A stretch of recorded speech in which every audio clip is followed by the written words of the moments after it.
We here on the set to talk. Oops. Okay, so let's get set up to work. Okay, good. And we'll come to Twitch, and you. We will come through. Okay. And I'll check my sound. Okay.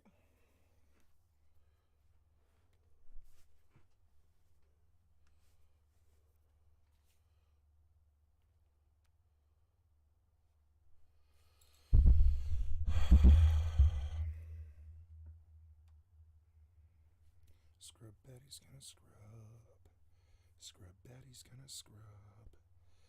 Scrub Betty's gonna scrub. Scrub Caddy's gonna scrub. Scrub Betty's gonna scrub. Scrub Betty's gonna scrub. Scrub Betty's gonna scrub. Check. Betty's gonna scrub. Scrub Caddy's gonna scrub. Scrub Betty's gonna scrub. Scrub Betty's gonna scrub. Scrub Betty's gonna scrub. Check. Betty's gonna scrub. Very good. Done. Oops, gotta check tags. Text. Done.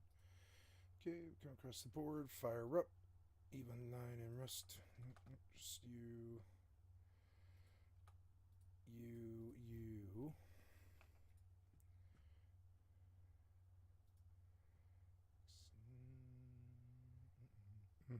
Okay, good. Edit video. Okay. I see that it's all there except for the tags. EvE online, solo, English, American. EvE online. There we go. Save. And there we go. Hello. So we will go back into EvE Online now. Ooh, I have 1.3. Not bad. Each day I log into like 300 or 500 million more and then I spend it. That is okay though. So we are going to look today at some hauling in a cheaper hauler in high sec. And we're going to do a lot of AFK hauling. Ooh, I like that sound. Yeah, that's good. Okay.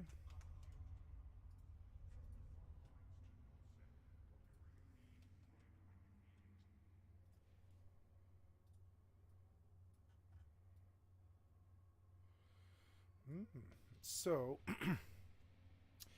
I will purchase, or no, I'm sorry, we'll not purchase. I will go get in my Mark 5, make active,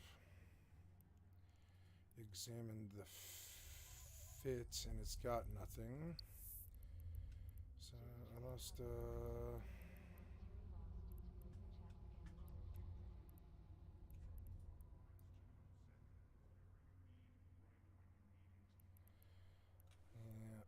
anyways.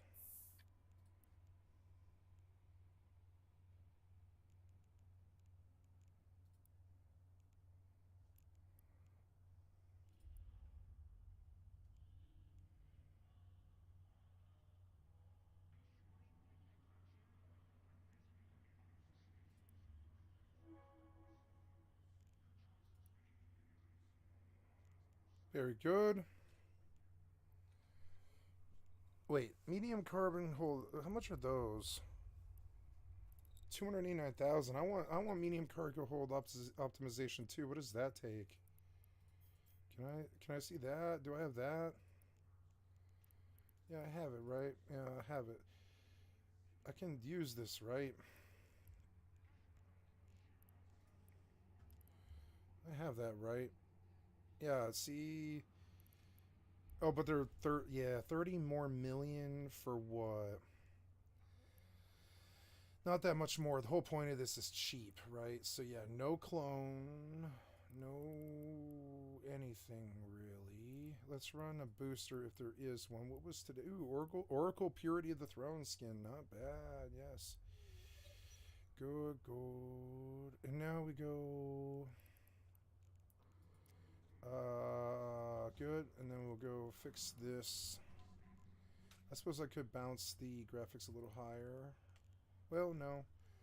I guess not yet. No. We'll just, we'll keep it where it's at. So now, I want to do the research to go look at something I unmarked yesterday, which was the price of Eldspar. And I'm looking to buy... I have to do the math again. No, I think I will try... or no, I'm sorry, variations. Right? I think I will try the extra 30 million just to see. Yeah, buy 3 of these. 3, buy. Inventory, item hanger. Looking for medium cargo hold specialization or optimization, fit to active ship. Okay, so we go destroy. There goes like 1 million, but I didn't lose the other ones, which is good. Yep. And I should be okay with these. Fit to active ship. Fit to active ship. Fit to active ship. Oh, no. Oh. Oh, yeah. So, wait. Was that... so only 2 of them, huh? Aw. Well, medium cargo hold. Medium car. Optimization 1. See if I can fit this one, right? Buy one of those. Sorry, medium cargo hold optimization 1.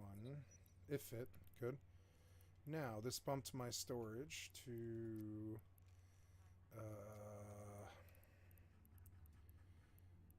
that bumped me to 30,458. Which doesn't seem like much more than it already was. These are small shield extender 2s. Shouldn't it be able to take like medium shield extender 2s? I think I had this ship fit wrong. Medium. Oops, what did I have? I had small.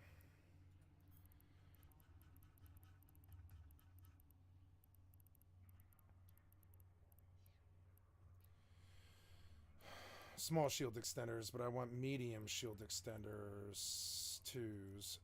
Fit.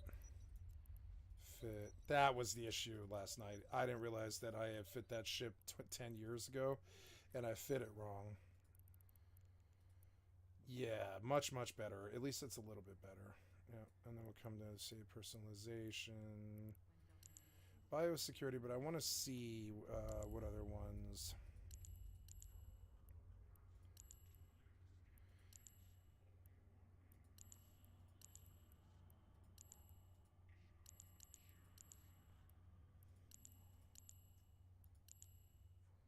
Load Strike, Serpentis. Pretty cool, but I actually like the... Well, I like that one, but... Strategic Material Defender. How much is that? None for sale. Well... Maybe that one might be good. 6 million? Sure. Buy that. Buy 2 of them. You never know. Alright, fine. Buy 2 of them. Thank you.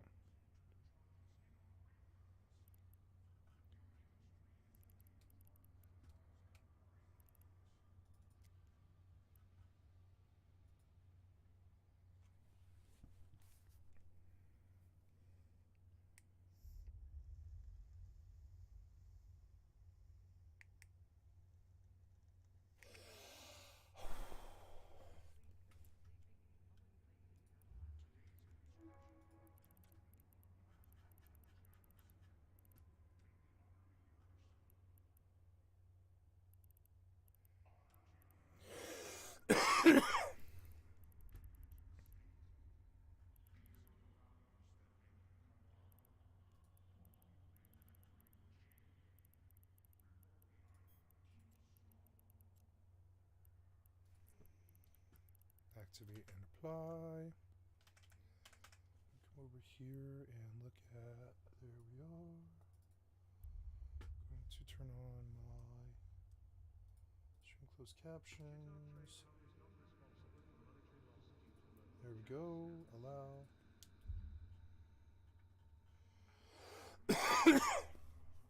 And cool. Then, oh, I need to get on my Discord.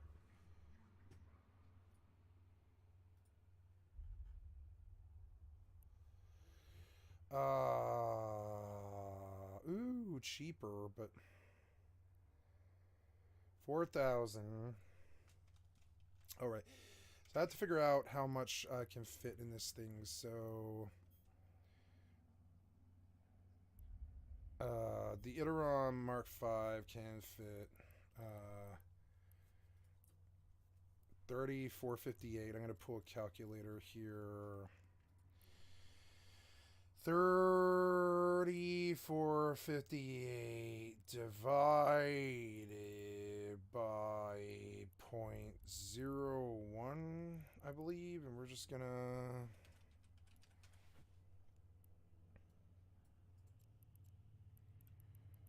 item type feldspar. The 0.1's divided by 0.100 equals 304,580. And then on top of it, no, that's it. 304,580. So 304,580 is best dealt with there in Stackman.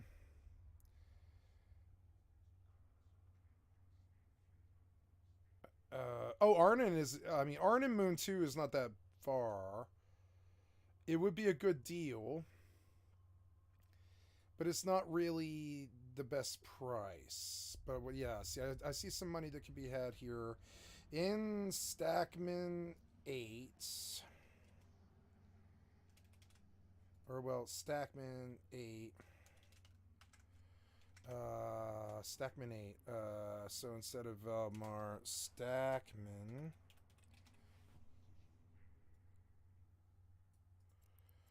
Autolink. Solar system. See how far it is. Pretty far, I bet. Oh, 17 jumps. Not bad. Right now we're on prefer shorter. Oh yeah, I could go. I mean, that's 14 jumps, but nope. We go prefer safer. There is some money. So good. Then we finally insure this ship for the platinum insure. And then we'll fast boat out there, and then we'll slow boat back, I think, because, yeah. I mean, Uedama, yeah, that's okay, though. It's okay. So, oh, hey, cool. And I got the new glacial skin, I guess, right? Yeah, instead of biosecurities, we want glacial drift, right? Yeah. And then, how's that look? Yeah, it looks really cute. Well, I don't know. It looks like the normal skin, though. Did you apply it?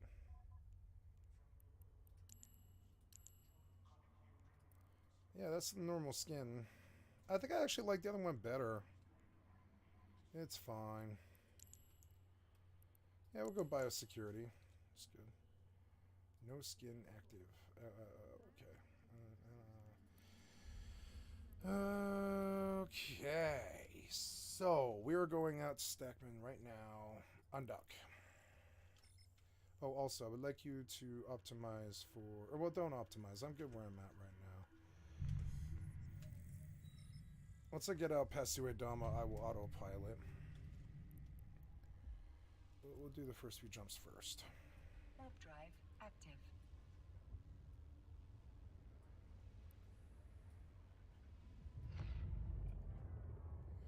That was cool with Terra right close to me. No, I mean, I'm not playing any other games, I think, until Baldur's Gate 3 starts. So we will go to optimize settings for quality, apply. Very good, and then we'll go... Whoop.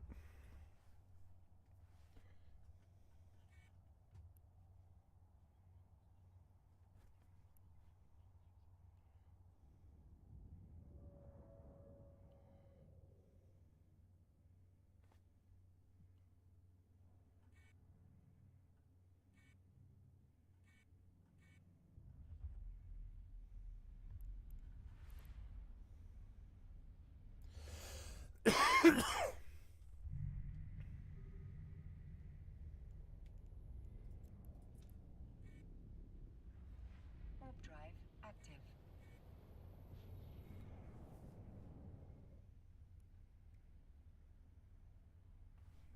Go see what we have in way of boosters and stuff. I don't have any boosters left.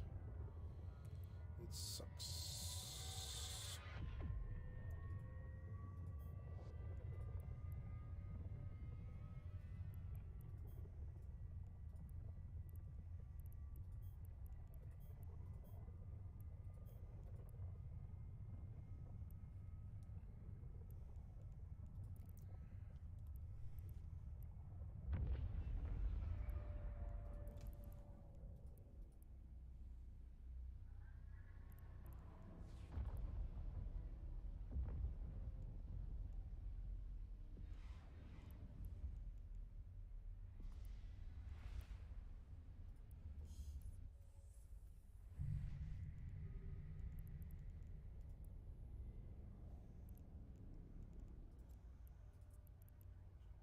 Warp drive active.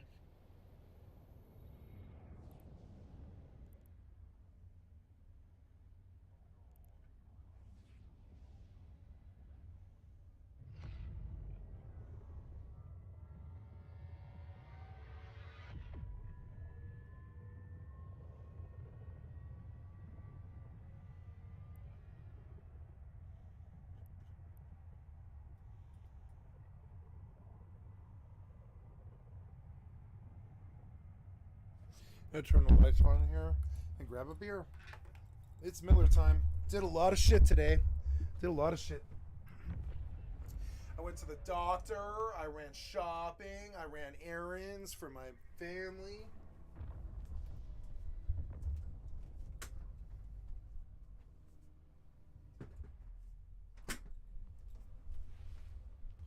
I went to buy beer. I sat with my recovering mother who just had surgery. We watched Trump go to jail. That was pretty fun. It's a good day. We learned that the jail he's going to, 3 people have died in the last 6 months.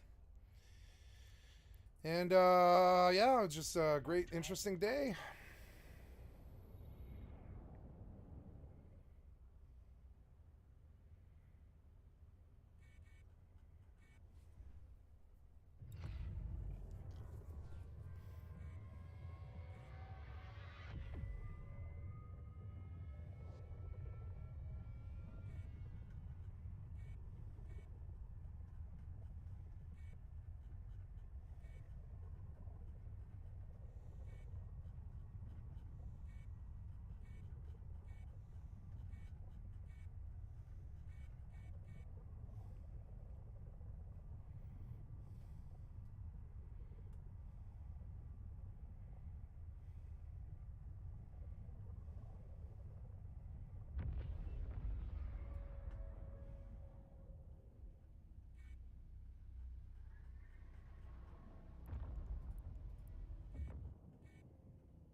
Warp drive active.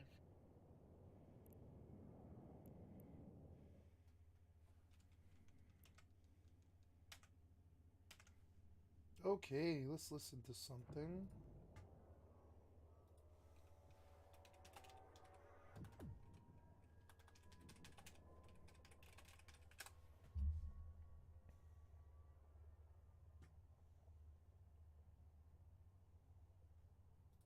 Tech 2 haulers are no joke in EVE. In this video, you're going to get a general fit as well as how to do level 4 hauling missions so you can have some nice low impact ISK per hour. Ladies and gentlemen, name's Loru, digital advertiser, EVE enjoyer for the better part of 10 years now. And this is our Viator fit. You're coming in from our how to do best hauling fits video. We just put it out.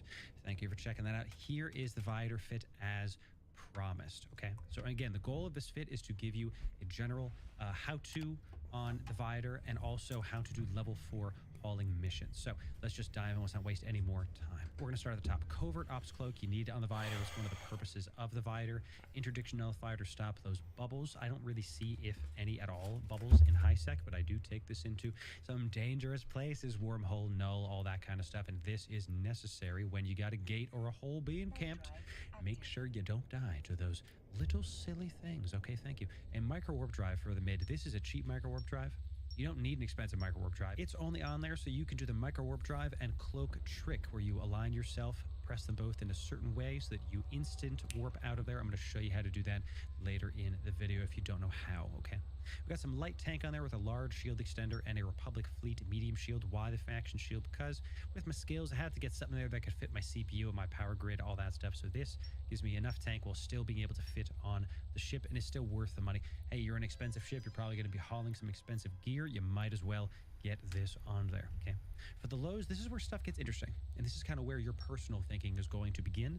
I like to do a damage control because we have nice tank on here ready. It's going to discourage some of those cruiser gankers. Be warned, I got ganked on the ship, a kill whale somewhere. I bought the ship, started flying the ship. The day I bought it, 2 Hurricanes, which I believe are battleships, I think, ganked me outside of Jeddah. We're going to go into some tips in a future video of how to never ever get ganked, so be sure to sub for that.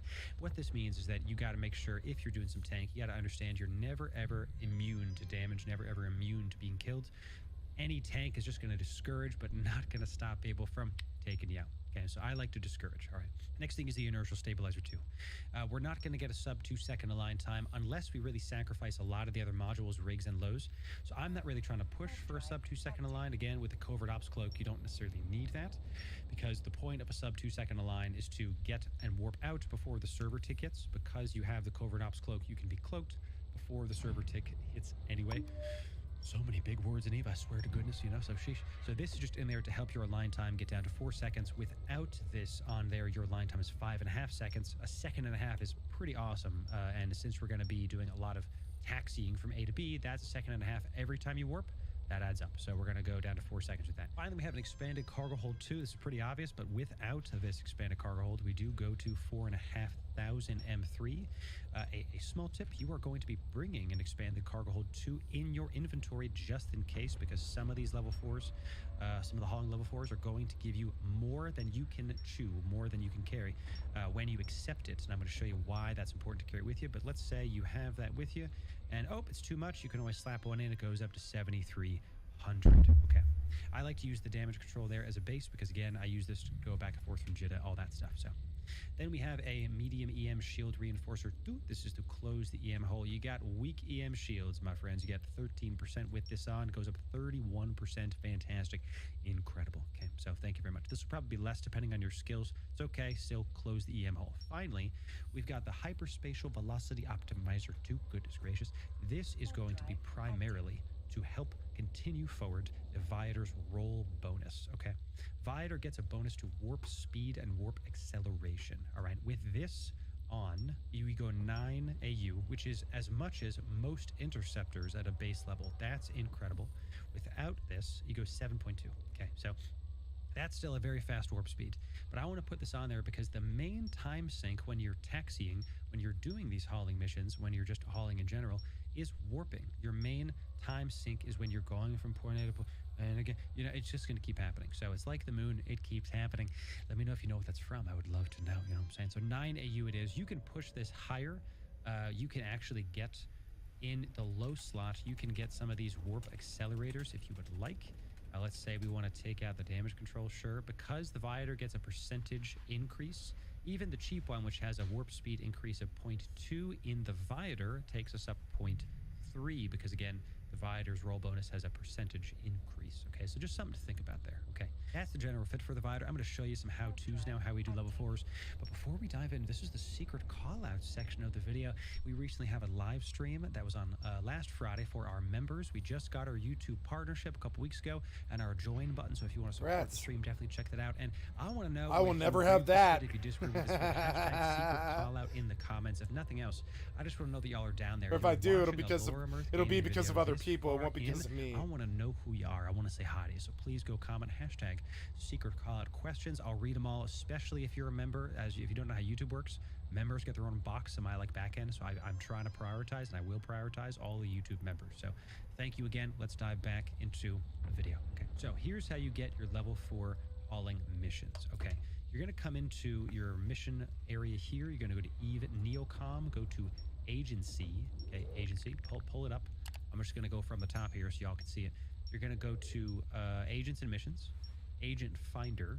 Then you're going to go to Distribution. You might see a different screen. Just click Distribution. Highest available current system. This is fine, but if you're new to the hauling stuff, I'm going to do level 4s because I'm really looking for level 4 missions. That's where the money is. We see some in our current system. These are the agents that you're going to get these kind of missions for. Now, why do hauling level 4s? Hauling level 4s are not as high ISK to our reward, but they are low impact. I have a lot of day job stuff to do. I got a lot of stuff going on. I don't necessarily want to be doing like level 4s, high PvP scenarios, exploration. Right now is the Crimson Harvest event. There's a bunch of That's ganks how I involved. feel too. I want something in the background, but I've always felt like station trading would be the best money. This guy thought that. What's up, Hop? How you doing?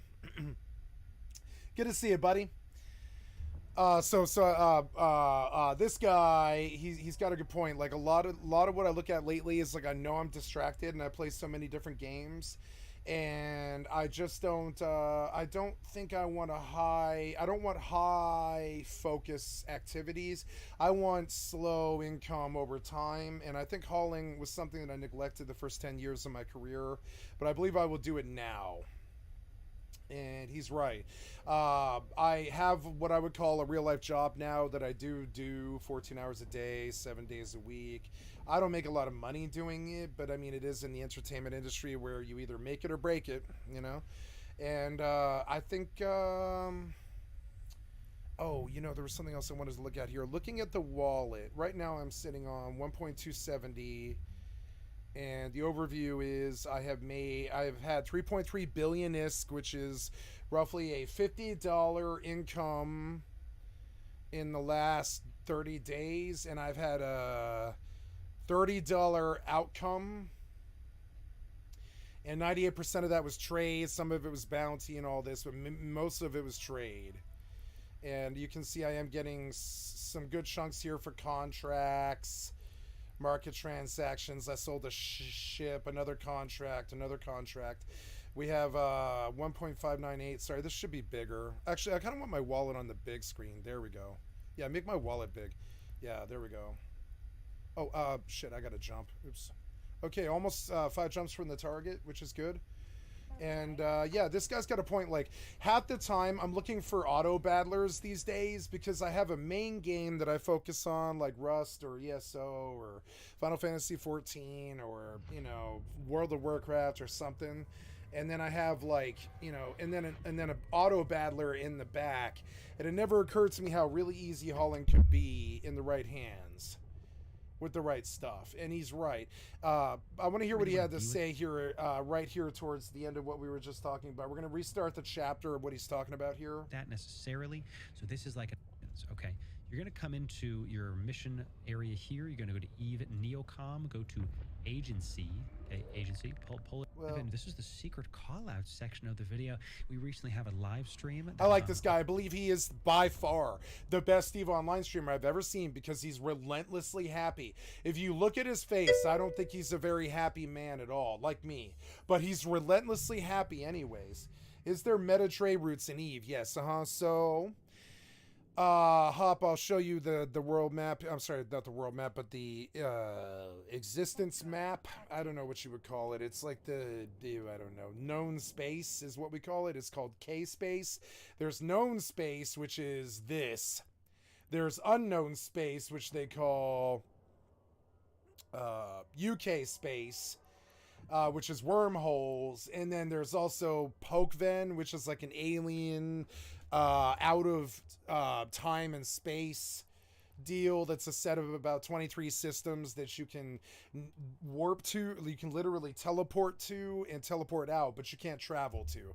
So there's like 3 forms of reality in EVE. There's the known space, which is the big world.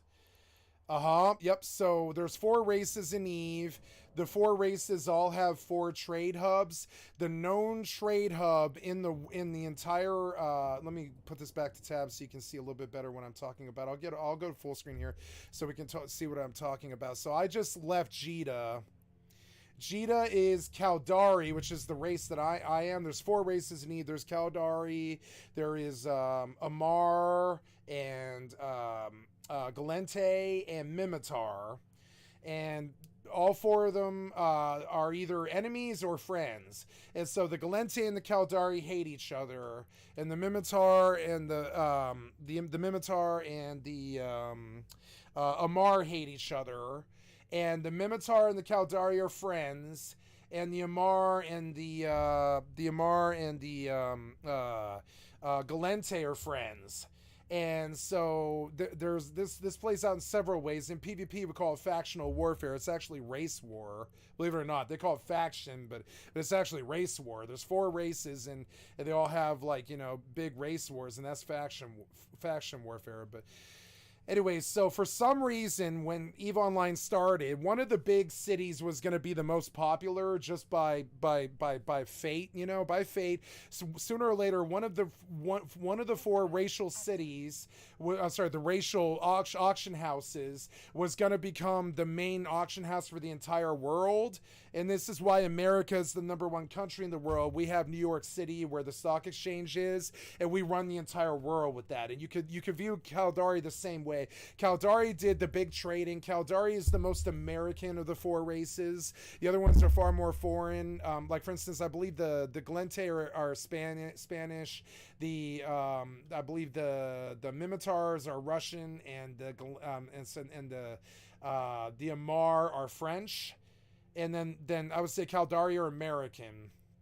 But it doesn't, those are all, like, basically, like, conceptions. None of it's based in reality. No, those things are not based in reality. I'm just saying, in terms of how the races act, those are the closest that I could say are the rural reality right now. So if we take a look at, you know, to do a crash course in EVE Online trading and pipelines and auction house problems, right? If we come to take a look at Jita is the Caldari main trade hub, and they call this Jita 4-4. And at any given time, there is about 3,000 pilots, and I mean this. Think of it like outposts. The outpost in Rust is Jita in EVE Online, and the outpost always has 3,000 pilots in it because there's only one server in Rust. So if you kill someone in Rust, if you kill someone in EVE Online, they're gonna remember it because there's only one server, and you can't get away from those people, and they could target you forever. There's no hiding on different servers. There's no hiding in some backwoods in a hidden base or anything like that. If you piss somebody off in EVE Online, it's very difficult for them to figure out where you are. It's a lot harder to find somebody in EVE Online than it is Rust, but you can still find that person again. It's all the same server. So this caused political problems in EVE, and so the main trade hubs in EVE Online are, for Caldari is Jita, and this is the known center of the universe of what's called tranquility, is the entire universe, right? This is the universe. At the center of it is Jita, and I can draw you to Jita, but I can't. Well, I mean, this is what Star Citizen stole. I mean, EVE Online did this 20 years ago. Star Citizen stepped to every single game out there from, except for Ultima Online. And I would say EverQuest came out the same time EVE Online did. But I mean, like, Star Citizen came around 17 years into EVE Online's history. EVE Online did day one back in 2003, what Star Citizen managed to finally do in 2023 for roughly, I would say, probably 1/500th of the cost or something like that. Star Citizen is a full-blown scam. I'm terribly sorry, and I know it's a good game, but EVE charges maybe $20 tops ever, you know? I mean, you can dump $700 on EVE Online if you want, but it doesn't matter. You cannot fly the ships that you buy till you do the same amount of years of training that everybody else does. So sure, you can be mega rich in EVE Online, and it might bring you a lot of joy. You can make more money with that money, and ISK is a thing in EVE Online, but until you sit there for 5 years like everybody else and get the same training, you can't you can't shoot the guns. Sure, you can buy 50,000 AKs, but until you have the skill points to shoot the AK, right? it doesn't matter. You know, it doesn't matter. You can't equip the AK. So, and that's the same thing about EVE. It's hard to describe. I don't know how else to say it other than that. You can buy the money, but you can't skip the amount of time it takes to train to fly the ships. So sure, you can buy the ship. It takes EVE takes two things. One is time to make the money to buy the ships, right? Money. And the other one is the skill to fly the ships. You can have money.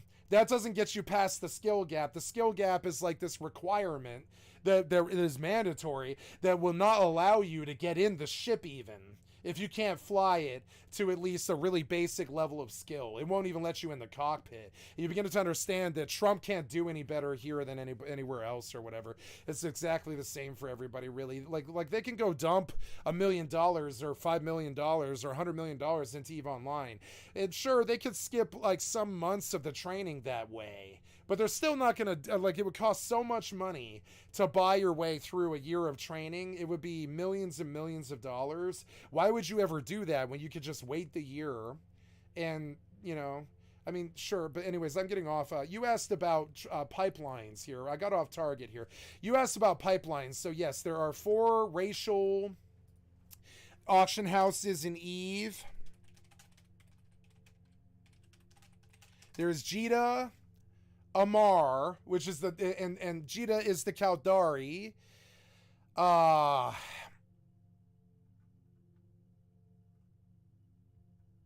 So I'm sorry, regional market, the 4 regional markets, the 4 racial regional markets is what they call this. So there's the trade hubs, excuse me. So the major trade hubs are centers of trading, Hop, in a region of space, right? Oh yeah, I know, right? Yeah, I've been listening to that shit all day. I was in the car today for 2 hours, and I've been watching that whole debacle. I love it. I don't want to see someone else suffer, much less Trump or anyone else. I don't want Trump to suffer the system any more than I would like anyone else to. I feel really sorry for Trump that he's facing the system. I do. I have some sympathy for him. I've been there, and I know what the system is. It is the death of your soul, the death of your job, the death of your livelihood, the death of your family, and the death of your time. It is far worse than jail or murder. The system is far, far worse than jail or murder. I would take jail or murder over the system any day, and I'm sure Trump would too. Trump has something coming far worse than jail, which is the rest of his life in the system and in the courtrooms. That's far, far worse than jail. That's worse than getting butt pounded in jail. It's worse than dying in jail. And so I have some sympathy for what Trump is about to go through. It'll be the worst thing. Like, Hitler got off easier than Trump. Hitler got off easier than Trump. Trump is about to go through the worst hell that any human can experience, and I have some sympathy for him now. Everyone wants to call me a bleeding liberal, like left-wing liberal, and I am. But I know the system. I've been there, and I know the ravages of it. I know exactly what happens to you when you're in the system. I know what happened to every single person I've ever met that went into the system, and I know what's going to happen to Trump. It'll be the death of his family, the death of his time, the death of his freedom, the death of his life, the death of his money, and the death of his reality, and he'll spend the rest of his time in courtroom, if not jail. Yeah, it's just a bad look for the country. Yeah, I don't want to see Trump or Biden in jail. Those guys, I mean, maybe they kill people. We don't know. But I'm guessing not. I'm guessing, and when it comes to real crime, I doubt these people are very guilty of real crime. I bet I'm more guilty of real crime than Trump is. And I'm terribly sorry, unless he raped children. You know, we don't know. I mean, he was shaking Jeffrey's hand, so we don't know. But I'm assuming, unless he raped children, I don't really know, short of his negligence causing deaths in the Trump Towers due to no fire sprinklers when the Trump Towers burned and 3 people died. I don't know if you can lay anything really 7 deadly sins at Trump's feet. And I don't know if jail is the solution to all of our fucking problems. I'm terribly sorry, but I just don't think jail is the solution to all of our fucking problems. And I'm not trying to defend Trump. I fucking hate Trump. But I don't know if jail is the solution to fucking Trump. I'm terribly sorry. You know, so whatever. So there's Jita, which is the Caldari main auction house, which does 119 trillion ISK, which is, I don't know, like $100 million or something like that every year. It does like $100 million of business every year or something like that. Oh no, yep. That's like $100 million or something like that. Trump can come in and he can buy 120 trillion ISK if he wants, but all the things that he would buy with that, he wouldn't be able to use or fly. And that's why people keep asking, is EVE pay to win? EVE pay to win? Is EVE pay to win? I've heard about all these expensive ships and all these losses and everything. No, you can spend, you know, about, I would say, $100 on EVE a year and be a very happy boy, I would say. It is not a pay-to-win game. So then we have Amar, which is the Amar racial auction house. We have Renz, which is the Mimitar racial auction house. We have Dodixie, which is the Galente racial auction house. And we have Heck, right? So if I were to come to the auction house, and I'm not moving, am I? Nope, of course not. I need to put the autopilot on. I'm talking too much. Here we go. So I went out to some ungodly place, but if I wanted to come to the SOV map, EVE map, right? EVE map, and I wanted to chart what's called a hauling route hop between Amar and Jita, I can plot a course between what would that be? It would be perimeter. Or I'm sorry, yeah, is it perimeter? Yeah, it's what is it? It's like oh, I don't know the names of all those. I'm gonna go from Caldari versus Galente and all this, right? So here's a good example, right? So an example of where the Caldari live is the Citadel and Lone Trek, right?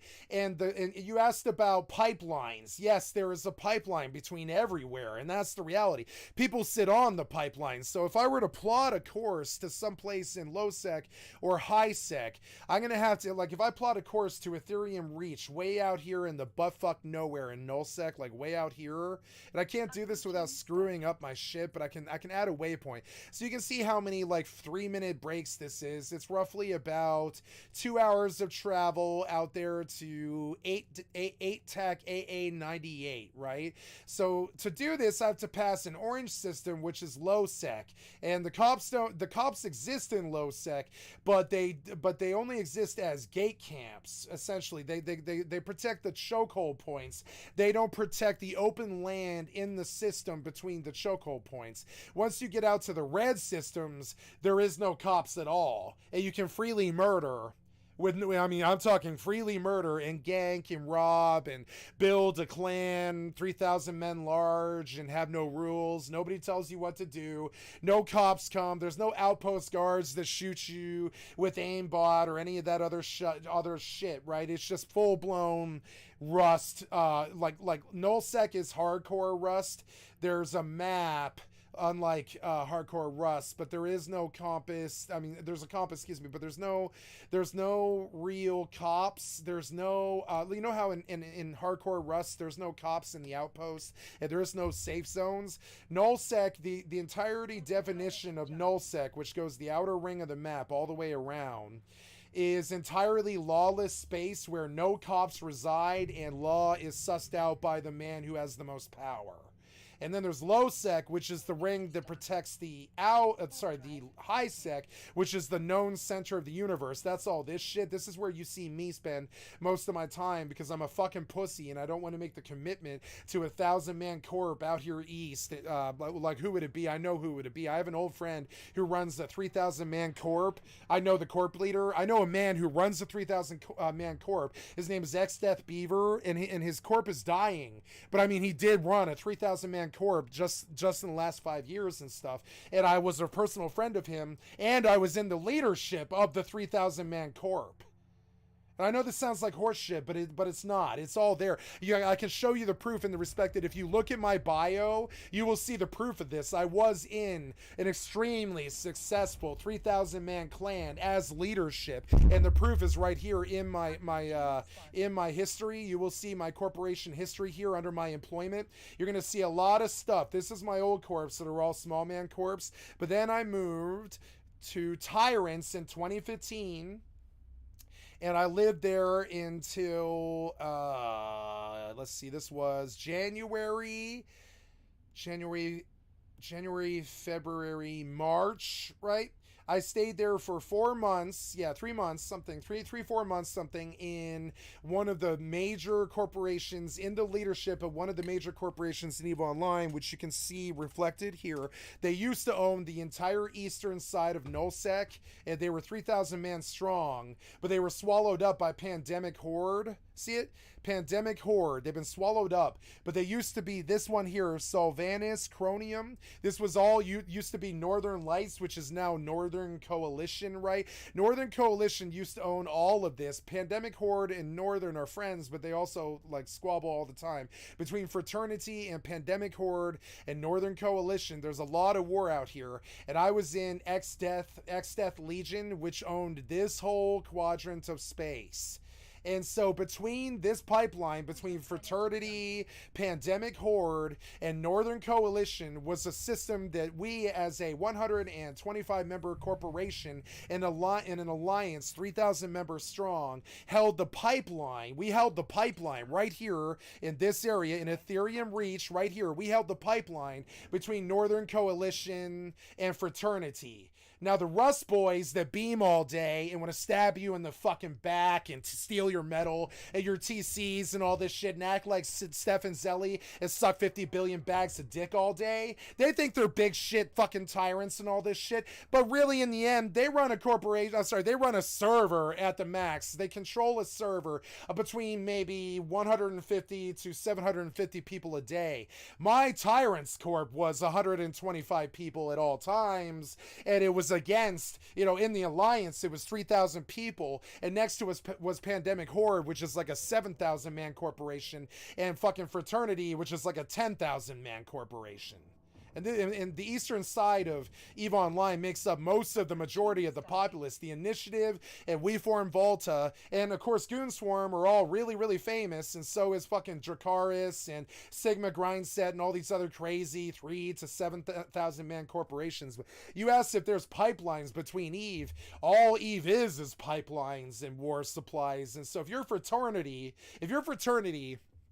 and you piss off We Form Volta and Pandemic Horde, and you need money from Jita, which is in the center of the universe, is where all of the known trade happens, is right here in, well,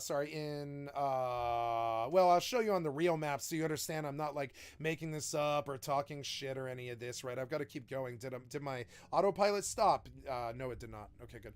So then we have a goal here that I don't really want to disturb, but what I can do is pull Jita on the map and show you where it is in relationship to this whole thing.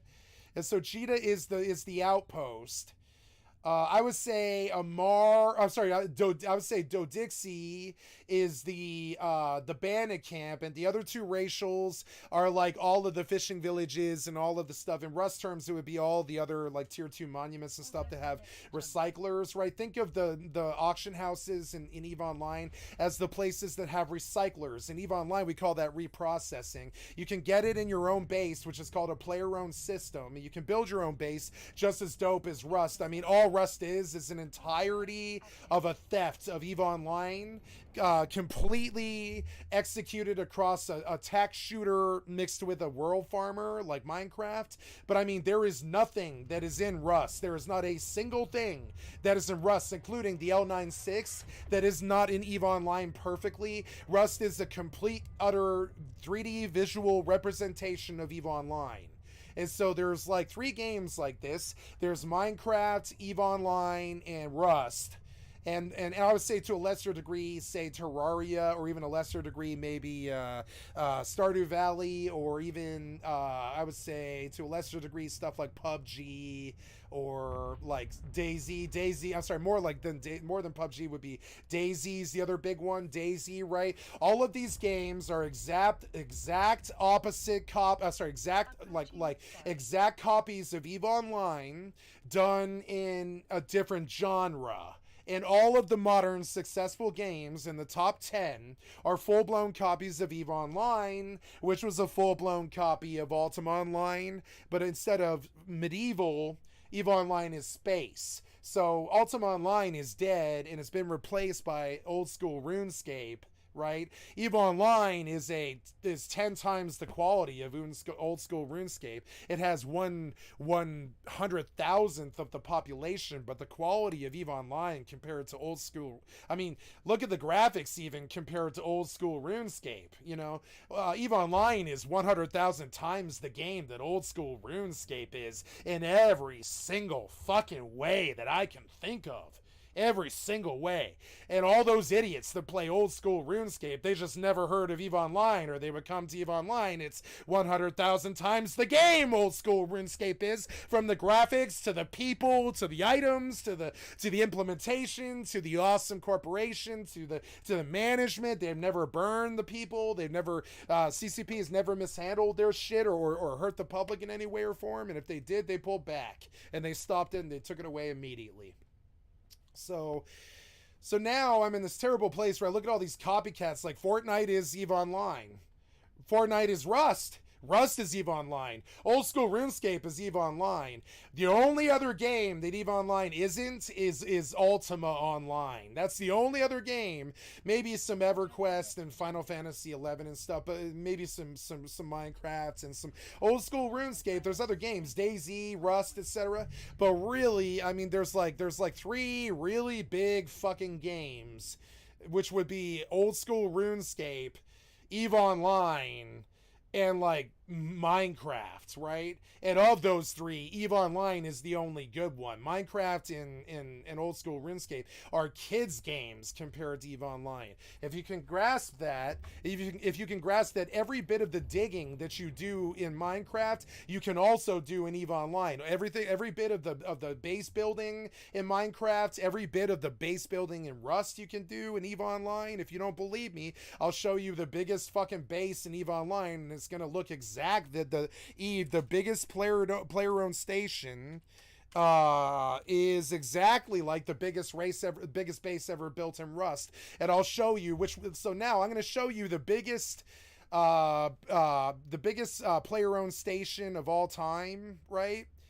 And I've got to find it. It's like the biggest player-owned. I gotta actually say it. Player-owned station, right? So you'll see this in 2 places. You'll see it in Rust. I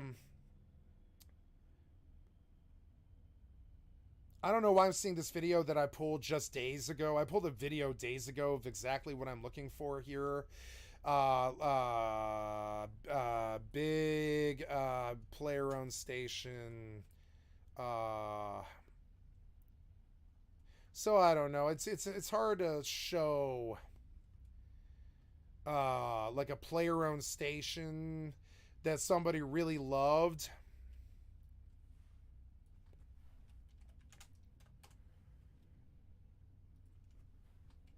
And so you'll understand, like, I want to pull a comparison between the biggest player-owned station and the biggest base in Rust, because Rust thinks they did it first, but no. EVE Online did what Rust did 20 years ago, long ago. In 2004, EVE already had sussed out base building and had finished it in 2005, I believe.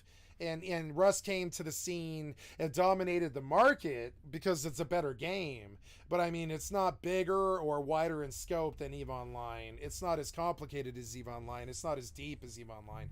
And so that's the thing. So any Rust player should know what the game is so every Rust player should know the game that Face Punch ripped off. That's EVE Online. So if I pull like the biggest Rust base in history, you're going to see an example of the biggest player-owned station, right? Like this shit, right? So I've seen this before in EVE Online 20 years. Well, really, it's like 14 years. I saw this 14 years before Helk even knew he was going to make Rust. So understand, I'm not saying EVE Online's better. I'm just saying that there's like Rust tends to think that they came first. They did not come first. Not in any way or form. Not at all. I don't know why my autopilot keeps insisting on shutting off. I really just don't know. I don't know what happened here. Oh, no, wait. I know what happened here. I was going to this place, and I fucked up. There we go. Okay, sorry. So yeah, there we go. So here's the biggest base ever made in Rust. This pales in comparison to the largest player-owned station that I've ever seen. And I won't find it here because YouTube is incredibly fucking incompetent. The algorithm has ruined YouTube, but I don't know why record-breaking player POS, right? They call these POSs. They're player-owned stations, right? So here's a player-owned station defense of Brethren Court. And you'll begin to understand, like these guys built a big fucking base. And now there's like a 75-man clan coming to fucking stomp the base, and you can see it. This shit was happening 15 years before Rust was ever even a twinkle in Helk's eye. So these piss-ass Rust people love to think that I'm a bad or that I haven't seen all this shit. But 10 years before Rust was ever even a game, I knew about politics, the likes of which was shit all over Rust. So all these insider bullshit, like small gang bullshit that Zelly and Steph did yesterday. They think they're big people on the block for backstabbing me and fucking inciting me and shit. I'm like, yeah, go on and beat children in your tiny 100 pop server or whatever, and go play your little kids games and talk about how you're beamers and your little childish shit about inciting each other over one person's loot or whatever. And I'm like, yeah, go be little children in your kids game, because I'm sorry, it's like a kids game compared to me. You know, it really is. And that's why I said, fuck you, cocksuckers, for inciting me yesterday. Have a nice life. Blocked them across the board, burned them with Ace, and ripped them on the 30-man clan they were in, and ended their fucking history in Ace forever. And now Tail never speak to them again. And so I'm just, you know, and I'm like, that's how it works. And trust me, I dealt with politics like this 15 years ago.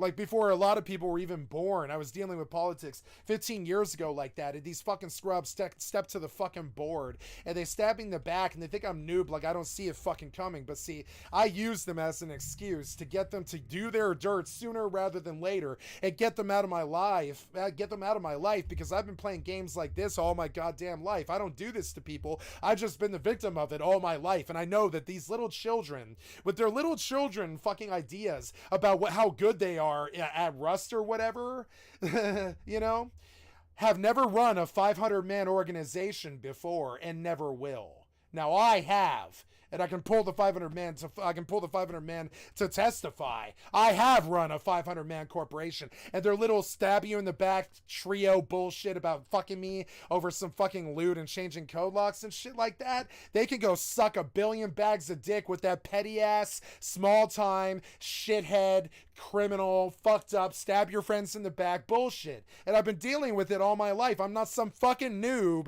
like them. And I'm used to this sort of shit. You know what I'm saying? 15 years ago, I was used to this sort of shit. I'm sorry. So, like, understand it. You know, these small time, little 3-man, 5-pop, 100-pop, like, bullshit games that these small gang, you know, 8-man Rust players or whatever do is so petty and shitty to me that I got out of Large Clan entirely. And I was like, yeah, you guys think you're fucking big, but all you really do is dominate a 150 pop server. I dominate a motherfucking 16,990 pop server, and I do well, and I'm one of the richest here and all this other shit. So you can go on and think your little, like, small pop lives and dominating a 300 or 700 pop server means a lot. No. And I don't say this to disrespect you, Hop. I actually seen your brother and how he plays. I've never seen you play, but I'm not talking to you. I'm talking to the Large Clan shitheads who just have no fucking clue how much of a piece of shit they actually are. When you actually see the comparison to other corporations and other games and other groups of people in the same non-consensual places, EVE Online is actually much more harsh than Rust could ever be. You're far more likely to get stomped in EVE Online than you are in Rust. It's just a fact, you know, it just is. So, you know, just understand, like, a lot of these people, they're full of themselves because they're good at Rust. Yeah, good job. You're good at children's games, yeah. You're good at your Pokemon. I'll go play my Minecraft or whatever. You're good at your Pokemon. I'm going to go play my Dungeons and Dragons or whatever, and that's how I feel about it. Every time one of these shitheads treats me badly, or stalks me, or docks my family, or insides me, or changes the locks, or whatever their Rust shithead reality is, I just think about how bad that is, and how bad they are, and how bad their souls have become, and how corrupt, and how much they think they're tyrants, but all they really are pieces of shit. And trust me, here's a little bit of an actual reality about video gaming. The smaller the pond, the shallower the water, the faster the turds float to the surface and scrub out. $100 grand in a rubber band.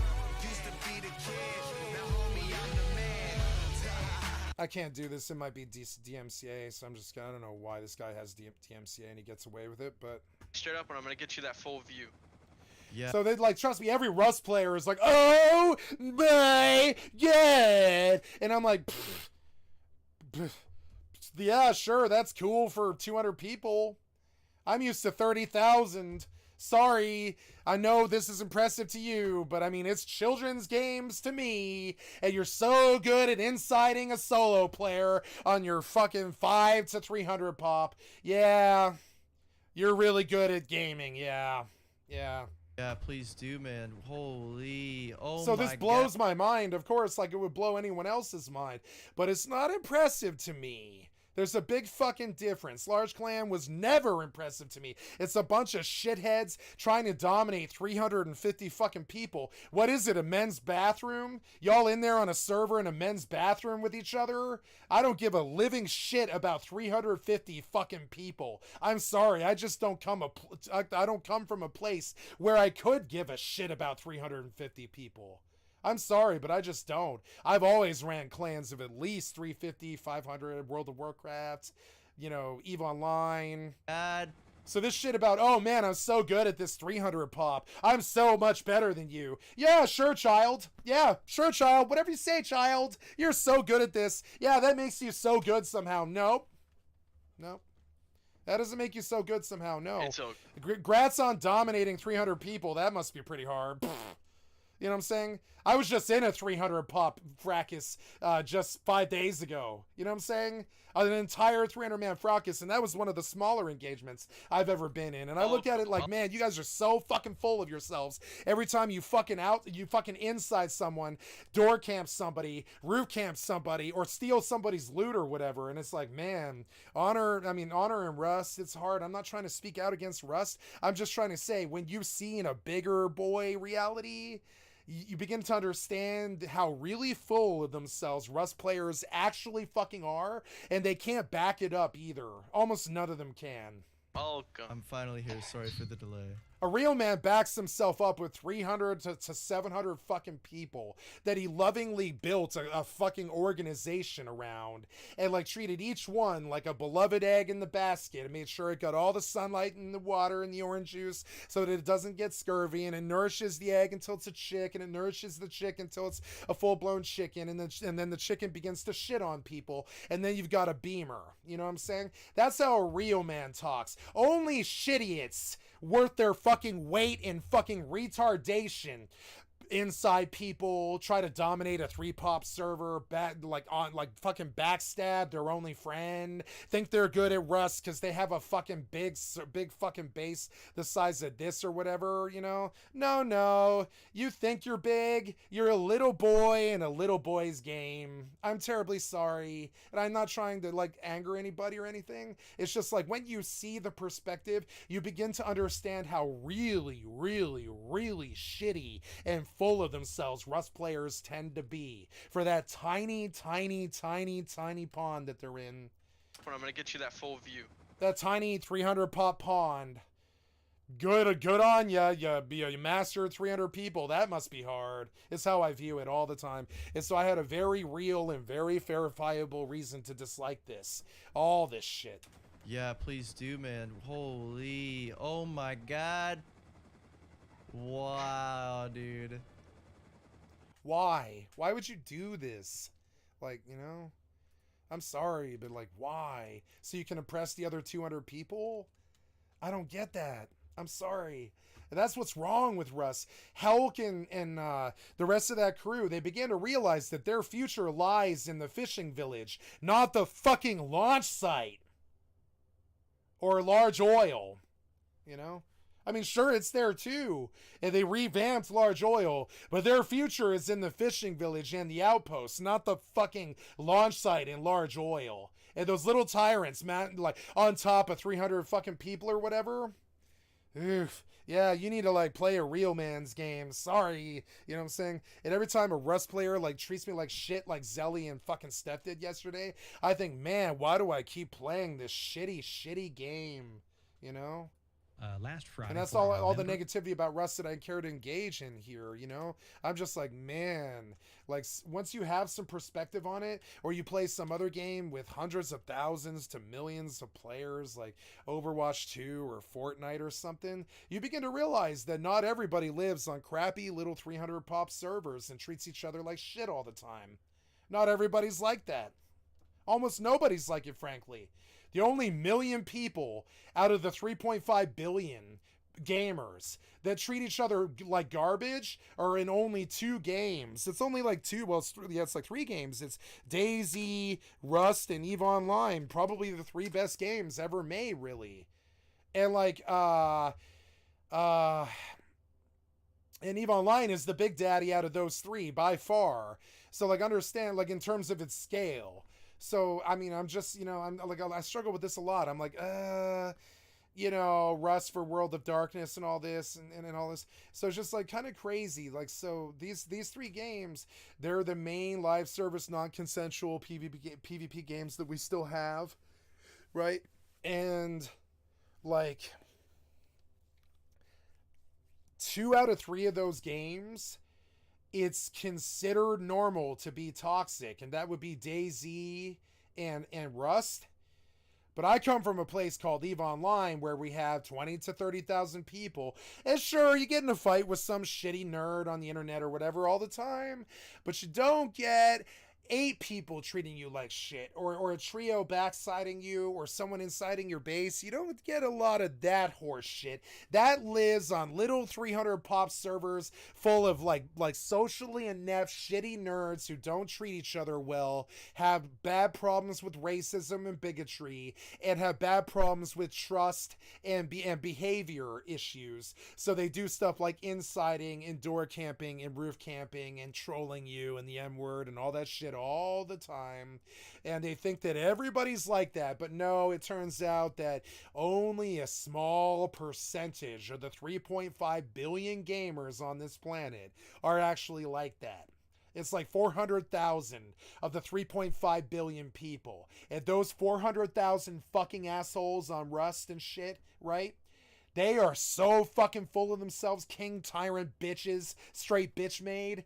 And the reality is, the only thing they ever control is their right fucking hand. That's it.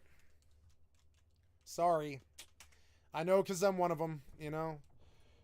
We just got our YouTube partnership. So that's all I have to weeks say ago. about that. So pipelines and Rust, you'll see more PvP and more PvP out of a pipeline in Rust in a single day than you will in an entire monthly on Rust. So understand, like, yeah, it's a different scale. It's not the same. It's not better or worse. It's just, I don't know why toxicity is so common in Rust. If you really think about it, we didn't need toxicity in Rust. We needed teamwork. We needed treating each other honorably. It's a real battle to succeed in Rust. It's pretty hard. The stakes are pretty high. You often need a team to get anywhere, and offlines are real, but they shouldn't be, and so is roof camping, and so is door camping, but it shouldn't be. And the fight should be honorable, and there should be an agreement on a base raid and all this other shit like EVE Online. But instead, the shithead, right-wing, socially maladjusted, incel, cocksucker, right-wing culture with their anti-woke retardation came in and ruined the fucking place, put Nazi symbol everywhere, began to talk about controlling on top and spamming over and over in the fucking voice chat. And trust me, 700,000 people left Rust overnight, and they had to beg people with Twitch drops, and they had to keep adding fucking, you know, all that shit overnight. They had to add the tugboat, they had to add a new helicopter, they had to change the water, they had to change all the graphics, they had to do everything they could to keep everybody playing Rust, because every time that they let that tyrant shithead spam controlling on top, another 5 people leave. Another 5 people leave the game. This is the actual reality. Those top clan bullshit fucking idiots talking about controlling on top clan this or whatever, right? Ace clan this or whatever, not Ace clan, but top clan or whatever, right?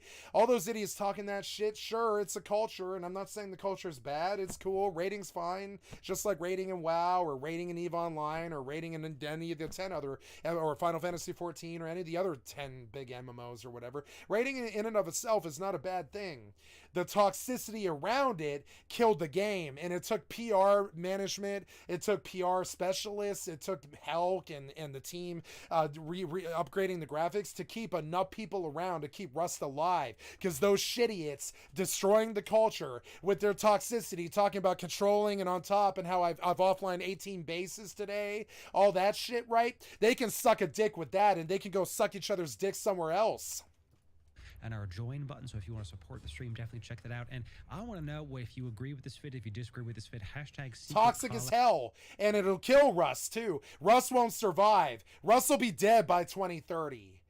It'll either be Rust 2 and they'll fix it, or it'll be dead because the King Tyrants killed it. And I mean, this is an actual reality. I know, because guess what? Like the longer the CCP let the shitheads control this server and act like that, the worse the population got, Hop. And I'm dead serious about this. The worse the population got. I can show you the fucking proof right here. I think I closed my... Or no, I didn't close my thing. Where is my launcher, though? My launcher is not showing up. Hold on. So if we go and look at the... Oh, I'm sorry. I missed a bunch of your chat probably, too. Hold on just a second here. I haven't played, hold on just a second. Yeah. See, now, I'm not saying playing Rust is bad, Hop. I'm talking acting like an asshole while you're playing Rust is bad. Inciting people like Zelly and Steph did to me yesterday. Fucking cocksuckers. All that horse shit is killing the gaming scene, and they're perpetuating it, and they're what's wrong with the scene. I'm not making any accusations against you, sir. You're one of the good uns. I love you, and I think you're one of the good uns. I've never had I doubt I'll ever have an option with you unless I hurt your feelings somehow. If we ever have a problem, it's going to be because of me. It's not going to be because of you. I know I'm probably going to be friends for life with you, Hop. I don't suspect you and I will ever have a problem. And I'll tell you why. I think you have more respect than most people do. I don't think Zelly and Steph have very much respect. You know, and that's why they're gone out of my lives. Sorry, I gotta get this expensive ship indoors. So we've got to go to Stackmon Moon 6 Material Acquisitions, which is a station. Stackmon Moon 6 Material Acquisitions. We're gonna warp here, and we're gonna pray that what I came to buy is not sold out already. I'm doing what's called hauling, and I'll show you what I've never done this before. So I'm gonna show you what I'm thinking, right? So, I'm doing something called hauling. So I fit a ship with a certain amount of space to haul a bunch of stuff. No, I am going to get off Rust for at least 10 days until the wipe. And then when the wipe hits, I'm going to play it, and I'm going to play a tugboat wipe, and I'm going to try and get a level a day, and then I'm going to log off Rust before the inevitable shitheads with their cocksucking and their fucking bullying begins to happen. And when that begins to happen, I'm going to log off the game. And they can go play with themselves like they do all their lives. You know? So, but no, no, I'm not rebuilding a trio. In particular, because I don't want to sit in Discord with anyone else anymore. I am a solo streamer. I don't want to sit in Discord with anybody else anymore unless I've known them for at least 2 years and I can trust them not to begin spamming the N-word inside me like Zelly and Steph did, or inside themselves, and throw my weeks of effort away. Some of my effort was in that base too, and that's fine. I'm all for throwing the base away, but fucking talk to me first, fucking assholes. So then, you know, so there we go. And so they're dead to me now, and that's over a fucking inside. It was goddamn retarded. This is the second time I've had to do that. Anytime anyone's ever insided me, they're gone for life. They're done, you know? So, no, I don't want to build a new trio because, Hop, on September 1st, Starfield hits, which is, if we look at the calendar... Starfield hits on midnight of the 31st, which is in exactly 7 days and 5 hours. Midnight on the 31st for me. So then for like I would say 9 hours a day for about 5 days, I'll be on Starfield, and that is the wipe, Hop. I'll get to play Rust from 11 a.m. on Thursday the 31st until midnight. and then I'm going to recaffeinate, and I'm going to play Starfield for another 12 or 14 hours until Friday sometime, and then I'm going to crash out until Saturday. I'm going to get up on Saturday, and I'm going to play 14 hours of Starfield, 14 hours of Starfield, 14 hours, it's 9 hours of Starfield, 3 hours of Baldur's Gate 3, 9 hours of Starfield, 3 hours of Starfield, it's 3 hours of Baldur's Gate 3, etc. And maybe some hours of Zombie Rust each day, probably about 2 hours of Zombie Rust each day. But by the 6th or the 7th, Starfield will calm down. Baldur's Gate 3 will be 2 to 3 hours every day, or every other, like 5 days a week at least, for the foreseeable future, for some months. And this is something about my stream that I try to warn people all the time. I'm like, yeah, boring games are coming, guys. I play every game out there pretty much, like, to its completion, and I have all my life. So that's what you're going to see on my stream here. So we are hauling an EVE, and I'm going to show you what this means to me. I don't know what it means to other people. I'm going to show you what it means to me. I'm buying the copper. Veldspar is the most common mineral in EVE Online. Yeah. So I like, right. So I'll play the Rust Wipe next month, but it's going to be a 1x1, like, out, like, you know, by desert somewhere or something, like Fishing Village or something like that. And I'm gonna kill zombies at the busiest place. I know where all the zombies are in the map, but Zelly and Steph didn't. They thought it was on the train, but you can do much better than AFKing the train. You can do a lot better than that. It's like only people who are like kind of base whatever take strategies like that. There's better fucking strategies than sitting AFK on the train, letting the train squish zombies all day. Sure, it requires no attention, but it also runs your AFK timer, and it also is like, I don't know, like, if the admin ever caught you doing that, I would believe it would be a ban, you know? So, right, oh yeah, so Hop, when I left the human race, I'm not going back. I'm not going back to probably dating unless the girls come to me. I'm not going to take a job with anyone ever again. I'm never going to take a contract with anybody ever again unless it's like one of the big streaming platforms, right? I'll take contracts with big companies like Bang or Logitech or like Alienware and stuff, but I don't ever want to be a member of any group that would have me anymore, Hop. And so something that's really, really tragically true about this stream is I'm doing this for myself. I'm not doing it for the money. I'm not doing it for the clout. I don't care what people think. I don't care how long I do it. I don't care how long it takes each day. I'm going to spend my life force into this stream for the rest of my life, and I'm going to create a 50,000 or 100,000 hour library to prove to people that I was alive. And that's really hard to do right now. But as the tech gets better, I'm going to start putting 14-hour streams every single day of my life for the rest of my fucking life. And I hope they'll pay me for it, but I'm going to do it either way. And that means that, and Hop, when I left the human race and I stopped caring about what happened to my country, I stopped caring about what happened to my friends, I stopped caring about what happened to the people, I stopped caring what happens to anybody else but me, because I've lived such a selfless life for like 38 years. I put everyone else above me. I put my family, my mother, my girlfriends, my band, my circles, my people, my country. I put everybody above me.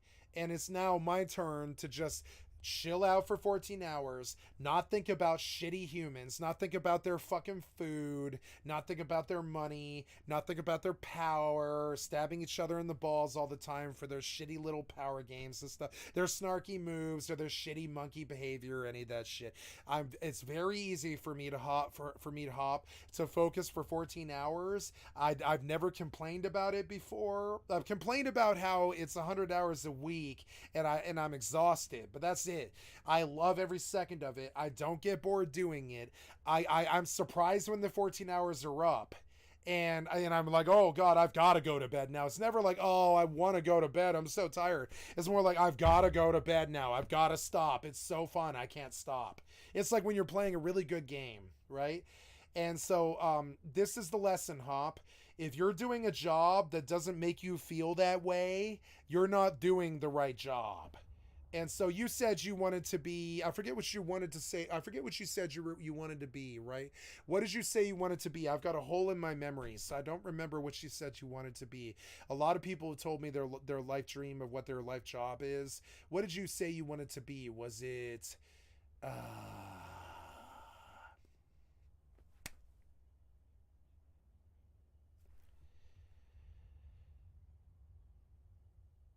was it sports? Something sports? Dietitian, physical therapist, right? So yes, so when you find your place in the dietitian or physical therapist world, or whatever it is, don't keep your mind closed to whatever it is you want to do with your life, Hop. When you are doing what you are meant to be doing, 14 hours will blow the fuck by like it wasn't even there. And that's how you know you're in the right place. And until you have that, don't waste your time with jobs. Like, you can keep a job to pay for cars and pay for a wife or pay for a husband, pay for children, whatever, right?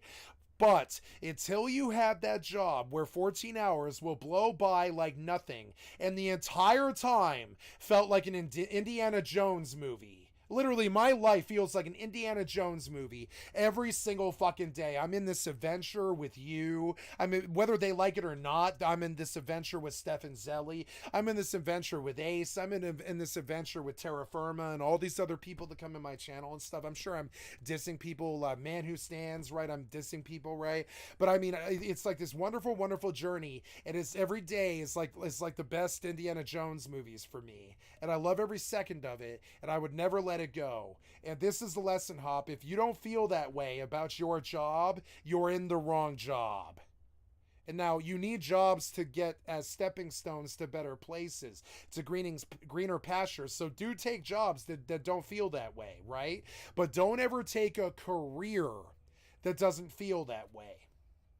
And so I spent, Hop, 18 years from the age of it was 18 years. It was 18 years from the age of 24 until I was 38, trying to figure out what I thought my life's career was. It took me 14 years to find it. 14 years. And I was the most unhappy, drug addicted, pussy hound, homeless, fat, acne, unpleasant, angry, toxic, shitty, fat, sick, nearly dead. Cops were hunting me. The women wouldn't sleep with me. The men were beating the shit out of me and trying to kill me. The stream sniper's been following me for 2 months and stuff, right? But the difference is I'm happy now and I'm in this place, right? Plan B is the Navy and Plan C is skydiving. Very good. I approve of all three. You need to go watch a movie, Hop. Go watch a really good movie starring Keanu Reeves and Patrick Swayze. I'm sure you've seen the new one, but you should watch the old one. The old Drop Zone from 1994. A tough cop teams up with a professional skydiver to capture a bank robbing team. And this is one of the best action movies ever made. It stars Wesley Snipes. Wesley Snipes. There's two movies like this. Wesley Snipes and Gary Busey, right? In Drop Zone is a really, really good movie if you've never seen it. And then from 1994, I don't care how old it is, it's still a fucking bop. It's a skydiver movie. And so trust me, Hop, the three things that you said, I also want to do for a living. I just don't have the time. So for me, it's professional video gamer, lawyer, or skydiver. So, Hop, hopefully one day, if I'm ever rich and successful and skinny, and I'm trying, you and I will go jumping somewhere. We'll go jumping off of I'll meet you I won't meet you at my house or some hotel or something. I'm going to meet you on stream at a skydiving place, and I'll comp you on a skydive, and we'll go jump out of a plane together. because I share that same goal. I can relate. I don't care if I'm fat. I'm definitely crazy, and I would definitely jump out of a plane sometime in this lifetime. So we share a common goal, and I would not have been surprised if I had become a pilot who was a drunk pilot down in Mexico who basically jumped out of planes all their lives. I wouldn't have been surprised if that's how my life ended up. I mean, really, I would not have been unhappy if that was my life. Yeah, that'd be cool. So I'll comp you on a skydive someday, because I've never met anyone else in my life who ever actually evinced an interest in doing it. But I absolutely would like to do it, and I'm dead set on it. It's not like something where I'm like, oh, I'm going to choke out at the last moment and stuff. I have done things like jump off bridges before. I jumped off the Delaware Bridge one time when I was 10 years old. I don't know if you know the Delaware Bridge, but I can definitely jump off a plane. I jumped off the Delaware Bridge when I was 10 years old. This is what it looks like. Right about here or somewhere. When I was 10 years old, I jumped off this bridge into the water, and I washed up like down the river in Easton, Pennsylvania, about a mile and a half down the river, half drowned and half dead. I don't really recommend it, but I've jumped off a bridge before. I would definitely jump off of a plane. If you're willing to jump off a bridge or a 3-story building, you're willing to jump off a goddamn plane. Trust me, it doesn't scare me. You know why I've never jumped off a plane, Hop? What's the weight limit for parachuting? And I'll show you why I've never jumped off a plane before, because it's an obsession. Weight limit for parachuting, right? I also want to parasail and what's that? I'm not an extreme sports guy. I'm just not. I have no fear response to it. I would easily jump out of a plane or walk across a bed of rattlesnakes. So that's not something that would trouble me, honestly. Skydiving weight limits explained, right? So it's 230 pounds. I have been 224 pounds or greater since I was 12 years old. And not fat, mind you. No, I wasn't fat till I was 24, right? For 12 years, I was 220 pounds and 6'2" at the age of 12. I was the biggest 12-year-old I had ever seen, much less heard of. You know, I'm not that big compared to, say, like basketball players, but I'm big. I'm 6'3", 300. Right, by the way, I'm down. I've lost 32 pounds in the last 2 months. 32 pounds, Hop. I'm on my way. I literally have it right here, Hop. Like right here, I have it. I'm sorry, the paperwork is upstairs. But I clocked in at 358 pounds in, I want to say, April or May. I believe it was May. In May, I checked in at the same weight at the doctor at my PCP, and I did it today again. 358 to 362 pounds. I lost down to I'm at 328, Hop. 328. And I've got a piece of paper with the number on it from the doctor, but it's upstairs, and I can't disturb my mother. She's sleeping right now. She had a surgery yesterday. But tomorrow I'm going to show you the paperwork. I lost 32 pounds. 32 pounds in the last 2 months. I'm on my way. I'm going to get there. And I've been exercising, but not enough, you know, but the dietary change was enough to see a good change. They have me on something called metformin.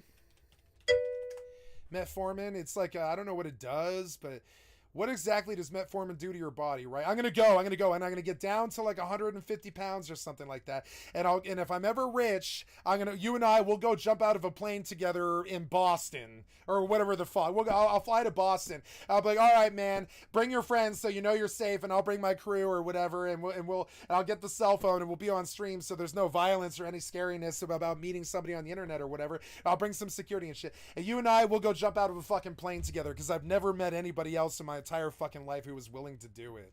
You know what I'm saying? If you actually are serious about that, we'll go do that. I'm dead serious about that. So anyways, so silliness. I'm talking about silliness here, but I do need to do something while I'm here. I'm looking at Feldspar at this beautiful price. I have to buy a certain amount of it, which I already figured out. It was, where's my calculator? I needed that calculator, that utility of that calculator there. So I have to do the math again because I forgot. It was my hold, which is 30,458. 30,458 divided by 0.010 equals 304,580. So then we come to the market and we buy what was this again? It was 304 580. Yep. 304 580 of this. Here we go. 304 580, and we look at what this is going to cost me. That's it. 2 million ISK, right? So we're going to haul this. It was only 2 million ISK. This wasn't worth the time, I don't think. This was not worth the time, but one of the beautiful things about this is I can take it back to Jita, I can reprocess the Veldspar into materials, and I can manufacture with my blueprints. So either way, whether this makes me money or not, so look, right? See, look, I perfectly filled my haul, perfectly down to the meter, because I pulled out a calculator and I did the exact math, and I pulled exactly to the meter how much Veldspar I could fit in this ship. Then I come to my locations. Sorry, Hop, I'm gonna read what you said. I'm just in the middle of something that is time intensive. The longer I wait, the less likely the deal is on the table, right? Someone else. So I came to this particular station because whoever lives here is selling a lot of Veldspar for very cheap, the cheapest in the entire universe. Now I'm going to take this back to Jita and I'm going to flip it for a 22% markup, which for 4 million Veldspar is not much, or whatever, 3 million Veldspar. So for one single click, I'm going to pull in 2 million. It wasn't enough, but what I can do is haul Veldspar back, and I don't know. I think I want to buy a lot of this. What I want to do is take a look at buying another 308 or whatever it was. What was the calculator? Where did the calculator go? And I missed what you said. I'm sorry. You said I ordered a cloudy melatonin pen, so I'm hoping it comes in tomorrow. Yeah, I know. I'm so sorry. I am a bad influence with this stuff. I have gotten like 10 people to start vaping, Hop. You shouldn't ever start vaping, but it'll definitely help with stress. You know what they sell is I think I made a note of it. It's called,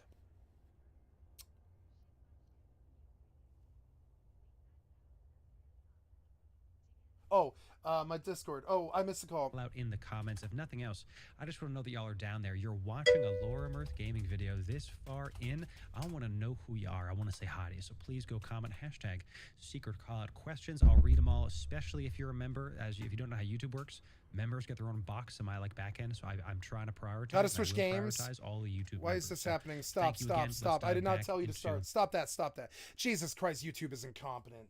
Come on, man. So now, I'm sorry, guys. Got to switch games to Baldur's Gate 3. I missed my timer. Son of a bitch, I missed my timer. My Discord made no sound at all. No sound. Why did my Discord make no sound at all? I'm coming in. 720. Okay, or no, I'm going to SSH. Oh my god, I'm so sorry, Big On. There you are. I am so sorry. Another way you can reach me is if you come into my stream and just say something. I guess Discord will not give me any sort of fucking notification, and I cannot fix it. No sound, nothing. Hop's sitting here with me. We heard nothing. Discord will not alert me that you're trying to reach me. It's so stupid. That's fine. I've been playing my single player campaign this whole time. Yeah, I figured. I'm gonna try and fix this problem so it doesn't happen again. Why am I not receiving notifications from people? Why won't you make a sound?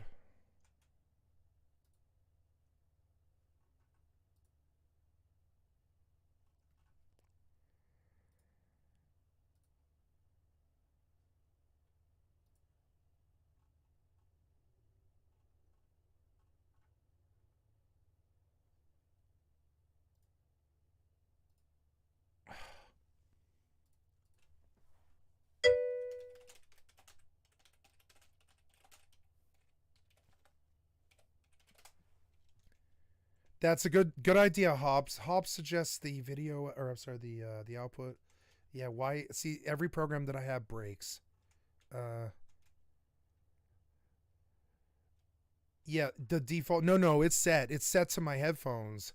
It just didn't make a sound. It's got some kind of issue. There is a known issue with Discord when it doesn't ring for incoming calls.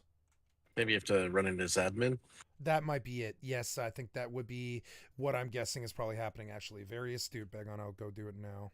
Yeah, when I used to multi-box WoW, specifically when I was multi-boxing, give me an FFXI is error like and this say I too. have to make it admin. Yep, that's very astute. That is actually probably what is happening here. I'm sorry. We'll fix it. My last intention is to keep you waiting.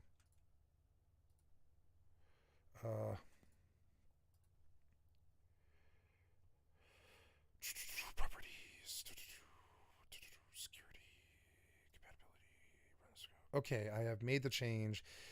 Do me a favor. Will you call me again? I'm gonna break the call. Will you call me one more time, please?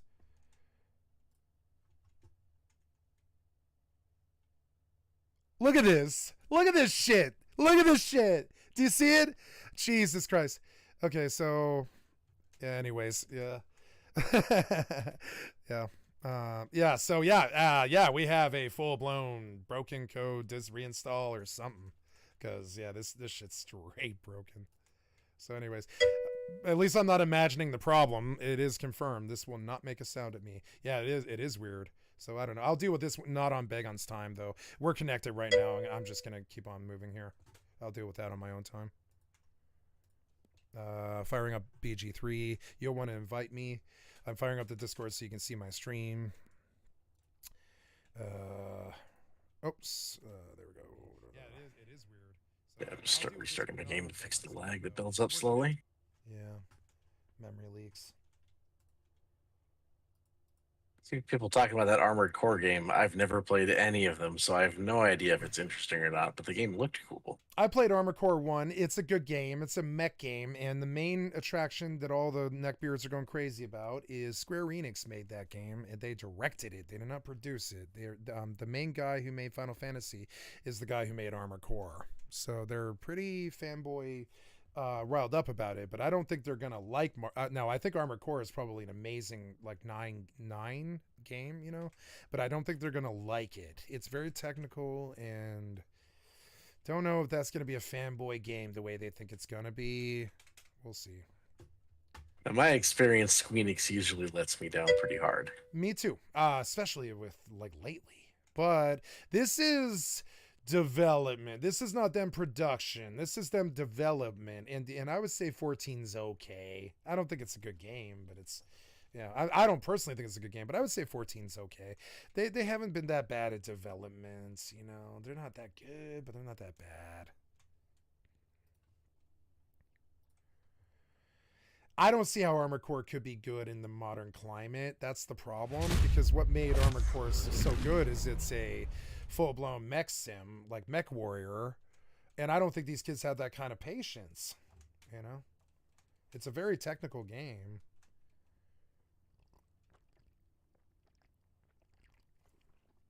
Another reason Begon is I believe Nobuo did the soundtrack to Armored Core, both of them.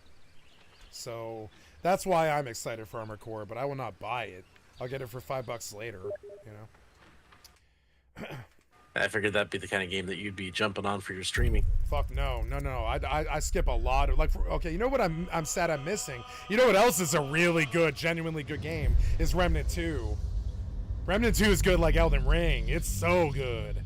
It's so good. It's so well made. All the puzzles, all the combat, all the shit. It plays like Elden Ring in terms of its level design. It's got all kinds of teleports and nutty puzzles with portal drops and stuff like that.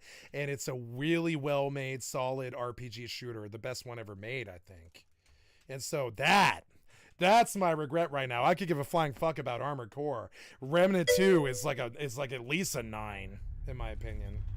And every day that I don't play Remnant 2, I cry a little bit. I am going to change title hop, but I'm not going to make my friend wait while I do it. So I'm just trying to get the low screens out of the way here. So while he's doing, you know, like chat or any of that, I'll change titles. I already made him wait enough, you know. I'm trying to make Shadowheart inspect the holes, but she's rolling very low.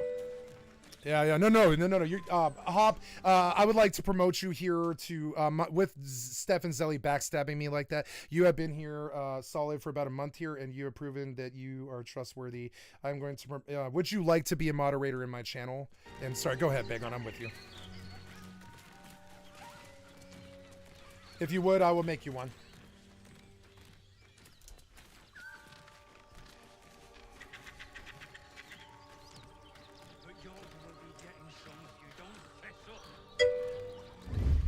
Okay, there's 3 rules, Hop. You got to promise in text chat that you won't harm me. Zelly and Steph, they broke that promise. They harmed me. You can't harm me like Zelly and Steph. That's the main one. Don't ever harm me. 2, you must abide the Twitch terms of services.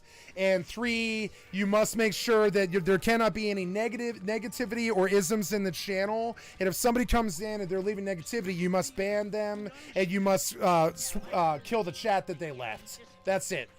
There's no requirements. Also, if you are gone for 3 days or more, I demote you until you come back. It is not a demotion and some kind of negativity thing. It is for safety reasons. If you disappear for longer than 3 days, I demote you until you come back so that nobody can use your account against me. It has nothing to do with you. That's it. That's all the rules.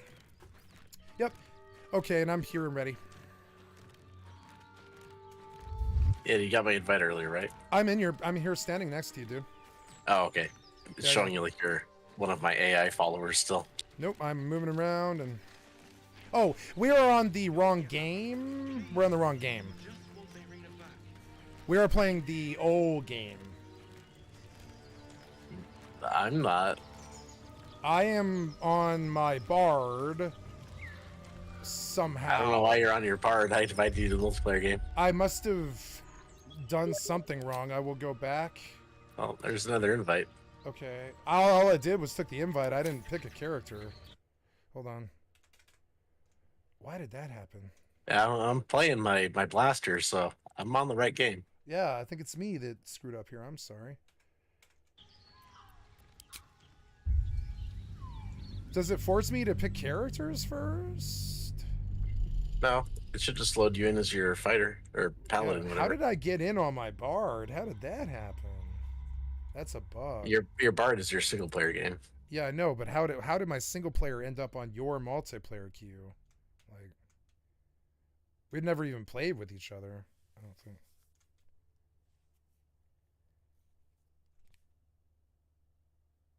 It might do it again.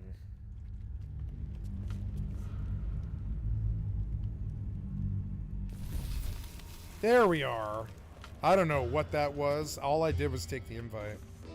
Yeah, now it looks like you're actually here. Yeah, sorry about that. So now you're west of me, okay? Oh, wow, yeah, it booped you all over the place. We are at the dwarves.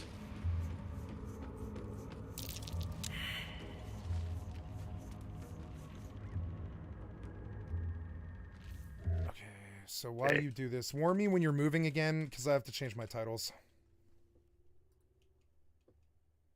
I'm going to try to talk friendly so I can come around and attack from stealth once we're done talking friendly.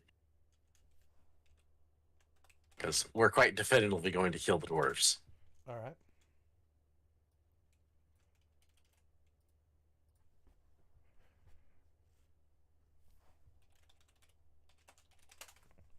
I will promote you in just a second, Hop. I have too much on my plate. Give me just a second.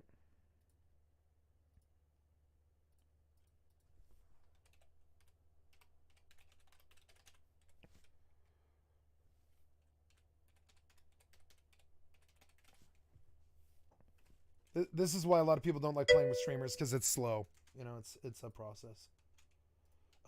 Sure. All right. It's pretty easy to keep playing. Yeah, it is. Yep. Like I don't need you to be actively playing. You're only playing one of the 3 characters. That's very true. That's helpful to me. That's very helpful. Oh, yep. Are we in it? Oh yeah. When my turn hits. Oh, I have started the boopening. The boopening.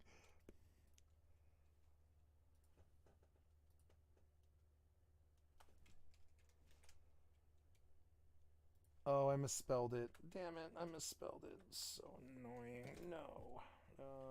Yeah, tactician. I misspelled it so bad. Tactician duo. There we go. Oh, you piece of shit. God damn it, you're annoying. I hate Kick. I hate it. Isn't Kick like a porn site? No, Kick is the last bastion of free speech left in the entirety of human lexicon. You can do whatever you want on Kick. It doesn't matter. Okay, my only exposure to Kick has been like chat logs of third worlders messaging women and telling them to kick them for sex. No, Kick is just a gambling website that was evolved into a freedom website where you can do whatever you want. And I'm on Kick specifically because I break DMCA on Sundays to do either solo or duets when I sing. And when you sing, you need music, and music is DMCA. So one of the beautiful things about Kick is, and Twitch, is they won't kick you off if you're listening or singing music. The other websites will. They will ban you and demonetize you. But Kick and Twitch will not. So they're valuable for those reasons, and I hope they live because of that too. Yeah, it's really dumb how music's handled by these tech giants. The whole copyright thing, yeah. So I like Kick specifically because Kick will never demonetize me or ban me or remove my follows when I sing Metallica or something, you know. And Twitch won't either, but YouTube and Facebook absolutely will blank out the entire sound, you know, or ban me, probably both.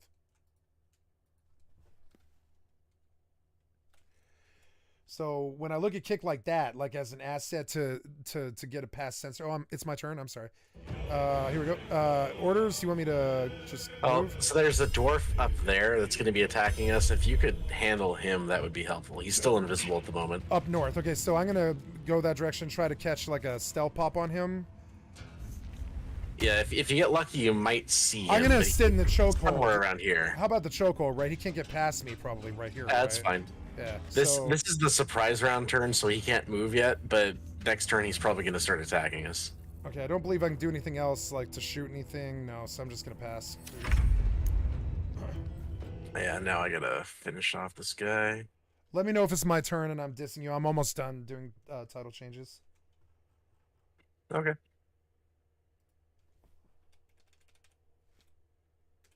Oh, great. He just used Raise Dead and made 7 freaking zombies. Oh, no. I don't know if they go away when we kill him. I'm hoping they do, because that's a lot of zombies. Mm-hmm. I think we'll be fine. I one-shot everything. Just kidding. Listen to my ego.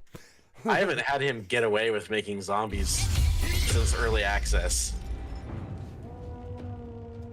Oh, he counterspelled my Misty Step. Well, I'm gonna throw him off this thing and kill his ass. Don't worry about Lurgan. I'm set up to fuck him in the ass. Worry about the others. I'll stun him and then I'll knock him off that. I'll boop him. I'll stun him and hurt him and boop him. Yeah. Yeah, he's almost dead. So literally. Oh, he's almost dead. I didn't look at his health bar. Yeah, never mind. I'll just kill his ass. Yeah, because I could attack him from below, but I have a high mischance against him. I was aware, so yeah, hit the guy you can hit. Nice. Dude, that was like 20, what, 20, 24? Don't use rebuke. Oh, no, I'm not.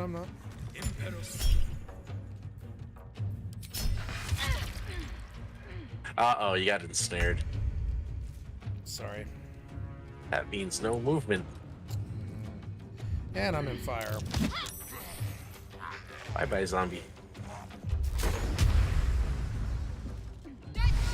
Oh, I gotta switch to game mode here, so you guys don't get the bad quality. There we go. Okay, I'm gonna dip in this fire. You want me to get this crossbow over here first? He's got more health. I would much rather you take the dwarf out. All Do you have knockback arrows? No, I don't have any arrows. I've been giving. Oh, I do. No, I don't. No, I don't. Okay, I just gave you Asterians. Try to knock him back with an arrow since you can't move right now. How do I use the arrow? It's an item just like any other, as long as you have a bow or crossbow equipped. Yeah, if you can pull off that hit, that'll kill him. Oh, okay. Yeah, I guess you can shoot the magic arrow.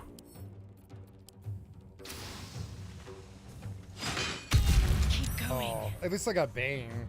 Damn it. Yeah, that's too bad. Oh well. Problem is he's gonna get another attack off, and no, it's actually Asterian's got a turn. Asterian can probably finish him off. Oh god, you're about to be swarmed. Yep, Shadowheart can knock him, Very good. but I'm gonna have to make it until Shadowheart Wow. gets her turn. You killed one with a reaction. Oh, I was almost dead. Didn't- Yeah, we. Oh.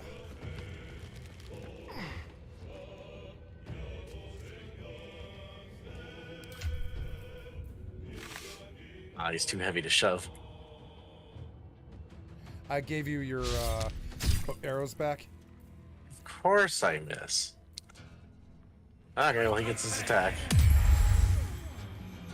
No opportunity on that. On a fucking climb down. He Oh did. my god. He did blindness. What are you freaking out about? Yeah. And blindness makes that happen. That's yeah. So I right. I was too blind to. I see. I had no idea he blinded me. Oh, he blinded Asterian. Oh, that's Asterian. Yeah, I'm sorry. I gotta let all these zombies attack me so I can get a good knockback shot on this boss. Oh, I wasn't expecting an 18 damage critical hit. It's still worth it. Bye. Yeah, I was like, he's probably gonna die to the spell, but if not, the damage should kill him. I can maybe cleave 3 of them. Ah, we're fine. The zombies are easy. Just he knocks Shadowheart off with a boop, so I have to get her back up there. I'm gonna If she have can to get a kill good that thunder wave, guy. the zombies will all die. I'm gonna kill the northern guy. He's starting to like. Those guys are gonna be a problem, I think. Yeah, you have smalls. I have bigs. So you deal with the reanimators because the big guy's gone. But I'll take the northern route and take the other 2, because I can't reach you. Wish that caster would come out of invisibility though. It's 3 damage. Okay. Finally. You can move again.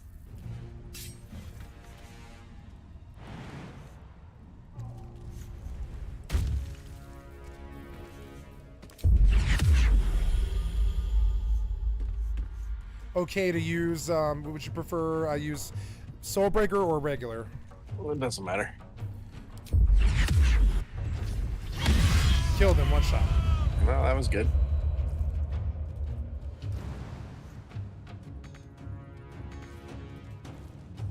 So the caster, I'm pretty sure he went up the ladder. He should be right down there. But Hey, you killed- cast me the arrows back real quick, huh? Oh, you have the attack still? I got the attack still, yeah. Let's see if we can get this guy out too. Or at least some damage, you know? Thank you. Oh, I can't shoot. No, I can't shoot the arrow for some reason. So, here we go. You only need 1 attack. You should be able to still. It won't let me. See it? Some kind of... Maybe not the arrow, just the normal arrow. I don't know what it is, but... This time it's grayed out. I don't know. Just Because I something with can't equip it, so... just end your turn or something.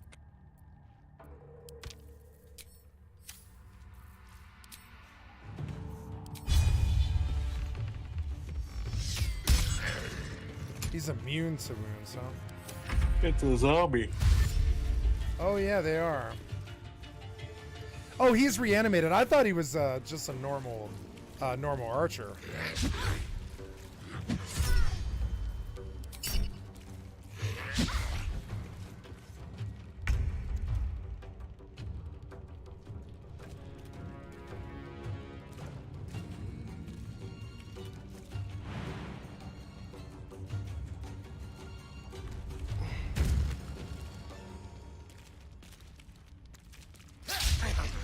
Oh.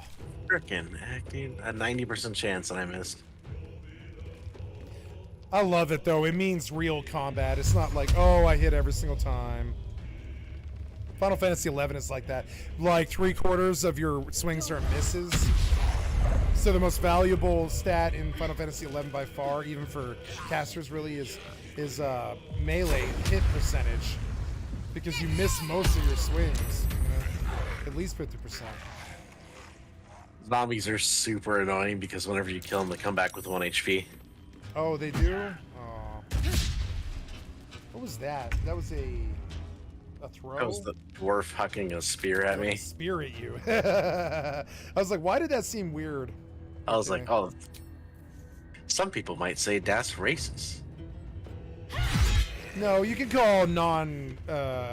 Never mind. I'm just not gonna say anything at all. Yeah, I was like, I don't know if you want to approach that one or not. I Zombie's still realized- alive. What are you doing? Zombie's Oh, still up. zombie's still alive. Yeah, yeah. All right. Sorry. Thank you for catching me. Remember, they always come back at 1 HP. That's why I keep knocking them off the ledge, but they keep coming back with 1 HP. I forgot.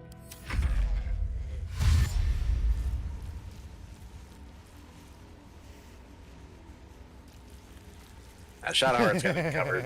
That thunder wave is overpowered. Why against would these you things. go nut hug Shadowheart? They're zombies. They're not. Oh god. Yeah, I mean you're on the ladder. You were positioned perfectly. That position, Shadowheart should always stand right at the ladder right there. See it? It's like the best spot in this entire fight.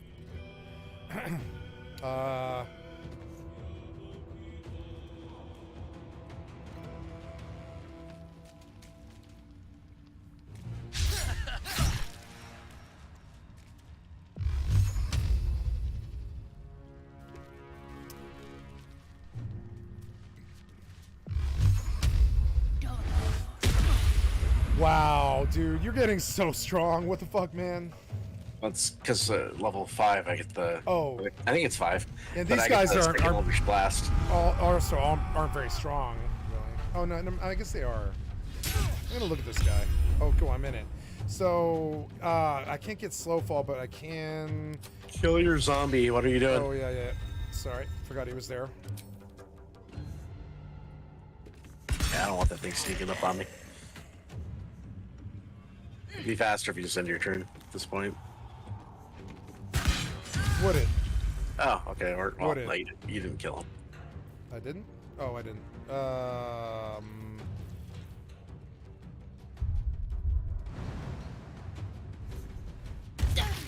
There's no point in hurting yourself. There was, but I lost my action with it because if Asterion. Never mind. Yeah, Astarion's been hitting pretty weak this. Well, he killed the first dwarf really well. He's been hitting like crap ever since. How did I do that little damage? Does he have a buff on him? I don't know. Bearheart. Yeah. Bearheart is one Yeah, of it was the like- barbarian rages that makes you take half damage from Yeah, it was like- everything but psionic. Like, what was this? I was like, what is like? Why is he taking such little damage? Yeah, I was curious how you crit him for 9 because that shouldn't be possible. But it's Bearheart. It's literally half damage for everything that we're going to be doing. Drow poison.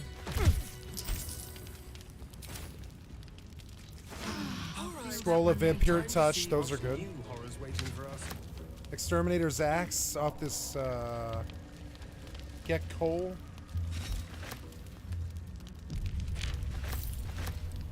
Dwargor Antidote.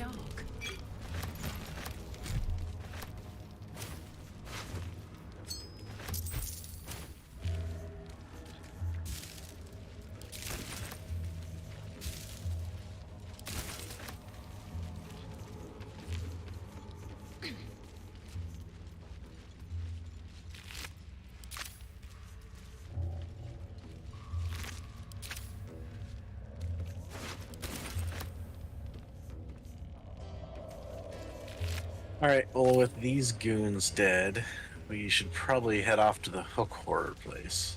Alright. Nothing else in here? Not for us at the moment. Alright.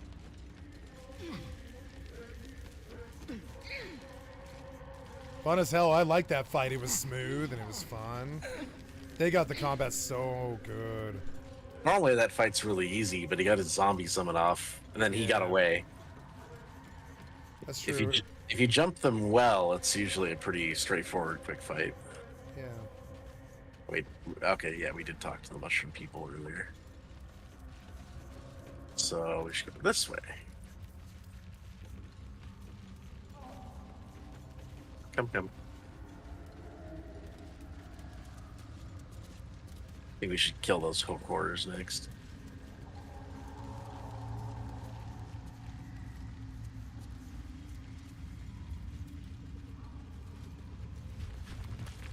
Oh, Oh yeah, that bullet is still up, isn't it? yeah. Well, but I'm gonna save.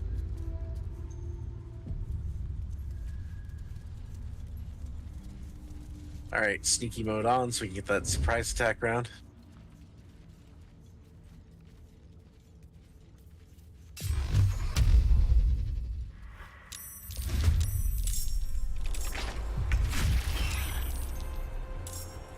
That's too bad. It turned around when I was trying to switch to Asterion.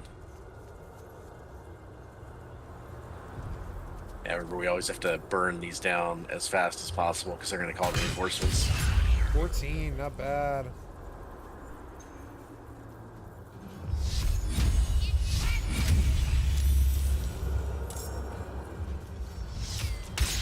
Try something else.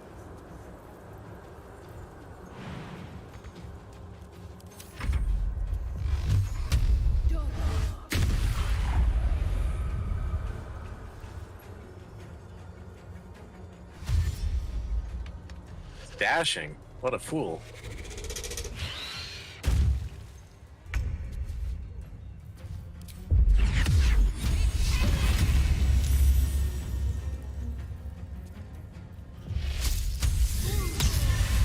Nice. Yep, I got all these different cantrips for a good reason.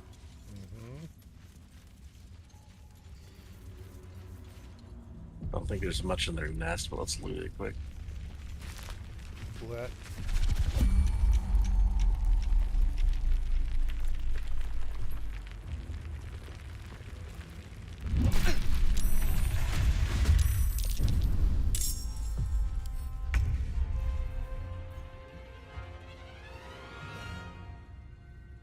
Not bad, 40 damage off. We fought him already. Nice shot, Big On. I mean, I know it's random, but isn't the endorphins good when somebody congratulates you on some thing that you clicked? You know? Feels good. I don't know. I just wish we got that sneak attack on the bullet, but I it was know. quick.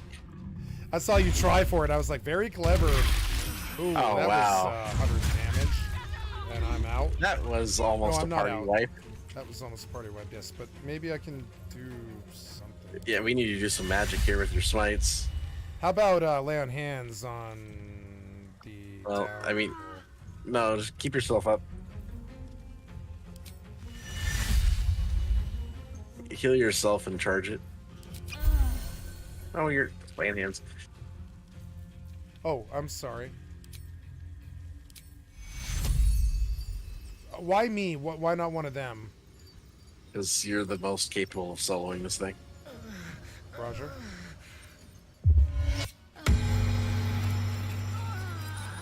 Bullet has cleave attacks. We're never gonna win the pick each other up game if we fight like that. You need to just go in there. No, go at it.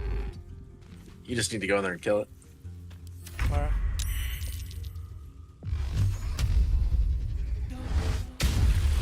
Nice, 14. That's gonna help. That's all I And can do. he's I'm running away. You yeah, can yeah. I'll fight him. No, Deadly not leap. more Oh, deadly leaps. Oh, only 10. I saved though. I saved. You're out though. Yep, it's up to you now. Yeah, hit it with a prone smite, and then you have a good chance. I If can it lay hit- on hands and raise one of you. You want me to? No.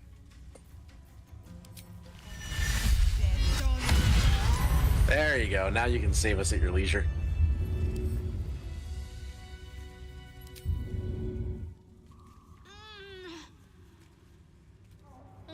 Yeah, see, it's still a lot of health, but you had smite up, and smite's a good way to chunk something. I agree. I think you played it well. Yep. It's just crazy how much. I mean, that thing was leaping at us for 30 plus damage when our health is 40. It's a little bit excessive. I'll feel that one later. Alright, instead of just going straight to trying a long rest, let's But see we if also have like 160, so we lived. Just barely. It was not 100, it was like 86 on 160. But it did lay out like half the parties sucked. turn on sneaky sneak. Oh, I'm and sorry, then- I was not paying attention. There we go. And we're gonna try to climb up these knotted roots. All right.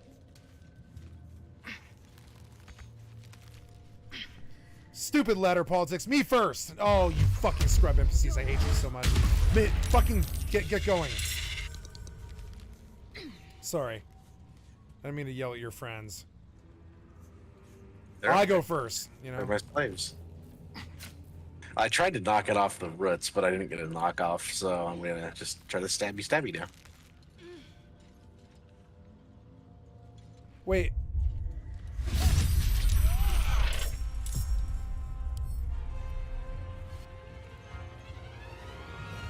It wouldn't let me. We didn't need it.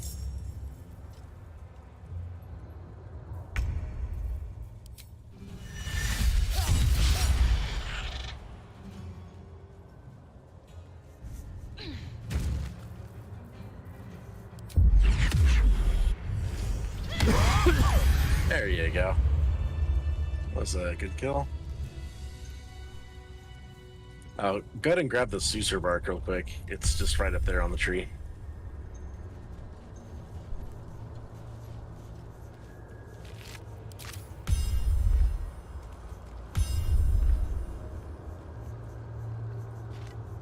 I've never seen a tree like There that. we go. The bark must be a rarity. And then I don't know if we can. I'd really like to sneak kill that drow over there. The drow? Okay, that guy? Philro? Okay. Let me come with you this time, though. Like, let me, like, actually reach you. Hold on. And we'll go in together. Yeah, I'm all set. Ready.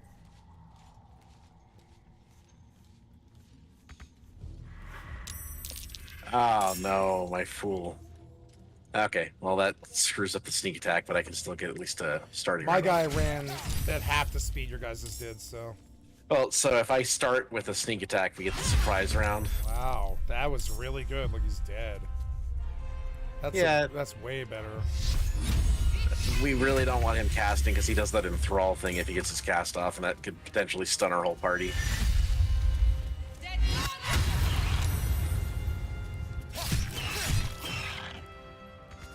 Alright, that's working well so far.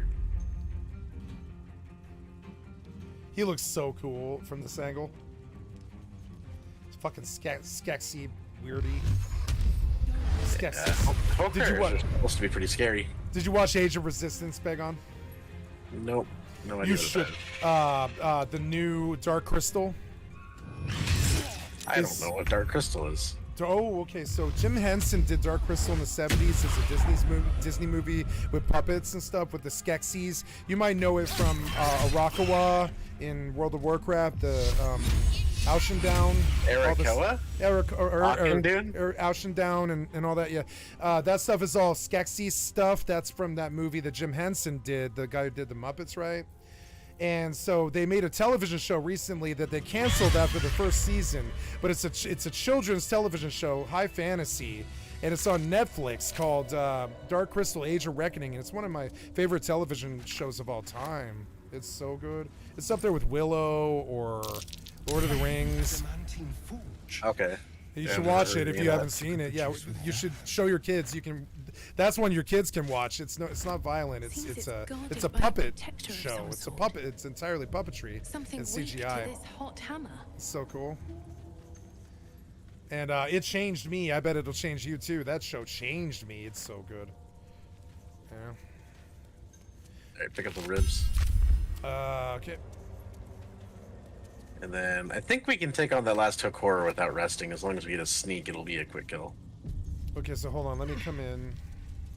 You should let me open because you're fast. I'm not. I move at like half your speed.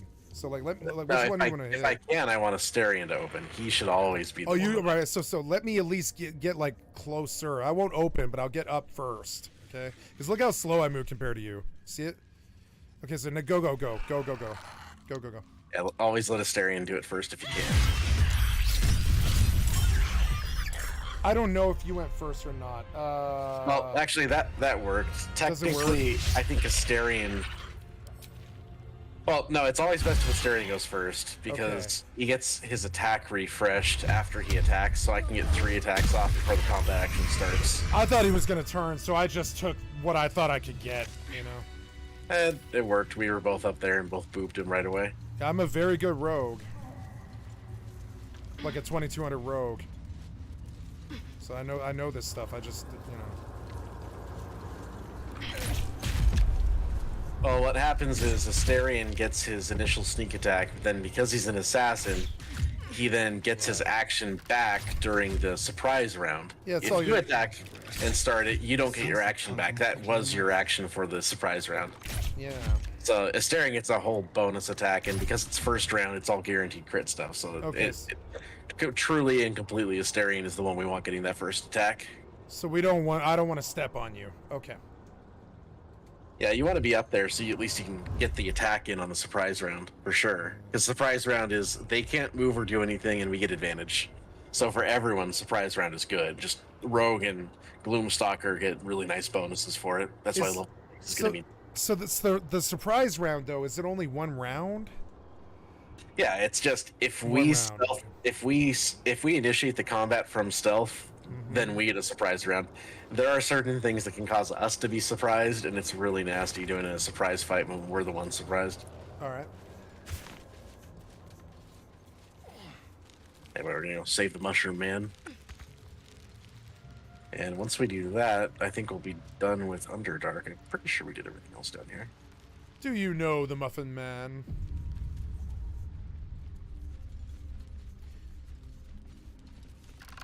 And where I work, it's funny because at the entrances, like we get contractors and stuff, and there's these little tablets. Oh, shoot, I forgot. I can't just go and do that if I don't want to kill the mushroom. Wait, is he not dead? I'm getting He's out of not it dead. either way.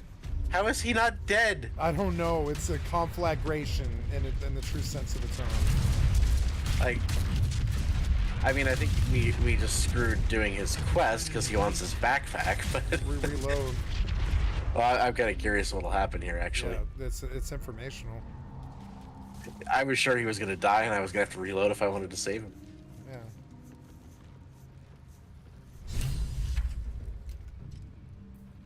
Ah, right. As I must. What? Oh. Okay. That's how Apparently, he picked up his backpack and then ran all the way here without dying with all those explosions going off, which makes 0 sense, but okay. Oh, two scrolls of Misty Step. Nice. That's. It looks like the rare herb we want that's over here got blown up, though, but I don't care about it. You can I reload. don't know what its actual use is, but if you give it to his wife, she will take it from you and say thank you and give you nothing in return for giving it to her. It's too dark in here. I'm gonna put on a torch. Bad idea. There are explosives everywhere.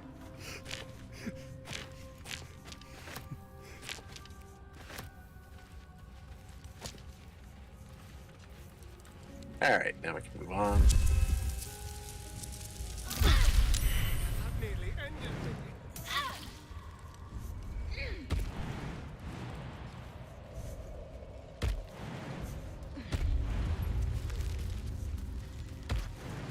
Okay, now we're just heading back to the spore base. Stupid NPCs. I clicked it first. Sharp, Stupid ladder. and still fresh. Let me tell you how much I love ladders in video games. Best be careful. Remember SSC, ladder boss? Oh, you probably did that recently, huh? Did you guys do SSC? Of course. Wow. Did you get a lot of elevator boss stuff?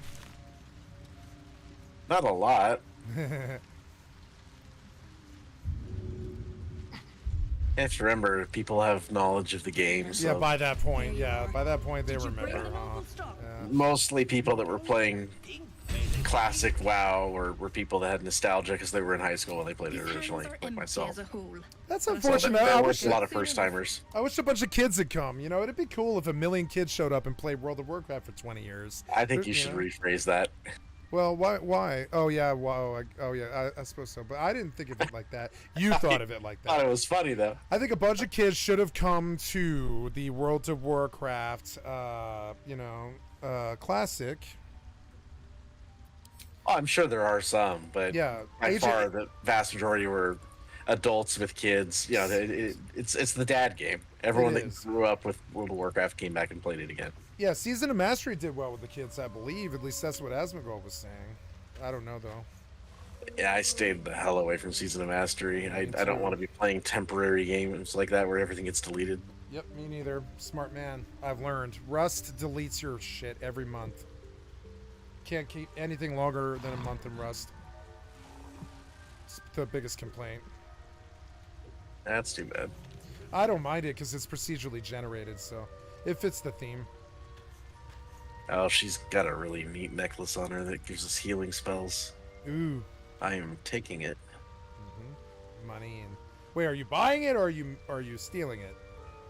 Just buying it. Okay. Apparently my character can equip light armor. I didn't realize I was proficient.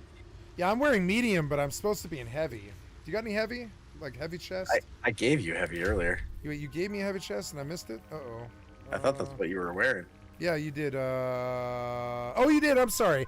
You did give me chainmail. I thought chainmail was medium. My bad. I think a chainmail is medium and plate is heavy. Oh, it's throwing me off, but I think I'm better staying with just a robe. Because I have a dragon skin thing that gives me like a 13 base AC. 13 base. That's pretty good. Yeah, well, there's a +2 padded armor that this vendor is selling. Yeah. So it gives a 13 armor class. So I think it actually wouldn't benefit me at all versus wearing just a regular robe. I sent 2 scrolls of Misty to Asterion, so you can go backstab at will if you need to. Oh, neat. There's a ring here that gives you the jump spell. Ah, Caustic Band. That's what I've been looking for. So this vendor, she sells a ring that makes all of your attacks do an extra 2 acid damage. Very good. I want that. Oh, actually, it says your weapon attacks. No, that's better for Asterion. Never mind, because you're dual wield, aren't you? It's good for my Sorlock, actually. Sorlock. I believe it works on my spell attacks, too, not just specifically shit, weapon attacks. never mind. Yeah, because she does all the AoE. So. No, I'm talking cantrips specifically. Cantrips. Like when I cast my Eldritch Blast, Right. I'm pretty sure it adds to my Eldritch Blast It damage. shouldn't, but it probably does. Well, yeah, the phrasing of it says it shouldn't, but anyway. If it doesn't, I'll give it to Asterion, because he's the other really good candidate. Yeah, sorry, I'm almost done with this vendor. Just want to sell a few things. I should have named her Kaylin Whiteface. Damn it. 70 years of terror. Oh, nice. We got a nice pair of gloves for saving him. It was Bibberbank. Do you think Whiteface will ever be the meme Blackface was? No. It is to me. Maybe that's really bad what I just said. I should just not say that.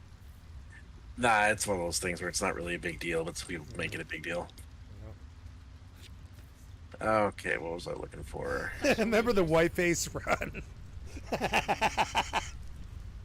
Remember the Tactician Whiteface run? I have no idea what you're talking about. Like if we were to refer to this run, what's something that makes it stand out, right? This whole playthrough. Her white face. Remember the Whiteface run? Oh my god. What is the creature doing to those corpses? Oh, you know what it's doing.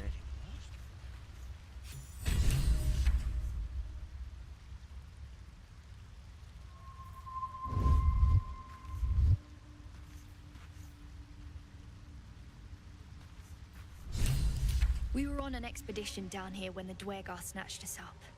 I got away, but not the others. Thank you. But here, I'll mark... Fucking Whiteface. So stupid. Oh no, I didn't want to talk to him yet.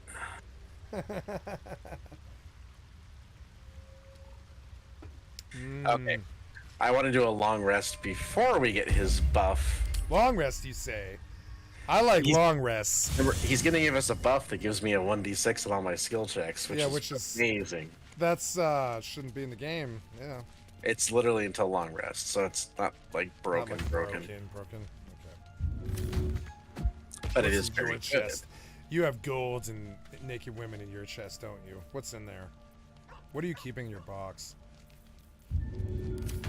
So Do I have to keep throwing the ball to Scratch to get him as a pet? I don't know how this works. I don't know if you. Oh can no, get him I as already a have pet. the spell. I already have Oh, the spell. you I have the didn't spell. realize they Summon had it. familiar. Wait, we get another. We get another familiar. Yeah, it's Scratch. Fucking sweet. I didn't realize they had Astarion it. wants to I'll have talk to bring me. him out. I'm gonna go do the RP. Do you want to bite me? Oh no. There you are. He's talking about the delicious I moment was we just shared. thinking about you.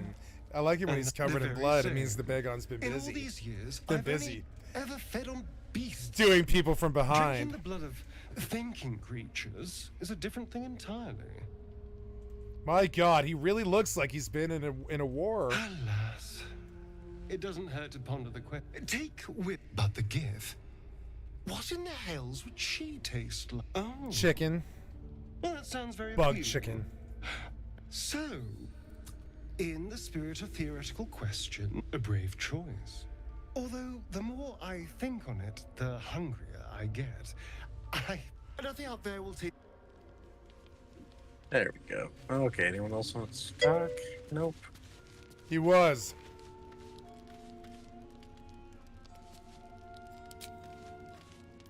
But yeah, I'm gonna see if that ring works with my Eldritch Blast. If it doesn't, we'll hand it around. All right. That would I be don't care sad. about that ring. Like, that ring should be on anything that can AoE. I'm one of them. I have cleave. No, it's on a dual wielder is what you want it. Right, Someone who dual wielder. attacks rapidly. I was like, isn't Astarion dual wield? Uh-oh. I promise Nice, that we're getting our tadpoles. You haven't been using the parasite, but things haven't. You thought a mind. You're desperate to be rid of it. Understandable. But you're looking for solutions in the wrong place. Your parasite is until the source of the You were lucky that Amela. Her parasites are merely a symptom of a greater sickness in Faerun. You've already seen this dialogue. It Yeah, imbues but the can I do it parasite wrong? with special powers. I don't think Some so. benefit. Were it not for my protection.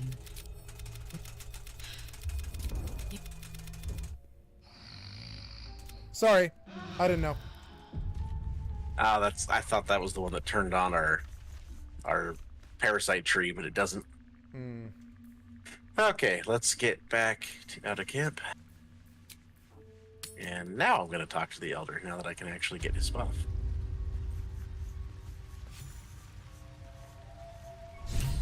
So I found out that Starfield comes out, if you buy the premium, it comes out on midnight of the 30th, Bagon. So I can play evenings for the foreseeable months. I don't think that's going to interrupt us at all. And what did you say comes out on the 30th? Starfield. Oh.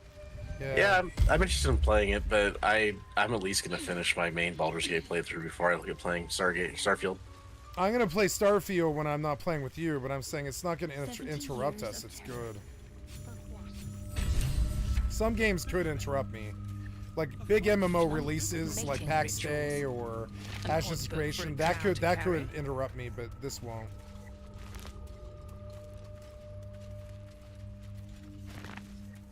Another thing that happens the same day is the Rust wipe. So it's an interesting day. I'm going to get all three. I'm going to get Rust and Baldur's Gate 3 and Starfield. It's going to be a good day. Good time to be alive as a gamer. Well, there was a real drought of games, and then just all of a sudden we're getting a bunch. Yeah, and then it rained mana from heaven. Yeah. Yep. Yeah, the drought sucked. It's been 8 years, I think. I would say Horizon Zero Dawn was good. Maybe. Shit, I can't think of many others. The same forge from the wizard's notes. The notes that mentioned a guardian. Rust. Fortnite. All right, I am ready to move on. Let's go.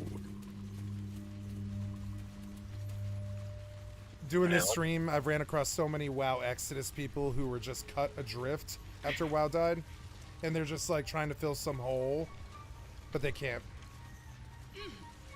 We're talking like WoW, the original, or we're talking about classic? Retail, classic, all of it. 20 years of WoW.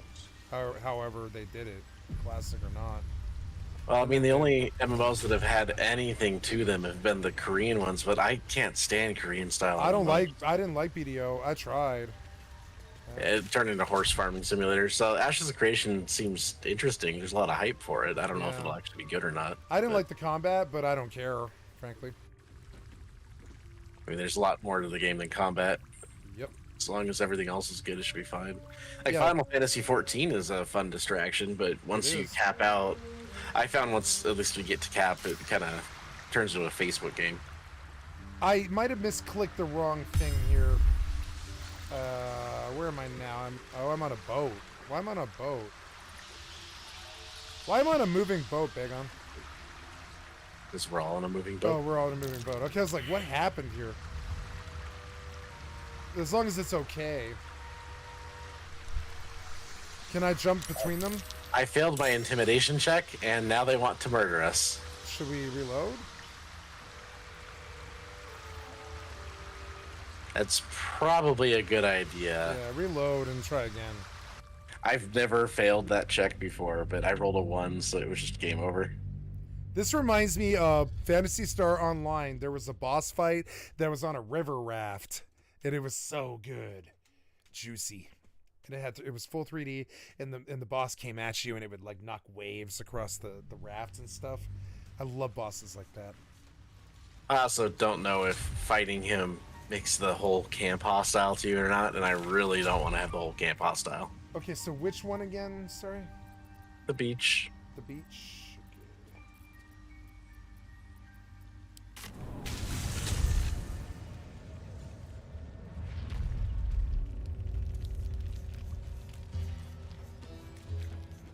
We get to take the boat finally. I understand what's happening now. Okay. It was a little abrupt.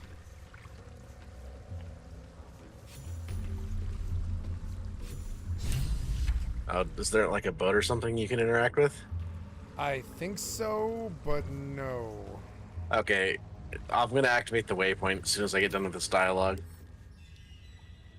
Ah, that's... You feel... Your twat soul chum owes... and I'm warning you. That twat soul ain't... I'm gonna start calling people twat souls. Shut up, you twat soul! Shut up, twat soul. Waypoint's turned on. Okay, waypoint. So where's the waypoint from here? There's one right by where you're at. Oh, I see it. I'm sorry, the star. Okay. Yeah, you gotta shift your camera though.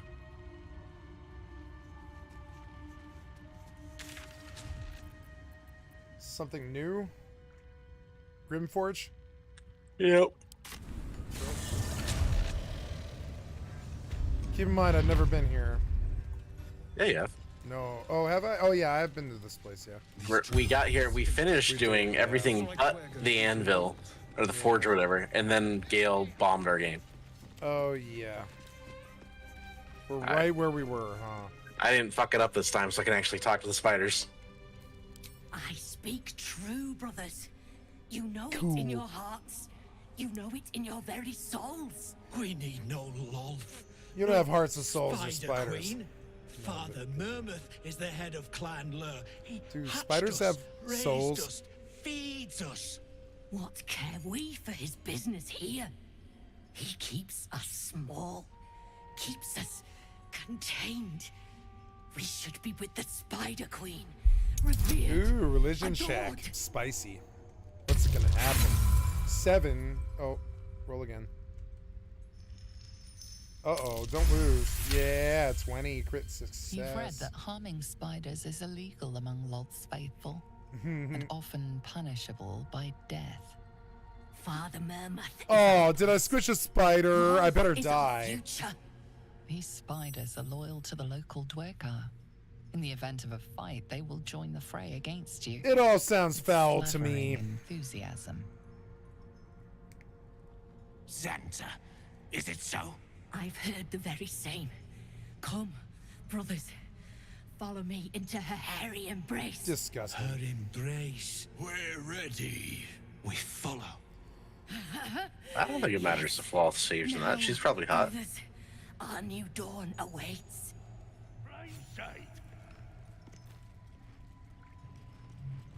All right, let's go see if I can get that one really nice item off the gnomes. Dead drow publicly displayed.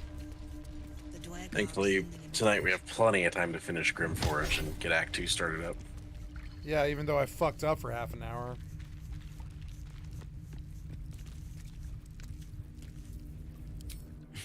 You gotta be kidding. These trash don't have nothing on them but rocks. Come on, not the ones.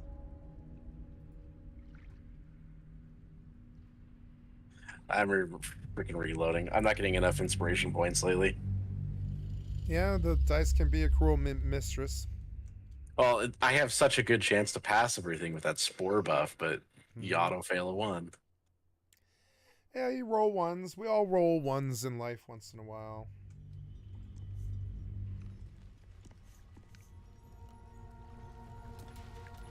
Dead drow publicly displayed.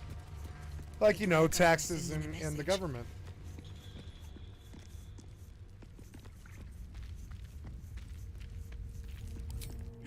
You gotta be kidding. These trash don't have nothing. 25. There we go. That's a good roll. You spot a shiny trinket on one of the corpses. You have sex with the corpse. I didn't go that far. Thank the absolute. Oh, there we go. Now we The can. corpse pays you afterwards. Can I loot all these gnomes freely? They don't have anything. One of them will have Ooh, the really good deck. potato. Ooh, fetish of. There it is. Collar Durin smooth hands. Invisibility. Ooh. Yeah, you can take it if you want. No, I don't care. Let's put it on whoever gets. I mean, let's be Uda. What's the word? Loot Council about this. Who gets the fetish?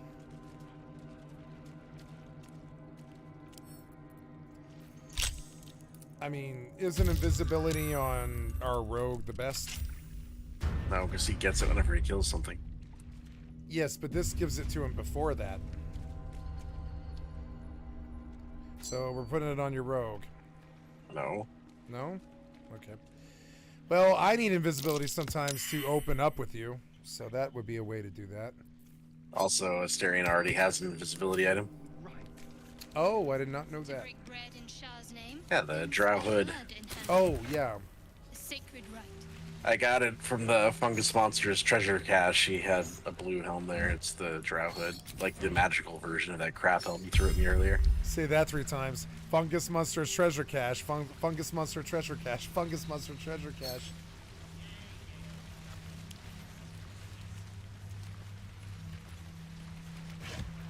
Ooh, silver. I'm robbing you. Deal with it. Yeah, the silver stuff you want to loot. There's a lot of not silver stuff, though.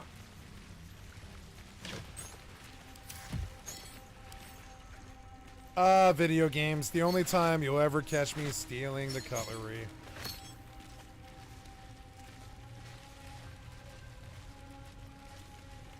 You mean like those Clintons? That was one of the shitty things fucking Hillary and Bill did when Bill had to leave the White House. They stole the cutlery. They stole the cutlery like a hotel room. Yeah. Of course. I don't remember how long it had been there. Like, you know, which president first added it. It was like Jefferson or something. Like, it was 100 years old cutlery the Clintons fucking stole. There's rich Democrats for you. They act so holier than thou, but they're stealing the cutlery in the background. I mean, I would push back with both parties, but no Republicans or Democrats did it before the Clintons did. Before they did it, no. I doubt any president stole the cutlery, no, before the All right, Clintons. grab the rock. Oh, I'm sorry, grab what now? Oh, what rock? The rock. That thing, I'm sorry, I didn't see it. Okay, can't get it to move.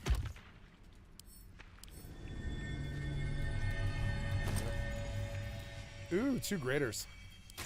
Remember, sneaky here so we don't get ambushed. Okay. Prime spot for an ambush.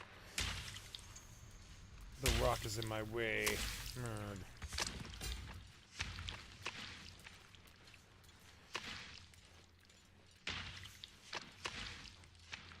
It's too bad for the gnome. There's no point to saving her, because she has no place in the game after you talk to her.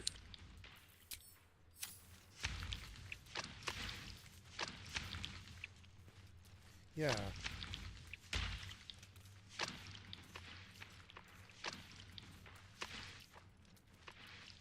So if you want, we can fight the slimes or we can skip them. They are entirely optional.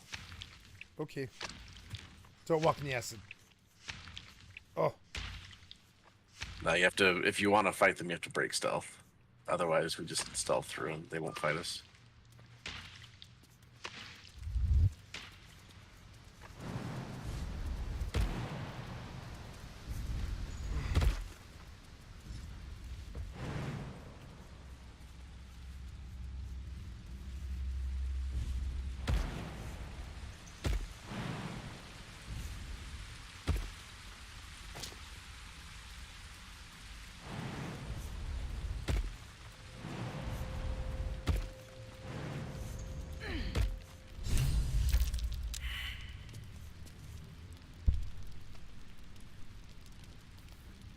What better to die in this shit-eaten, rotting moonrise?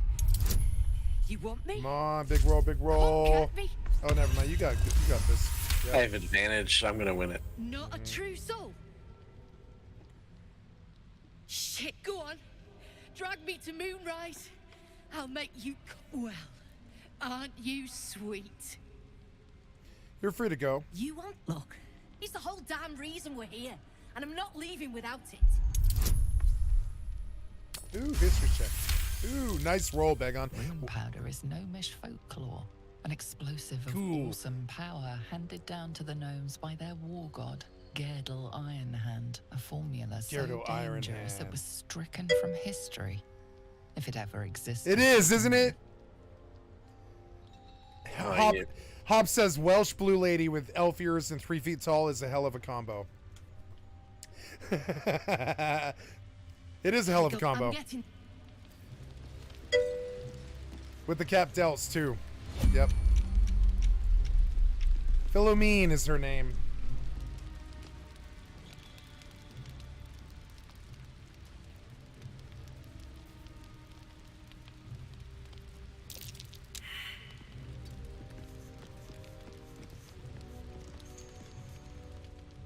Something going on here. Yeah, we're jumping her. Very easy to kill her. Alright, you loot that because it's 16 pounds. I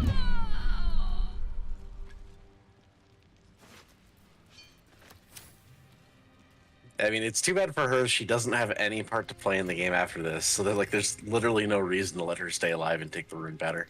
Yeah, I dislike this about modern RPGs. They make moral relativism kind of this thing about growth. And I think that leads to bad habits. Like, oh, I'm just going to kill this guy because I can, and it's growth. Yeah. Well, in this case, she has a very valuable item on her. Well, in this case, yeah. I mean, like, yeah, but still, though, you wouldn't normally just kill someone. Like, okay, so the diamond dealer down the street has valuable items that I want. I don't kill him.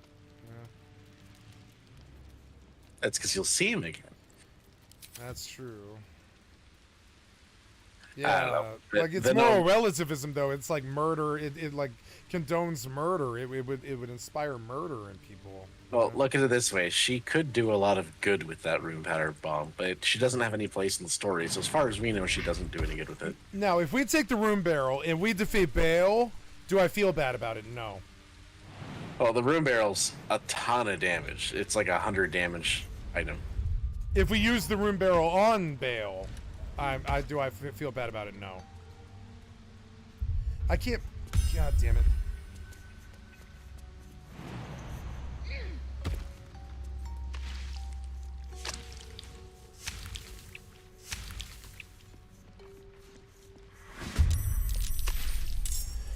You have angered the slimes. Oh, I didn't know they were there. Wow. What do you mean? We talked about it. Oh, yeah.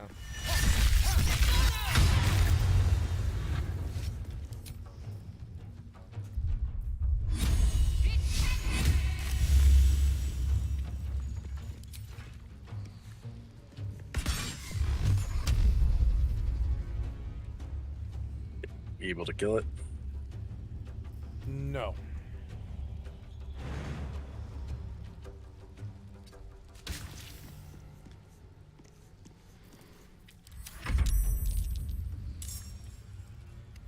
I missed. Sorry.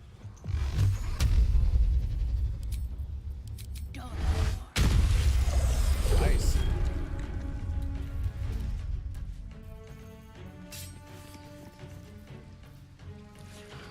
Yeah, the problem with the jellies is they are resistant to slashing and lightning. So, like, you're using slashing, you're gonna do half damage. I have psychic damage, 1d6 plus 3. You should still just whack it with your weapon. I'm just saying it's. Oh, you don't want me to use my thunderous? Okay. Yeah, don't waste your good shit on these. They're really not that dangerous. Okay, I didn't know. They looked kind of threatening. Kind of. Oh, we already killed one of them too, which is a huge deal. Wow, that was 39 damage. Jesus. Yeah, it's because you got a critical strike.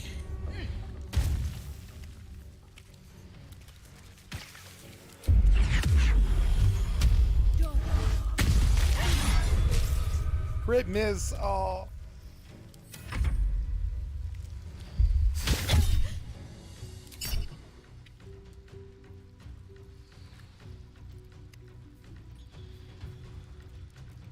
All right, slime, end your turn.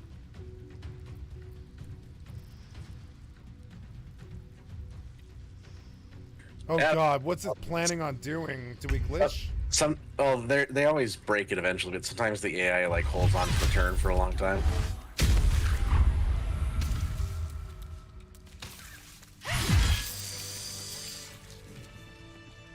So apparently my Eldritch Blast is not doing the acid damage, so they must have fixed it because I was pretty sure it was supposed to. So now it goes I'm to gonna give the ring to Asterion. Asterion. Yeah. Yeah, because that's like 4 extra damage whenever he goes knife stuff. Ochre jelly slime. Here's a helmet with Constitution saving. Those are white quality junk helmets. Yeah.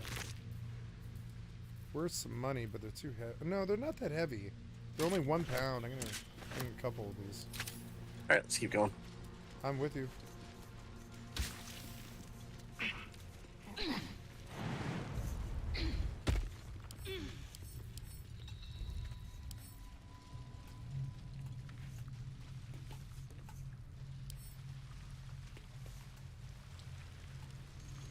Potion your health back up, by the way.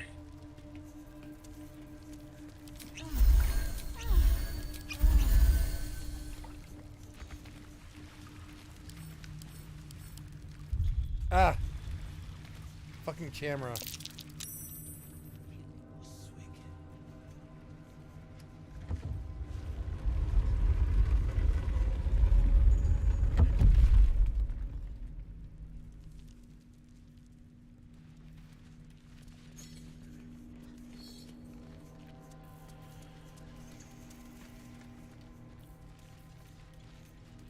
Alright, now we're headed back up.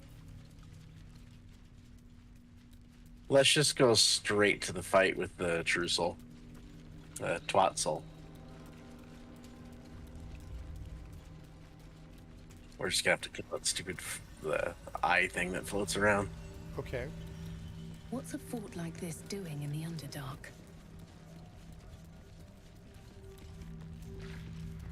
Whoever built it, they let it rot for ages.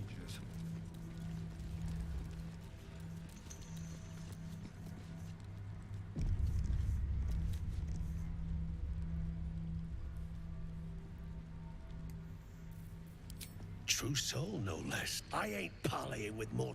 If I didn't know better, I'd say a mind. The shiver returned. The stench don't lie. You're one of them.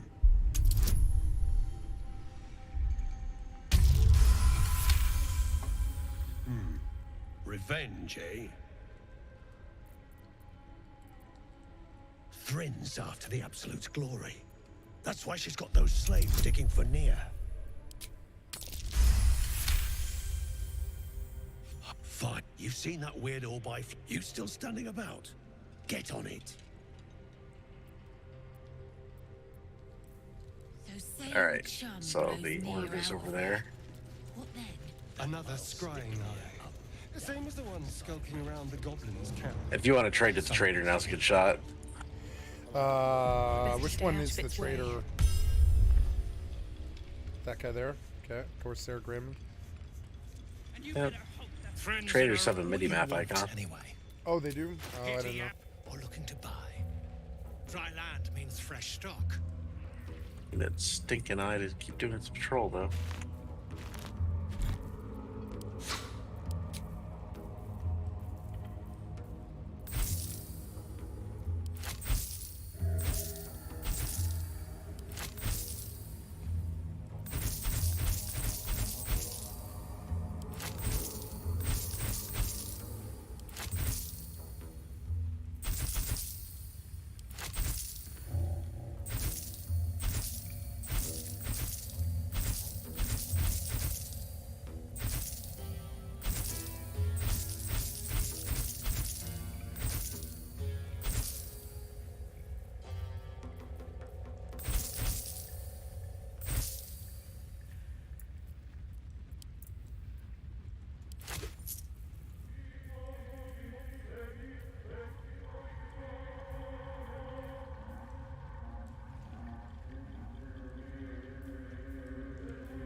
Come back anytime.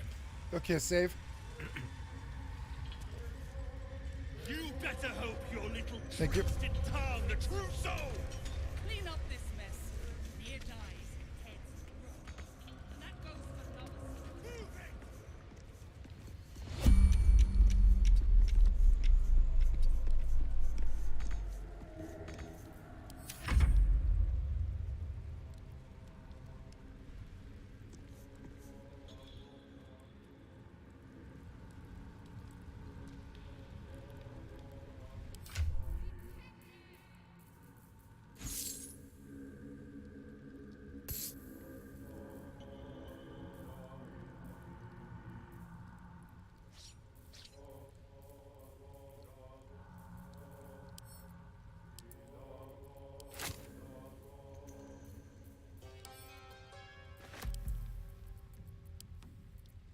Well, that's dumb. It's doing that thing where I attacked it, but it goes invulnerable to damage.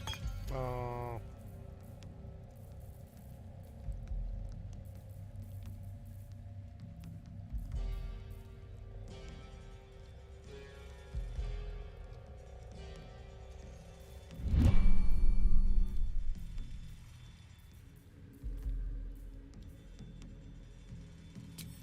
Stick near up, down, and sideways till he's more whole than flesh. We take his gold. Why are all the planes so broken? What do they do with them?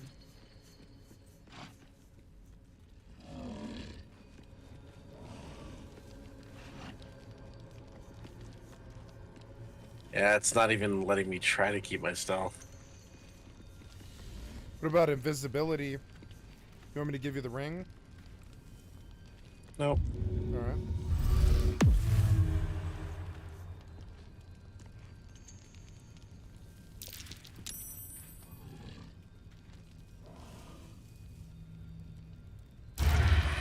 Whatever, this will probably work. Nope.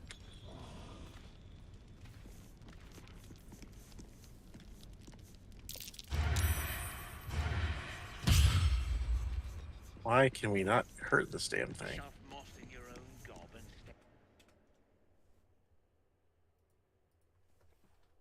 I don't freaking get it.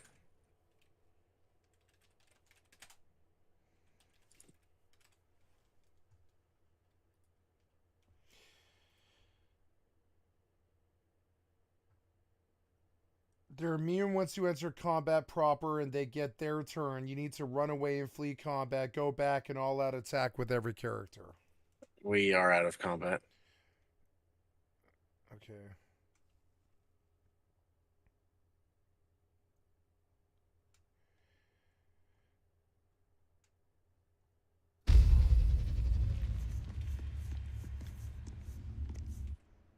You can throw it into the bottomless pit with your highest strength character.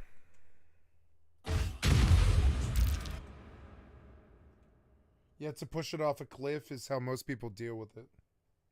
Got Oh, it. you got it? Nice. So there's another way. So how most people deal with it is they throw it in the cliff. Or down, I'm sorry, in the pit. That makes sense. Uh-oh. Oh. Some of those Here. Duragar aren't so happy that I kept attacking their that ball. Yeah, so I can throw it in the pit for you. I think this is how you're actually supposed to do Hold this. on. It's just those two that Oh, just seem to those be two? hostile. Oh, yeah, you want to just kill them? Alright. Actually, I would like to try to reset the combat because I don't want to fight them. Yeah, who are they aggro to? All of us?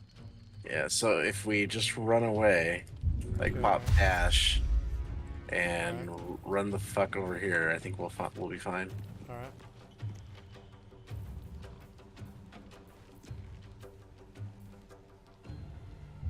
They're gonna get their turns before I do. But yeah. That's fine. We'll just get out of here.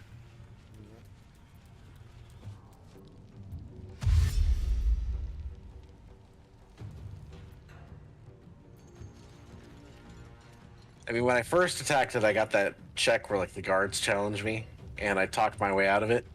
Yeah. But then I kept attacking, so I think there's some kind of buggy thing where because they were so far away, it was activating them, but they weren't able to come fight. Anyway, it doesn't seem anyone else is aggro, so that's why I think if we just do the escape flee combat thing, we should be fine. Because if we end the combat, they should go back to friendly. See, it says temporarily hostile.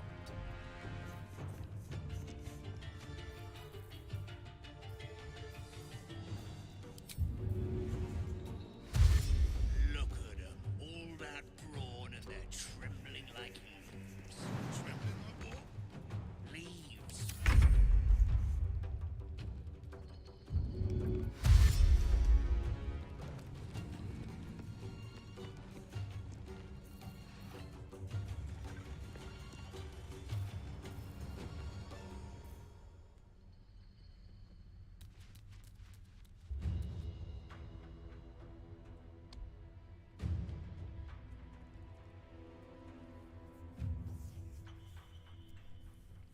All right, it's all on you to get out of there now.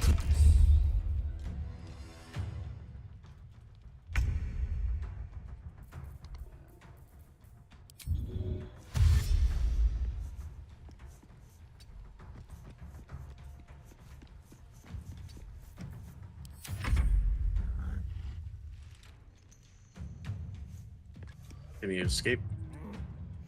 Yep.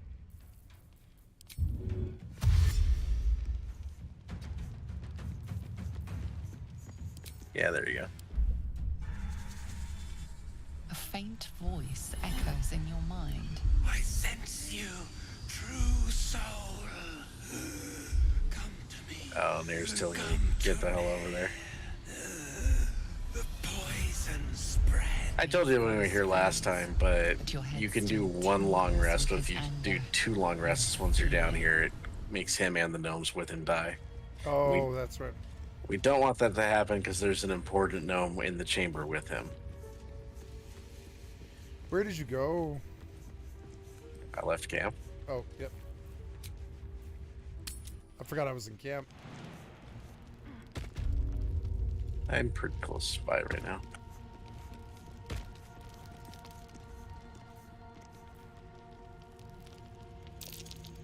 A trap. Someone doesn't like visitors.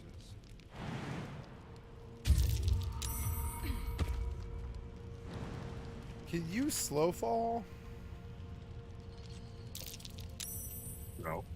Okay.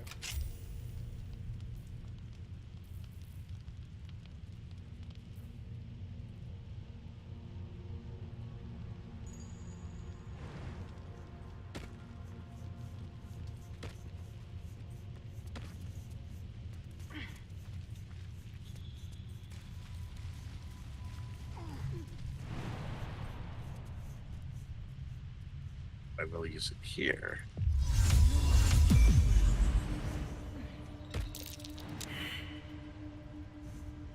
So those are mimics.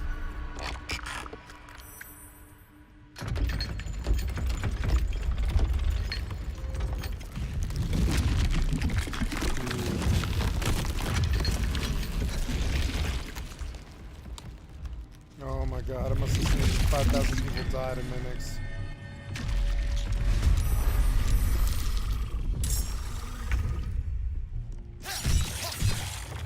They're a little bit dangerous.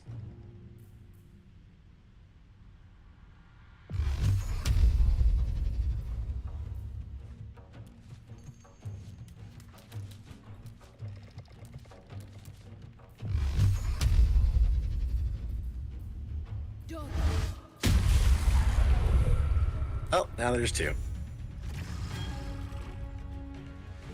I love my wonderful little knockbacks.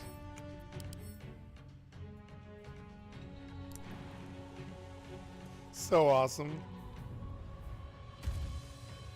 Well, let's see if I can go for broke.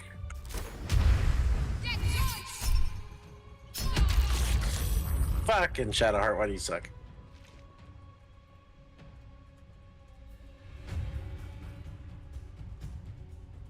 Yeah, it was a DC 15. And it rolled a 15, so it barely didn't get knocked.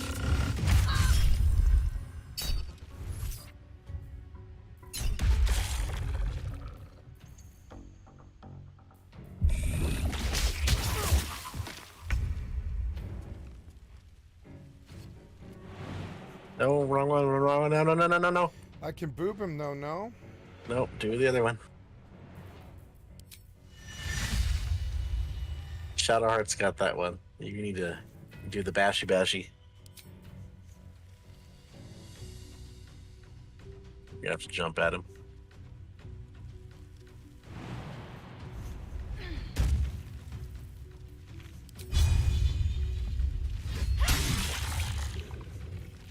Oh, is he resistant to damage?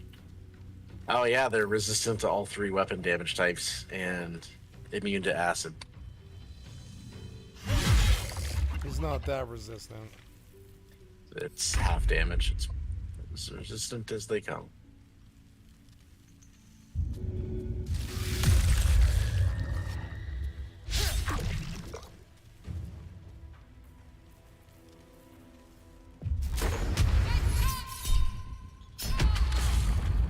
There we go. Why fight when you can knock? Good job.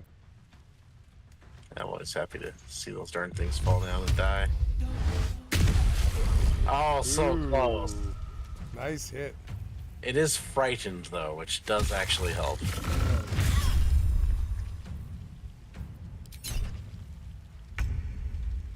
There, oh, it stole your weapon. You can still fist it, though. Your weapon's going to be inside of its belly, so make sure you loot it. Symbol. Cool. Wondrous gloves. Troubadour's wonder. Bardic inspiration. That reminds me, it was a mistake to launch Shadowheart's chest off into the void because it stole her weapon, and now she has no weapon. Shall we reload? No, she doesn't need a weapon. She's a caster. Oh yeah.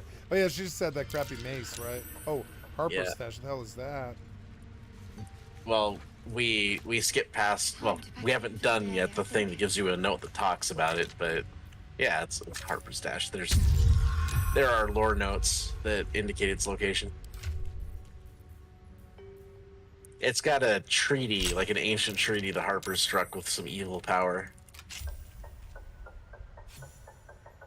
The treaty's in the chest if you want to check it out. I'm sorry, I was just re-equipping my sword. Okay.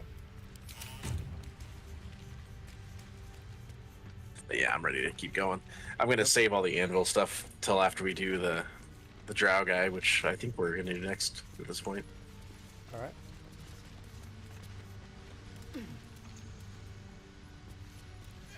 Oh, I never traded with the dwarf up here. I need to trade real quick. I can't remember if he has anything good.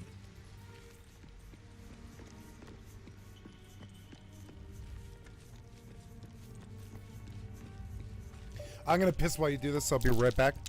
Yep.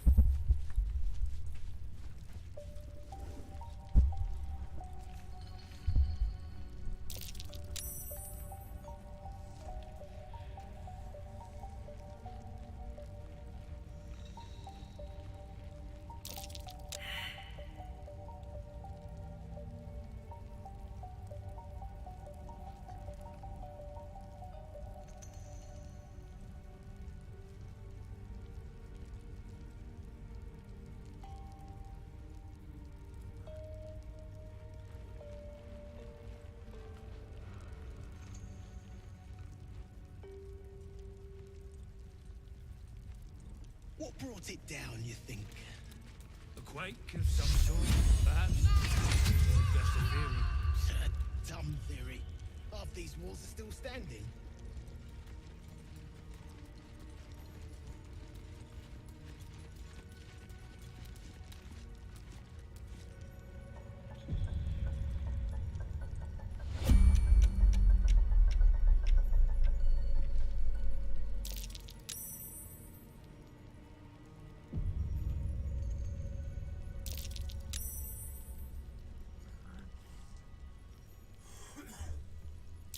Grab something to drink and then I'm ready.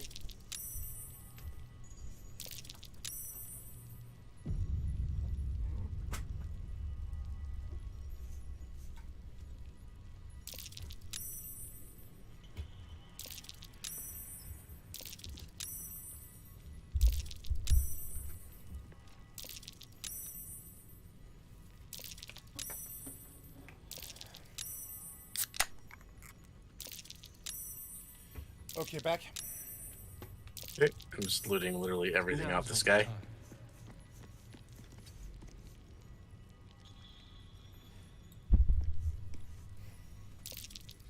Stealing is wrong. Not in video games.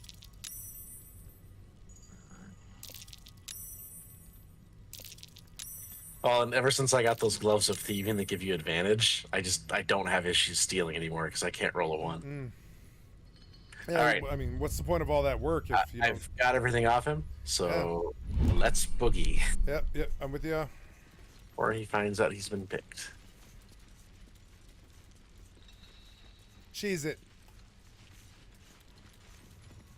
Yeah, the other guy I think you can't pull a sneak off on because there's just dwarves everywhere.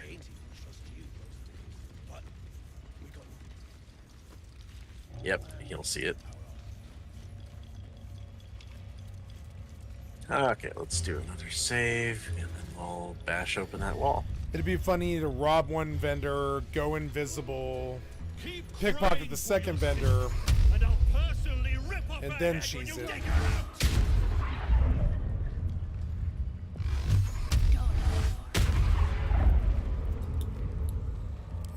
Should I attack it? We have to use smoke powder bombs. Cool. I haven't seen this. Get back. Oh. One spark and it'll blow. Yeah, you have. What are you waiting for?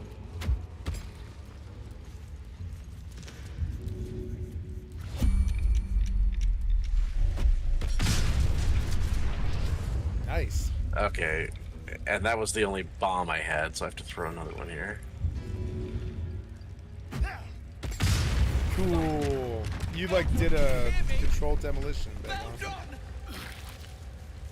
No, I don't believe I've seen this. If you did it, it wasn't on my screen.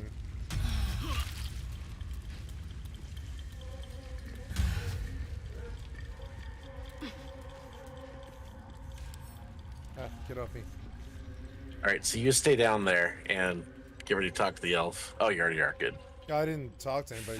It just started. Yeah, so you did this last time too. Just get ready to kill the drow. Now I remember the fight, but I don't. I think it was in the vendor when you did all of this RP last time. I thought you triggered the dialogue last time. No, but no, I think it was you because I was in the vendor. I'm pretty anyway, sure. you want to stop him. Don't let him keep killing the slaves. You care for the weak, true soul. Most curious.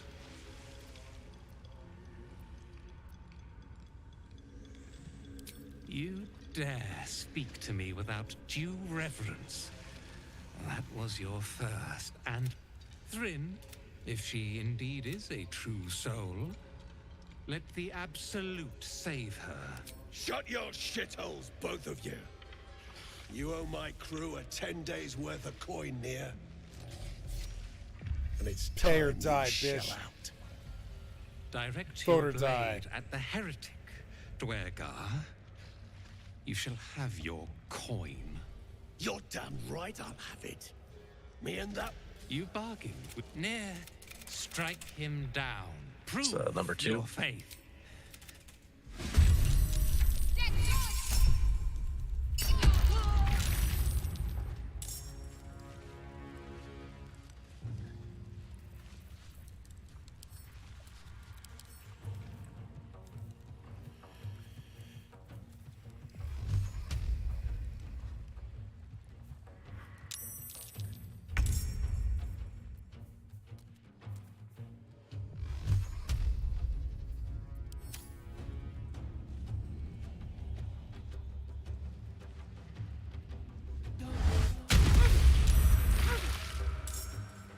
18. Oh yes, the lava fight. I remember this now. Yeah, you did the RP, but I remember the battle. Yeah, so the whole fight is just around trying to get boops.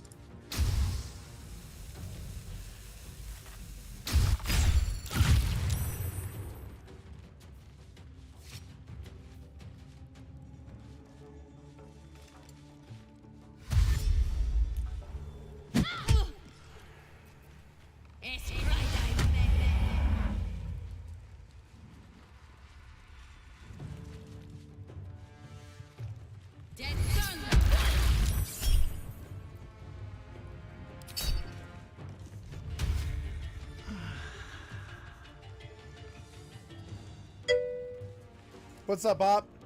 Oh, Hop, I'm sorry. Congratulations. You are a mod on my channel. It doesn't really mean much, Hop. The mod will do almost all of it, but if somebody says something negative against me that you don't like, you have the power to remove that person now. That's it. That's the entire job. If you see something you don't like that you feel is harming me, just, you know, just kick the person. I don't care who they are. So moderation, right? I'm gonna promote you now. When it's my turn, I'll have to play, but I will promote you now.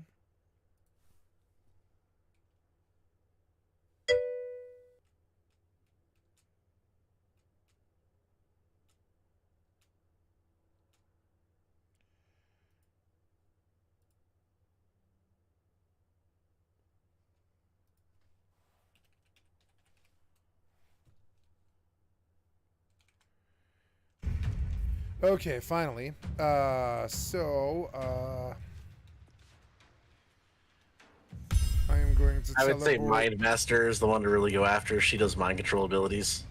What's the name again? My Master? Okay, you want to kill My Master? I was going to go straight to Nearer. Alright. You don't have the movement. I do. I have Misty Step. Oh, you do? Well, yeah. I don't know if you can get a knock on him from where he's at. I can go right to his ass and fucking stun him. That's not a knock. It's not a knock, no. It's a stun. So you want me to stun her? Nah, go after him. Why not? Alright, I'm thinking it's superior of a strategy, is why I suggested it. Well, if you can get the stun on him, that'll really help. Yeah, you use your weapon stun. Good job. There. 95, come on. Oh, he saved, though. Yeah, it's still damage. He's not prone. Damn it.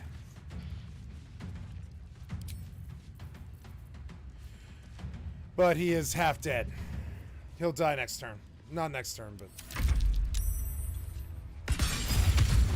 Oh, beautiful! There's my turn. So sorry, I'm promoting Hop here. So congratulations, Hop. You become a mod in my channel just with your positivity. It speaks for the power of positivity, doesn't it? So Hopkins Hopkins 2006 Hopkins 2000 Hopkins 2006 Hopkins 2006 save. All right, Hop, you've been promoted. Congratulations. Don't feel like you need to be here. Don't feel like this is a job. You can disappear for school for 4 months. I will never hold it against you. You real life first, Hop. Don't ever feel like this is a job or you need to be here. It's something that you should enjoy as a privilege. It is not something that I need from you. The mod will do all the work, okay? So you just, you know, thank you for hanging around. Don't kick anybody before you ask me first. That's all I ask. If you're like, well, I mean, you can tell the obvious ones if they cuss at me or they're trolling or any obvious cussing or trolling. Just go ahead and ban. And there's like commands that go with it. It's not hard. There you go. Congratulations, man. You became a mod before you were the age of 18. That's how you should view this.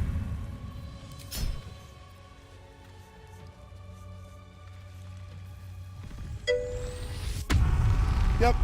Blatant, you just kick. Blatant stuff, just kick, right? But like, if it's a friend, come and talk to me first. If it's a friend, and I can always fix it too. I can fix anything that you do. If you misban, I can unban. So don't worry about that. Don't worry about that. Just go ahead and kick. Go ahead and kick and ask questions later. Don't wait for me. Never mind. Just kick when you feel it's appropriate. If I don't like it, I'll fix it. Right?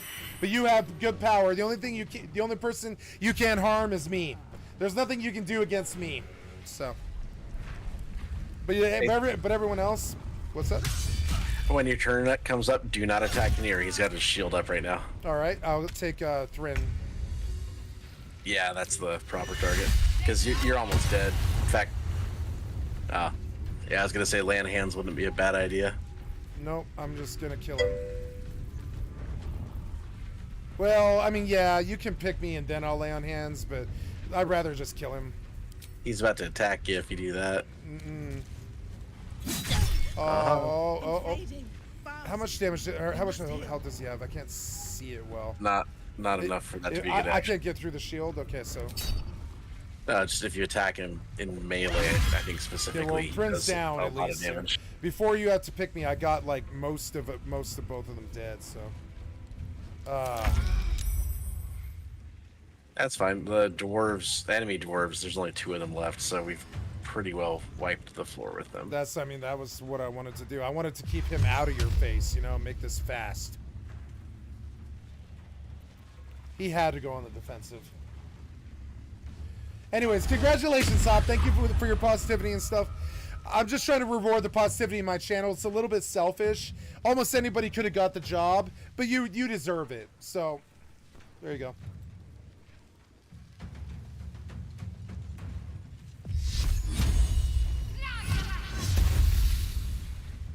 And if you ever want mod in my channel, Begon, you can have it too. I'm good. It's a responsibility that's sort of pointless. It's more work. It is more work. Yep. That's how I view it too. All this shit with Discords and guild invites and all that shit. I'm like, nah, you either like me or you don't. Oh. You lucked out. Holy cow. Oh, no, I didn't. But I kept them busy. You have lucked out. Yeah, ranged attacks and spells are safe to use on when he has that shield, just not melee. Like, sending a staring in would be a mistake, for example. I think there's more power in keeping him busy, getting knocked and having you pick me and lay on hands than there is to lay on hands and still get knocked, you know?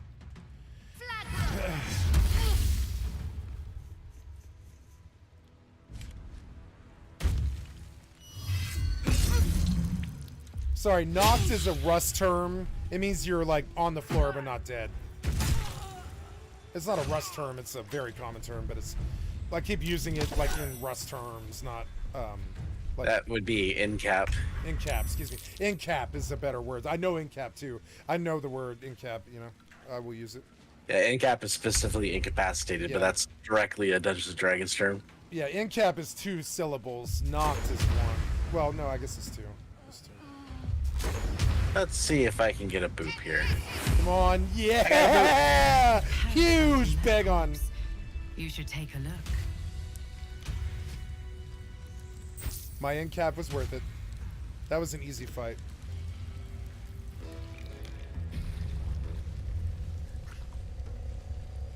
Misty Step makes me so powerful, I just go straight to the boss and get him off you, you know? Stun him and you just deal with the trash and this to you.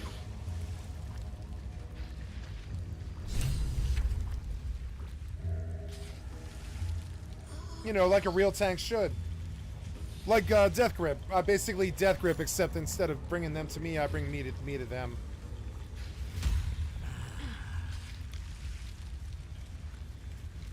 I might die permanently. No, no. We got through the combat. It suspends saving or death throws. Oh, so I can't die when the combat's over, is what you're saying? Not from death throws. Okay. Oh, see that ring right here? If you get the absolute brand from that goblin in the camp, then you'll get the extra 1 damage. Please. Okay. But I want to see if we can save the drow first before we do that.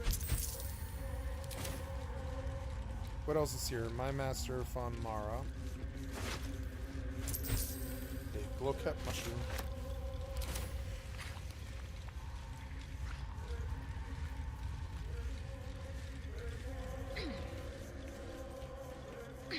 Peldron, are you all right? Lunk. Better now that I'm with you. God, we're near. We're near. Shh. Put it out of your mind. I'm here. Please. Oh, no. Man. Alright, let's get some health back. There we go.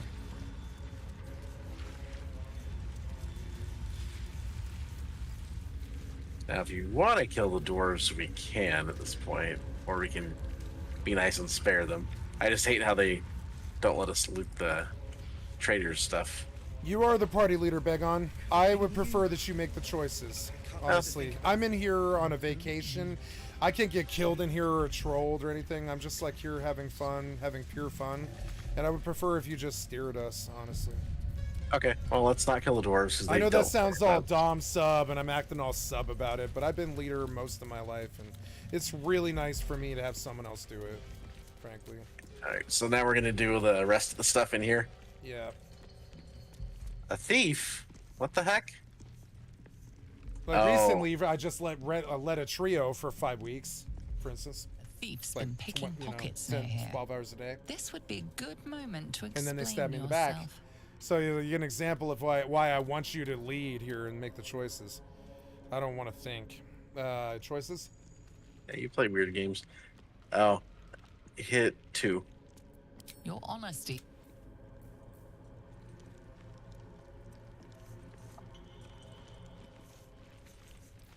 As a pickpocket operator. I don't play nearby, weird games. you I feel play the games with arrow humans of as opposed to suspicion pointing NPCs. You hand over the spoils of your...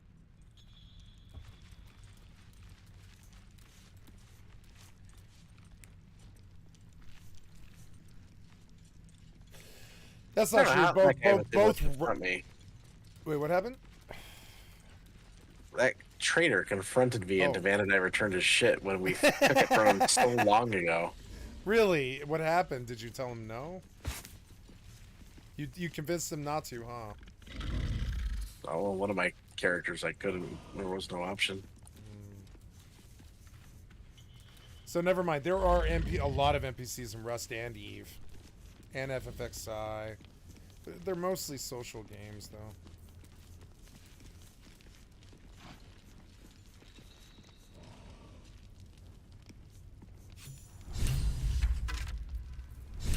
Dark Justiciar male.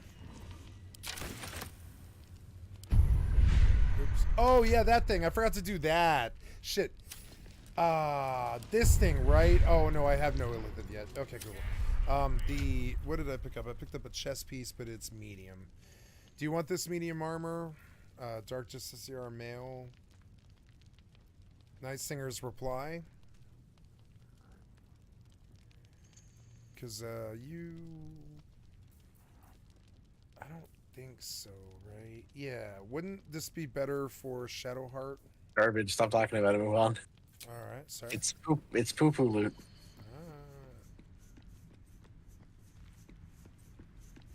Should be out. Oh, staring is not the... Oh, while obscured by shadow. I didn't catch that part of it. I'm sorry. I thought it was actually really good. And the shark too.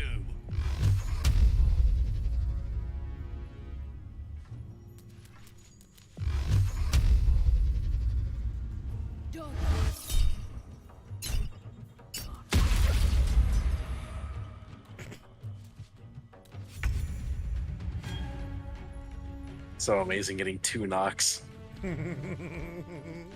Yes. Here's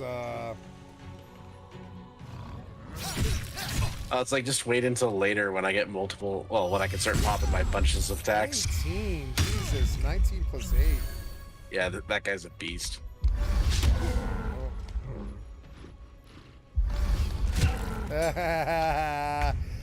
Oh.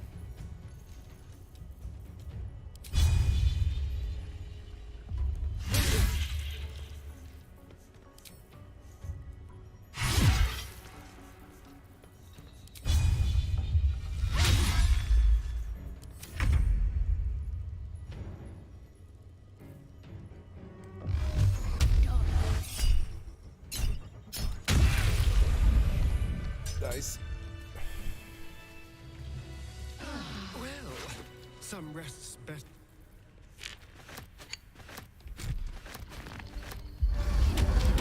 There we go. Specks of adamantine in this slag. Loot the barrels and stuff before we move on.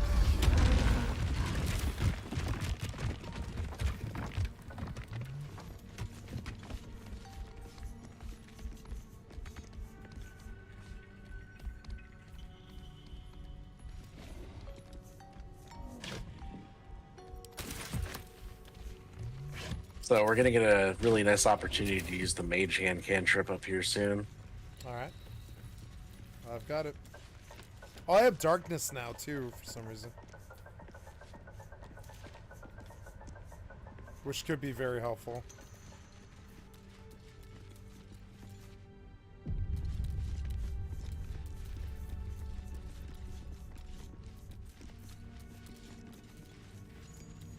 Okay, there are gonna be butt tons of traps up here.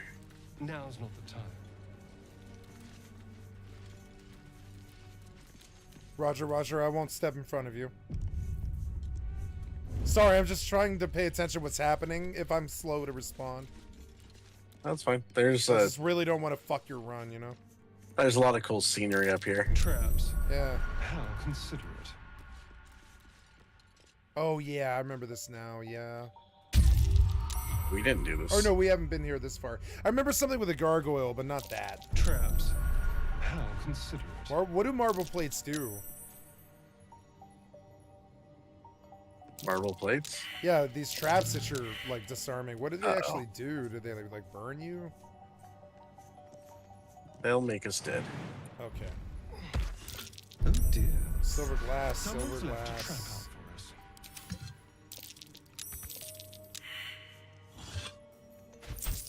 15 gold.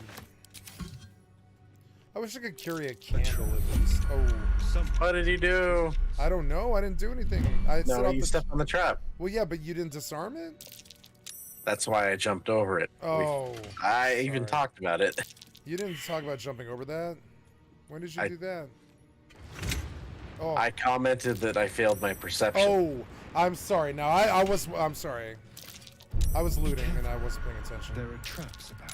If Asterion fails his perception, probably everyone else does too, and that's exactly what happened. So you stepping on that plate set off all the traps. Traps. I'm sorry. How considerate. Whereas just jumping over it lets you bypass it till I've turned everything off. Well, at least no one got hurt, right? Did you get hurt? Not yet. Well, good. At least I didn't, like, cause us, like, you know, damage. I'm learning. Well, we'll see how this one goes. Be careful. There are traps about. Oh. Combat? No. Absolutely not.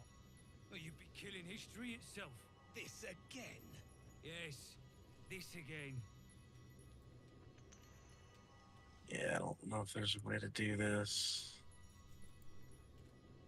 So good. This game's so good. I really feel like I'm with Bagon on a Lord of the Rings journey, kind of. You know?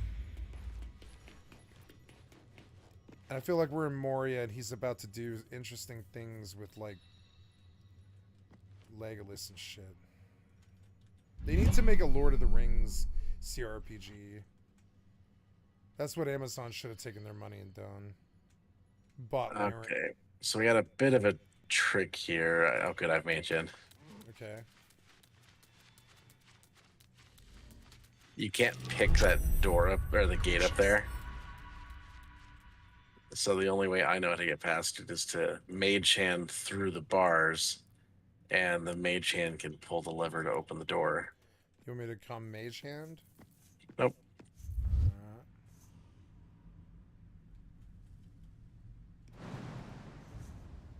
I got it. There we go. And I think that turned off the trap. Yes, it did. Okay, now it should be safe to come up. Alright. This is important because there's a Sharon relic that Shadowheart wants. Triggers talking and all that stuff. Alright. Oh, there's also a very nice chest piece for casters. Ooh. Yeah, I get armor class when I have lightning charges, which I currently get because I have a lightning charge staff. Very and good. it gives you a +1 bonus to spell save DC. So Ooh. it's only your spells that have flat DCs. So like my Eldritch Blast is an attack spell, Yeah. so it will not buff that. Right. It would buff like Fireball's Fireball. DC. Fireball's Stuff a like straight that. spell. Yep. So good. There we go. No, The spell system I never had a problems like with in D&D. It was the movement that I always had like a problem with. Neverwinter was easy. It'd be fun to play Neverwinter through over like a 2-day session. We should beat Neverwinter together. You ever The done MMO? that? Yeah, the MMO. Yeah. Yeah, just go through the entire story. Fun as hell. It's got full voice. I mean, I bought into it when it first came out a long time ago. I dropped out of it because I hated how they designed it. You didn't like it? I like it. It's just hold down a button and kill, you know? I tried to get into it like a year or two ago. I mean, I reactivated my premium and I tried leveling. I couldn't even get past one zone of questing. Yeah, it's sort of mindless. It's more about the combat than it is the story. Oh, they got rid of a lot of stuff that was neat when they first released it, like the create your own dungeons shit. I saw they totally got rid of that. I'm not saying it's a good game. I figured like maybe a small session of like 2 days. It might not be bad. Oh, I feel like I could beat that game in like 6 hours or something. I don't know though. The only reason why I even bothered trying it out again was because I saw they had like a PvP mode where it's like Dota. Oh, really? I didn't know that. Wow. Yeah, they've got like 3 lanes. There's NPC wave spawns that happen regularly. That sounds cool. Really? It's literally Dota, but where your MMO guy is your hero. So I thought that looked really freaking cool. But I tried leveling for a little bit. Didn't have fun. Stopped. Oh shit, there's a trap. I played two-hand Great Fighter and I had a lot of fun. I have clocked, I think, 400 hours on Neverwinter. I think it's a great game, but I don't know if it's your game. You know. Well, I found out from people's posts on forums and stuff, it's not as good as you would think. No, because not at all. I quit it always. The PvP mode has like hour-long queues to get into it. Yeah, I don't care about the PvP mode. I figured just doing the story once in like 2 sessions might be a really good, you know, fun time to be had for free. Yeah, I'm just gonna stay with them, I guess. You can cast jump on yourself, can't you? Yes, I can, but you can cast it on me for free. Oh, yours is a once per rest. Mine is a once per rest, yeah. Oh wait, no, it's a ritual. Our rituals. Oh no, yeah, it's once per long rest. Rituals are free. Oh, they are? Oh, I'm sorry. So then I'm fine. I thought it was once per long. It is still once per long rest though, isn't it? Oh, ritual means you can free cast it. Once per long rest means that it costs you something if you do it in combat. It's free if you do it outside. Okay, that makes sense to me. Sorry. Ritual means it has a long spell casting time. Like you have to spend 10 minutes casting if you were looking at pen and paper. I think I cast it on you by mistake and now I can't do the jump. Oh, it really isn't letting you do it again. Yeah, see what I'm saying? I think this is a long rest before use, and I cast it on you by mistake. I'm sorry, I had a targeting issue. I didn't mean to. See the movement, I've always struggled with it. There we go, thank you. I understand magic well, but this one I always tend to struggle with. Thankfully, I've got 2 characters that can cast jump and one that can do feather fall, so there's no shortage of hopping around. I just had to make you hop around. Sorry. I see tracks there. See, there's evidence that gnomes have been getting tortured and murdered back here, but I've never found anything back here that I could actually click on. God, the sense of adventure is so good.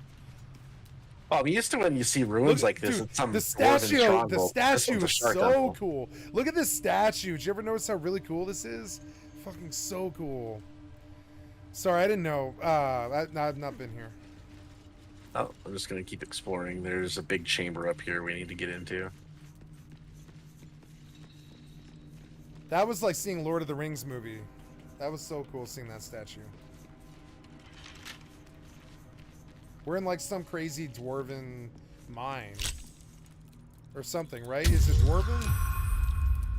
Oh, it's Sharon. That's what I was Sharon? saying was cool about it, because usually this shit's dwarven, but this time Right. it's actually shadow cultists. The shadow cultists did this. Okay. I don't know. Oh, Sharon, the deck goddess. Yeah. Not death. Shar. Shadow.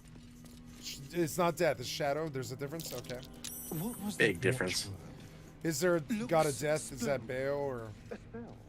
Cast light on the chest. Merkul is like the lesser god of death that we're fighting. I'm sorry, I'm ignorant of D&D. I just never got the chance. Well, no, I we're did, but we're fighting the chosen champions of 3 lesser gods. They're the main bads in this game. all right. God, I can't wait for a sequel already. I don't need a sequel. I just need expansions. Yep. Raise the level cap. Let me polymorph myself into a dragon, and let me have sex with other dragons while I'm a dragon. There you go. I told you. That's what we need. I told you exactly what they want, and that's it.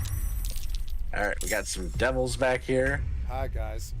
The Hellboars are not especially scary, but I want to carry around barrels of grease so you can just burn. the Legionnaire is doorways. scary though. Right? Yeah, the Legionnaire. Okay, I'll get on him. I'll get on him and I'll just stop him. Preferably, You should kill the ads, and I'll kill Legionnaire. Oh, Shadowheart's totally out of spells. Oh, not good. We should have long rested. That's fine. We'll long rest before the big fight, but we can piddle around till then. These aren't too bad. Oh, you're gonna kill him so quick. Look. What the heck? Shadowheart's It's 4 action. guys. So, They're gonna go so quick. yeah, both my guys have their action used up. What the hell's going on? They have an attack. Know. Didn't we have a fight? Yeah, we had a fight, didn't we? No, we just opened a door. No, I don't know what's going on. Uh-oh. I hope we don't lose this. But anyways, let's stun the worst guy. Not enough movement in my ass. Whatever, I'm gonna jump to him. Yeah, that's why Wood Elf is legitimately a good race, because they get the extra movement. There, I caught the stun we needed. Very good. And I'm gonna lay him out with a lacerate too. Shada, you got 13 health left. We got There you this. go. Yeah, the hounds aren't too bad, I think. They're I'm gonna cleave and it's obviously gonna left. be over here. I'm gonna cleave all of them and it's over. I kind of Oh, want to that's use what that. they do. We're long They resting, charge aren't and we? disrupt your back line. We're long resting. I can use the rebuke, can I? I'm not gonna long rest yet. No. Okay.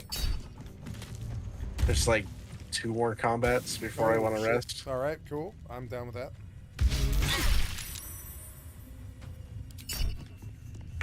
Doing okay. I don't think we're gonna die. I can lay on hands. I can lay on hands and Styrian if you want. You want me to? No. Okay. I'm gonna kill. Let's see. Who's the worst one? You guys have problems, but I want this off the board. So.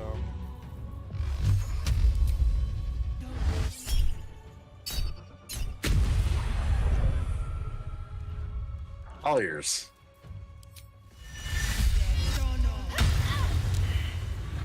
$26. Not bad. Not bad. He's dead. That's a Starion. Where the fuck is the other one? Way back here? Or... Where's... Oh, they're way down there. Okay. So, never mind. Just I space want... bar. Wait.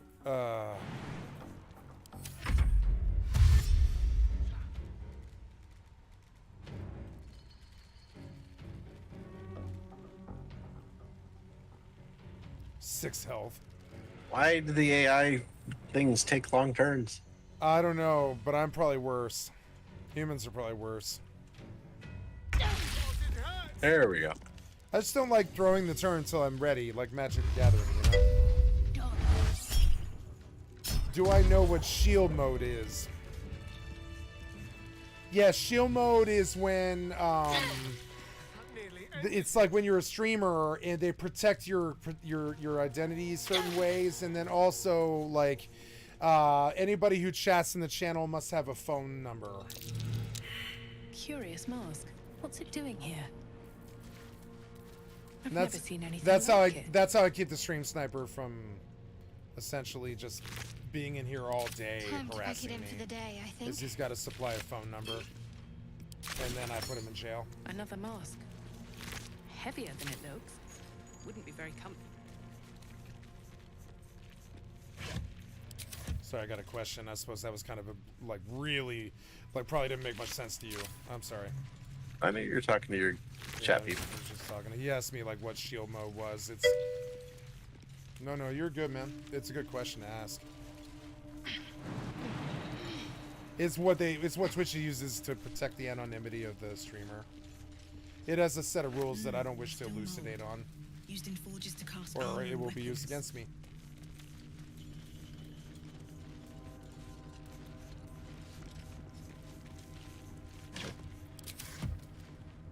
You are very paranoid, but I understand it's more about the games you play and the cultures involved in them. When they put your mother's physical address into the chat, you'll We can understand talk why. later. That shit is why one of several reasons why I don't have social media, and I literally can't be tracked. I don't have social Not like- media either. Not like that anyway. And the social media that I do have doesn't have my name and hasn't had it for 13 years. Let's do a long rest. I don't want to burn a crap ton of potions. We have lots of food. I don't see why you're so scared of long rests.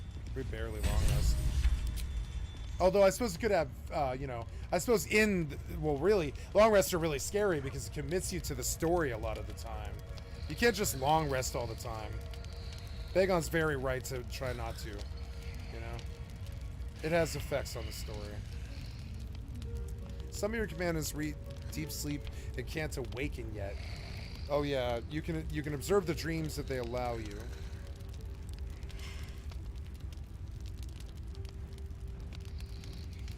Oh, I'm getting the first Karlak.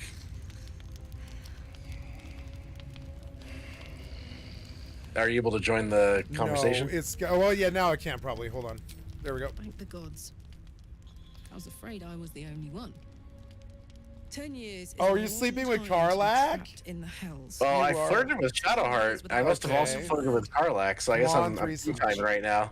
Oh my god, Bagon, you are a slut. I feel real again. Ugh, I'm sorry. Gotta slam some I clam. shouldn't tease you or myself. Clam Slam was Pedro's element. I'm sorry, Pedro's restoration shaman in my Not trees until I can be team sure I won't back burn in TVC.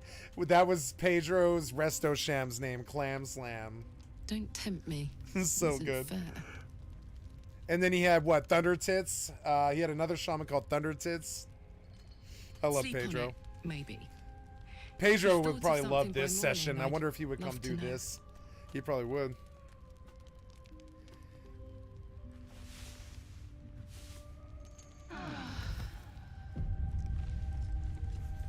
I just remember Pedro's a little. Well, oh yeah, Pedro's a little bitch. That's how I Pedro remember is it. a little Google soy boy. Oh, I don't even remember what I said. said. I said something really benign, not against him at all. I don't remember what No, it was. Just yeah. something that offended him for some weird reason, and he took me off his friend list and just ignored me and completely removed me from any kind of online interactions. Welcome to liberals. That's what they do. I tend to ghost people too. Yep. It sucks. And then I realized how bad that is.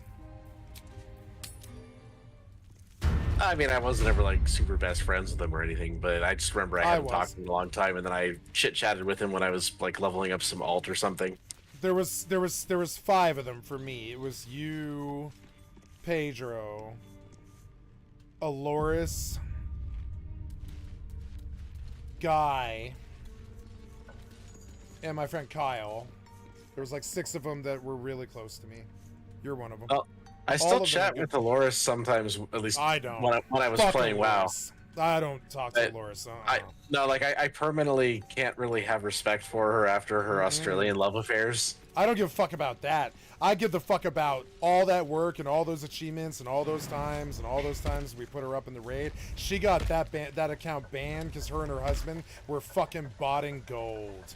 that both Khan and Aloris got banned. And Oh, did that I happen? never spoke to her again. I was crying. I was like, Jesus Christ. I got you, what's the TG, Trial of the Grand Crusader Insane, was it? It's not Insanity, it's the Insane achievement, right? I got her that one before, you know, that's like a limited edition achieve. And she got that account banned, and I never spoke to her again. Never again. I was like, you got that account banned? Have a nice life. Fuck you. I'm sorry, but that's how I felt about it. I'm a man of principle, despite being totally morally fucking bankrupt. I am a man of principle, and botting is unacceptable. Fuck that. All that time, she was botting. All those pets and all those mounts, to me, that's like betrayal in a way. She could have got, like, okay, in Rust, if you're hacking and your friends are on the same team as you, you catch what's called association, which is a Steam backband. You can lose your games doing that. Yeah. So, yeah, never spoke to her again. Shall I Misty Step with you, or just stay here? Just wait your turn. All right. So this is where we're gonna use Mage Hand because we need to go up there, but then we have to have someone actually be the lever bitch. Oh, the mirror is the tool. I'm sorry, I didn't realize what was going on here. Okay. So there's several ways to do this. You can have a character. Okay, jump up there now. You can have a character pull the levers for you because there's a waypoint just past here, and then you can like just use the waypoint to get up. So I jump on the drum, or I'm sorry, on the mirror. You jump where everyone else is. Oh, I see. I'm sorry. There we go. There we go. Anyway, since we have the jump spell and we have Mage Hand, it's much easier for us just to hop, skip, and jump up here. Yep. This is so cool. It feels like Oblivion when you first do Oblivion. Alright, so now do a regular jump just up on this platform. You don't need anything special. Covered in rust. Must be older than bone dust. No, their personal lives are none of our business. Their cheating is, though. Their cheating is. When she's married to I don't her give a fuck husband about who's in the guild and God's she's place cheating to on her judge, husband Begon. with some Australian guy that's in the God's guild. place to judge, Begon, not yours. It's not your place to judge. It's your place to make judgment calls about your friendships. It is not your place he to makes judge final them. call, but no, there's definitely something wrong with fucking cheating on your husband. So you say, don't be around that person. You don't judge them. That's God's job. No, it's not okay to be cheating on your husband. It's not okay, but it's not your place to judge them. You can, like, see, I judge them over the cheating just like you judge them. I'm sorry, I'll judge them over the hacking the way you judge them for the cheating. So I suppose they're the same thing, really. Marriage is much more important and sacred than cheating on a video game. But see, my problem with that is like, that's God's place and confession place or whatever. That's not our business to judge. I think the cheating is, though. And that's my argument. I think God will suss that out in the end or whatever. I don't think it's our place to judge them on that, but I think the cheating is something we can. That's something we can judge them on. I'm going to give you leap. I want you to hop over there, and this will make the next fight way easier. Roger, I'm going, but it's too far. The edge of the platform. Can I do that, or no? I mean, edge of the platform. Edge of what? Like right here? Oh, like edge of the platform. Sorry. It won't move. There we go. Okay, now see if you can do the jump. You might. Okay, you can't. All right, no, that's fine. We just need to hop down. I can then. Misty Step. You want me to Misty Step? Nope. Oh, I want to Misty Step. We're just gonna feather fall hop down here so we don't get booped. Yeah. Oh, pick up the mace mold, by the way. I want you to carry the molds so we can make the gear. We'll have to wait. I can't As long as it's not going to overburden you anyway. No, I don't think so. Oh, sorry, I didn't sneak. There we go. Yeah, there's some animated armor up there, and it can be a nasty fight. Save? But save here. Yep. Thank you. We've got the waypoint here unlocked now. All right. Anyway, let's kill the animated armor though. All right. If you can Misty Step up there, I would say do it. It's definitely not a bad thing. Okay, to find up there, throw like what you're talking about though. The catwalk. Way over on the catwalk. So like up with them beyond the ladder right there, or the rope netting. Okay. Yes. So then let me Misty Step to this guy in the back if it'll let me. Yeah. Is that okay, or do you want me to boop him? Actually, I'm gonna Misty Step too. Yeah, you go boop him. You boop them. I'll boop him. How's that? Oh, accidentally triggered combat. Oh, that's okay. Well, not for me, but for the AIs. Okay, I can probably get a good boop off on one of I'm them. gonna shove with I can shove him with Mage Hand. Is that stronger than my hands? I can either shove or I can Mage Hand. Which one's better? Wait, where are you at? I went to this guy because I can shove him off. No, See it? I'm gonna shove him off with my blast. This guy or the other two? Oh shit! Yes, you That got guy. all of them. That guy. Thank you so much. Well, cool. You didn't knock me, which is good. Oh yeah, I'm precision striking here. How nice Asterion is not in combat yet, so Thank he you for can the precision boop strike. stuff. I appreciate that you value my life. some people don't. Ah, why did they never ever get hit by the knockback on that damn arrow? I don't know. What is the saving throw? Oh, it's only a DC 12. That's why they're pulling it off all the time. Okay, DC 12 is pretty low. Do you know what Freddy and Jason, all those horror movie guys are? It's an Oathbreaker Paladin with Misty Step.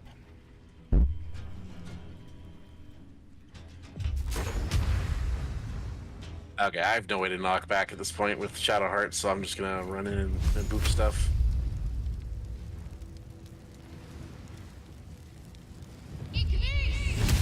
Oh, we're getting critical fails just on the RNG. I love it though. That's D&D. I don't want a perfect fight.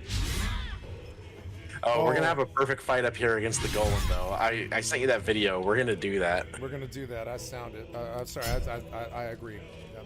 We are gonna bear bomb into infinity and beyond. To infinity, bear bomb, and beyond. What is that armor doing? It's not running up. It's like running around and staring.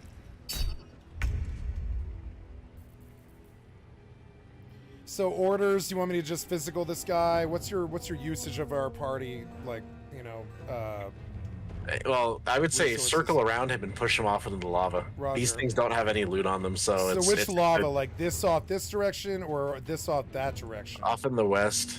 Like the west, like So you need to go like right here. right where I pinged. You need to Okay. stand right pinged and then push him off. Oop, no, that's help. Oops. Okay. Rotate your camera, save an easier time. There you go. Yes. There you go. Woo! Feeling like I was an asset. Okay, what now? I got moves. You want me to get this other guy? Do the same thing? I'm confused because my guy doesn't have his.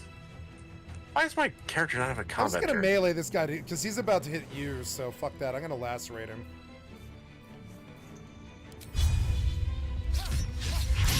Nice. That's most of his health, dude. 17. Huge. Go again. Go again. Oh, I missed. Oh well. That's too bad. Oh man.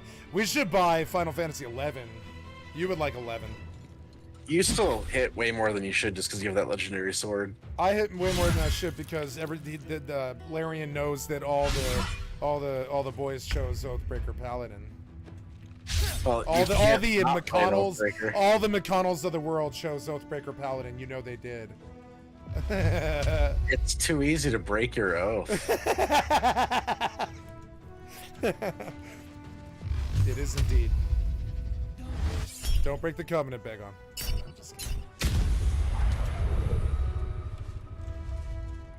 It's your turn. Thank you for reminding me. Let's kill this guy. Oh, 1 health. Come on, you tick. Just die. Okay, Yeah, orders.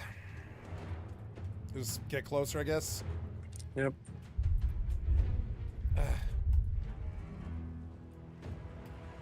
Now we're getting pretty close to level.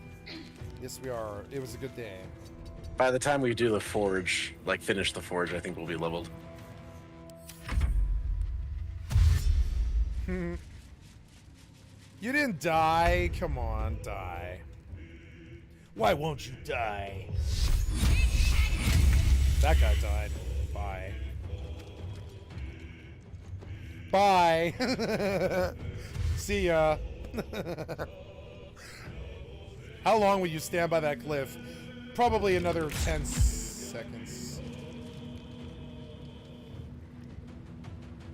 It's my turn? Okay, well, screw that. I'm just gonna kill his ass. Oh, I missed. Alright, fine. Jump to him and then shoot. I got him. Cool. Oh, yeah, we both hit him. And bye. Yeah, went off the cliff. I didn't want to steal your kill, frankly. I thought yours was more glorious.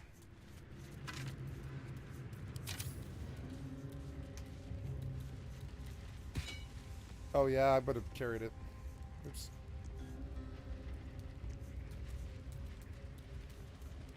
I don't like... Oh, yeah. We need to turn back, and we need to loot around where the waypoint was. Okay.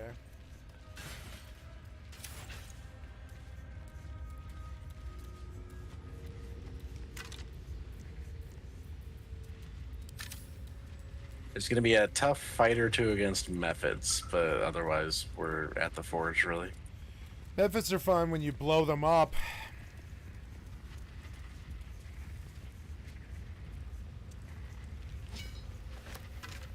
Okay, I don't see any more molds here.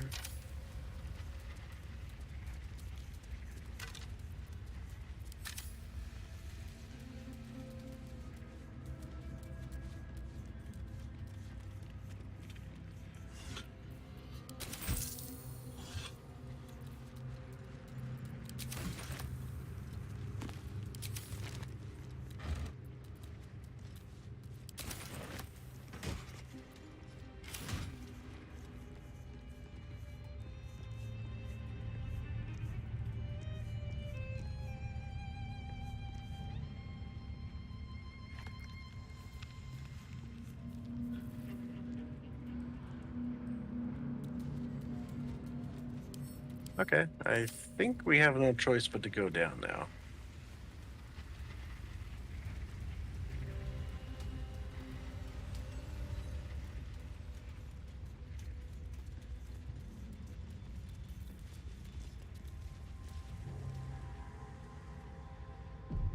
Progress. Slow fall.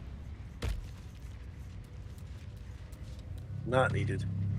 Ooh, we can go a lot further, but okay.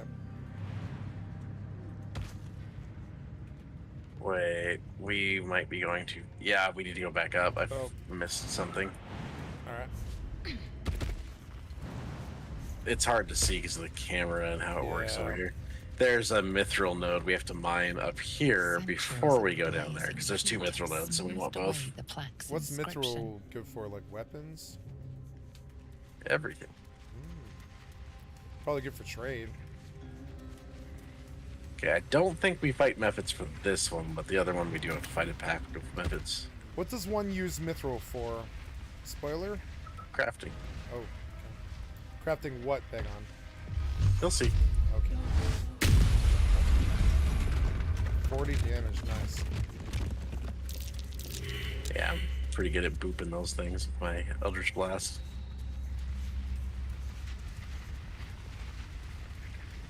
I don't think I can attack the magma elemental from up here. That sucks. Don't I go PAL lock next level? Yeah. Sweet. You'll do the And then I get Eldritch 5/4 lock. too, don't I? You'll have Eldritch, yes. Yeah, but I don't want to use it over, of course, like Thunderous Smite. You'll use it over a bow. Okay. So you get two like specialty bonuses once you get level 2. I can't remember what they are for like all the options, but one of them lets you do the knockback. Another one adds your charisma mod to the damage that it does. Those are the ones I took because they're phenomenal. But there's a lot of other ones that are nice. Like there's one that makes it so in darkness, instead of having disadvantage, you get advantage. So if you're standing in pools of darkness, you can just go around murdering things, whereas normally you'd be helpless in them. Right. But yeah, come down the stairs. I am. My character took so long. I've been waiting. Like, I told her where to go. Alright, so there's going to be a semi-difficult fire method battle up here. Cool. This I have not seen. We're finally through to the content I haven't seen. Okay, you go down there, because I want you up in front, not me.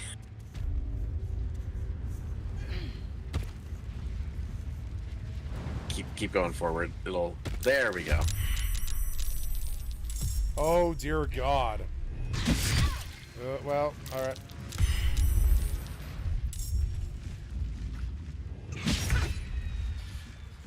they are going hard. You can boop. Well, no, because they fly, Oh. so they don't take boop damage.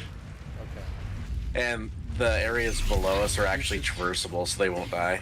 Heal me here. I'm gonna have to lay on hands. We got surprised, so that's why we're getting hit so hard. But I'll lay on hands and recover, hopefully. I don't get the... No, I'm gonna die. You should get close to me.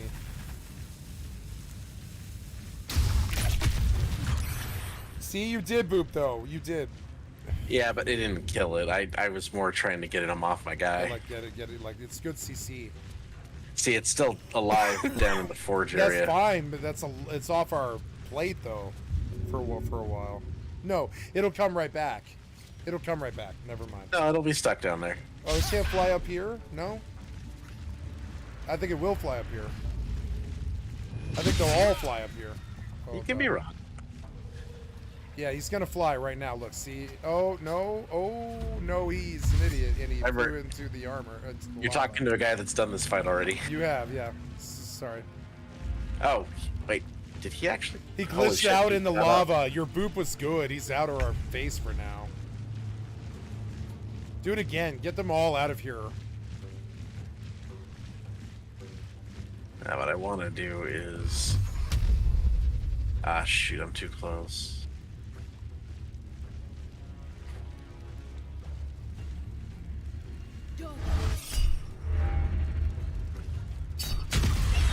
Nice.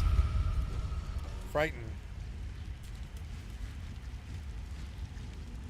They're low health. I mean, you could kill them all. They're only 15 health. Yeah, but kill them all. Nice. Huge big on. Good job. You missed the part about how more of them spawn after we start killing them. That's true, but still, like, you know, as long as we're separated, I would say get away from your... I think the main asset would be spreading apart. The problem is they're about to knock you down, but I'll have to throw a potion or something to get you back. You're gonna have to, like, be near me, yeah. Oh. Ooh, not good. They made Asterion drop his dagger. That's not good. Hunter's dagger. That literally puts him out of the fight. Well, he can throw you a potion. That's what he'll do now. Good. And I'll lay on hands and then, I don't know, begin to shoot methods, I guess. And we're gonna figure out which ones I shoot, and hopefully I finish the fight mostly. No, if I shoot methods near you, that's not good, yeah. Yeah, get out.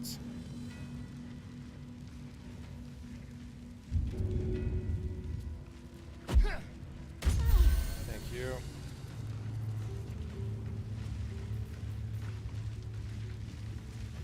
We each can take, I can take out 2 a turn, you can take out 2 a turn. This will be over, but just don't be near them. Yup, see, it's huge. See it? We're gonna win this. Yup. Huge. Of course we're gonna win. It's a question of how many resources we're gonna go through. Right, yeah, like I don't want to do anything more than bow shots, really. I don't think you need to. We'll just do another long rest before we do the forge fight. Yeah, we have a lot of food. We have a lot of money. Long rest you should not be, well, I guess we should be worried about. Never mind. If we run into problems, I just start stealing from vendors to get food. Well, mainly, does it cost us story-wise to rest over and over again, though? No, there's only certain spots in the game where it hurts. Oh, good. I was gonna say, cause yeah, like what we can do now is start spamming food. Yeah. That's why they put food as a requirement, because there didn't used to be a food requirement. I think most people large rest before every single battle. That's what they do. They put the food thing in because people were just otherwise going to abuse the rest mechanic. I got like, oh no, I can't heal myself, but I can definitely, no, I can't. Oh, I can potion and a potion. There's only 2 methods we got to kill at this point anyway. Can't do anything, so I just tried to stay in the fight mainly so I can do some damage. Nice. This worried me for a second, but then it went well. Because it's scary when you see the extra wave of them come out, because methods are serious business. Methods are serious business, and you dealt with it with aplomb and Slaughtered it in one shot. It was Oh. beautiful. I knew it was coming. That's why I told you to run up there, because it's Yeah. really bad if we all get hit, because they start doing that cone of fire. Yeah, you and the played it cone well. of fire melts your party. All right, hold on. We're waiting until the fire goes away. I'm gonna do one thing that most though. Nice. Yeah, it speeds it up. The methods usually have some good stuff on them, like crafting ingredient. Yeah, I got most of the ones down there. Okay, I am going to get the ore that's back here so you can stay where it's safe. This is why Leaf is nice, because I can just fly across everything. Mm-hmm.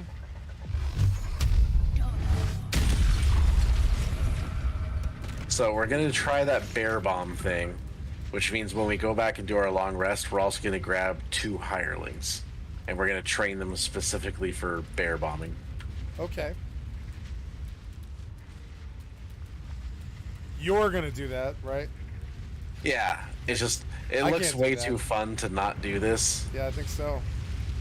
We'll even clip it when it goes off. Yep.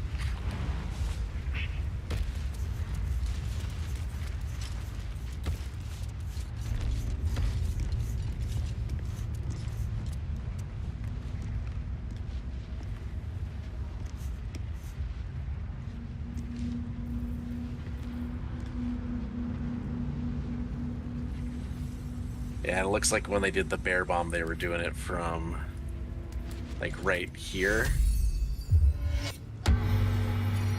Or maybe from the ledge above us. That could have been it. Yeah, it might be right here where they were doing. Nope, it was definitely the lower area.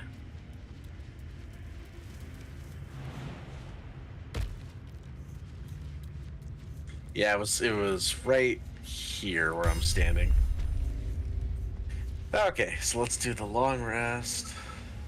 Oh no, actually we don't need to, because we've got our shorties. I should be able to, if I'm not mistaken, we should be able to do this in one go. I have my stun. Like, I don't think it's going to be necessary. I'm rewatching. It's only a 30-second video. I'm just rewatching it really quick. I haven't watched it yet. I'm so sorry. I've just been very busy. Oh yeah, this should be a one-shot. It does like 1,000 damage. Okay. Alright, so we are going to return to camp, though. Alright. And we're going to make these 2 bugger off, since we don't need them for it.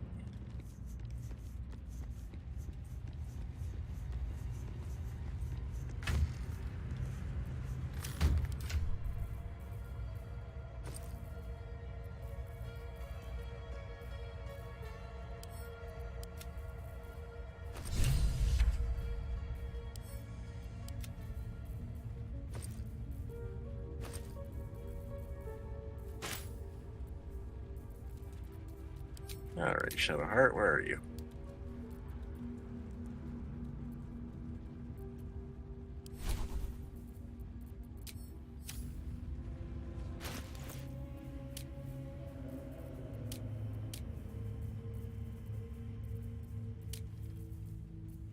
Alright, Withers.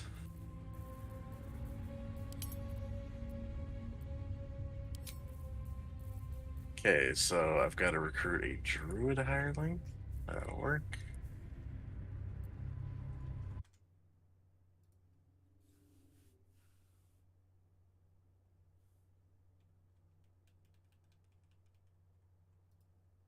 Yeah, sorry for the delays this causes, but it'll be very much worth the wait. I am very patient. I'm doing many things in the background, Begon. Okay. You are Yeah, very probably- good. I sorted my inventory. I did transfers and all that stuff, and I was in the background changing stuff. And Oh, it's gonna take me like 5 minutes to get this set up anyway. honestly, yeah, interruptions are good for me. I'm a slower type these days. I like smelling the roses.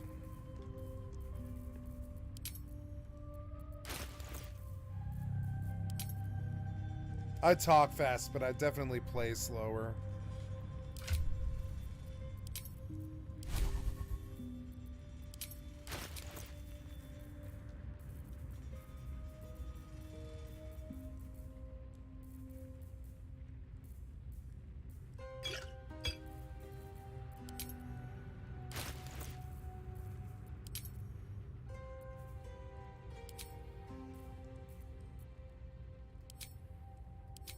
What the hell does that mean? Oh, it's locked, like you can't change anything? Okay. Oh, shoot. We can't do this until we're level 6. Okay, so we need XP in Act 1 somewhere? Yeah, I was just looking it up because I didn't get the bonus, and yeah, it's level 6 is when you get owlbear. We're on the cusp. We got to do something, but what is it? Oh, there's stuff we can do. Oh, I'm sure there I is. believe we can do the creche without actually like initiating phase 2. Combat or anything?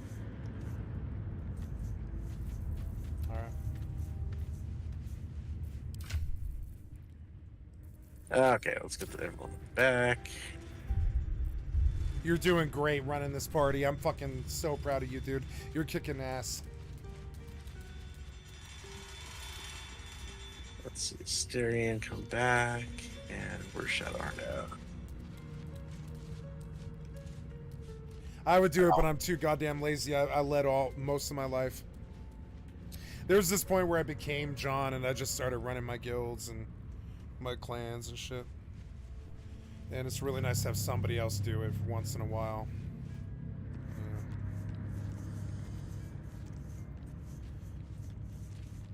I'm just really bummed because I wanted to do this fight right now. We could do the fight legit. I know. I want to do the fight. It sucks that it needs to be level 6. You know.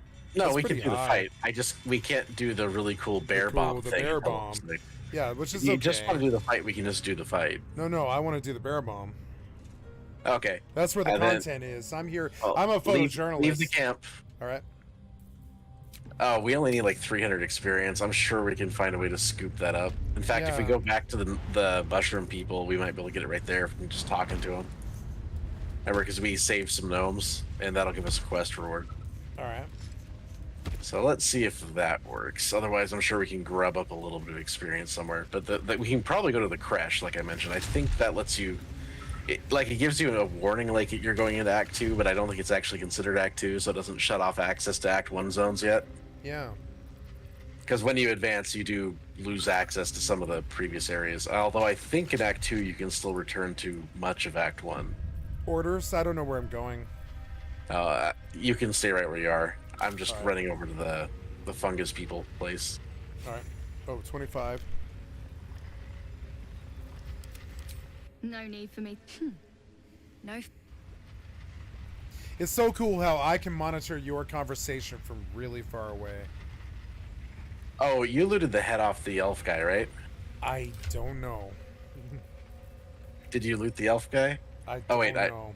I think I looted him actually. Let me see if I have the head here. I don't have the head. I can tell you that. I don't see the head. Yeah, we need the head. I must not have looted him then. I didn't loot it because it's not here. I don't see it on any view. Okay, I'm going back to that then. Okay. Do you want me to come with? Totally up to you. I'm gonna go piss. I'll be right back. Okay.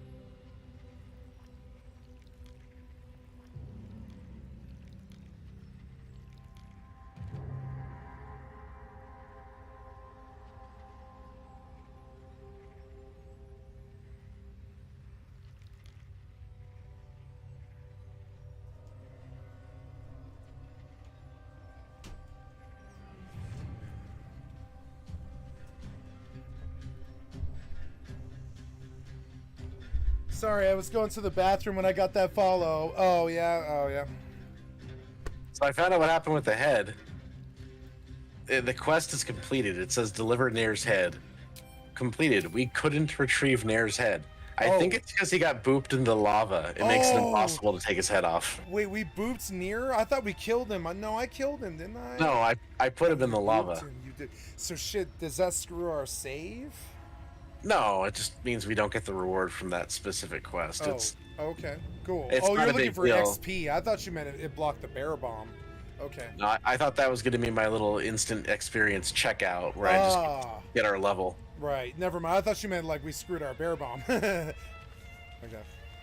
Oh, just got to find another way to get a little experience. The problem too is all those Duragar took off because we finished the cutscene with them. So now I'm trying to think where else. Oh, actually, there's a. Go. I know. Go to the Myconid colony with me. All right. I don't know if this will give the full amount of experience, but it will give us some. Thanks, boss. We'll be looking a lot. Oh, actually, I need. Okay, at the risk of bugging myself out again, I'm gonna talk to the Mind Flayer because we got the potion now. All right. Well, the ingredients for the potion.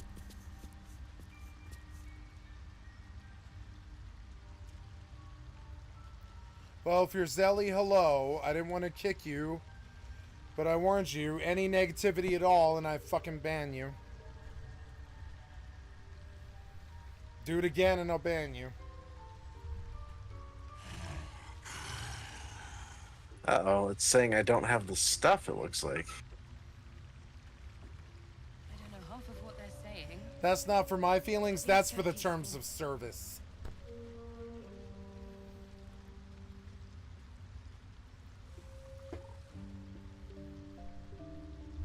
Oh, I missed the chat. Shit. Never seen Sorry. anything like it, Blur.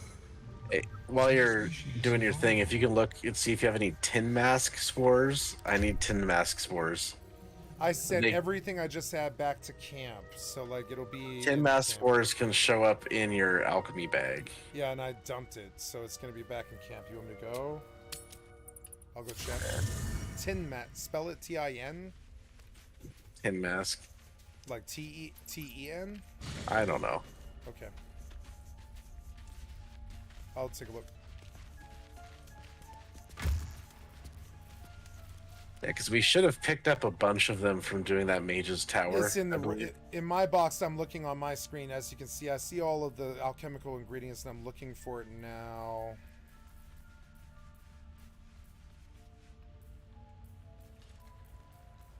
Yeah, tin mask spores.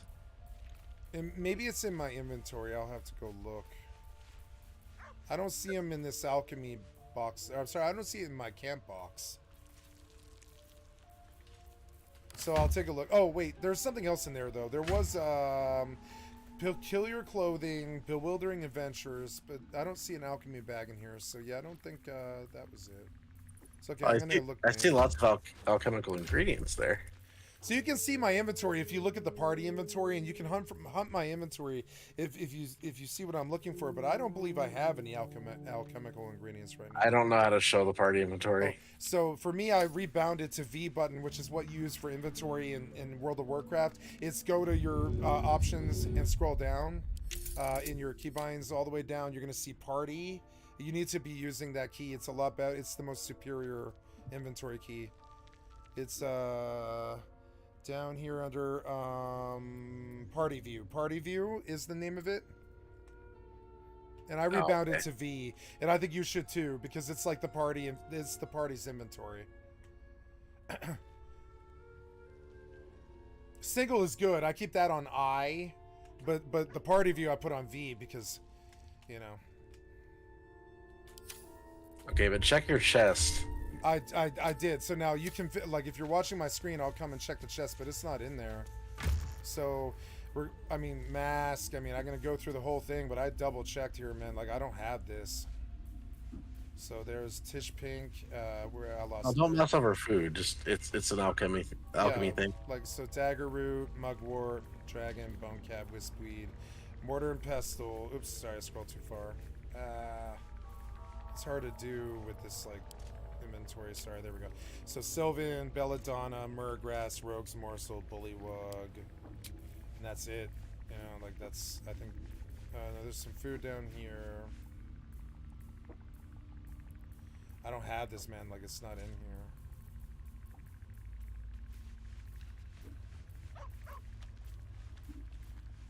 Go through the whole inventory here very carefully again, but... Okay, I'm gonna see if the mushroom vendor people have it, because maybe they do. But I'm pretty sure you get, well... What's the name? What's the name of it again? Tin Mask Spore. So I got the Tongues of Madness in the tower, and I'm pretty sure Tin Mask is supposed to come from it too, but that's why I'm going to check this dwarf here. Tin Mask boars. If you shoot an arrow at any Tin Mask mushroom...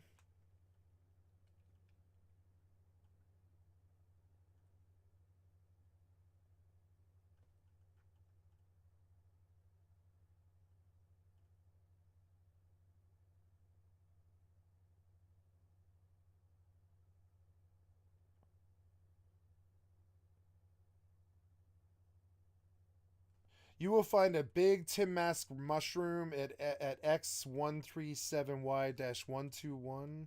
And I'm going to link a picture here for you, Begon, so you can maybe understand where this is now in the Discord chat.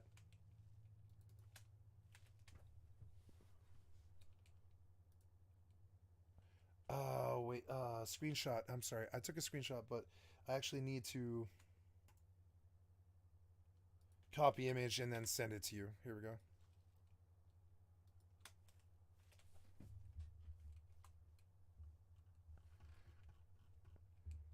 This is what you need. Do you see the picture that I sent you in Steam?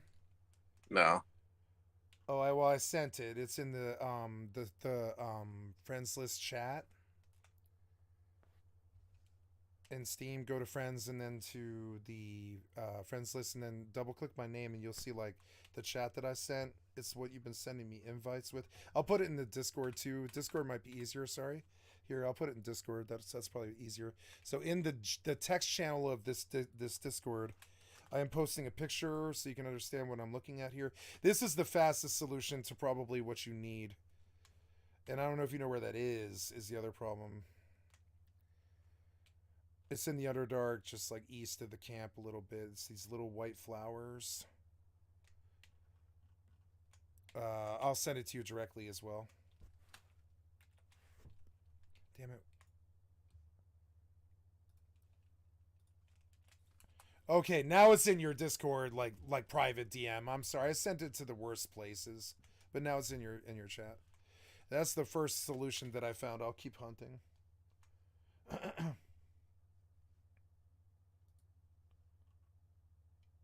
Okay, I think I. If you stand close to it, it will start exploding. While it's doing it, it will drop the Tin Mask spores. And the Reddit chat that I'm referencing, I'm gonna link that to your DM too. The Reddit that I'm looking at here, I'm gonna link to your Discord chat. And you can peruse like my source. You know.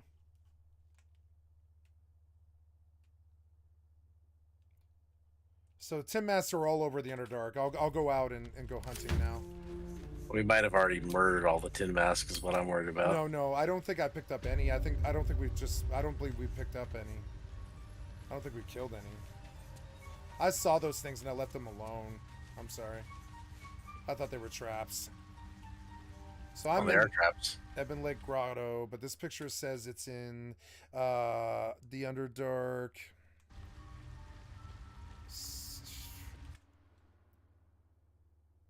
I don't know where this is, but now I know what they look like, so I'll go roaming, I guess. But separating from you is also maybe a bad idea. But now that we know what they look like, I can at least hunt. There's nothing else hostile down in the Underdark right now. We've killed everything. Yeah, so I'll go see if I can drum up some Tin Mask spores. Yeah, that's what I'm trying to figure out. I saw them. I think they were at the start of the Underdark. I think I need to teleport back to the camp. No, it'll be around this area, I think, yeah. So I'm at X33, Y146. This picture says,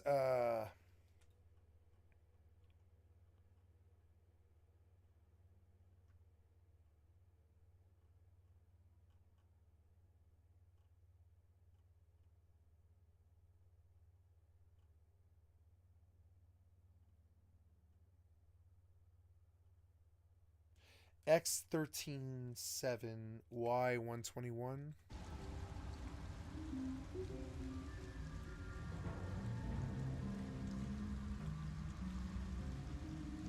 Okay, so I'm currently 33. If I go north, it is...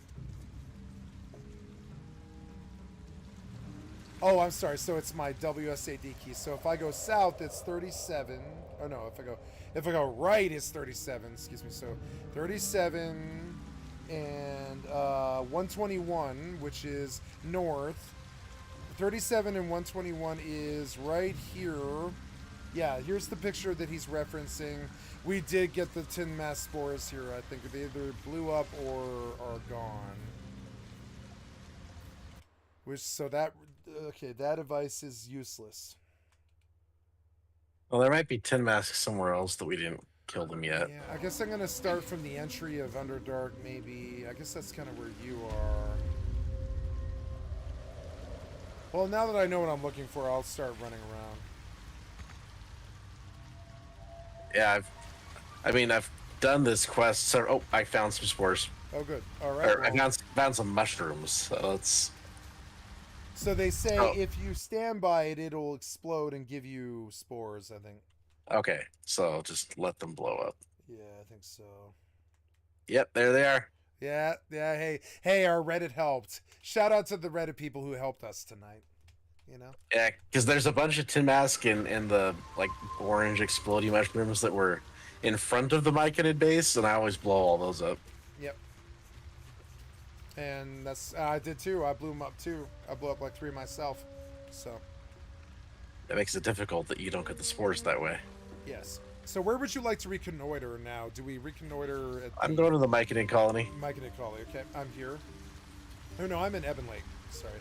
Oh, there's Lacolite. I didn't even realize that was back there. Oh, that was a nasty bomb, however. That took 3 damage. Coming to you, the teleporter. Alright, so I have to do a number of checks, and if I pull them off, we get some kind of buff. Okay, I'm with you. Save.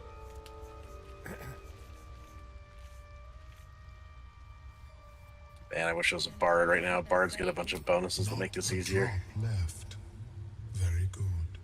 I love this guy. I think he's the coolest character in the Your game. mind, you may find yourself acting irrationally.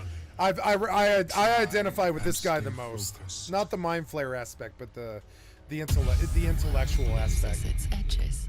A few sparks and the tadpole spasms, seizes. Saving throws. Come on, Begon. I believe in you. Come on, big money, big money. Come on. Come on, win this 15. I believe in you. Oh.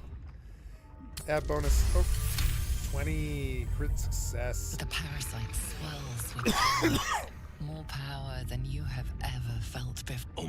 That lava is like nothing I have ever Yep, observed. it grows inside of me. It's more powerful than ever. Such an outcome was not in my calculations. Begon's pregnant. There is more to this being than mere stasis. We've all got head babies. Yet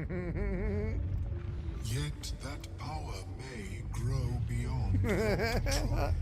I possess a ring of mind. Yeah, he'll give us a neat ring if we just tell him about It stuff. prevents elder brains from noticing my presence. A fascinating topic indeed. Oh, yeah, now I gotta pass. This was all easier as Bard. Thaumaturgy, yeah, that should make it easy. What a brilliant... May it's... A pretty thing. And at least it Of course, the lava... In the future, I'll send you links directly to your Discord DM so we don't have to waste time. That's whatever. I'm trying to figure out what is... I forget what we get for actually doing that. I think it's some kind of buff. I don't care. The content's good enough for me. Oh, I think it's the permanent buffs wiki. Permanent buff, yeah, but a permanent buff is also like really notable, though. You know, that's like winning. Is there an achievement attached? They should have put achievements attached with every permanent buff. They're dumb. That's what I would have done.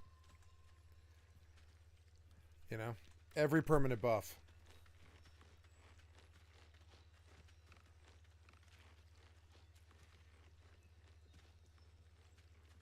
spending a second here trying to see if I can figure out where it is. Oh yeah, take your time, man. This shit's. It's not on here apparently. Oh, wait, here it is. We gain the illithid power survival instinct. Oh, what's survival instinct? Let's see what that is. I'm gonna pull it on Infuse a Google. creature with psionic force. If it reaches 0 hit points, it heals instead of falling conscious. So, if I basically I can enchant one of us to get 3 to 12 healing when we go in cap. Okay, well, it's better than not having that. Yeah, it's not the best thing in the world, but it is helpful. Like, you know, when you fall over, you're not falling over anymore. A lot of better. Unfortunately, that was not level. No. So now what? Take us to Act 1 to murder the Goblin Camp? Nah. Although we could, actually. No. Okay, so we're going to go to... We are going to go to Goblin Camp, but... Oh, wait, no. Walking's Rest. Walking's Rest, okay. We never killed those Gith Yankee, did we?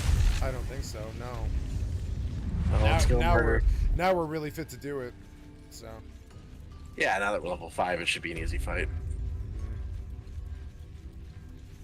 I don't think we killed them. Let's see if they show up. Yep, they're there. Alright, so we're going to stay up here. Asterian's going to initiate if they come up here, because they're going to come up the ladder, or come up the stones. I mean, they'll come up this rock. Yep. So if they come up, then you can boop them off. Alright.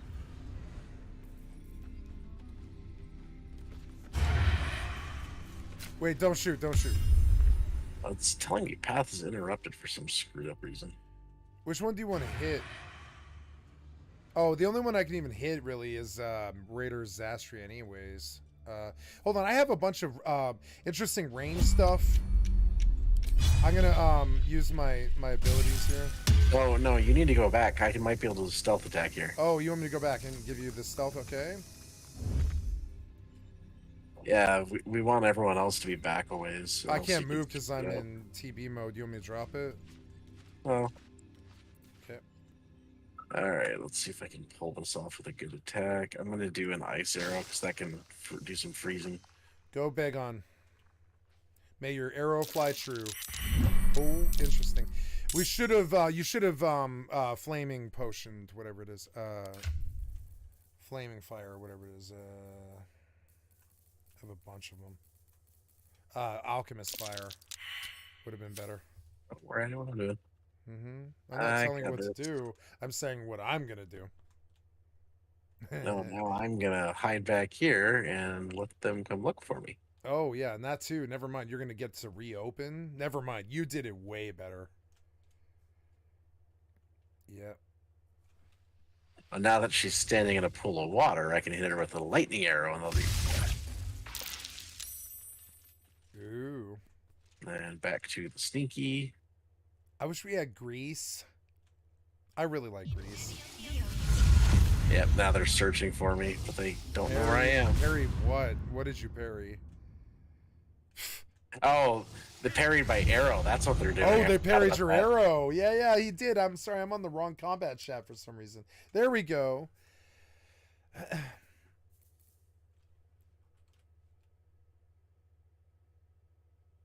Yeah, I forgot about that whole arrow parrying thing they have. It's only the ones with the two-handers. The crossbowers don't have it.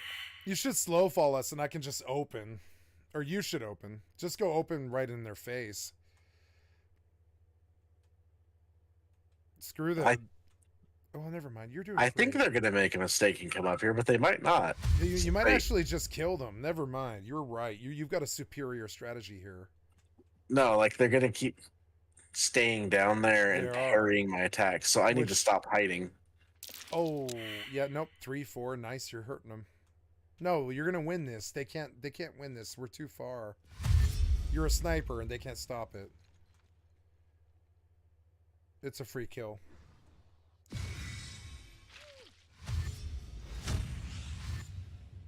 Oh, no. Now he's got a solution, maybe.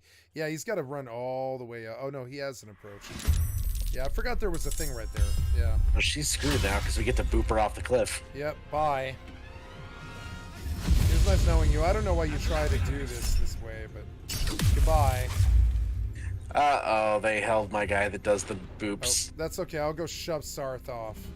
Yeah, I want you to try to concentration interrupt the one that did the hold, because that'll free me. Is it Gish? It is. I'll go stop him, yeah. I'll stun him. Yeah, because looks like Asterion is locked down and cannot assist because he will get attacked. Yep. Okay, I'm not worried yet. Just shove him. He's gone. Shove him. Shove him. He's gone. Oh. No, I need to eat. Oh, you need to I'm eat. hungry. Okay. Hungry. Sorry, I forgot that you were a vampire. You just haven't been feeding. Oh, I want the happy buff because that's +1 to attack rolls, saving good. throws, and ability checks. Go boop her. Oh god. That's not good. I saved in case it goes bad. Yeah, but you're gonna be prone when you get up though. Me getting held was really bad because otherwise I could have done some nice knockbacks here. Invisible. Cute. Can I move yet? Not you, I meant like the game.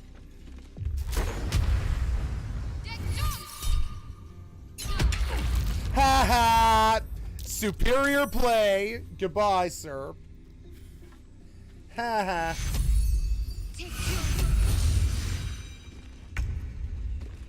I mean, it really helps to knock her down like that. This game is really full of high IQ plays, and I really love it. Like, more than Fortnite, even. Oh, I'm up. Sorry, so then let's go stun this guy. No, stun. Well, so the one went invis, so if you can, just try to go beat up that crossbow guy. Yeah, this guy, Raider Sastry, yeah. Crossbow ones are easier because they don't have the parry thing, so you can just beat through them.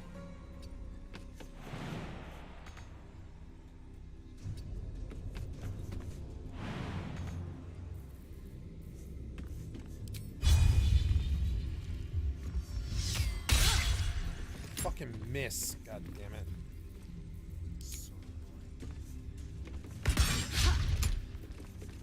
How did you miss that?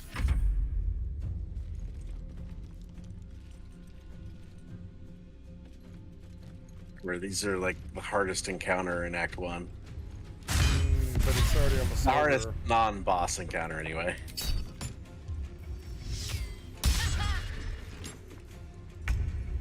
I think we have a big advantage, though. Most of them are dead.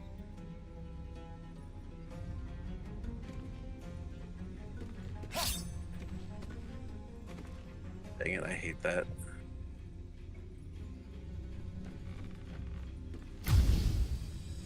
Like bouncing Gish made this so easy. She saved the arrow of fire. What the hell? Oh. Gonna lay on hands you. I guess a potion might be better. Actually.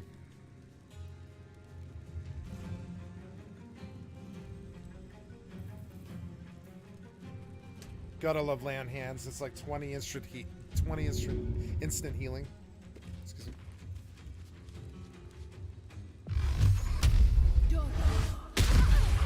Oh, rally. Critical miss. Oh, good boot there, though. Oh, that's not good. Well... Asterian's full... No, he's just Yeah, not. Asterian's full dead. We should reload this. Reload. How did Oh, Asterian full die? We can res scroll him. You want me to just res scroll him? We have a lot of them. I didn't save right before this, apparently. I thought I did. Well, so I have to, yep. So here we go. Oh, shit. Why did you do that, you idiot? Now I Use lost the my scroll. action. Use the scroll. I'm trying to. It's right there in your inventory bar. And make sure you pop him somewhere safe. So how does it work? I click him and then I choose destination. Where would you like me to put you? Somewhere safe. Where's somewhere safe? Like here? Not fire. Not fire. Well, with this guy, he's the threat. So, and I don't want you near a cliff, however. So you won't get booped like right there. Target is blocked. What do you mean target's blocked? Everything's blocked. No, you have to be like, you can't be in shadow is what it is. So. Okay, now, can't do anything, but I can toss a potion. You can shove. Try to shove the guy if you have movement. I don't. Nah, not you enough don't. to Okay. reach him, no. So, how about a potion on Drink. you? You drink a potion. Okay. I am poisoned from the potion that I drank.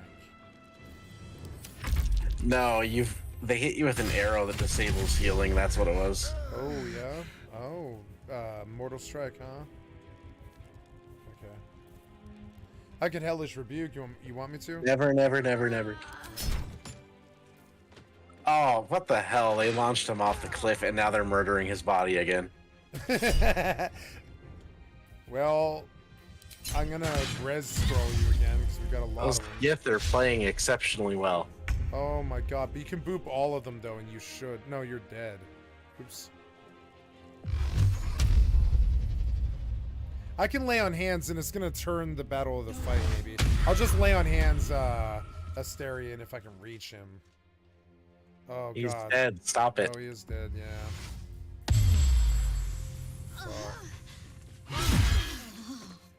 Okay, this is definitely over.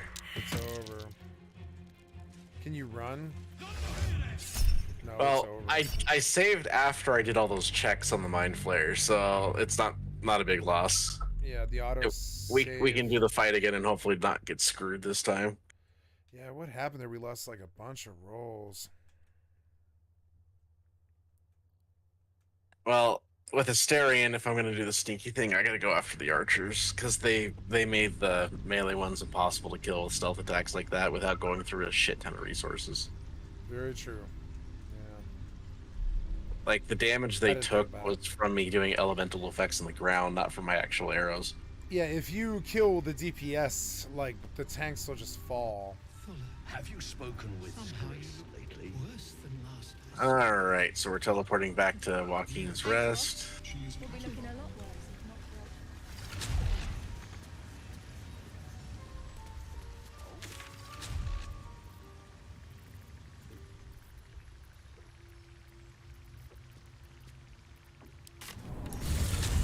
Smoke. Something's burning. That took the edge off.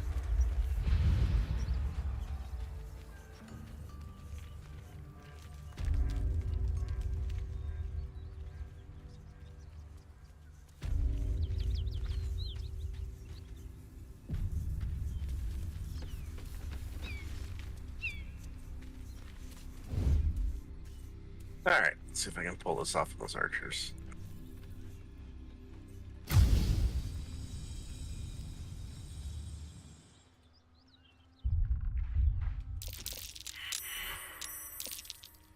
You should throw Alchemist Fire and burn all of them.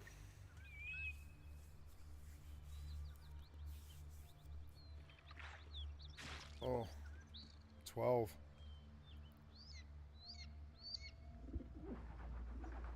Nice. Even killing one of those archers before it starts would really give us the winning advantage. It would be. I feel like we lost every roll that we got into. Well, the rolls definitely weren't helping us. No. I missed, what, 6 times, I think. And that's it. Those are the 6 movements that I can make before we're dead. And I missed all of them. It's kind of funny they're not even trying to chase me. They're just staying there. And this is why I'm like, why is this a challenge? You should be able to kill them all. Because they have parrying. Yeah. But if I kill the other raider, then we can just take him out. Because while those two are really formidable warriors, we will not lose a 2v4 against them. Mm-mm. Okay, cool. I can hit the raider. I don't see why you can't just keep doing it till they're dead. Oh, that'd be why. No, he's still stupid enough to take a lot of damage. Yeah, just keep shooting them and dodging until they're dead. Yep, just get out. No. They're not even aware. Yeah, they're not even aware. Just shoot again. Partially because they're so far away that I can't even enter their line of sight cone. Nope, and this whole battle is totally avoidable, I think. But only if you have like a Night Stalker or, you know, rogue. No, this is literally just having a rogue. It's just like a rogue.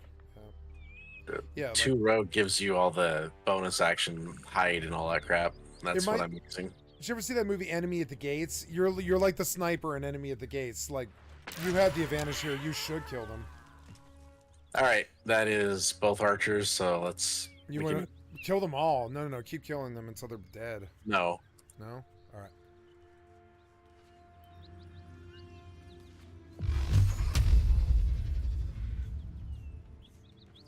We are going to use range attack still, though.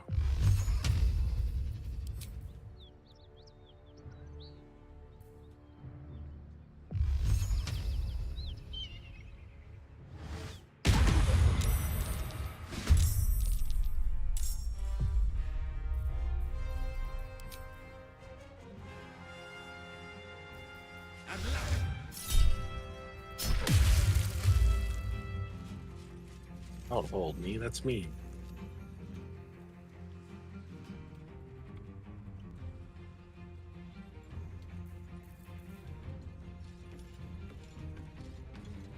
It's that NPC holding its turn again.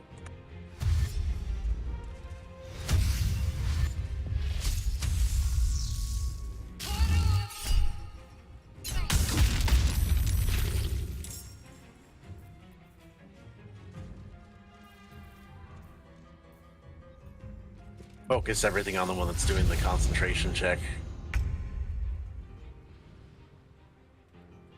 If we can, anyway. Yeah, there we go.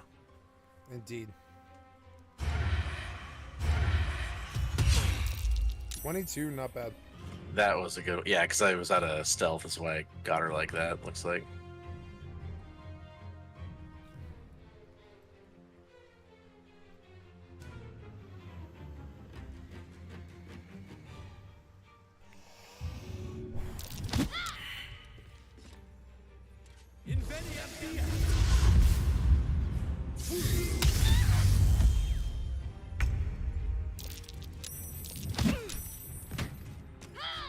That's really not nice.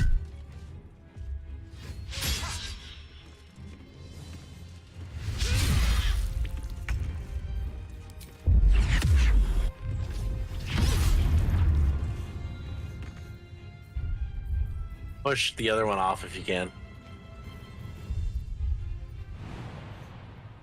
Shove, shove, shove, shove, shove. There we go. That'll kill her if you pull it off. 34. Perfect. Yeah, and now the other one's stunned, so we can unload on her. It's just, you pushed off the one that didn't have parrying, so that's massive getting her down like that. Oh, yeah, that's good to recover. Oh, it got late. Oh, I know. That's I've been wanting to get this wrapped up. Yeah, no. But I really want it. It is important to me to at least try to get the forge done tonight. But we gotta get level 6 to make that happen. Hey, level 6. Complete 10 background goals in a single playthrough. You are one. Wait, what was this? You are one. Role player. You are one with your character, and only 43% of people have this achievement. Thank you, Bagon.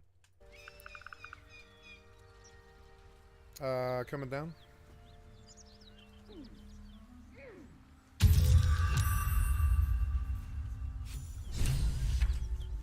Should I level? Yeah. All right.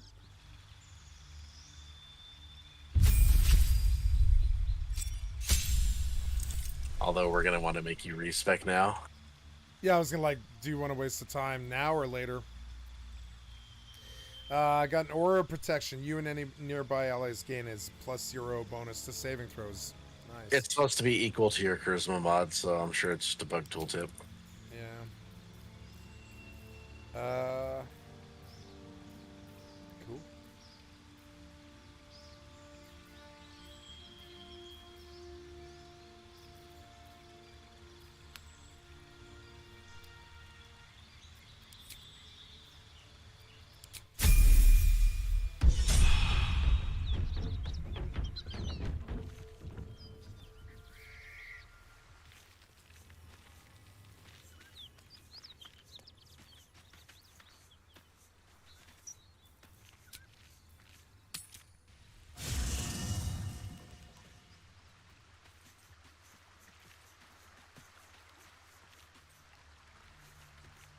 Speak, Oathbreaker.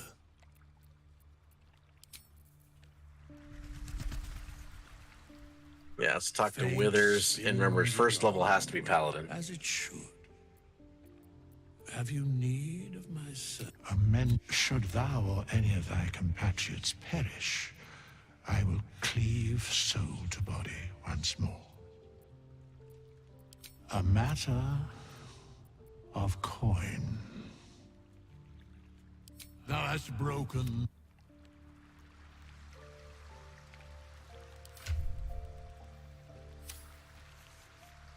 Thy wheel, dost thou require a new ally? Or mayhaps a resurrection instead?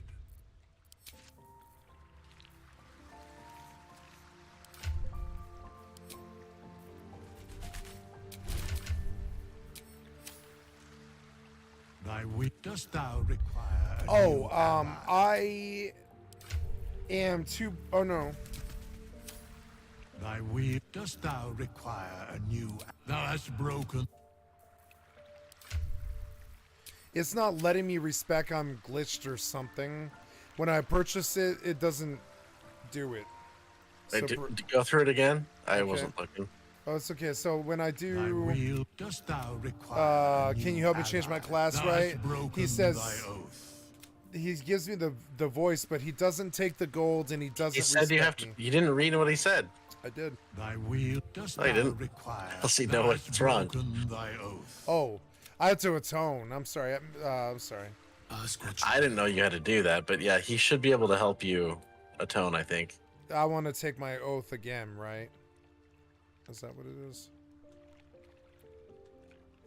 Returning to your oath means your oath sworn No, powers I cannot respec if I am a Oathbreaker Paladin. by the decrees you promised to uphold. No way.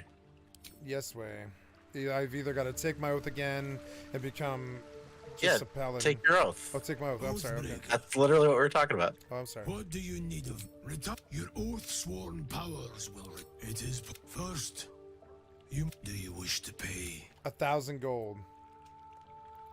You'll have to transfer. That is. Go pay it.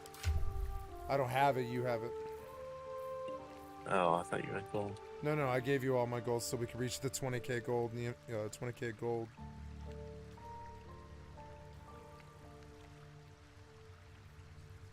You know, the one thing the gold is used for other than this.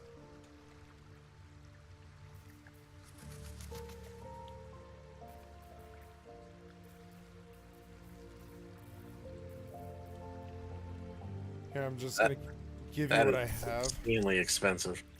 All right, go to your respec. Yeah. Speak, Oathbreaker. Your oath sworn powers will. It is first.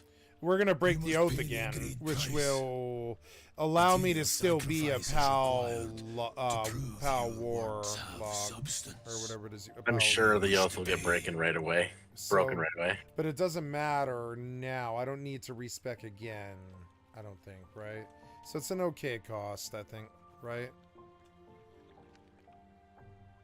Because then once I break the oath, it doesn't matter. I become an oath breaker again. But I don't think I need to respec again, correct? It's 1,000 each time. Is the correct way to think of it?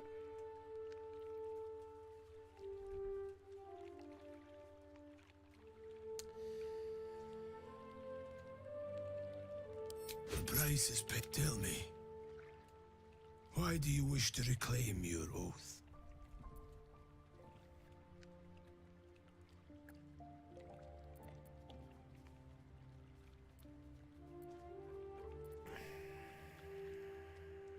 Newfound wisdom. A sense of clarity. Kneel, Oathbreaker. I didn't want to cost the the party 1,000 gold. I didn't know that You was gonna swear happen. to deliver righteous retribution, vanquishing your enemies and aiding those who suffer at their hands.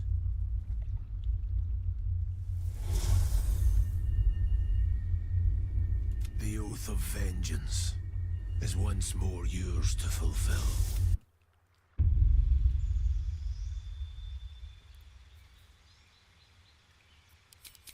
I took Oath of Vengeance. Is that the right one? I can't remember.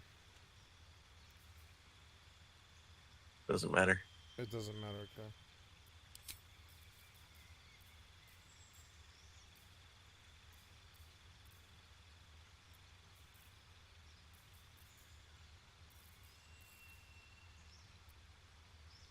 The first class has to be Paladin.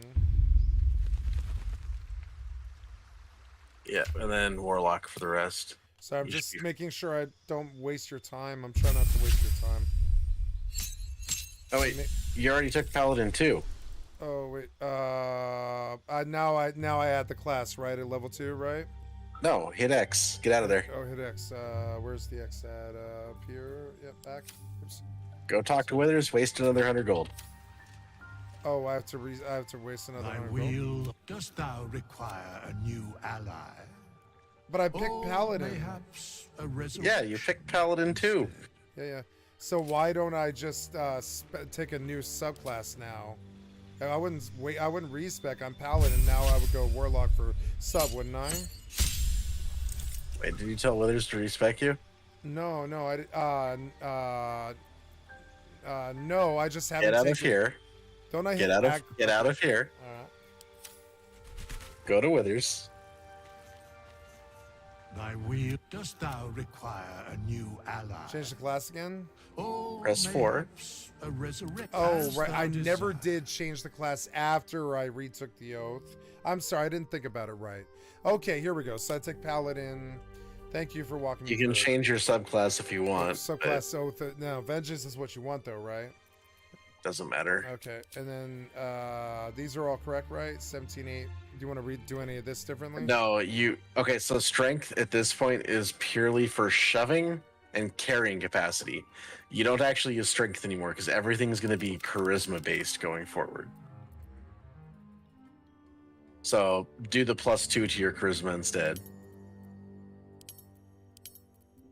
Okay, and then I don't know, up that -2 from your wisdom, just so you see what you have to work with. Okay, so at this point, you're picking whatever the heck you want. I mean, maybe do like 1 to con, and then do your +1 bonus to con. No, that's the +2. There you go. And then, I don't know, I mean, you can put some into strength if you want, just so you have carrying capacity, because you're going to hate yourself if you have crappy carrying capacity.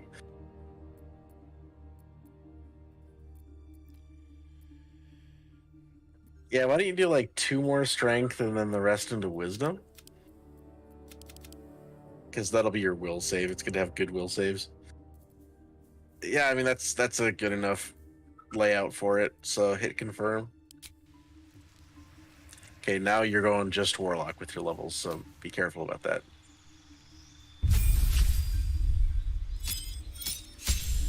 Oh, I did not understand how the sub job system worked. I thought it was Change your class. Change your class. At class, you mean? Yep.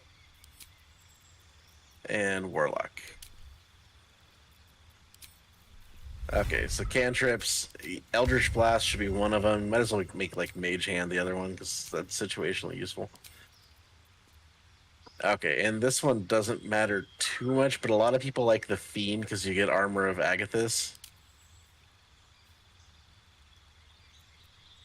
But otherwise, Archfey is good too because you get Fairy Fire, if you want Fairy Fire. Basically, you either get 5 cold damage whenever you get hit, or you get Fairy Fire. So from those spells, yeah, Fairy Fire is a good one.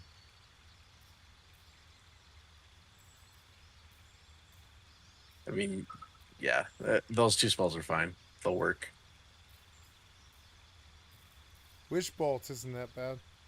But Wish yeah, Bolt, horrible. Fair Fire and Armor of Agathis. Yeah, sure, why not? Okay. Hit accept. Sorry, just making sure I don't like screw this shit up, you know? Yeah, I'm pretty sure it's... I hope it's not 6. I'm checking Warlock again really quick.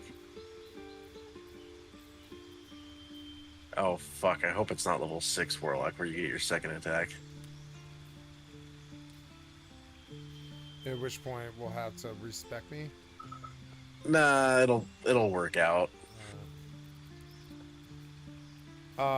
Take the one on the far left. It's probably the most Arms of useful. Atar. Okay. Yeah, it's an AoE. Okay, so this is your specialty bonus that you get. So yeah, make sure you read them all. That one's worthless.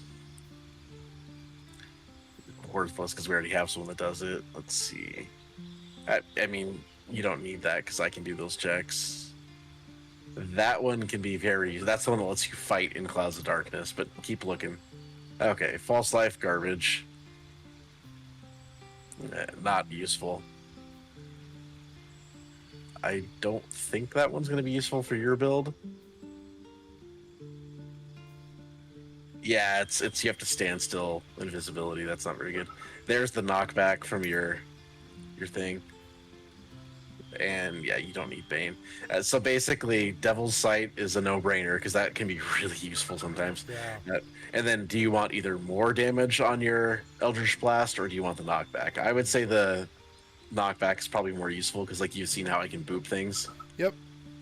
So you'll be able to boop 2 targets like that at will. It won't do dick for damage, but you can boop. Yeah, sure. And then just hit accept. Yeah, I might have messed up though. It might be level 6 where Warlock gets the second attack, but either way it'll be fine. It'll just mean for 1 level you lost your second attack, but we'll get by. Yeah, the bonuses you get from doing the Warlock stuff will be worth it to you, I think. Anyway, I'd say take either Misty Step as a spell or Shatter. They're both pretty darn good. So if you want as many Misty Steps as you have spell slots, that's great. Shatter is a really strong AoE ability, but you're not a big spellcaster either. Shatter's like 3d6 or something.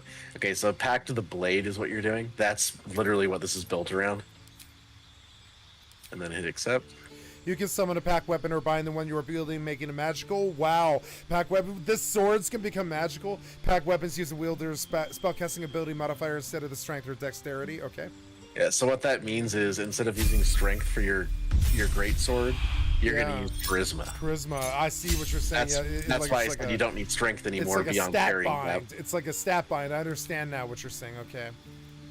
Yeah, that's what a lot of this is built around. But now you get all the Warlock spell utility, which is actually pretty substantial. Shatter next. Well, so Shatter's a good spell right now. It won't be that powerful for very long, though. Darkness. Yeah, because you can see in darkness now. So if you cast darkness and you fight shit in it, you're basically invulnerable. Oh, because I gotta get Yonki and Misty Step anyways. But that's once per long rest. You can't do it very often. So okay, so no, it's good because you'll have a lot of Misty Steps now. Yeah. So if you want, you can do ability improvement. I don't think there's a lot that's gonna strength. No, charisma. Use charisma. Charisma. No, so go down to Great Weapon Master. There's like 2 other feats that are really good for you. Is the Critical problem. hit or kill target with melee. We can. Ooh, yeah, that's one's really good. This seems better, I think, than that. But Take I mean, Great Weapon charisma. Master. Yeah, you want me to take Great Weapon Master? Correct. Okay, you ready? That gives you the stance that adds 10 damage to your attack. Bonus attack. Yep, and then melee attack bonus -5. Melee damage bonus +10. +10 bonus to damage rolls you make with heavy melee weapons is so strong. Oh my god. So, you have to have a good chance to hit, but against slightly armored things, that'll be. I don't really care powerful. if I miss. That's what you're for, you know. Okay, so hit accept. Yep. This took so long, Begon. I'm so sorry. I've just never seen it, you know. Oh, I've seen it, but I'm not seeing it like this balance.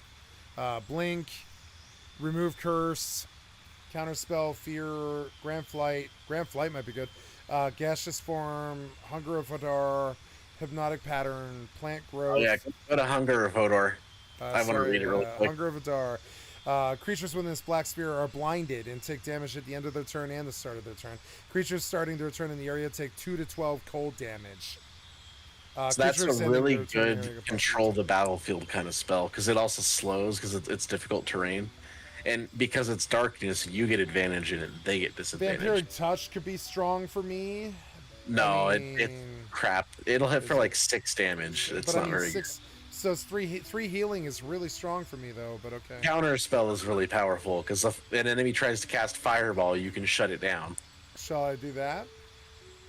Yeah, go ahead and do that because you're not a big caster. But Right, and that's this will a reaction. it'll slot 3, but I don't care about that. So like I'll just like, you want me to counter this? Yeah, that gives us more power, right? It fits my mind, my frame of mind more. Eldritch Invocations, Mire the Mind. You can slow with a Warlock spell slot. Sign of Ill Omen.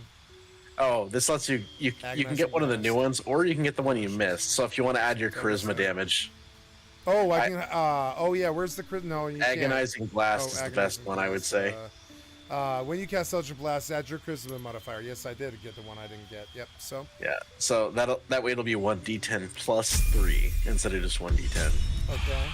And that's it. Okay. That's it. So yeah, I was mistaken. It's level 6 where Warlock gets its extra attack. So you're only gonna have the one action until the one attack action. That's but fine. yeah, we'll get by. So hit I. I want to show you how to get that stance. Then go to your spellbook up at the top middle. Okay, and click on Common tab. Okay, and it should be. Huh, where is it? I'm looking for that feat you took that gives you the extra damage. I thought it was going to be under Common. But I don't see I keep forgetting Astral Knowledge, which also gives me every long rest I get 2 points in strength, which is insane. And I've been totally ignoring it. No, that's proficiency in skills. It's not strength. But when you run it, though, you can choose... Oh, I'm sorry, skills. I'm sorry. Yeah, I thought it was strength. I'm sorry. Okay. Yeah, okay. Anyway, no, don't close it. Oh, sorry. What am I looking at here? Sorry. Spellbook. You're looking for your extra damage stance. Common. I don't know where it's at, because I think it's under Common for the ranged version of it.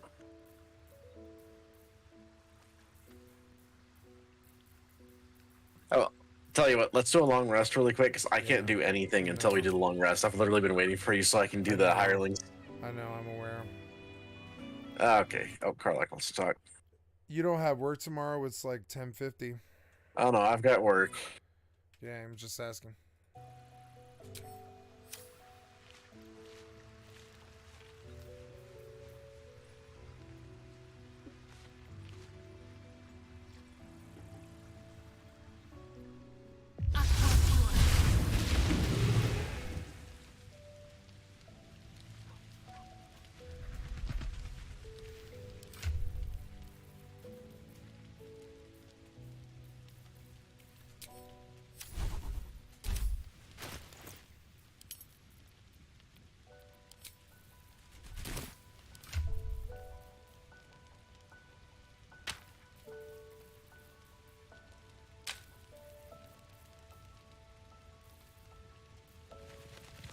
Okay.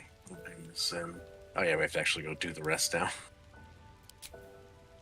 And you can't move for shit right now because you're so overloaded, so we need to do some... I'm doing it right now. I know. Okay. I'm worrying about it right now. You can do that while I get our companions. Yeah, I'm like doing it right now. Yeah. And Shadowheart wants to cuddle.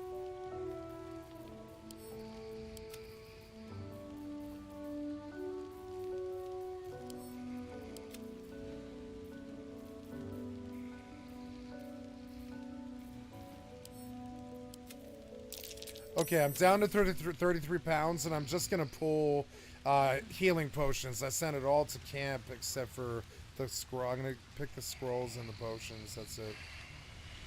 Because all that stuff, I mean, we don't need the money until you're ready to need the money. Yeah.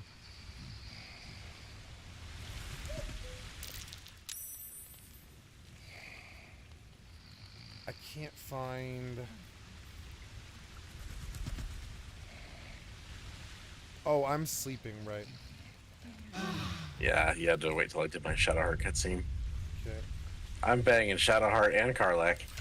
Ooh.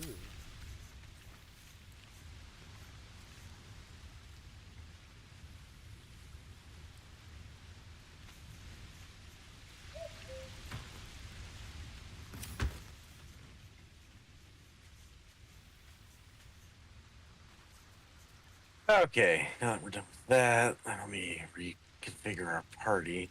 I just need to get rid of one of them. Let's see. Since I'm not doing stuff with Asterion, let's get rid of him. And then we'll get Bear Boy back in here.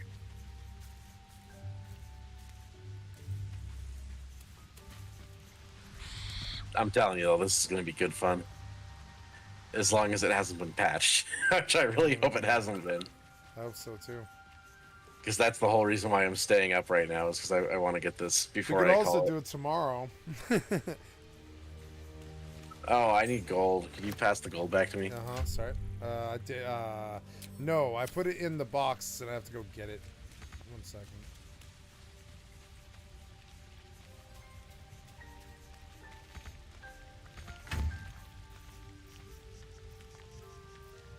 You are going to need to grab those molds, by the way, if you got rid of them. You just scroll past the gold. There you go. But yeah, the molds were higher up. We're gonna need those. There you go. And then the molds, you said? Okay. Yeah, as soon as we kill the thing, we're gonna need the molds.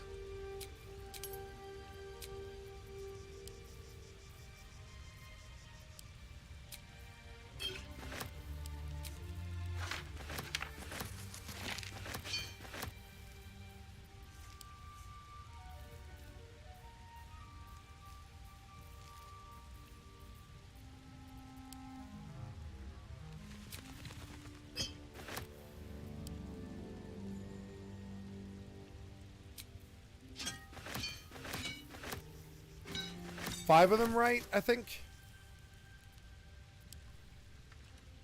I think there's 5. Yeah. I don't see any more. And I sorted. I have the tree bark. The room powder barrel.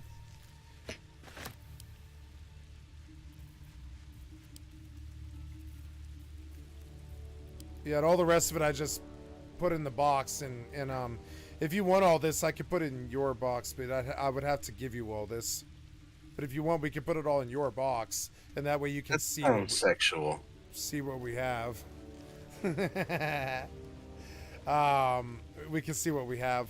Yeah, you can see what we have. Excuse me. Well, all the stuff in your food bag, you should be not putting in the food bag. Okay, yeah, you're encumbered right now. So you I gotta drop dumped it. So with all of the items, I'm at 104. The items that we need, anyways. Okay, I'm ready to go back to the place. Let me just pop a save. All right, ready to leave camp. All right, yeah, leave camp. Ready So we got to run back to one of the waypoints, but yeah, let's get back in there. We're gonna do the bear bomb. We're we did ready the bear for bomb. We did it. We got the prep out of the way. Sweet. Yep. Warlock gets the spell enlarged, so I don't even need a second hireling to do it. I have potions of greater strength, or if you need. We got this. It's not strength, it's mass. Oh. In order to pull it off, the druid goes owlbear, and then I cast enlarge on the druid, and the druid just does its bomb thing on it. Yeah, I still haven't watched the video Underdark yet. Ancient Forge is where we go. Okay, so I'm gonna have you do the forging process. I'll just walk you through it because I need you to be the one that's down there while I do the actual setup. All right. But if it works like it does in the video, this should be like 1,000 damage, and it should insta-kill the boss. There shouldn't be an actual fight. Normally, this is an actual difficult boss fight where you have to do fancy shit. Okay, but Like, we're gonna it's the first boss fight that has actual mechanics. Yep. So okay, you got to go down at this point. So I just go in there and do what? Just go down to the forge. I'm gonna give you my mithril ore since you have to have it. Forge.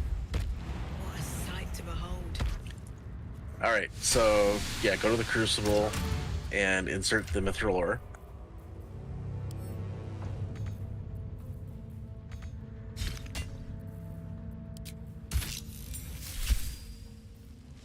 Okay. Successfully inserted. Now go to the mold next to it, the mold chamber. Now we have to put the right mold for what you want to make. So click the thingy. And then, now I can't remember which, I think It's either splint or scale. Which one is heavy armor? Okay, mouse over the other one. The scale. Scale mail I think, armor. Scale mail armor. I think splint is the heavy. Are you sure? Because scale would be the heavy. Splint is less than that, I think. But I don't know. You want me to try splint? Hold, I'm looking it up on the wiki real quick. Yeah, it could be kind of... You should save maybe right here. Before we do anything, you should save. Save right here. All right, splint is the heavy, so Splint that's is what the we heavy. want for you. Okay, and save it before I go any further. So if I fuck up or misclick or something, man, I don't screw us. You know what I'm saying? Thank you. Yeah, that's ready. All right. Okay, you put it. Did you put the thing in there already? Yep. So you said splint. Okay. Yeah, Usually it would put be splint in. scale. Splint's heavier, huh? Okay. Oh, it says the fiercest of blows on the tooltip. So Yeah, close that. I Now. guess so. Now go over to the forge lever.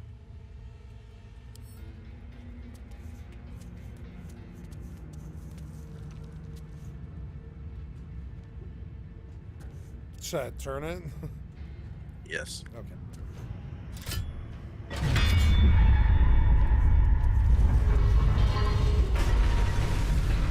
Hi. Okay, so what's gonna start it is right over there. When you pull that, it's gonna flood lava. So go ahead and do that now. Pull what? You linked something, but I don't see what you're linking. Right there. Oh, I'm sorry. Pull- There. I'm sorry. There we go. Pull that, and then immediately cast invisibility on yourself. Okay, invisibility. Okay, so I pull it and then cast invisibility, and then what? And wait. Wait. Okay. Actually, nah, never mind. You have to do invisibility first. As soon as you pull it, enter turn-based mode, so you can do the invisibility Which is on yourself. control space, is it? Shift space. Shift space. Thank you. Or maybe it's too late. I tried the second it did. I did it.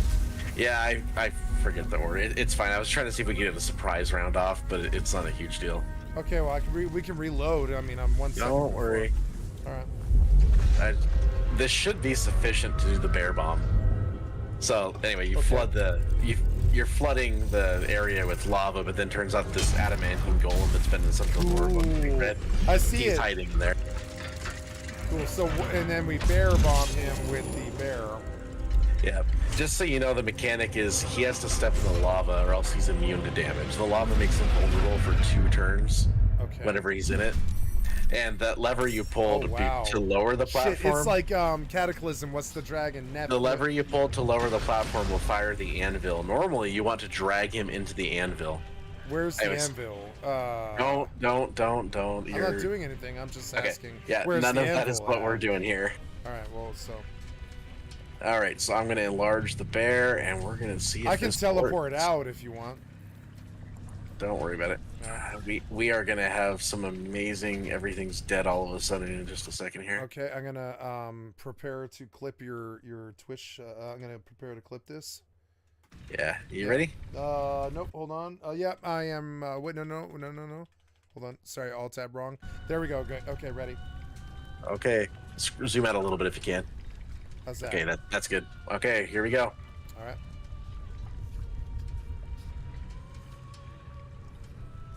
Oh man, here it comes. Yeah, a grim fate. Kill the adamantine golem without using the forge hammer. Yeah, clip that. There we go. 992 damage. The floor is lava. And Hop was in it on it too. Yeah, that's how you do some video game shit.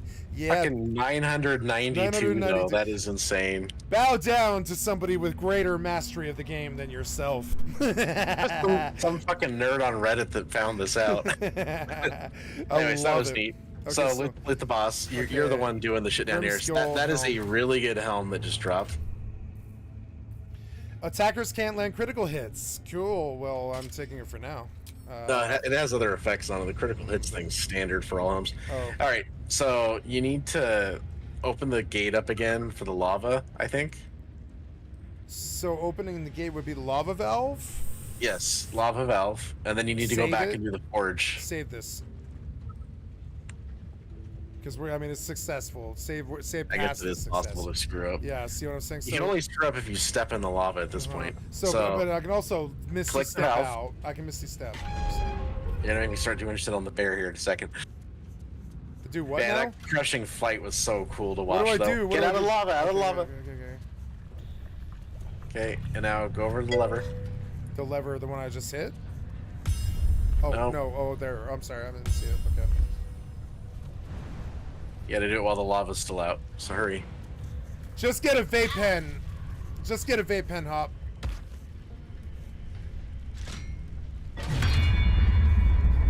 Okay, and that should be what actually forges the item. There we go. There's the splint armor. Now wait for the lava to go away, or else you're gonna die.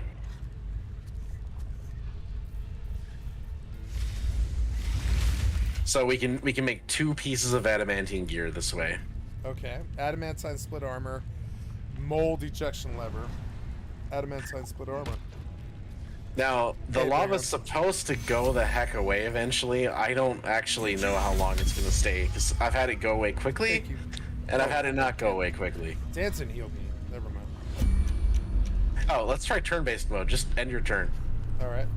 Because the lava's only supposed to stay out for like 2 turns. Okay. I don't know why it does this. So, end turn again. Alright.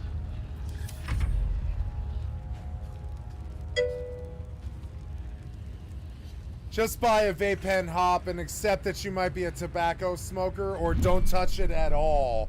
Don't do anything in between, Hop. It'll cost you a lot of money. Either get a vape pen and smoke tobacco, or just don't do anything at all. Don't do anything in between. It'll cost you a lot of money. So, I'm sorry, what do I do? Go loot the armor. Okay. So, we have our choice of what we want to make next. I would rather do another heavy armor, because you wear heavy, and so does Shadowheart. Okay.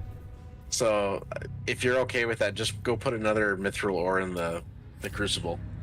The crucible. This thing here, okay? Yep. And put another mithril ore. All right, and then you go to the forge lever. You know what this reminds me of is BFD, you know, in the lava below. But anyways, or not BFD, but BRD. I'm going. I'm glad the turn-based thing actually made the lava end, because I've had the lava where it just doesn't go away. Now you have to wait till the lava. Okay, now do it. Now do what? The lever. Okay, this again.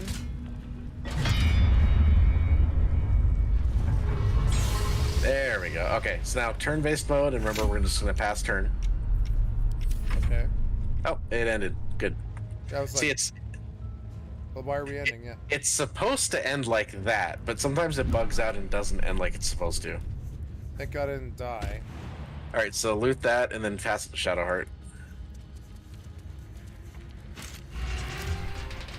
Okay, and then we need to get this raised back up, so come over here. Thank you, Begon. Look at that. Yeah, new armor. Oh, cool. Dude, when you hit the elevator button, our character image rised above our frames. Did you catch that? It was a bad bug. It was kind of crazy. I think it's a little screwy. All right, did you pass one to Shadowheart? I did, and it's in your inventory. Nice. Oh yeah, this is a big increase to her.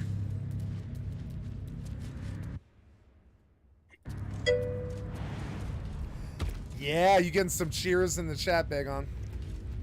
That armor is so freaking good. Oh, it was amazing getting that 1,000 damage one-shot kill. It was. Like, that's how you kill a boss in one hit with superior knowledge. So, did you actually mouse over that armor and read everything it has? Not yet, no. It is. This is like adamantine split really armor, very rare heavy armor equipped by Caitlin Clell. Magical plate, all incoming damage reduced by 2. Jesus. Intense adamantine backlash. When a melee attack hits you, the attacker is sent reeling. Reeling is recovering from receiving a terrible blow or hitting a strong metal. Has a -1 penalty to attack rolls for every turn remaining for 3 turns. Wow. Disadvantage on stealth checks, and attackers can't land critical hits just because it's a plate mail. So cool. So you don't dude. need that. You don't even need that metal helmet anymore. And all right, there's one more encounter here, and then we are officially done with Act 1. Do you want this Grim Skull helm with Hunter's Mark on it on one of yours? Like your So the problem is it is heavy armor, so, Yeah, I can't wear it on the others. All right. So I gotta go back to camp really fast to get Asterion back in here and get rid of the hireling. So just a sec. I'm with you. I'm sorry this ran so late, buddy. Shit happens. I would have loved to be to bed by now, but like I said, it really was important to me to try to do that bear bomb before we quit for the night. Yep, if there was a day to do it, it's Thursday night, Bagon, believe it or not. It's an old Raider trick, but Thursday night is a good night to do that. Because, you know, Friday night you can just crash out. You don't have work the next day.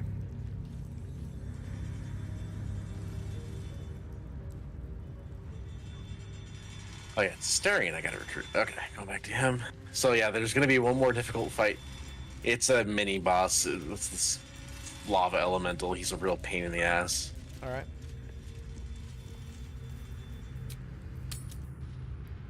The cool thing is we get as far as I know, the only sentient item in the game from doing this next encounter.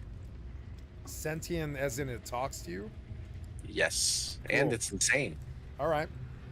Come here. And it's insane. I'm outside the camp. Do you want me to come back in? Better than nothing. No. Okay. Come to me. Come to you where? Oh, you're way over there. Oops. Sorry. Wrong way. Wrong way.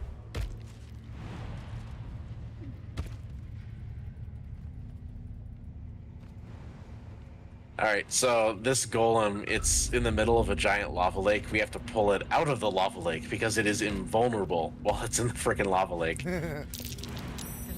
It basically heals for like 90 health a turn as long as it's in the lava, so we have to pull it up here and then actually nuke it down. Alright. As long as you stay up here, it's not particularly dangerous. It looks so cool. That's the main thing, but no knocking it back into the lava. It's just gonna full heal, so we're gonna wait, and Asterion's gonna pew it when we can. I'm gonna stun it, and I'm gonna kill it. You might do things, but I'm the one who's gonna kill it. As far as the adamantine stuff goes, the weapons are pretty good too. Oh, you can drop the molds, by the way. The molds are now just dead weight. Roger. So there's a shield that's pretty good, but the shield's not that amazing. It's 2 armor class. It's not like it gets extra AC. It just has some nice bonuses on it, like spell saves, I think. Right. And then the other armor types are good if you use medium armor, but both our guys use heavy. Oh, here, I have a haste helm for Shadowheart that I just passed. Oh, no, that's heavy blade. Yeah. That's for you. Yeah, I'm sorry. I should have passed it earlier. Well, Shadowheart doesn't have a helm, so she'll take whatever. Or whatever, yeah. I mean, momentum isn't bad, maybe. Depending. That's fine. Yeah. Alright, so we're just... Okay, he's almost in range.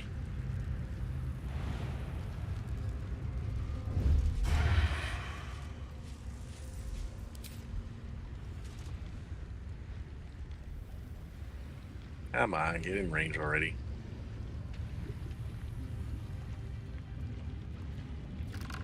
There we go. Alright, so get back a little bit so that he has to keep coming this way. And just start ending your turn. Remember, we aren't doing shit until he gets in, or until he gets out of the lava. I follow. I am grokking what Just you're keep saying. hitting enter. Keep hitting enter. I'm sorry. I didn't realize it would be that fast. My bad. No, we're gonna be doing it like 5 times until we stop. Sorry. So I didn't realize like what the flow was. There we are. yeah, we're literally just rocking it until he gets up here where we are. All right, I see it. It's a waste to even attack him because he literally just full heals every turn. Yep, I understand. He's a fire elemental. He's standing in lava. Yeah, okay, lava. now He's a lava elemental. Excuse me. now go take his pooper. How's that Oh, for taking nice. his That was a pooper? that was a good pooper taken. I'm gonna turn. Oh, actually, I think he's weak to frost, isn't he? Yeah, he takes double damage from frost. So if you have any way to do frost, hit him with that. Oh, I have a scroll, I think, but no, I don't. 42 damage from a cantrip. Very good, Begon. Look, it's over. It's over already. Yeah, I wish Shadowheart had something. Oh well. No, dude, Secret Flame is good. Ooh, really he's gonna do. Okay, that is. Oh fuck. That's an environmental blow up. That's the thing he does that like full heals him regularly. Ah, this sucks. Okay, Well, I'm going to keep nuking him. We need to get him down before he does it again. We're standing in it, which will kill us, maybe. No, we're fine. The blow up nuked Shadowheart, but... Oh, what the heck? What was that? It was,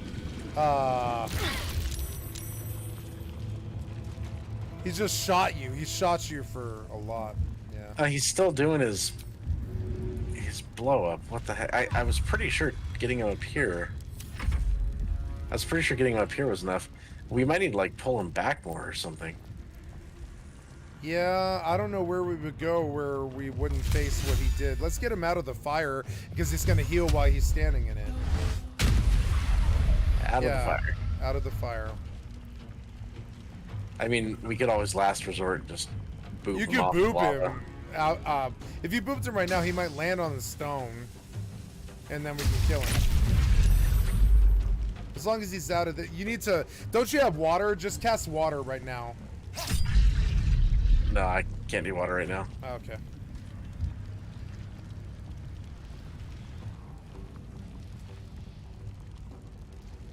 Yeah, if I shove him out of the fire, it might work.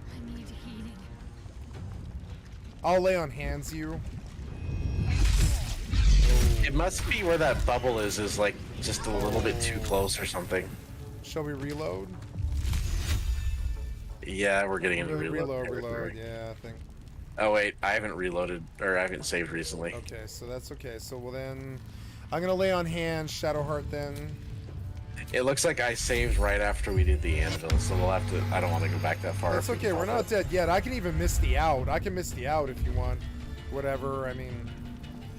I have nothing else I can do. I can't even shove. Oh, I can. I can shove him maybe? No. Too heavy to shove. He's too heavy to shove, period, so I can't help you that way.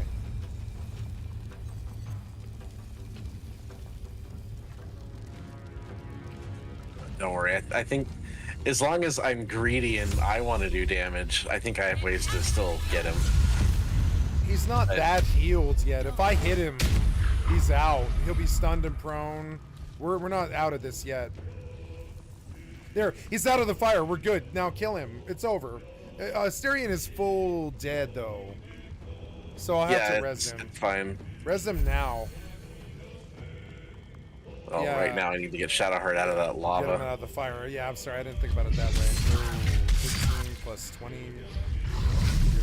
Man, that is some damage right How is there. she alive? She lived with 1 health. What the fuck is that? Well, let's see what I can do for you, right? What can we do here? So I'm gonna keep knocking him back because that seems to be our best shot at getting a kill here. Oh, nice. That's good. So then, what else can I do? I can. Oh, I can finish this fight right now, actually. Oh, you can. Okay. Well, I'm gonna lay on hands. Shadowheart. At least I thought I could. Hold on. Might have spoken too soon. Yeah, it's like I realize I haven't saved in a while and we can't save scum, so it's like panic play properly mode. Okay, as soon as I can find this damn potion in my inventory, I'll get this figured out. Except I can't because I already used my damn bonus action, so never mind.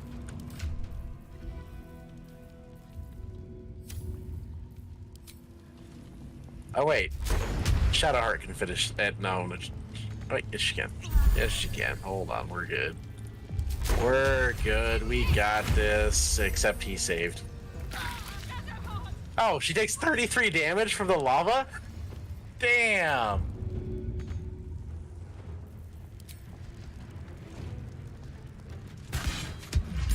That was brutal. I thought I could just run her forward.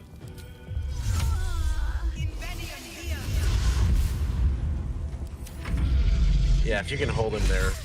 Nice. Look, he can't hurt me that bad. Yeah. Except he's in fire again and he's healing. No, now he's gone. Is he gone? Oh, that. Oh, 124. You killed him. Nice. Yeah, now we don't have to reload. Thankfully, we have lots of scrolls. That was so a very good Dungeons and Dragons fight. Well, that sucked. well, we've used like pain and loss. You know, we've used 3 scrolls all run. I think that's okay. You know. No, it's fine because I can steal like 3 or 5 of them off a vendor if I actually spend time thieving. Okay, so the elemental is in a recoverable spot if we use the forge, but I don't really want to bother recovering him. The stuff we want is on the island in the back of this room here. Now we should bail. No, now we're going way back there. Alright.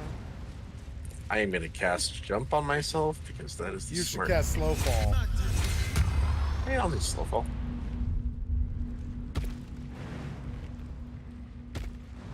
The lava explosions stop once you kill the Ellie. Alright. So there's no more explosions to worry about.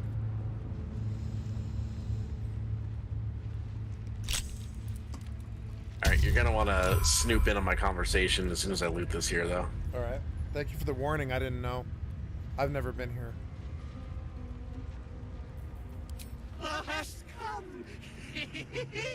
The amulet is heavy, but holds a subtle warmth, like it was left under the sun. Suddenly, the metal surges with heat. Cool. You feel great power and an overwhelming urge. And thou endure?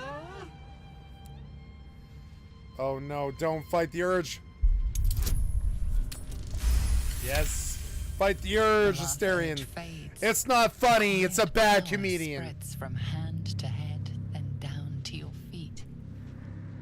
That's actually a crazy dead monk. For what is a laugh if not one step toward madness? Thou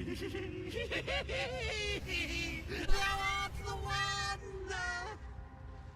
That's a very famous quote, I think. Take me home, and thou shalt glow with blessings. Stow it. To thy granddaughter, Shira Clarwen, serves Ilmater she doth. She waits Ilmater? in Worm's Crossing. Take me there, and thou shalt bathe in her golden gifts. Oh, thou shalt be blessed indeed. A ghost? I am sunlight on water, dew on grass. Sharons broke my body, but my spirit they could not. Well, not completely. Cool. Yep, so we got tortured to death by a bunch of Sharons. Damn Sharons. I shall walk with thee. I shall grant you my power. Worms Crossing. I've been looking at that on my map all like the last month. I have a Baldur's Gate 3 map on my desktop, and I've been watching it every day. Etched on its face is an image of the dawning sun. Oh. I was gonna say Astarian's rolling great. The image is striking, but you find no meaning. I'm not gonna waste any insights on this though. It's not important stuff. It's just background lore. Beneath the rampant joy, you sense the monk's fear and sincerity. He doesn't. I mean, he doesn't wish to harm you. Yeah. But that doesn't mean he won't. Yeah, that's kind of my thing. You feel a We're chuckle gonna come. stow it because it can do stuff to us. The amulet's actually pretty He was good though. He was the chaotic neutral monk. So if you equip the amulet, it gives you key restoration. So for monk, it's pretty handy, and it also gives you shatter as a spell. With the key. Oh wow, key as in like monk key. Okay. Yes, you can get monkey back. Okay. And, Monkey back. and you get Sorry. shatter as a spell, which is situationally pretty useful to have. Monkey back. But we're also at a point in the game where shatter isn't that powerful No, anymore. we don't need shatter. We need my melee hits. Well, like early Act 1 when we're fighting the Gobos, shatter is really good. Oh yeah, I need to make water because this is not going away apparently. Where is my water staff? There it is.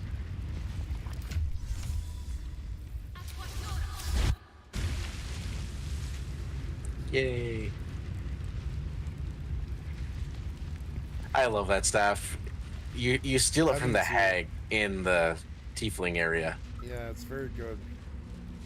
Well, you can buy it too if you're a sucker, but otherwise you steal it. Some of us don't choose to steal on some runs. Oh no, I always steal. Stealing is fun. Stealing is life. Now, how badly you abuse the stealing, that's a different thing, but I like stealing. Yeah, in a video game, yeah. Well, that's the thing. It's a chance to do things I would never do in real life, so of course I'm going to steal. There you go. See, there's the real gamer who understands what this agreement is. As long as I can do it in the game, it's fine. Yeah. Where are my mongoloid-ass companions? Oh, they're afraid of fucking going up the thing. Like when we kicked the squirrel. Oh, I'd kick a squirrel if it was jumping at me. I'd kick it. I would not kick a squirrel ever. If it was jumping at you and biting you? That is like Jack and the Giant Beanstalk kicked like the city of like Seattle or something. That's just no. Fuck Seattle, let it burn. No, if there was, I'm not gonna hurt a squirrel unless if it steals from my bird feeder. But if it's biting my leg, I'm gonna kick it. Yeah. Anyway, we got pretty beat up there, so let's do a long rest and then we can end the session here. You carry a Githyanki relic. Oh, no. Great, the bitch fight's oh happening. Oh my god, is it topless? Unfortunately, no. God damn it. No, this is the one where they want to kill each other. Remember, like they really look really attractive, like the most they do in the entire game right now. It's a really hot anime pose. I wish I'd gone and taken their underwear away because they'd be naked right now. I know, but see, I can't see that. I can't ever see it. Damn it! I can see it if I don't do it on stream. Yeah, that's part of what you do.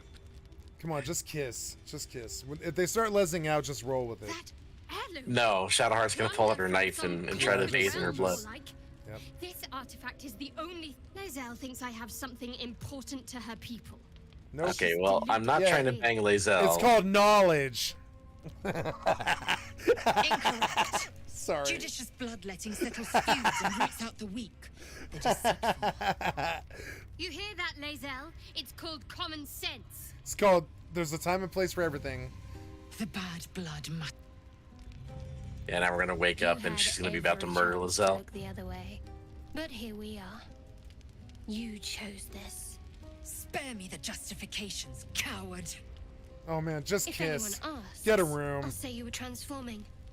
Don't yeah, if you do nothing, then Lae'zel dies right here, and that's what I did. Really, Lae'zel dies right here. Now that yes, I never would. Lae'zel straight up gets knifed if you do nothing. It really, so that's very extreme. You begin to understand why this game is so good. Don't be fucking up on your just clicking buttons on your chat. You know. No, these two hate each other. You either you kill one or you kill the other, or you do the persuasion check. If you don't do the persuasion check, one of them dies here. Which is what I would naturally do anyways. I don't believe in fighting. I don't believe in infighting. Not her. Fight the enemy. Can I do that, Lae'zel? Fight the enemy. Like the vampire's got problems. Kill his enemies. Don't be fucking with Lae'zel or Shadowheart. Fuck with the enemy. You know. This is my problem with Steph and Zelly yesterday. Fuck with the enemy, not me. You know what I'm saying? I'm not the enemy.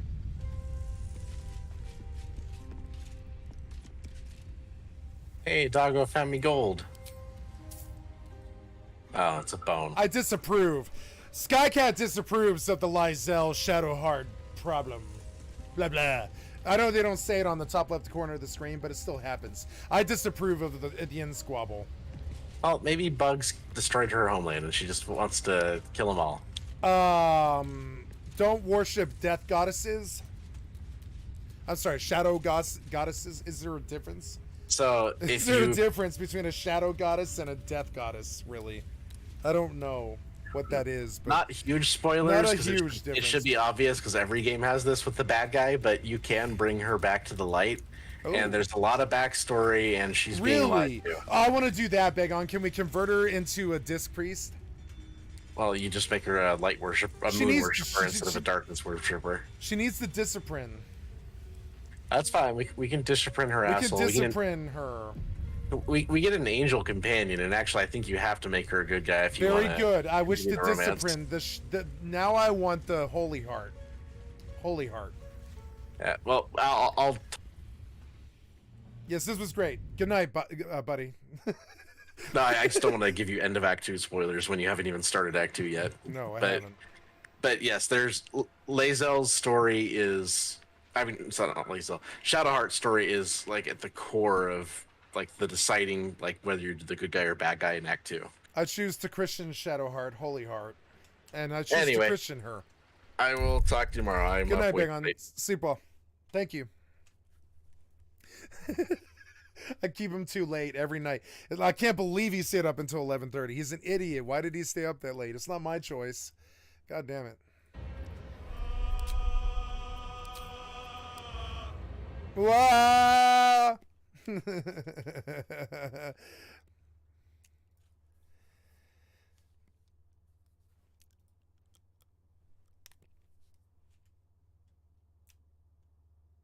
This old event still prints 300 million ISK per hour. Yeah, right.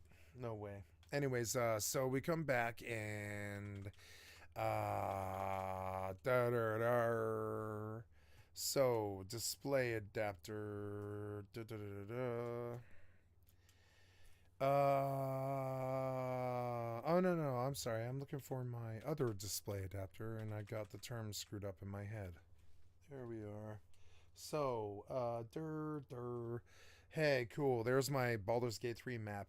So now that I am tired and slightly drunk, I would like to play some EVE Online. No. Yes, I believe I will play EVE Online and Fallout 76. And I will do this because these games are inherently happy.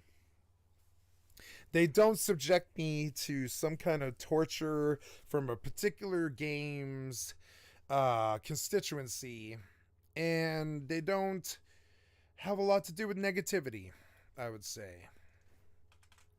And that's all I have to say about that. So now let's go do something while I do all of this. I was going to take a load of ore, not a very big load of ore either. It's kind of annoying. I didn't realize how bad hauling was, but it's actually not that bad because if I buy ore and I bring it in, if I buy Veldspar and I bring it in and I reprocess it and then I use it with my blueprints to make stuff, I become Hattori Hanzo and I make a sword worth 2 billion gold or whatever. Insert your fucking archetype here or whatever, you know. Okay, we're in and we're on EVE Online. We got to change the title, which I will show you guys now as I switch to display adapter. And I switch it to free mode. I'm back. It's Swifty. What? It's Swifty. What's up, everybody? It's Swifty. I haven't seen Swifty in like 10 years. Sure. Let's watch Swifty. But first, we're at this place and we're full. So now we go taking a look at locations of Jita. Oh, actually, while I'm here, we go to the market and we look at Veldspar and we hit enter. Right? Why no Veldspar, huh? Oh, yeah, no, there we go. Yeah, there we go. So, look, he's selling a lot of it. So, I wish to buy all of that. 1-3, buy this, right? I wish to buy 1, 3, 8 to 1, 1, 0 worth. Yeah, that's nothing. Buy it. There we go. And then that's not much cheaper. See, I don't like that deal, but I like the other deal. And I can do 4 runs of this, and it's like really kind of boring. But also, I have an entire inventory full of loot, and I'm moving it from one place to another. And when I get there, I get a 30% markup. And this is how you survive in the real world, children. I believe that you believe it is dark, like backstabbing and such, and treating people badly and fighting and infighting. But no, it is unity and understanding that if you lug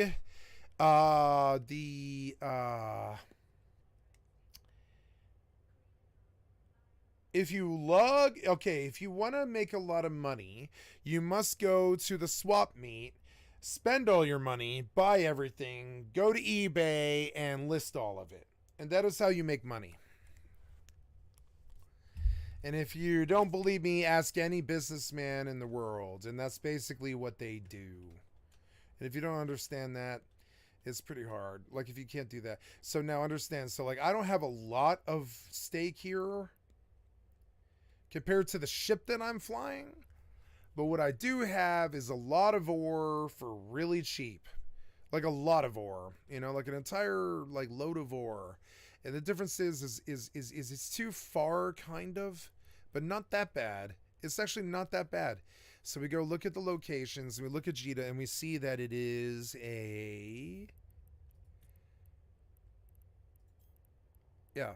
So it is a 17 jump journey. It's not that bad. And so now for the rest of the night, I do 2 or 3 trips of this. And while it is not much money, it is a stake slowly. If I do it enough over a week, at the end of Sunday, I will have enough Veldspar to craft pretty much a ton of my BPCs, which are blueprint copies. And sorry, I've got to change my title like right now. I'm terribly sorry. But here we go. We go, I misspelled. I misspelled the Twitch title. God damn it.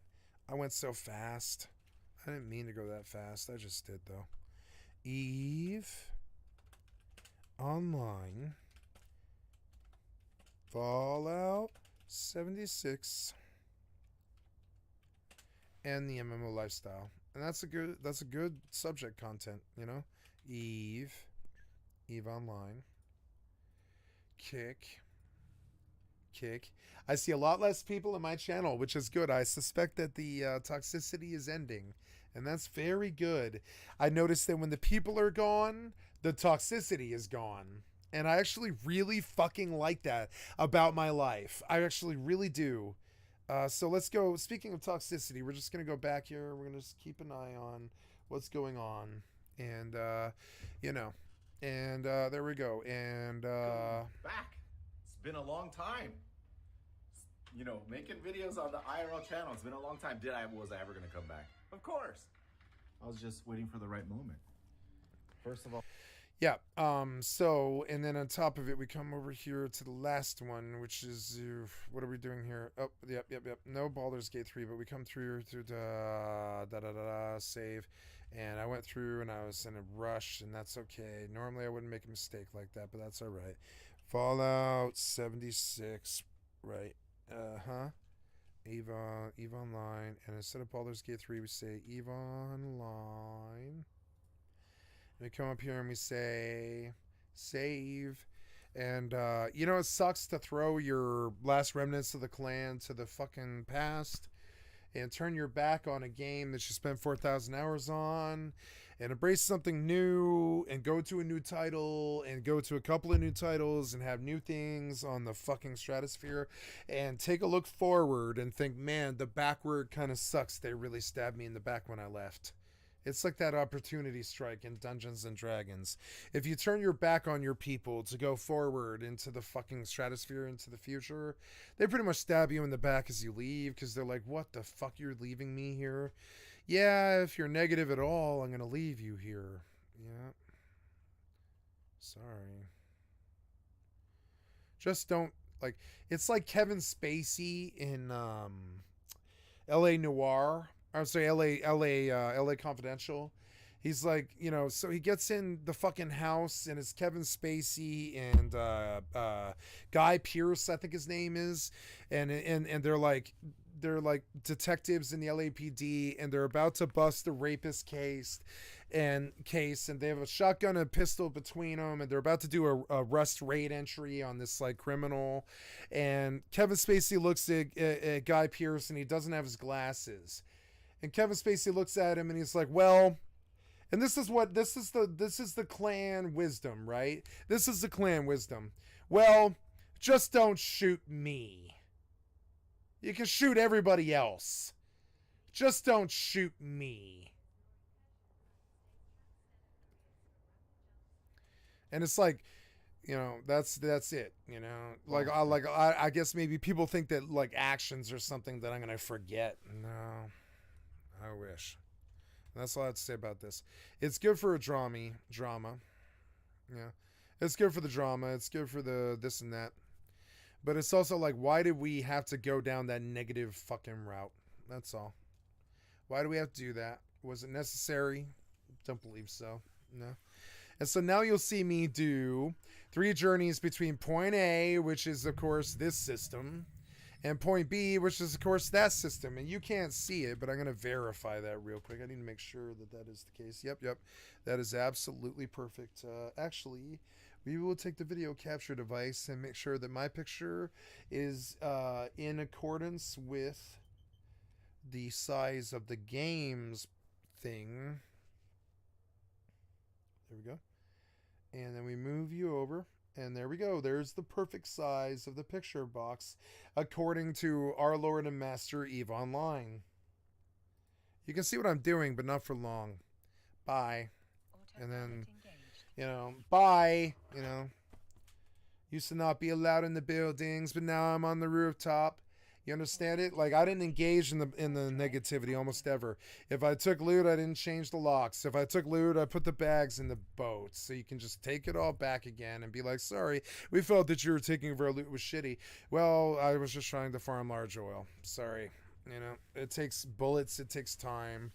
I was planning to run that fucking box like 5 times. It takes bullets and time. And nope, you gotta lock us out. Change the locks, get backstabbed, betrayed, implode everybody, be negative, and destroy everything. And it's cool for a while. It's cool to act like high school for a while until you're like 35, 38, somewhere around there. But then you got to kind of look at the world like, yeah, I can't just torch this bridge. It's not high school. These people are going to be in my life for 60 years, and I can't just torch this bridge. That's called decency.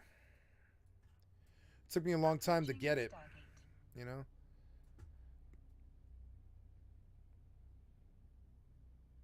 Think about, like, you care so much about the actions of another. I need you to care about your own actions.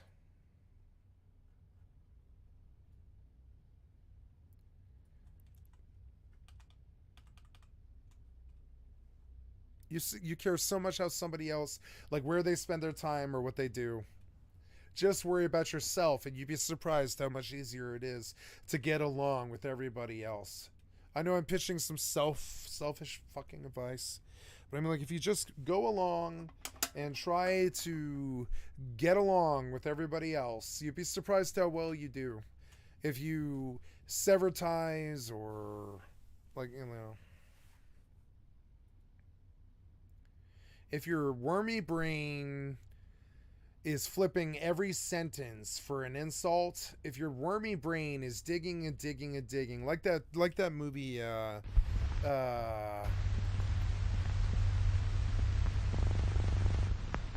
Eternal Sunshine and the Spotless Mind. You remember when Clementine talks about Joel's wormy brain and how it's flipping every sentence looking for fucking insult and some kind of injury?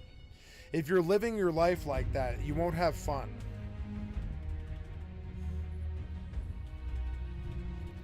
If you just chill out and try to roll with everybody.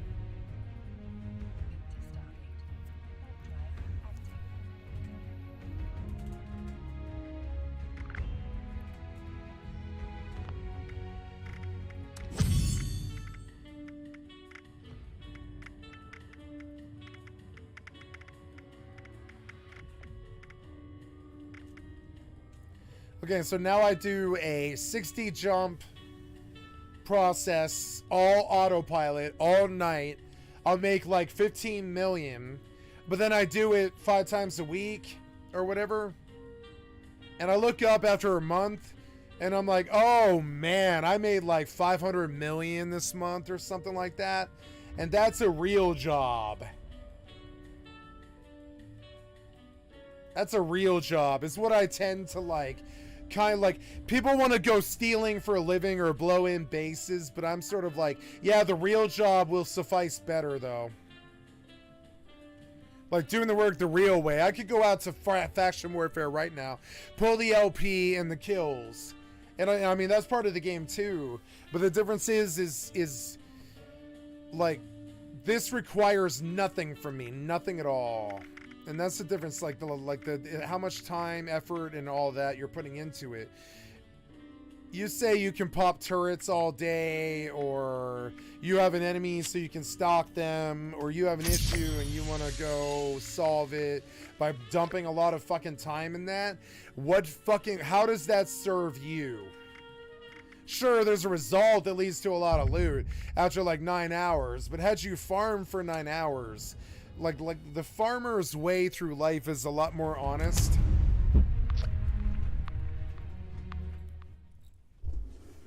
Just saying, like this, I hung my shingle and I went to work, and it took me like 1.5 years to even make $1,000. But then I look at it like, man, if I made $1,000 in a year, what's it gonna be in 2 years? And at no point did I think about ripping off credit cards or any of that other stuff that I used to think about doing a lot, or getting ahead, or blowing in doors, or quick money, or any of it. And when you want to know what happened when I became happy, I stopped caring about fast. You know, I stopped caring about fast. Like, I need it right now. I need a relationship right now. I need food right now. I need, like, entertainment right now. I need to be happy right now. And I was like, well, it might be a work in progress. It might take some time. And I got a lot happening.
Okay, now...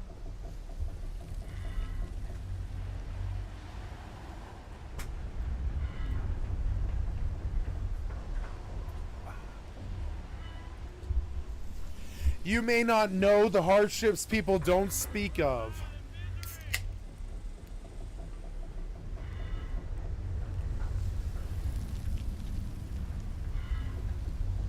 You need help with something?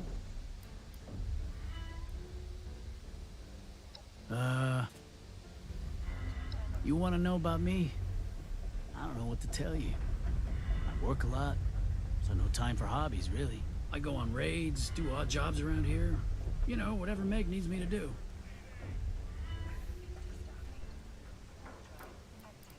Creed is Barb's older brother. He's a good guy, okay, but he so... cracks under pressure. I wouldn't trust him with a secret. Look, I'm already 3/4 of the way through this jump. So, someone asked me recently, is EVE Online worth playing? And the answer is no, because next time I alt-tab to this client, I'll have like 10 million more, like ISK. I want to say gil, but it's ISK. It's like 10 million more gil, really. It's like 10 million more ISK.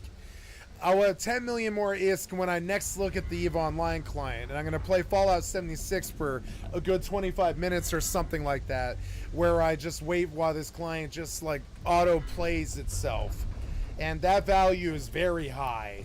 Do I recommend it? No. Because am I playing the client? No. Am I alt-tabbing to it? No. Like, I am if I want to. But I mean, that is not necessary. I don't need to play the game. The game will play itself in terms of travel and shit like that. And it was always like that. Even back in 2002, you could travel wherever you wanted to without ever without ever paying attention at all. I started in like 2008 or something like that. So then when I come to it, I'm like, well, I could just let this do this for me, or... Now, Fisher, that turns out Creed probably the right... Nah. Besides, anything else? Damn it.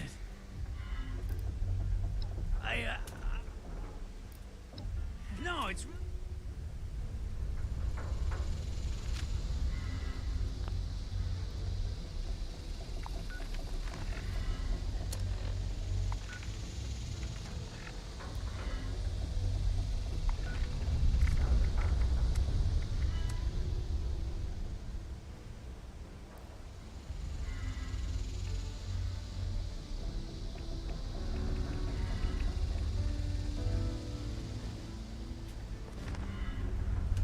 You need help with something?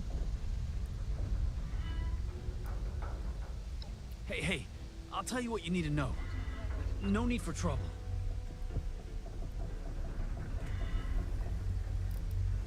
You mean Creed's sister? She and I... This one time, but me and Barb saw... But luckily...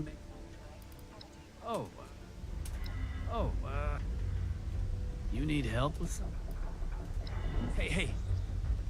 You need help with something?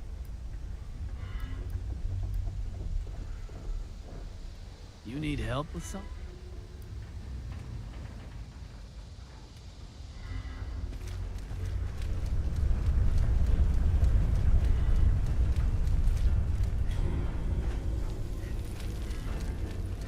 I love the binaural in Fallout 76. The other gamers couldn't hear it because they're deaf and goddamn blind. They have no clue. They have no idea of the value of it. They can't see it.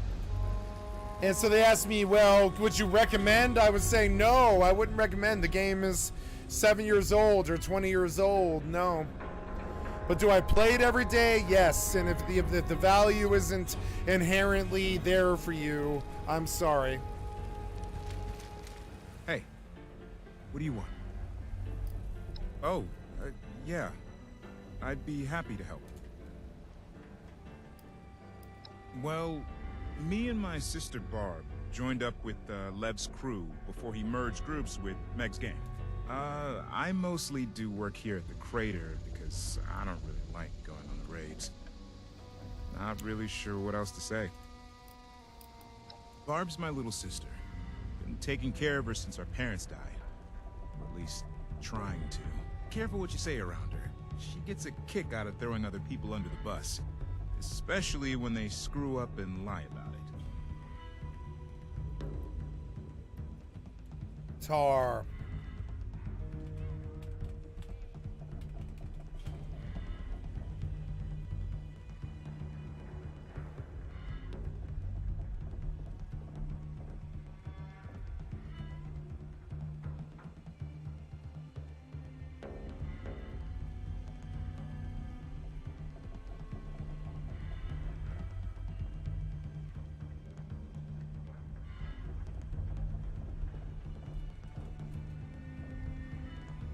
Damned if I know. She's a troublemaker and always lies to cover it up. But maybe she thinks if she rats on others, people won't think she's lying herself. She snitched on Johnny when he messed with Ren's radio equipment. I guess Ren, later, she...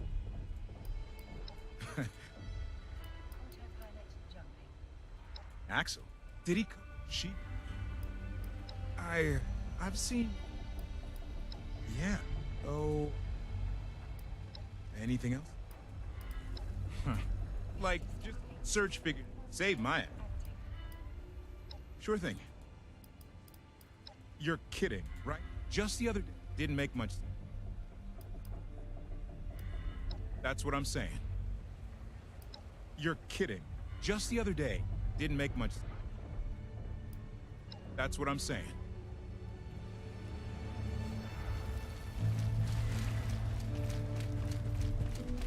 I told those guys.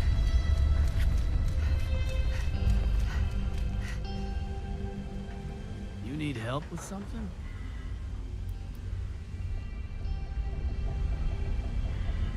You need help?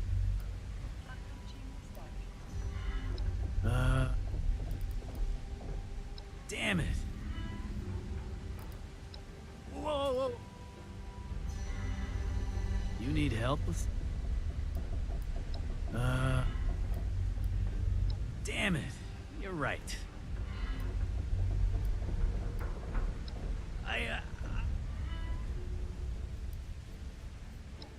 You don't have to act...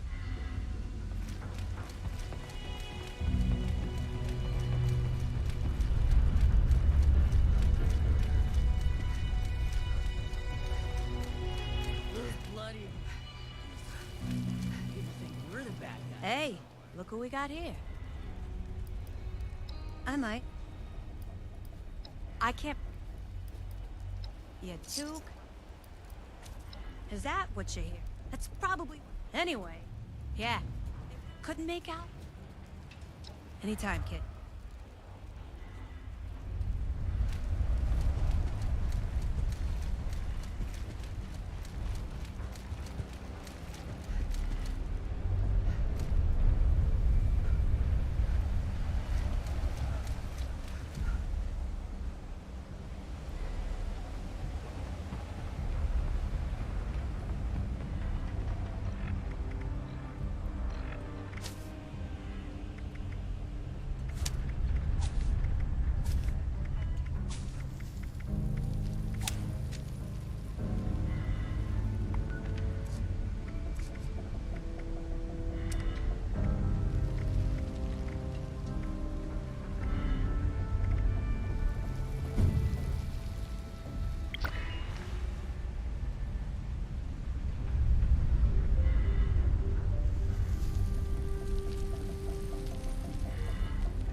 Want something?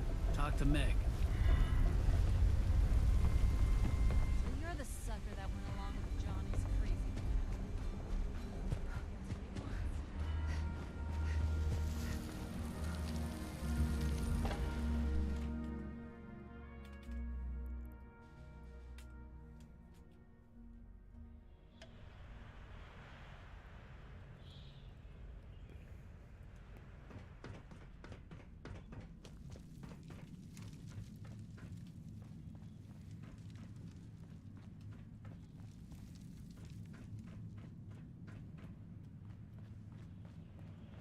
Appalachia belongs to us. And there ain't nobody that can prove me wrong. You want something, you take it. It's the only way to live.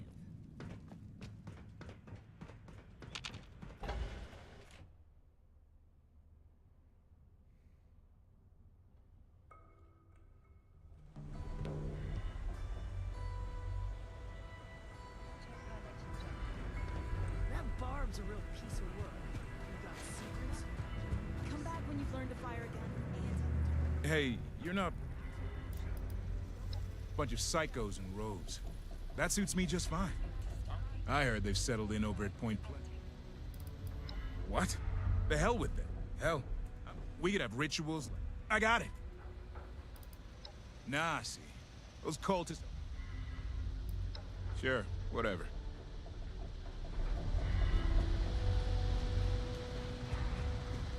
I told those... Ain't my fault they didn't...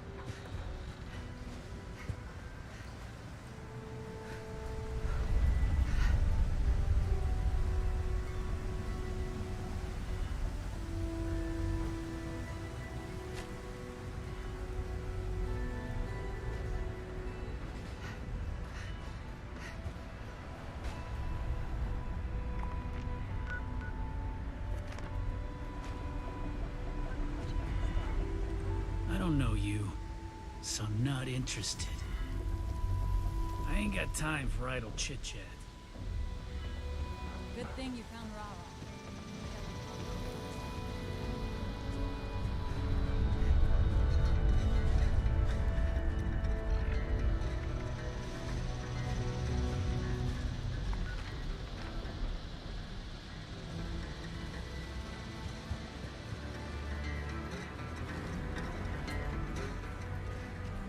Worshipping a monster? You run into any of the...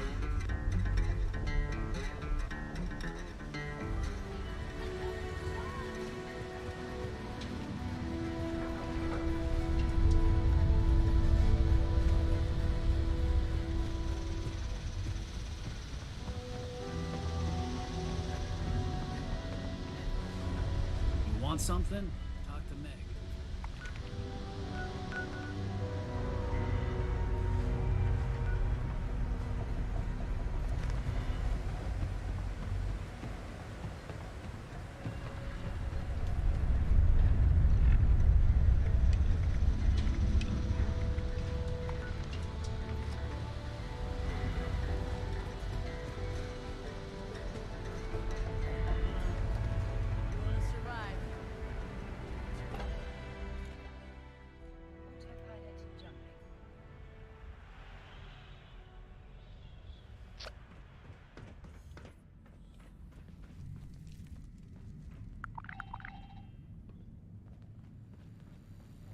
Your overseer came through on the wide distribution over here. Guess we'll hold off on raiding that old nuka plant. For now.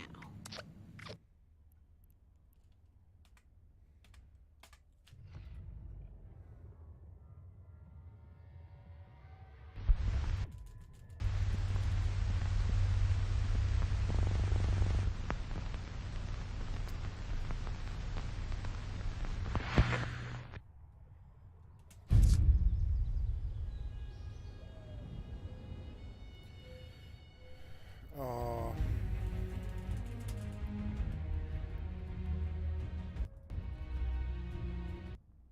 Oops. Wow, yeah, if you alt tab, it is better. Approaching Stargate.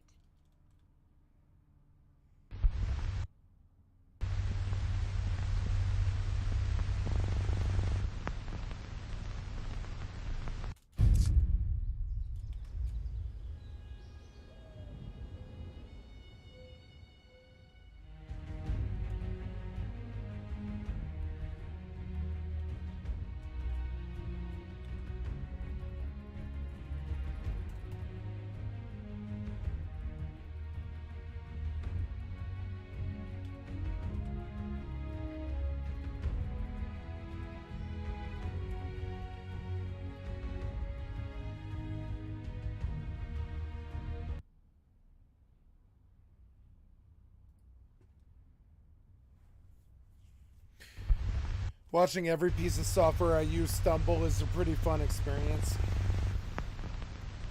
I really enjoy it.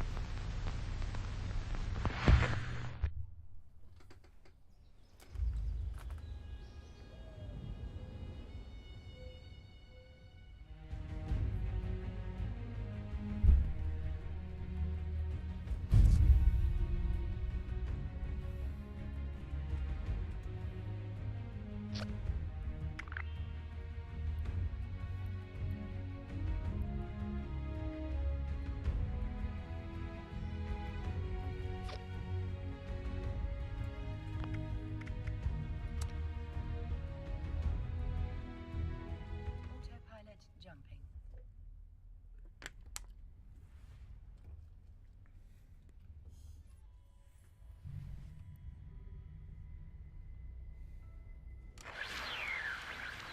Moving to Stargate. Warp drive active.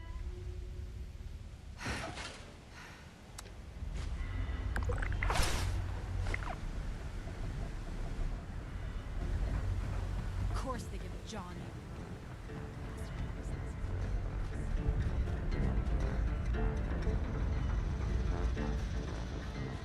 If I catch you stealing this, try it again!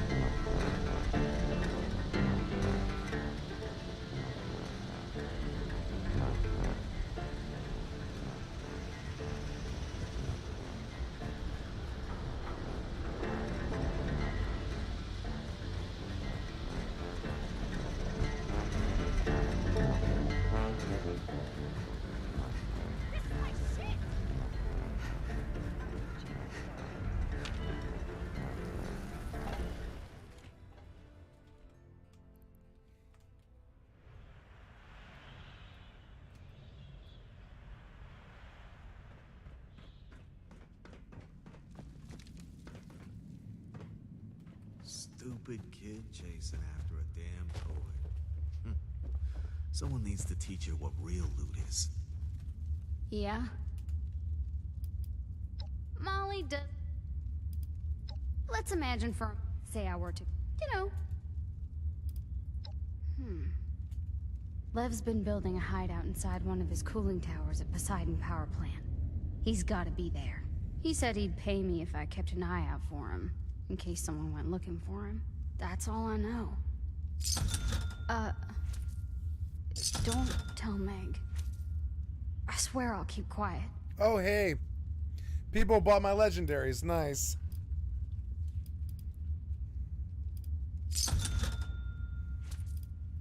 Oh, for...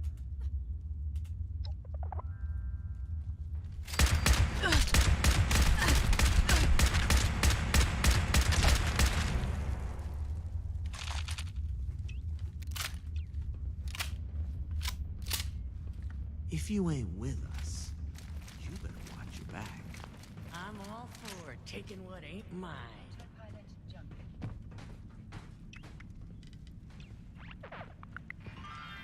Gotta love getting stuff for free. Good thing those...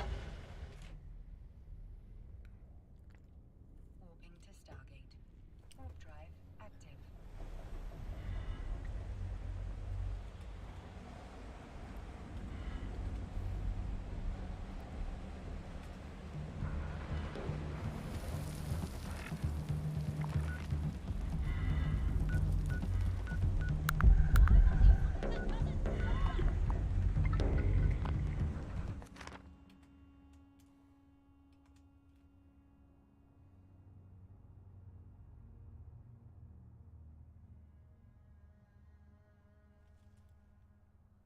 Hello, people. I love you. I'm sorry for all the negativity over the last couple of days. I can't atone for people that I don't represent.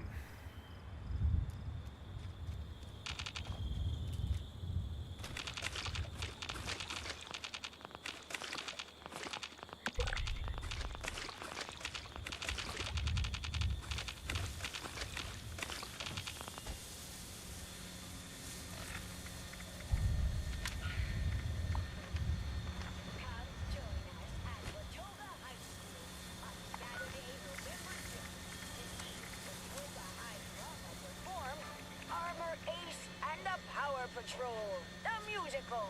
Bring the whole family to come see their favorite Power Patrol heroes, like Platinum. Liberty, it wasn't just meant for me.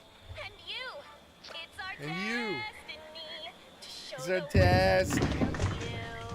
Brick House. The Yukon 5, take no prisoners. We must defeat the Ice Vein Commissioner.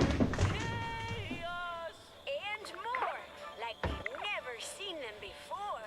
Pick up an ice-cold Nuka-Cola from the concession stand and get ready to laugh, cheer, and sing along.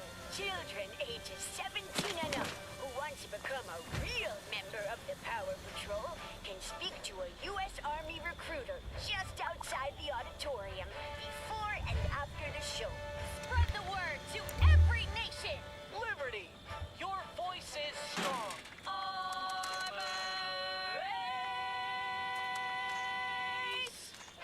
Doors open at 6 on Saturday, November 6th.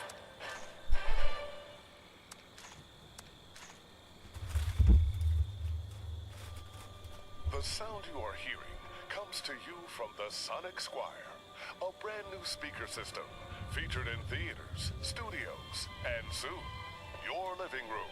This marvelous, lifelike, one-of-a-kind sound was developed by the scientists at Sonic Sound Systems and is used in motion pictures, concerts, and educational programming worldwide. Imagine your family sitting down and listening to our Commander-in-Chief's fireside chats in crystal clear audio. Well, I'm just a mechanic. I don't need high-fidelity, laser-crisp sound when I'm working on my car. You may be okay living in mediocrity, Tim, But what about your children? Consider the lesson you're teaching them. But what about your children? I didn't think of that. That's the I didn't think of that. I didn't think of that. You didn't think at all. Timmy's going to spend the rest of his And life. now you're going to spend the rest of your life in mediocrity. What have I done? Don't worry, Jim. It's Don't not worry, too you late. should Buy a think about your Sonic actions. Squire, and you'll not only enjoy spectacular, stunning, high-quality audio in your home, but you'll be setting your children up for a future of success. I'll put it in order right now. The garage and the living room. And then maybe someday, President Timmy. President Skycat. Intensity, intrepidly bold sound. Anything is possible. Visit your local electronics store and ask about the Sonic Squire, the leading brand in audio today.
Chapter 6 of Heart of Steel, A Dread Island Tale. Exhausted and sore from exploring and surviving the mysterious Dread Island, the remnants of the famous Flying Franklin family tread onward towards the beach. Led by their Assaultron Heart, Emilio and Anna try to make the best out of their precarious situation. Heart, I'm tired. Can't we stop here for the night? For optimal survival, establishing a camp at the beach is the best option. How far is the beach? 18 minutes away. Why is that building sign? Off in the distance, a large cabin sits on the edge of the forest. Warm, welcoming light stands through the open window. Look, Hart! There's smoke coming from the chimney. There must be people there. Actual humans. It seems to be structurally sound and would provide adequate shelter. Say no more. Let's go. Filled with newfound hope, the trio races towards the mysterious cabin in record time. Hello?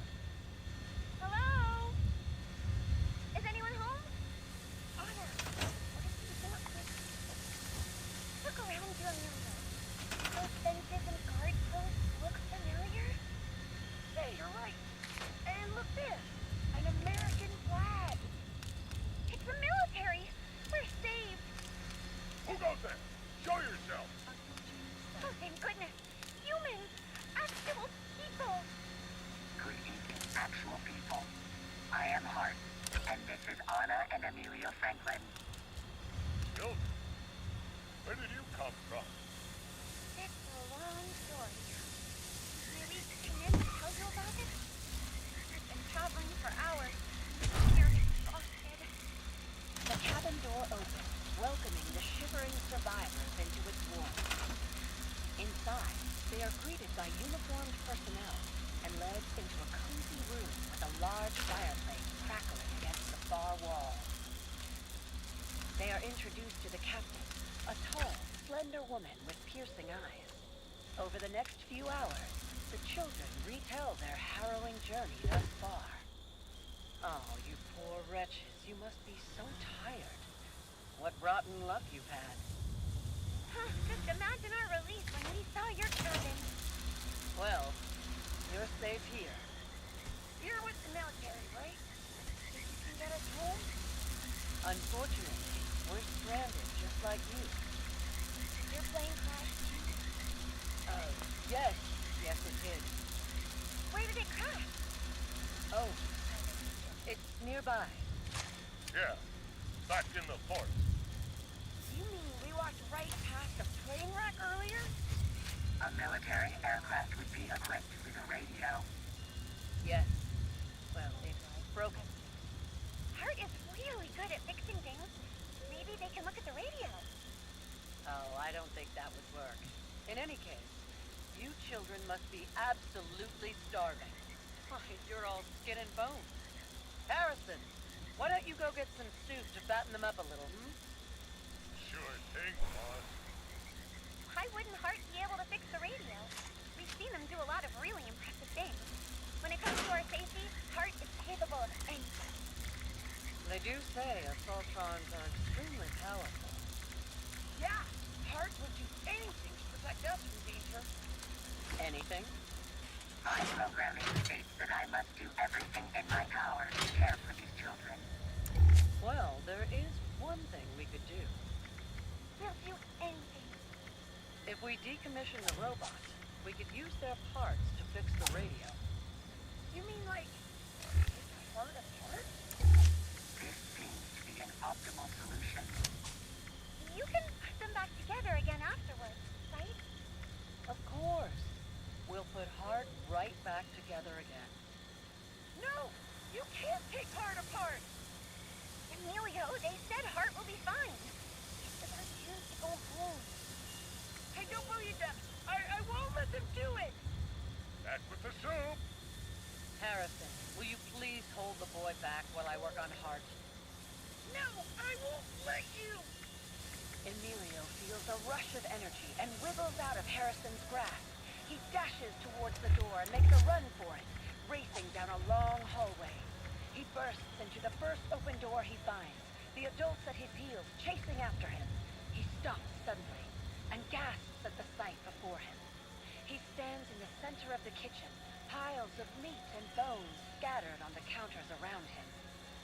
Emilio, come back! What is this? Is that human meat? Danger sense. Defenses activated. Take out that bucket of bolts, quick! Children, I advise you to reach a safe distance, a minimum of 20 feet. Come on, Anna! Through this window!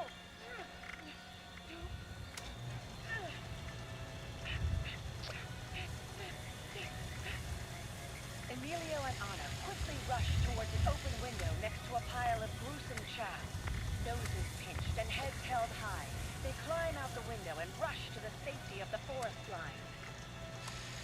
Behind them, they hear the clamoring of weapons against steel, the cries of pain, and feel a powerful shockwave as the cabin before them lights up from the power of Hart's atomic blast. Hart, be safe, please. Don't worry, Anna. Those cannibal creeps are no match for Hart.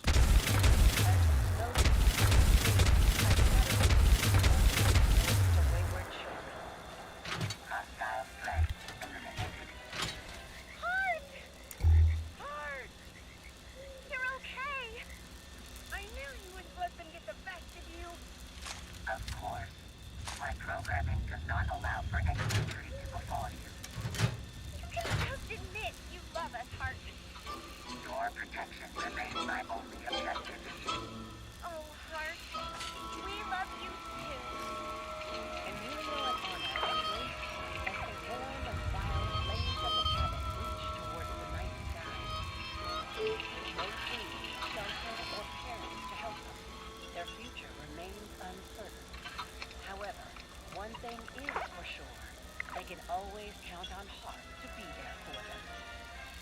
Join us next time for another thrilling adventure on Dread Island.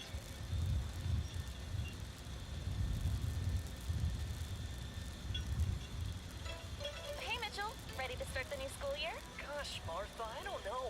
There's a quiz tomorrow and I'm so nervous. The butterflies in my stomach won't stop buzzing. Oh, if it's a quiz, I don't think it's butterflies. It's probably bees. Probably bees. Yep. Sounds like you've got a bad case of the brain bees. It's Brain a medical bees. term made by doctors. Made by I had doctors. no idea I was even sick. How do I stop them from buzzing? Easy, with Mentats. They're a natural pick-me-up that helps you clear your mind and focus. They're also great for memory. One dose and you'll remember just about everything. From the answers to the quiz, to the time you squealed to Old Man Johnson that I broke his window. Jeez, Martha, are you ever going to let that go? It's been 6 years. Not as long as I have my Mentats, I won't. And soon, you won't forget it either.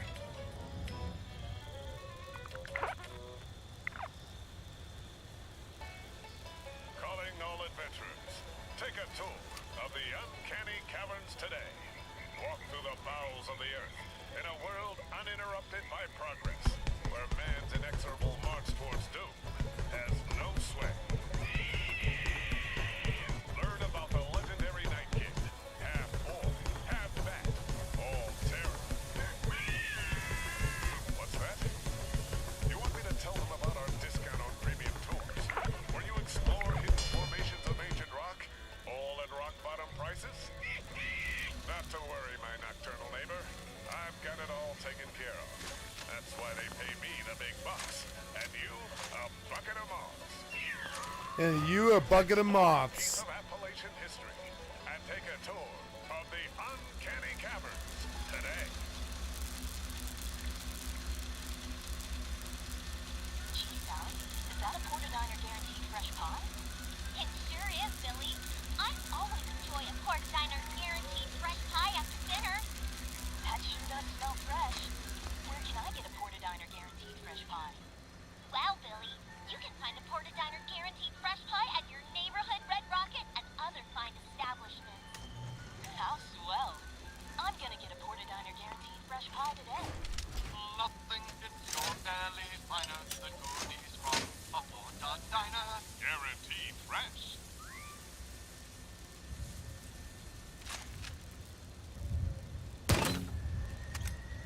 Enter a world of stories as weird and wild as man's imagination can conjure. A world where anything is possible. Where science and the mystical combine in surprising and unpredictable adventures. Enter a world of astounding, awesome tales.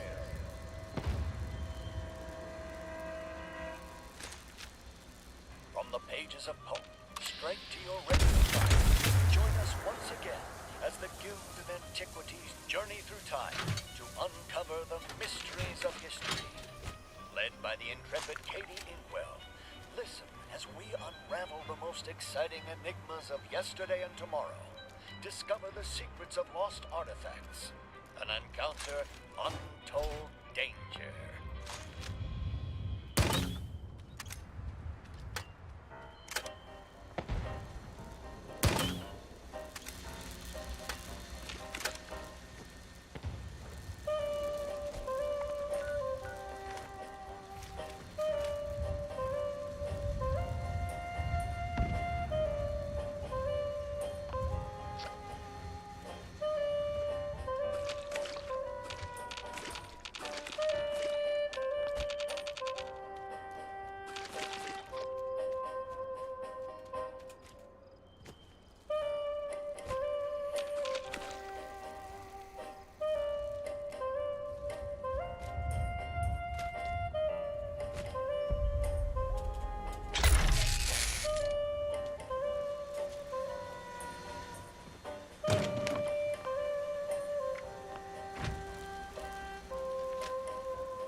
Okay, I'm home in Jita. And that was the first part of this 3-part journey. So you get an idea of how long that was. I even did the last part badly because I kind of spaced out and I turned off my autopilot. I won't do that in the future. I'll just let it run. So there's some Veldspar for me. And now I go back and I buy that same stuff right into the item hanger. And then I go back and I go back to... where was this? It was,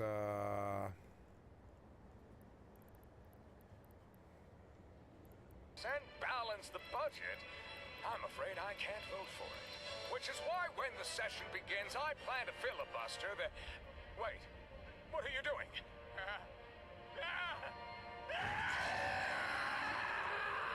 Congratulations, Robo-Rilla. I can't wait to sign your proposal into law. By the way, you've got something in your teeth. Is that Senator Colburn's leg? Watch as this titanium titan navigates politics, corruption, and backroom deals the only way he knows how, with no regard for human life. See it all and more in this thrilling motion picture event. Robo-Rilla goes to Washington.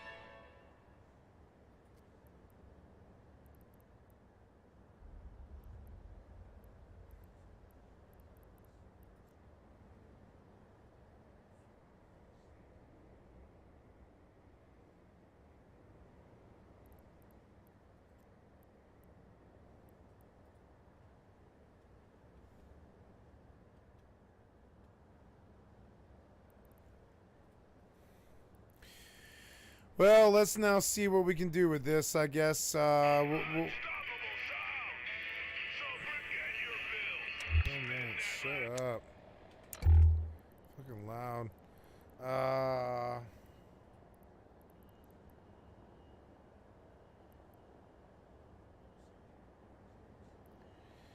That thing, I don't know how I got it, but I'm definitely going to take the 56 million for it or whatever. Yeah.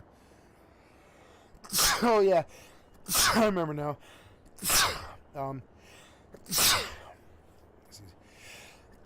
Excuse me.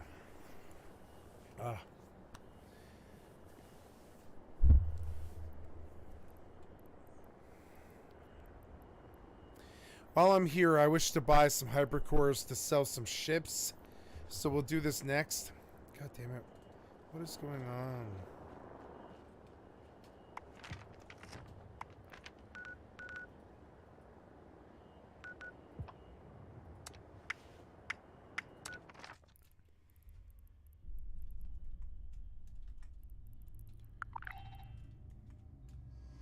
I'm looking for a couple of songs that was on this radio channel, but it won't play them.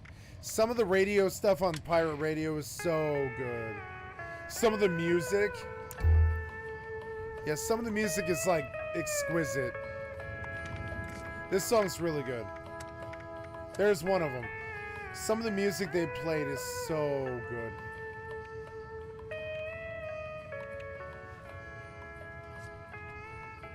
There it is.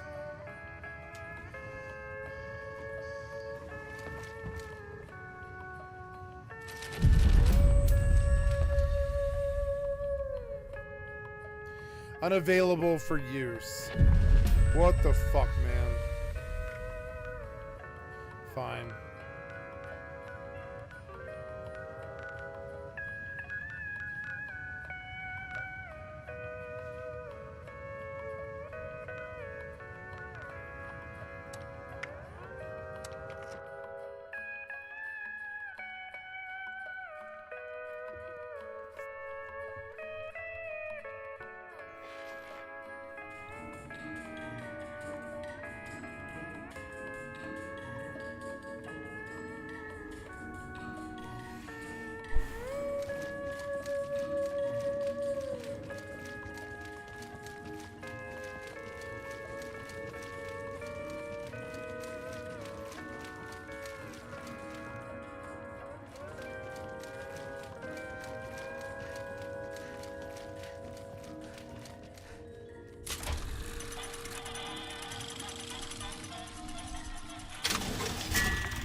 science and the mystical combine in surprising and unpredictable adventures. Enter a world of astoundingly awesome tales.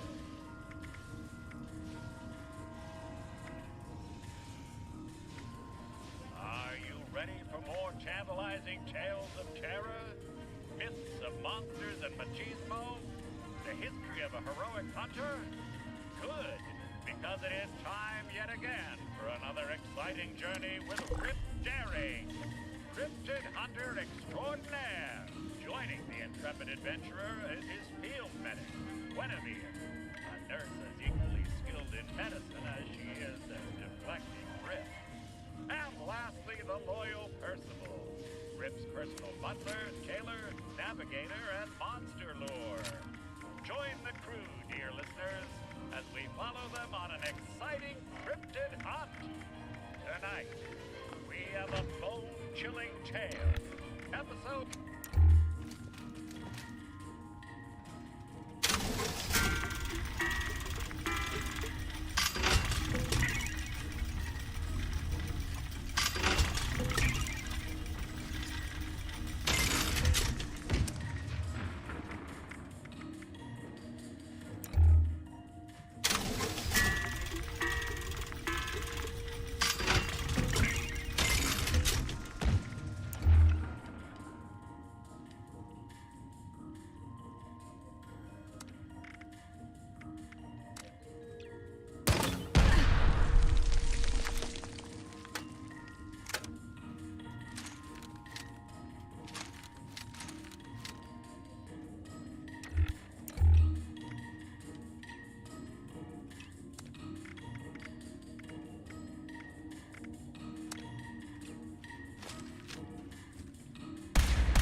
Yes.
I have 10,000 caps.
excitement of life in a post-apocalyptic hellscape. By popular demand, this month's creative learning classes are on Wilderness Survival. Courses and crafting materials are now available.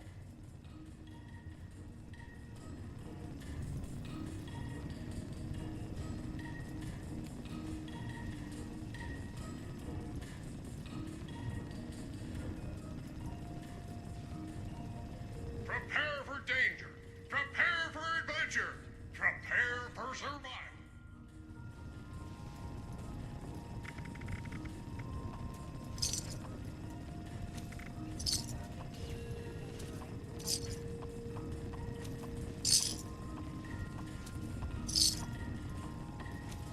Artisan's Corner has everything you need to make your next survival project a success.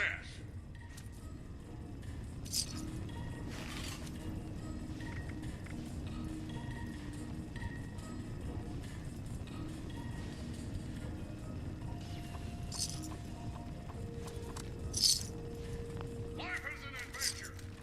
Hurry to the challenge.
Please do not interfere with resource security patrols. Artisan's Corner is the place for creative hands-on learning. And the Wilderness Survival Experience is our most popular program yet.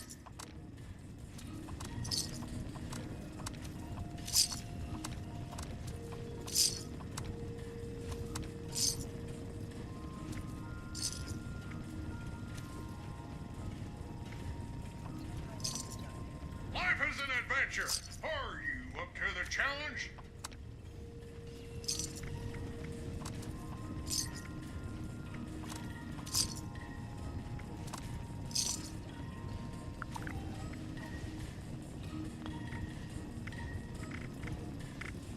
Prepare for danger. Prepare for adventure. Prepare for survival.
Artisan's Corner has everything you need to make your next survival project a success.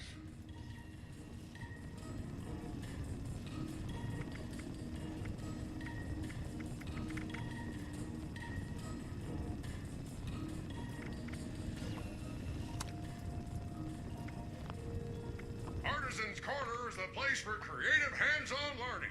And the Wilderness Survival Experience is our most popular program yet.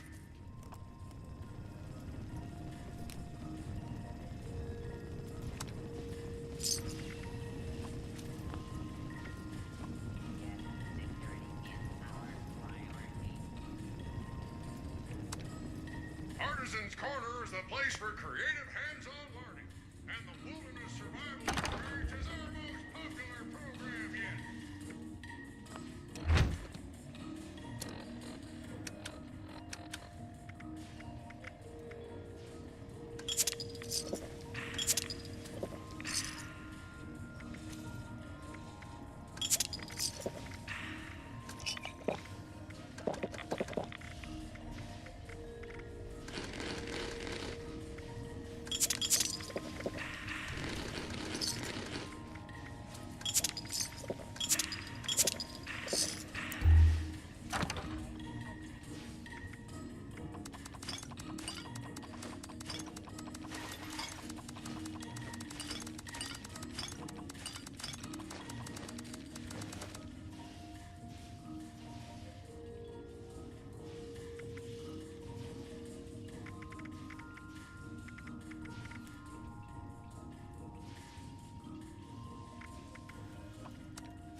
Autopilot jumping.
Kilobashes for Christ.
What's up, RS Devin? Thank you. Ditto.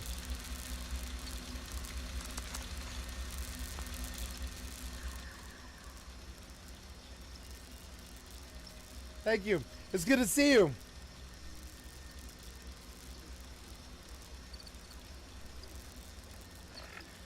Now,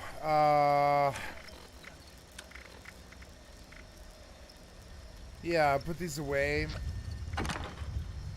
So, oh no, that didn't go right. So, oh yeah, right. So I need to pull shells out.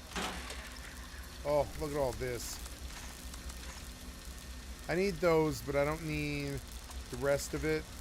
I need that, but I don't need 350 of it.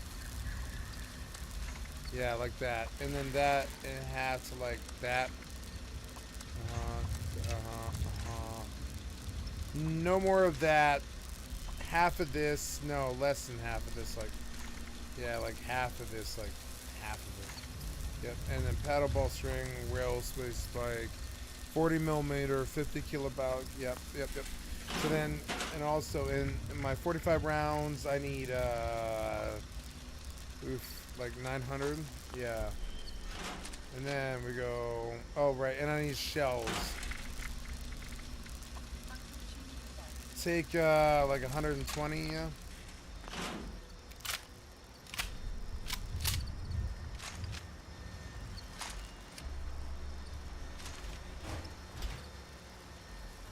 My fusion cores went away.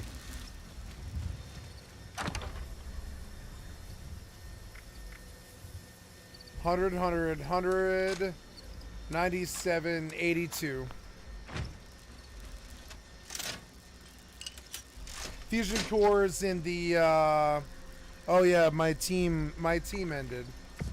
So let's look at that. There, perfect. Okay, and then this gun's full.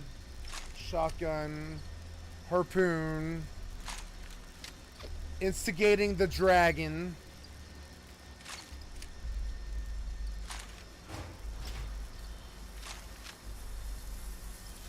Okay, good.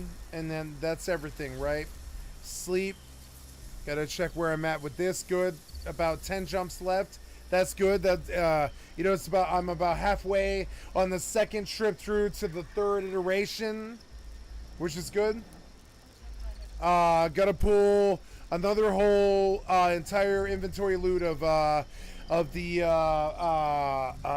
this Iteron Mark V all the way through back to Jita 3 times. So I'm 1.5 way through the 3 runs. So I'm exactly halfway. Yes, that's right. I'm exactly halfway because I go boop, boop, boop. Yep. And so there's that. All of my guns are good. I'm gonna test my loadout here, and then reload everything. So I don't know what's a good target. Like I don't know what's a good target. Like there'll be like. No, that's not it. I don't know. Like this well, right?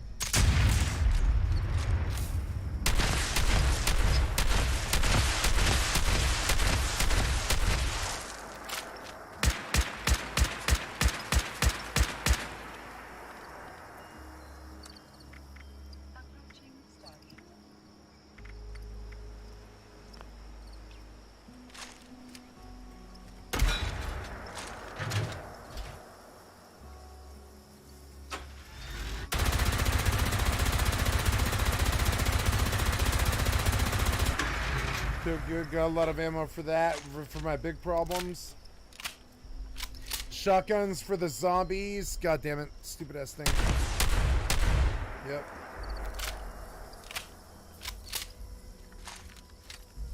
Instigating the dragon. 9 jumps. Okay, now we go about the business of clearing Lev's hideout. I just have to get all the bullets in the mags. I mean, I don't care about violence or guns or whatever. I just need the things to work for me when I'm fighting something. That's it. You know what my favorite thing about guns is? Reloading. Not the bullet or the kill or any of that shit. You know what my favorite thing about guns is? Reloading. Frankly. So then, gotta go to Poseidon. I don't want to go to Poseidon. I could go to AVR, maybe catch some robots there. It'll be cheaper to take a cheaper ride, maybe. Like I don't know. Do I know this guy? No, but his no.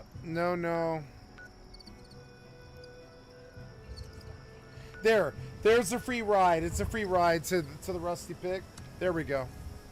Exterior. Okay, 8 jumps to go on the 1.5 haul. We're at the 1.5. When I pick up, it'll be at 2. And then I come back and I pick up again for 3 and the 3.5 and I'm done. So it's like all of that ore just gets like shuffled in. And the same time that all those guys are going back and forth and back and forth and back and forth. I mean, the numbers are here, right? I'm trying to inspire people with my own actions and stuff. If you guys don't know how to wreck an MMORPG, it's called a calculator. You know what I'm saying? Like, usually I have my calculator bound, but I haven't had to use it a lot lately. My mind is so good at the math that I often don't need this, but I will add it to my taskbar and my to my taskbar. We run the calculator, right? And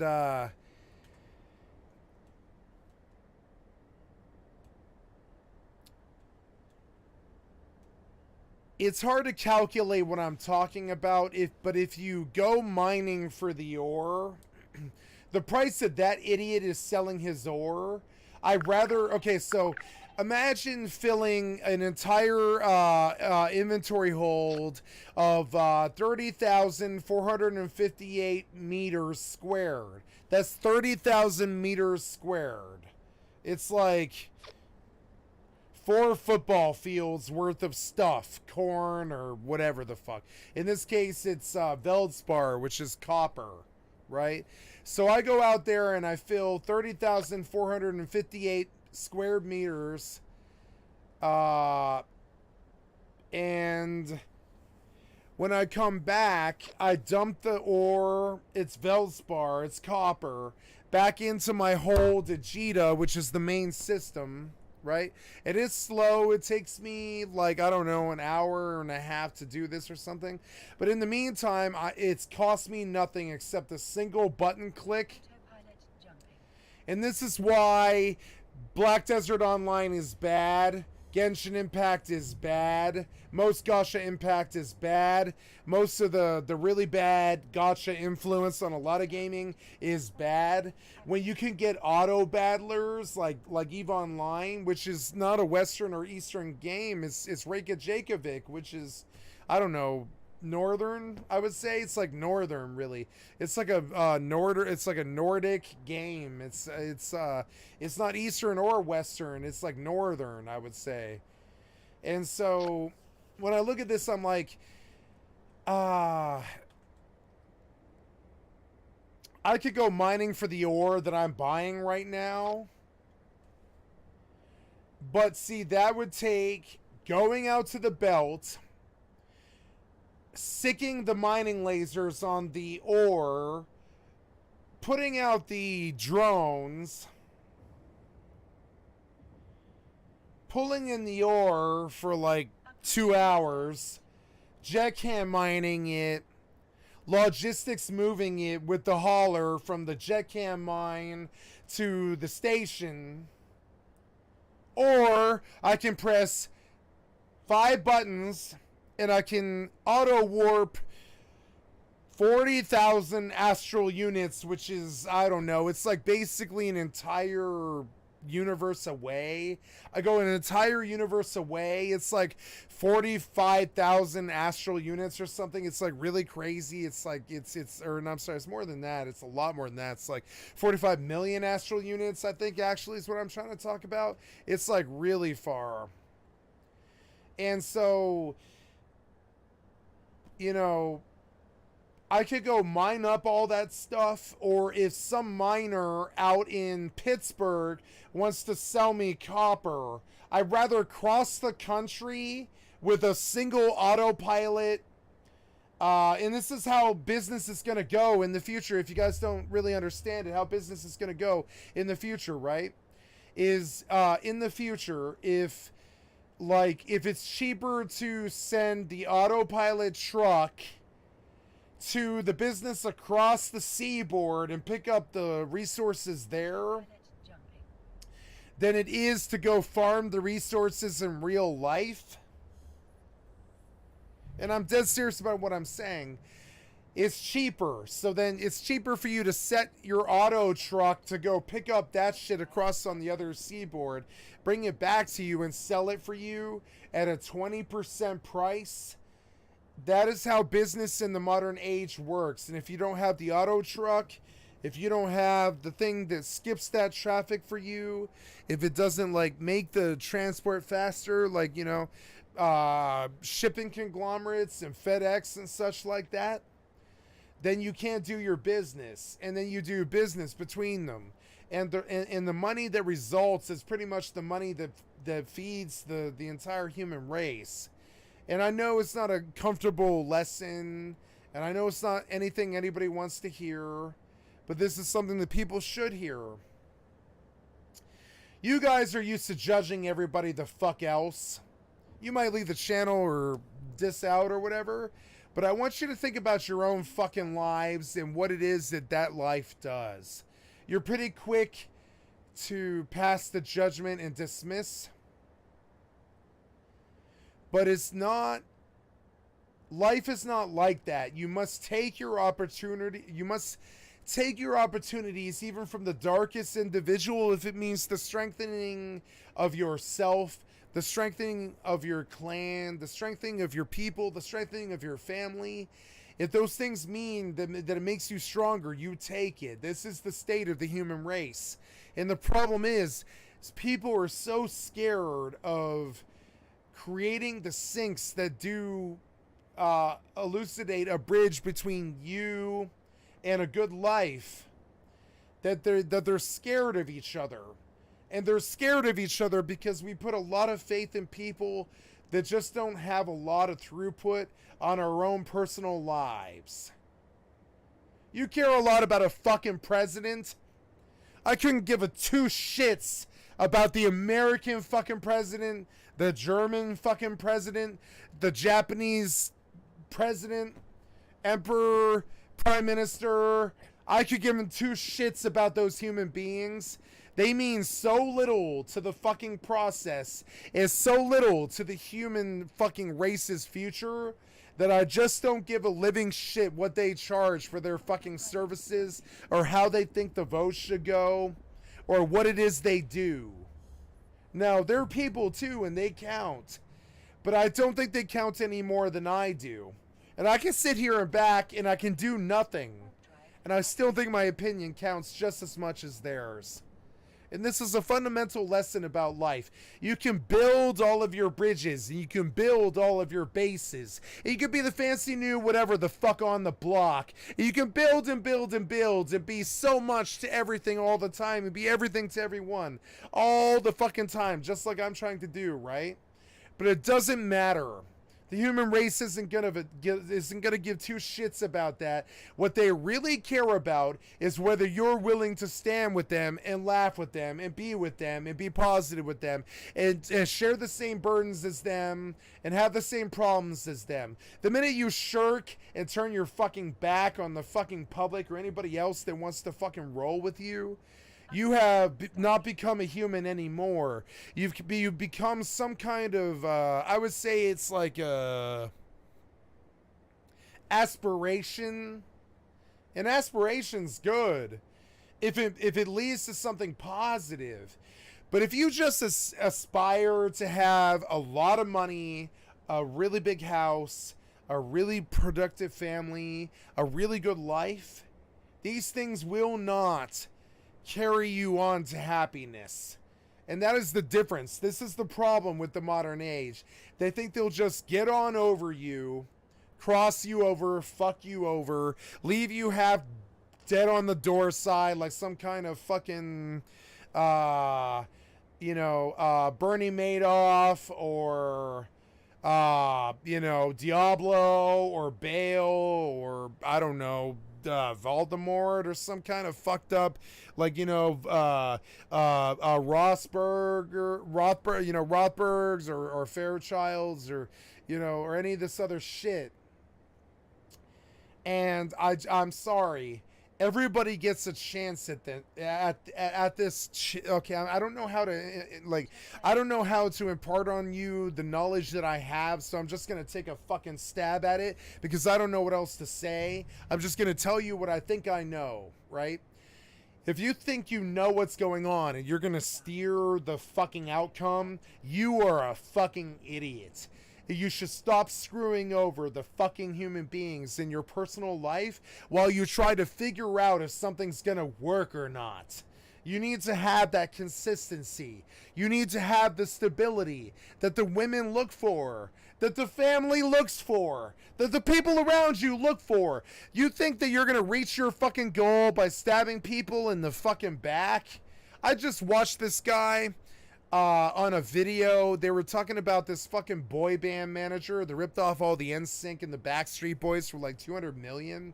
And it didn't matter. After the end of the 50 years of him ripping them all off for $200 million, he didn't have two shits to rub together. Zero fucking friends. Nobody who loved him. No family, nothing. No friends, nothing. Because he was just willing to shit on everybody the fuck else around him.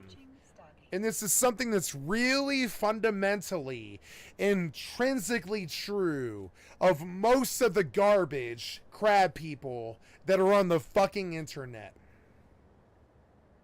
And so, if you don't understand this, you will be taken advantage by these garbage crab people all the fucking time.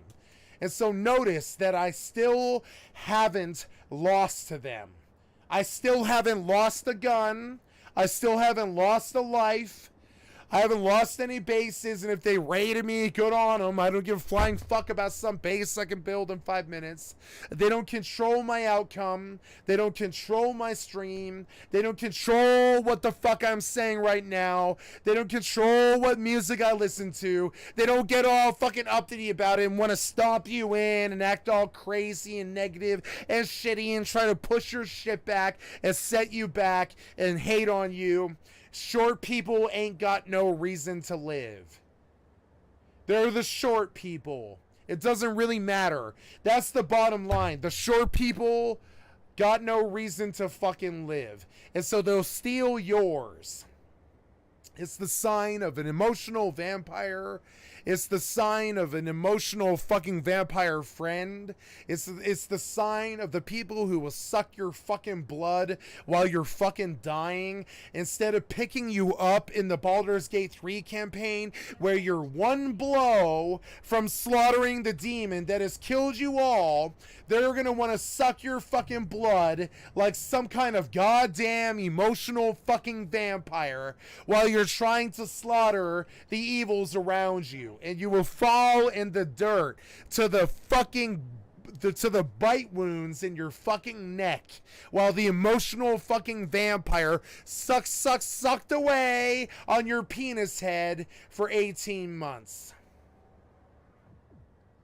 And you're like, oh no, Satan's flexed his nasty muscles and the Sith have gone crazy and called their actions good and their attacks normal and their attacks sane and their attacks warranted and their attacks on their own community as some kind of fucking justified bullshit in their own retard fucking worthless brains, where they tell themselves, they think, oh man, biting this guy in his neck while his back is turned is probably a pretty good play. And so, yeah, that's what I'm going to do. And who cares if he doesn't have any money and his children die or his family dies or his parents die or his family dies or his fucking life dies. Who cares what happens? Just hurt him. Fuck it. That's all we are. We're just beings of attack that just bite the neck of everyone around us. And until we get away from this, we have no hope. And these are the things that the Disney fucking films used to really illustrate to everybody. It is the things that, you know, that the good music illustrates. The struggle, the common working class people trying to get somebody who will represent the working class, you know, some kind of lawyer or some kind of Jimmy Hoffa who will take care of the working class, while these scum-sucking fifth wheel, third wheel, one of the ways you can mark them is they're always third wheel. They can't fit naturally into groups because they're always third wheel. They're so fucking broken that trouble travels in motherfucking threes. And I wrote a fucking video about this recently. I'm gonna play it now. I don't care what fucking people think. I really don't care what they think. I don't care what they do with their lives or how they judge me or any of the stupid shit that they want to say that I am or that I do. No. You chose the negative side, and you travel in threes, and you're constantly like headed towards the larger problem, the larger mess. And so I will proselytize to you, my children, about how trouble travels in threes. And, you know, and I'll read the lyrics for you, and I'll understand prophetically how I called you on your actions.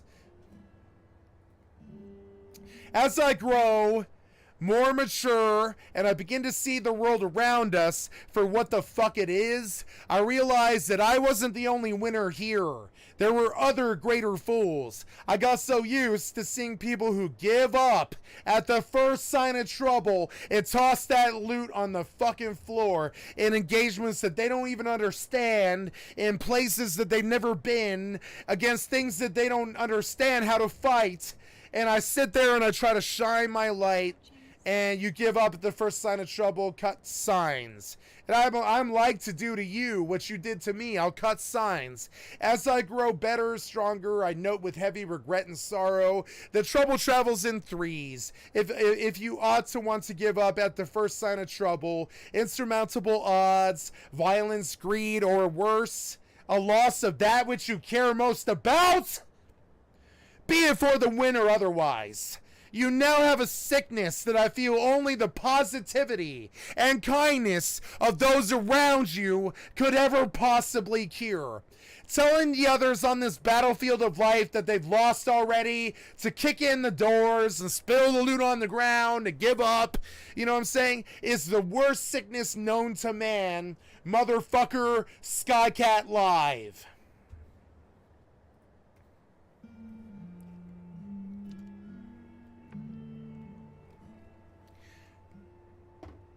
And there's you, and there's me, and I'm looking at it.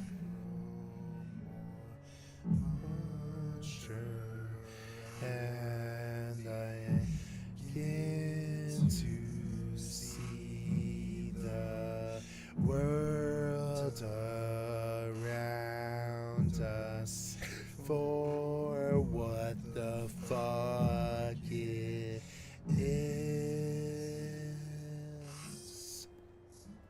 You get the point? I read the fucking lyrics. I don't need to dance in front of the fucking camera. I think you do, monkey, but I really don't need to dance in fucking the front of the fucking camera. I don't need to do it. You seem to need to do that. I don't need to dance in front of the fucking camera. I really don't. I'll drop this shit for some chill shit and switch up. You know what I'm saying? Motherfucking switch up. I'm gonna switch it up. I'm not stuck on your negativity fucking loops. I get angry about it, but I don't live there with you. Self-help sing, say do nothing. You know what I'm saying? Do nothing. You know what I'm saying? Hello, my name is Self-Help. You guys go out and you backstab people, you fuck up, you twist your lives into some piece of shit. You turn your backs on your friends and you go stab, stab, stab. And you think that's the lesson I taught you? No, no, no, no, no. Here's the 7th time I've taught you on stream. Do nothing, motherfucker. International life coach, motivational speaker, and best-selling author of the book Do Nothing. Do nothing. There is no purpose or meaning to find in life. So just exist and do nothing. Stop waking up early. Life is shit. So sleep through as much of it as possible. 5 a.m. club, bad idea. 11 a.m. club, much better idea. Stop doing the things you don't want to do. Make the excuses. Avoid the work commitments, the friend get-togethers, the family gatherings if you so wish. Make the excuse book and fill it with excuses. Keep the excuses ready for the boss, for the wife, for the friends. Say no to the teams meetings, to the TikTok. Say no to the exercise. Say no to the diet. Eat whatever the fuck you want. Soon you will be dead.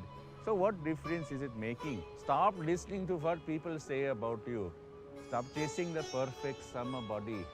Whether you are fat or thin, haters will hate. And soon your haters will also die. Hopefully in the most horrific manner. Joking, not joking. Oh, am I joking? Do the least amount of work without getting fired. Just relaxed and been happy. You just have a do better life. Self-help sing say, just do nothing. Release yourself of obligation and responsibility and just do nothing. Everything you think you need to do was done before you and will be done after you. So stop doing. You do it best when you do nothing at all. You are not special. You are not unique creation. The world is... You don't need to stab your friends in the back. If you just did nothing, you would have a good life. And you cannot... You don't have to go out and be negative to everybody. You don't have to judge them. That's God's job. And I got another one for you. Let's see. You judge me for being a fucking asshole and all this shit, a cocksucker and all this, just like I judge you, right? Now, I sit back and I say, I do nothing. Who do you think's gonna get to heaven first? Is it you casting the fucking finger at me? Or is it me just sitting back here doing nothing? Unfuck it. So just unfucking his life, not worrying about someone else's performance, someone else's life, someone else where they live or what they do. Not worrying about someone else's life, worrying about my own. do you and do nothing. Stop spending your days searching for the meaning of life, for that is the most futile exercise. You will die one day just as confused as you are. Oh, good. I'm at the other station. So here we go. We purchase some more ore and we transport some more ore. And we are at the station, as you can see. It's a nice station. Look how beautiful it is. Yes. It's a beautiful station. Full of happy trees. And hope and aspirations towards money. Money that I'm going to blow on PvP in honorable battle, not dishonorable battle.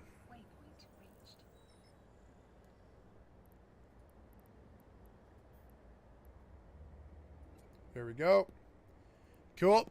While we're here, we're going to take a look at the market and see what it's doing. Is this guy crazy enough to sell his 70? I bought it all out.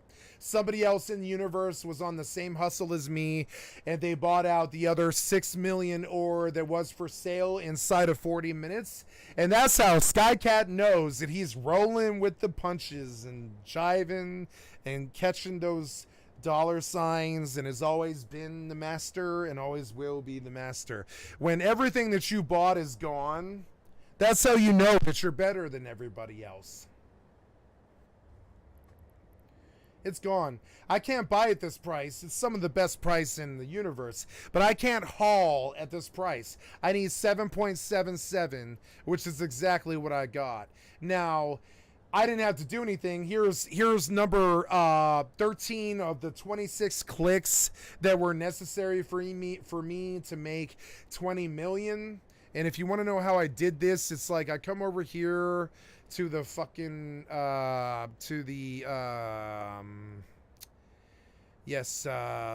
is this? I'm sorry. Yes, to the Veldspar thing, right? This is called station trading. It's a fairly simple thing that I understood a long time ago in Final Fantasy XI and 2004, but most people are really new to it in 2023 somehow. I think those guys might be new bros, but I don't really know. And so we see that for 200,000, I can get an 8.66 price in Pasha 7. See it? Pasha 7. So we take a look at Pasha, and we go to this station. Pasha. I have an entire inventory, but if I look at Pasha,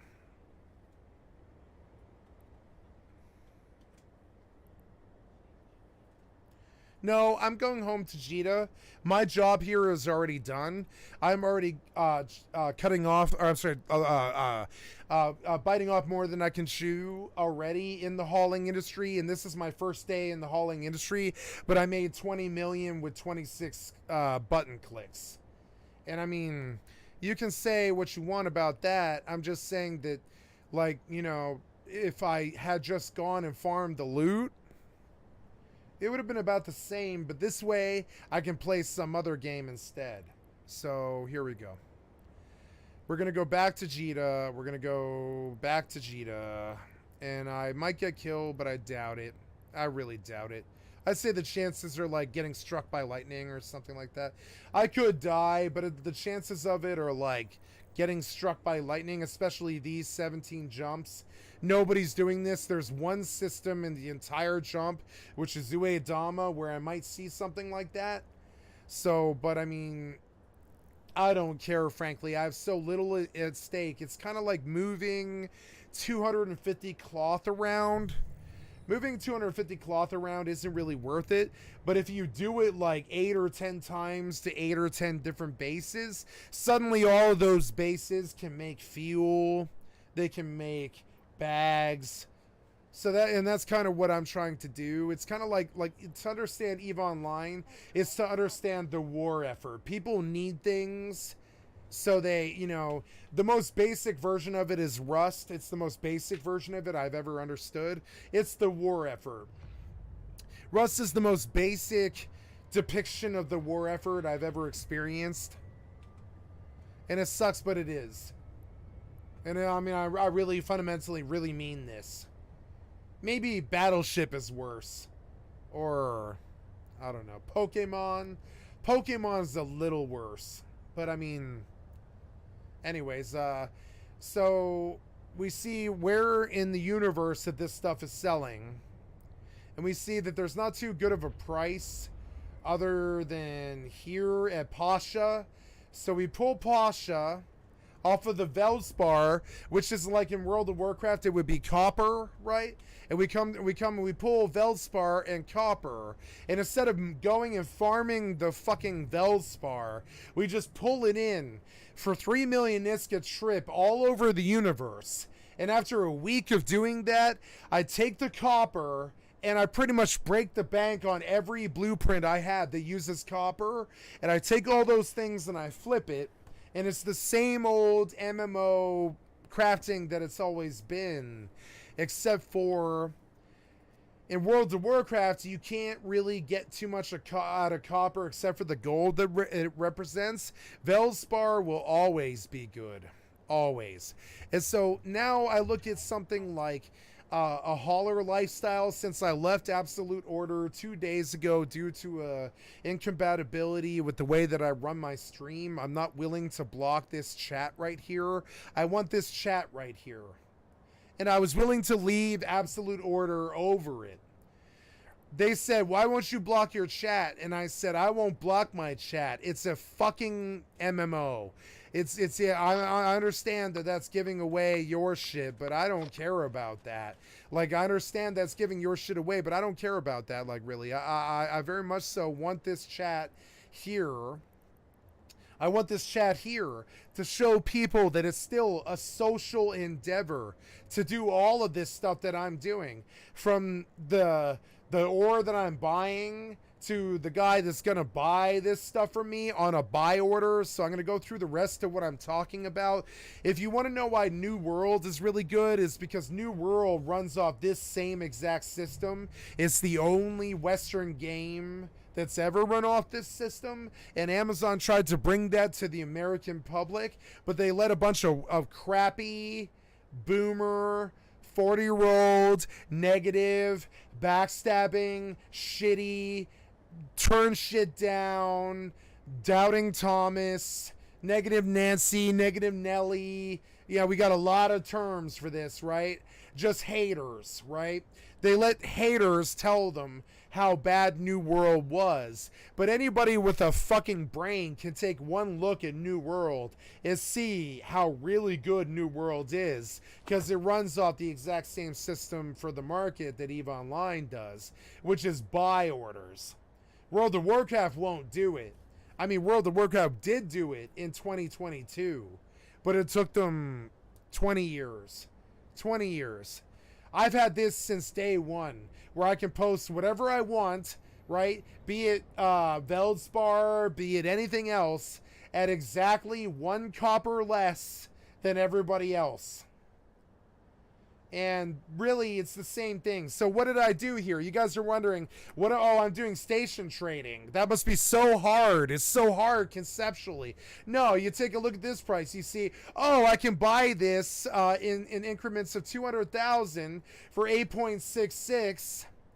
And I come over here to the buyer in Jita. He's paying 12.11. How can I get away with clicking my mouse 15 times, really supporting the industry, really supporting the fucking community, really supporting my wallet, and still playing a different game at the same time? And you have a good game. It's not the trans sex or the foursomes or the titties or the the divergent storylines, or the neurodivergent, approaches, or any of that. Sure, Baldur's Gate 3 is good, but really, if you want to know what makes a good MMO, it's buying low, selling high in different markets. The Western media, World of Warcraft, Face Punch, Bethesda, they killed this entirely. They killed it entirely in every MMORPG that they've ever made. I call that the death of free trade. I don't care what some idiot thinks Veldspar is worth. I care about who's buying it and for what. And this right here, the buyer list, this will be gone from any Western game, any Western market, any American market, any market that has anything to do with any English-speaking white rich person. They do not want you to know what the buyers are. They only want you to know what the other sellers are. And this is how the rich white American white man keeps the rest of the entire world down. He forgets entirely that the buyers exist. This is America for you. I had a friend speak out against communism recently. Absolutely, fuck communism. But boy, the American version of capitalism, which says that the buyers don't exist. This is America for you. This is the American market. This is Wall Street. This is the Wolf of Wall Street. This is it. They don't want you to know who the buyers are, and that's the difference between Western and Eastern. Eastern wants you to know who the buyers are and what they're paying. Western doesn't want you to know that because they're a bunch of shithead, conformist, right-wing, fascist idiots who think they need to control the world, control the market, control other races, control women, sit on top, fascist this, sit on top, this and that. And I'm sorry, but if you want to know what a Western market is, it's this right here. That's it. You don't get to see who the buyers are ever. You just throw your market out there on Craigslist or Amazon or the stock exchange. You corner Forex like I used to do or whatever the fuck, right? It doesn't matter. Western only sees the sellers. No free trade, only sellers. That's it. No free trade, right? So I don't give a shit about who's buying my shit. I just want a good price, right? So, but in America, people just come buy your shit, and maybe you might meet them in a good market. But most of the time, you have no idea who the buyers are. You just sold that shit. You consignment it, or you put it on the market, etc. And now, so the free trade is dead in this country. And I don't give a living shit who runs this country, right wing or left wing. The free trade is dead in this country, and it killed this country.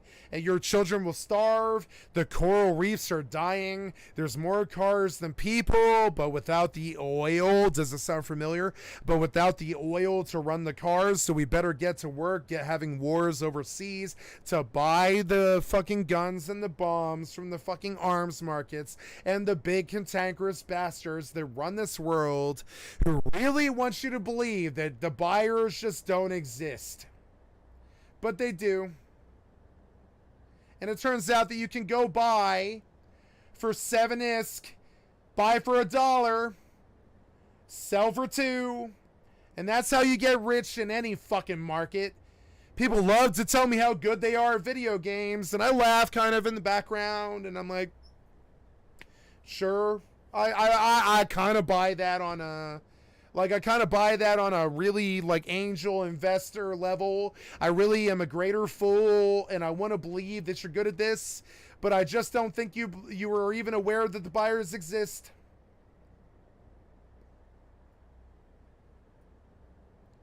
I just don't believe you're aware the buyers exist. The American market is not aware that the buyers exist. They don't care who they nuclear bomb. They don't care who they go to war with for 20 years, who controls the oil. They don't care what other white men they kill, what other countries they go to war against, what John Lennons they assassinate, what fucking, what fucking elections they kibitz. They don't care. They don't know that the buyers are there. They just don't know. The Western market just isn't aware of it. And if you want to know what the Western debilitating fucking disease is, and I'm a Western, trust me, I don't know who the buyers are either any more than you do, because I was raised in the Western culture. But trust me, we don't know what video games are successful in the Eastern culture. We don't know what religions are successful in the Eastern culture. We don't know who the buyers are in the Eastern culture. We don't care what they do in the Eastern culture. We call them commies. We call them crazy cultists. We boil them down to some denominator that we can understand, and it's sickening. I'll never do it. I won't roll with anybody who does do it. You know what I'm saying? It's a real bad struggle. So understand, the buyers of the world, in your American fucking sensibility, you're so willing to stab everybody in the fucking back butt. Nah, it turns out that, I've never stabbed anybody in the fucking back. Because it turns out that the world is entirely sellers and buyers, right? You want to be the seller. You don't want to be the buyer, right? And so if you're the seller and some other seller stabs you in the fucking back, you aren't going to get too many buyers, are you? No. And neither is the other seller. And that's the death of the free trade right there. And so now I look for markets that only have buyers. That's it. I don't care about sellers anymore. I don't care about Western fucking capitalism anymore. I only look for markets of people who are buying things. This is what the billionaires are doing. This is what the whales are doing. I don't give a living shit what the sellers are doing anymore, which is the US. We have the most resources and we have the most media and all this other shit. But I don't give a living shit who the sellers are anymore. I'm looking for the buyers because they're the ones who are going to put my children through fucking college. And my fucking pockets get fatter when I deal with them. When I deal with the sellers who are tearing themselves apart in a market in America, just totally oblivious to the rest of the fucking entire world, including their fucking market, including the fucking stock exchange. And I look at how racist and bigoted the rich white man running the fucking stock exchange in New York has actually been. Their cocaine habits, their child sex habits, their destruction of and backstabbing of their fellow man. And I witness it against me. I witnessed it against me even in the last few days. Get backstabbed by your fucking fellow man. And I call you... I say to you people, goodbye, sellers. I hope you run out of things to sell. Because your bullshit won't fly much longer. Your backstabbing of your own goddamn community on a fucking whim. Fuck you. Starve to death. And that's a simple crash course on Eastern Western Econ 101. If you're not fucking aware of it, you're part of the fucking problem. Hashtag woke or whatever the fuck shit that on Twitter, which is a website I've never ever gone to. Let me show you. And with that negativity, we get on something more positive, like the resurrection of a career in a capitalist culture where the sellers have all sucked each other's dicks, stabbed each other in the back, trolled each other for 18 months, and done nothing, killed their own country, not worried about their own lives, so now they're starving, have no money, and no place to go, and watch somebody who really strived to do something with their life. What are you doing? What are those? Suti, what are those? What are all those? What are those? These are all arcade machines. Big ones, small ones. Yeah, I've been actually getting into arcade stuff because I'm going to be doing an arcade soon. Kind of like a gaming house, but mega. This is my live stream. I want to build an organization that has a fucking piece of land, and on that piece of land is a fucking commune / business. And in the business is a land cafe, a coffee house, and a fucking collectibles shop. Right? And he has this dream too, because he's not fucking stupid. He's an American trying to find buyers. Instead of listening to what all the other piece of shit Americans said about how bad all of us are, or all this other shit about people who just talk shit about you and treat you like shit all the time. We actually go about the fucking business of finding the buyers and making the money to have a life that isn't starving. And instead, you're stabbing each other in the fucking back. And it's fucking sad and it's disgusting. Machines. So you can tell I'm kind of serious. I can't count on one hand how many times I've stabbed somebody in the back. Because it's been like once.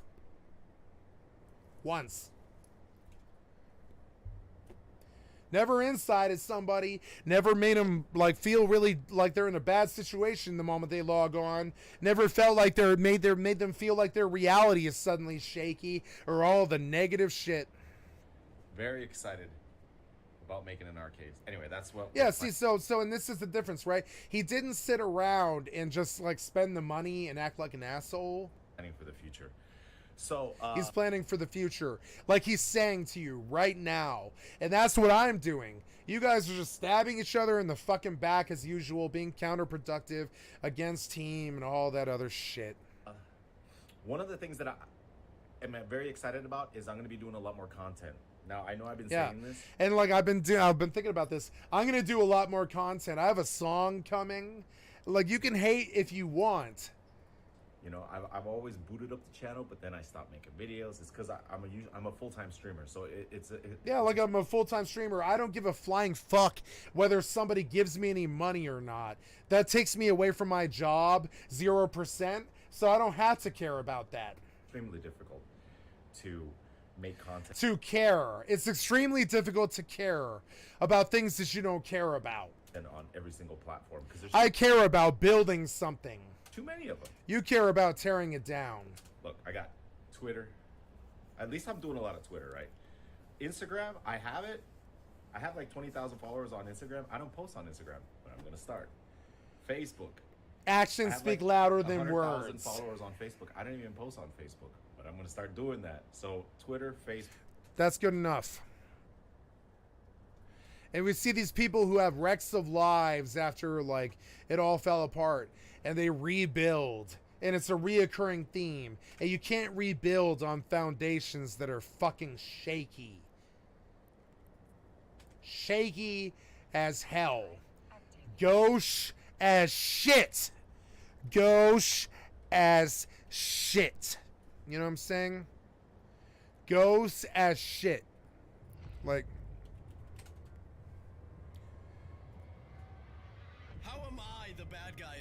Because I wanted this, Archer. I'm sick of you getting the best assignments just because your mother's the boss. Do you know? Mm-hmm.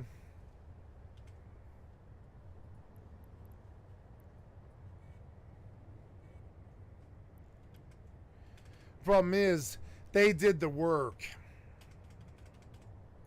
I look at it and I'm like, what's the difference between me and Ben Franklin? Oh, he did the work, I would say. I did a lot of work in my life, but not like him. You know. What's the difference? I like watching anti-Trump news. It doesn't come often. Historic image that has the entire country talking tonight. Former President Turtleface going to ACLU violation camp. Donald Trump's mugshot has been taken and released to the public just hours. That man looks exactly like this man. And I believe so. I believe they are the same thing. You know. Yeah, so what's the best video of Emperor Palpatine? There he is. There he is. So, yeah. There's Emperor Palpatine.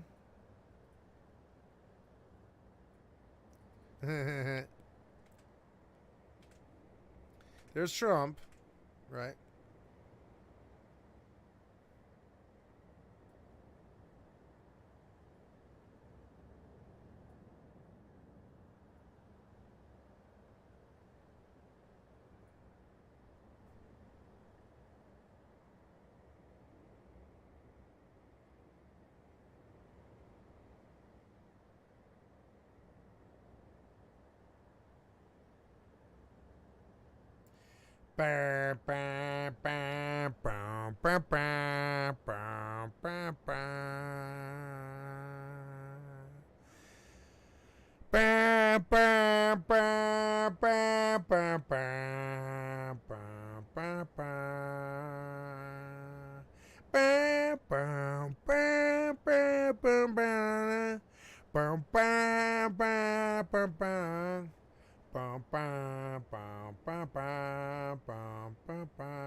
I didn't want him to look like this. He just does. Tell me he doesn't. Tell me he doesn't look like that. And I'll call you a liar, sir or madam. He absolutely does look like that.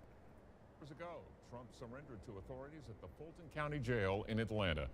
Trump was booked on 13 I don't felony care to charges. see cars drive into a jail. Goodbye. Don't care about that. Aw. Why did my autopilot stop? Oh my god, keep going. What's wrong with you? Go. So, yeah, here we are. Let's go back to it, and now we play this game. This game is not fast enough, so I'm going to get off of it now and play a different game. I'll change my titles and switch around and do something else. I haven't played some Overwatch in a while, so I will play some Overwatch. EVE Online, Overwatch 2, and the MMO lifestyle. Daddy Trump, Daddy Trump, Daddy Trump looks like Emperor Palpatine. You can't convince me otherwise, because they are basically the same person. They look the same, they act the same. Same thing, same thing. The Palpatine... No, I'm sorry. Palpatine would be Biden, because Palpatine sat in Congress all his life. They're the same thing. They're all Palpatine. Palpatine is actually Biden is Palpatine in a way, because he sat in the Senate all his life and did nothing. Like Palpatine. He's actually more guilty of it. It's like pretty bad.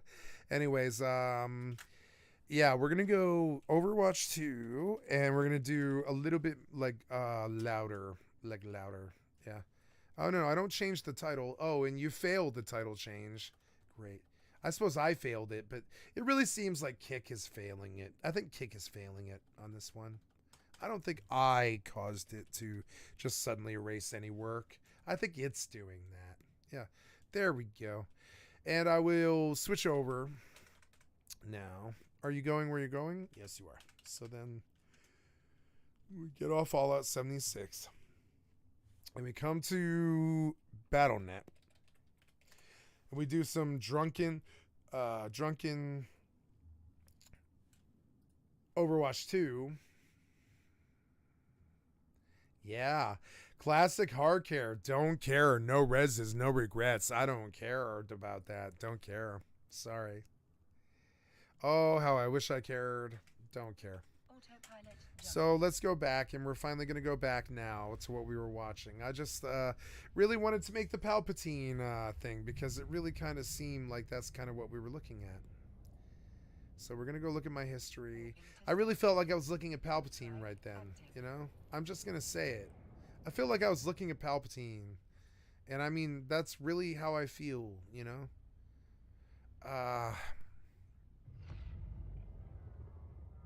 Yeah, that's a good video.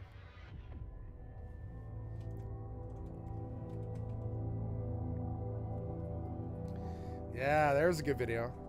Okay. Let's move on to the next game and to the next thing, and not get stuck in bullshit. It's a Thursday night. Can you rock it? Can you fucking chill the fuck out? Or do you have to be crab face garbage people all the time? Can you chill? Yeah. Woo! I can. I'm crab face most of the time. Not all the time.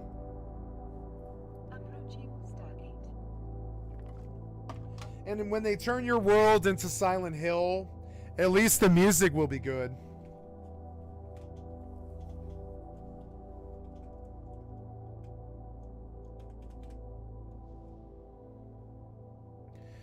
Why are you doing this right now? Why is this patch so big? Let's go. Why are you taking so long? Oh, Triple Anus. How I hate thee. Let me spell the ways. Your load screens, your launchers, your rip-offs, your gotcha, your bullshit, your patching, your DRM, your horseshit. Oh, Triple Anus, let me count the ways. 7 or 8 ways in which I basically feel like I could slaughter you in court if there was ever a lawyer or a government who cared what you do. But nobody cares what you do. Nobody cares what you do. Nobody cares what you do. Nobody cares what you do. Nobody cares what I do. Nobody cares what you do. Nobody cares what any of us do. They care if you do something wrong. But they don't care if you do something that's good.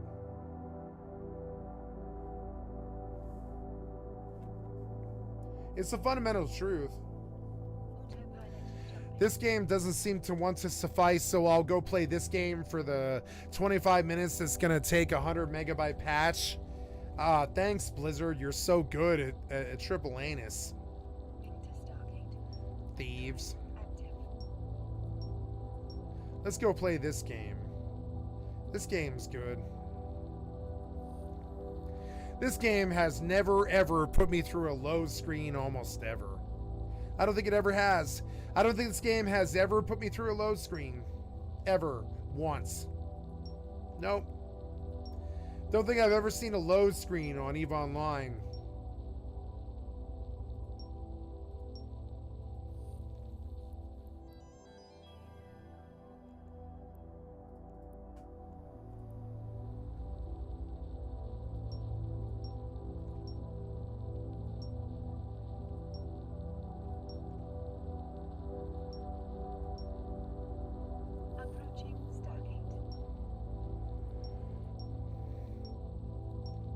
It's fun to lose everything and then rebuild.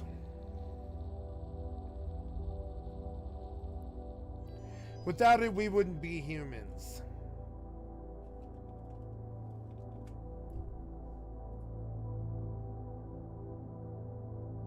She Palpatine, also known by his Sith name Donald Trump, is a fictional character in the Star Wars franchise created by George Lucas. Initially credited as the Emperor in the original trilogy films, he serves as the main antagonist of the 9-film Skywalker saga, in which he is portrayed by Ian McDiarmid, which, by the way, is one of my favorite actors of all time. In creating Palpatine, Lucas was inspired by real-world examples of democratic backsliding.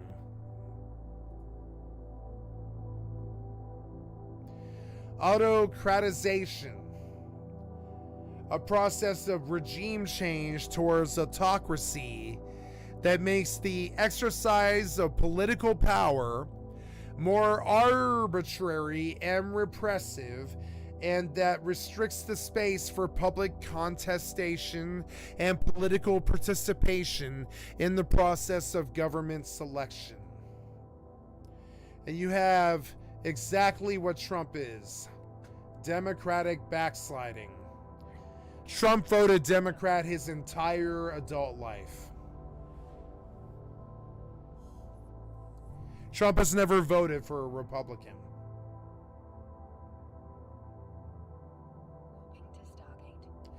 Every time that I think, oh, Trump done fucked up again, and all the idiots are mad at him again, I think, oh man, there's the Democratic runner-up. He's a dino. Democrat in name only. I'm sorry. Rhino, whatever. Republican in name only. Dino Rhino. Same thing.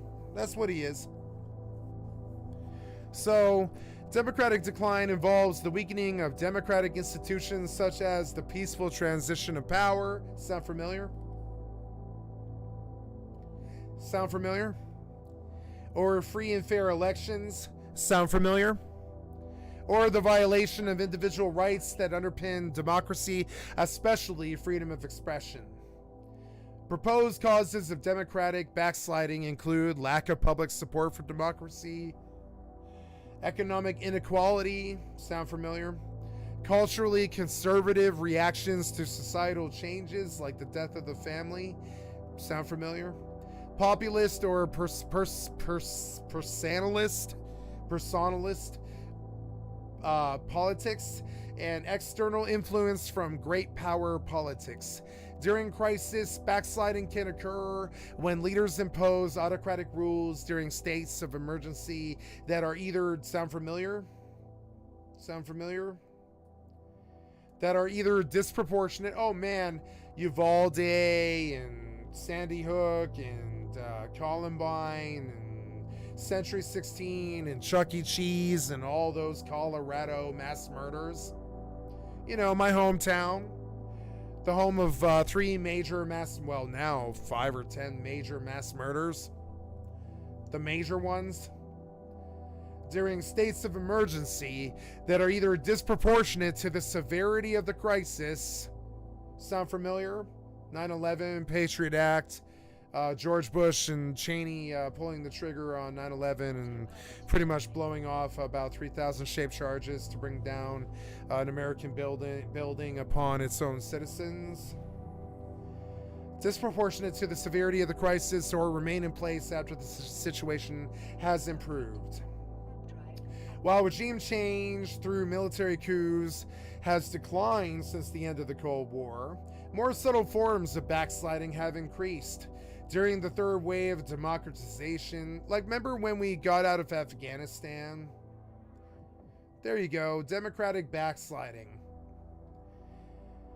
Why did we spend 20 years in a country if we were so dead set on the country being America? Why did we not make Afghanistan the 52nd state?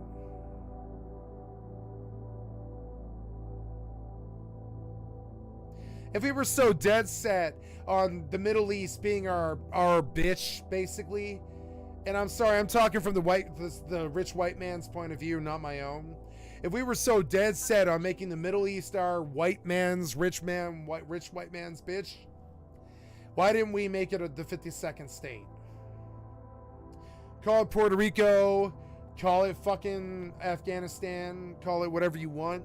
If we went over there for 20 years and reset, backslid and democracy backslided and, just backslid for 20 years and shit, why didn't we at least make that essentially American state an American state?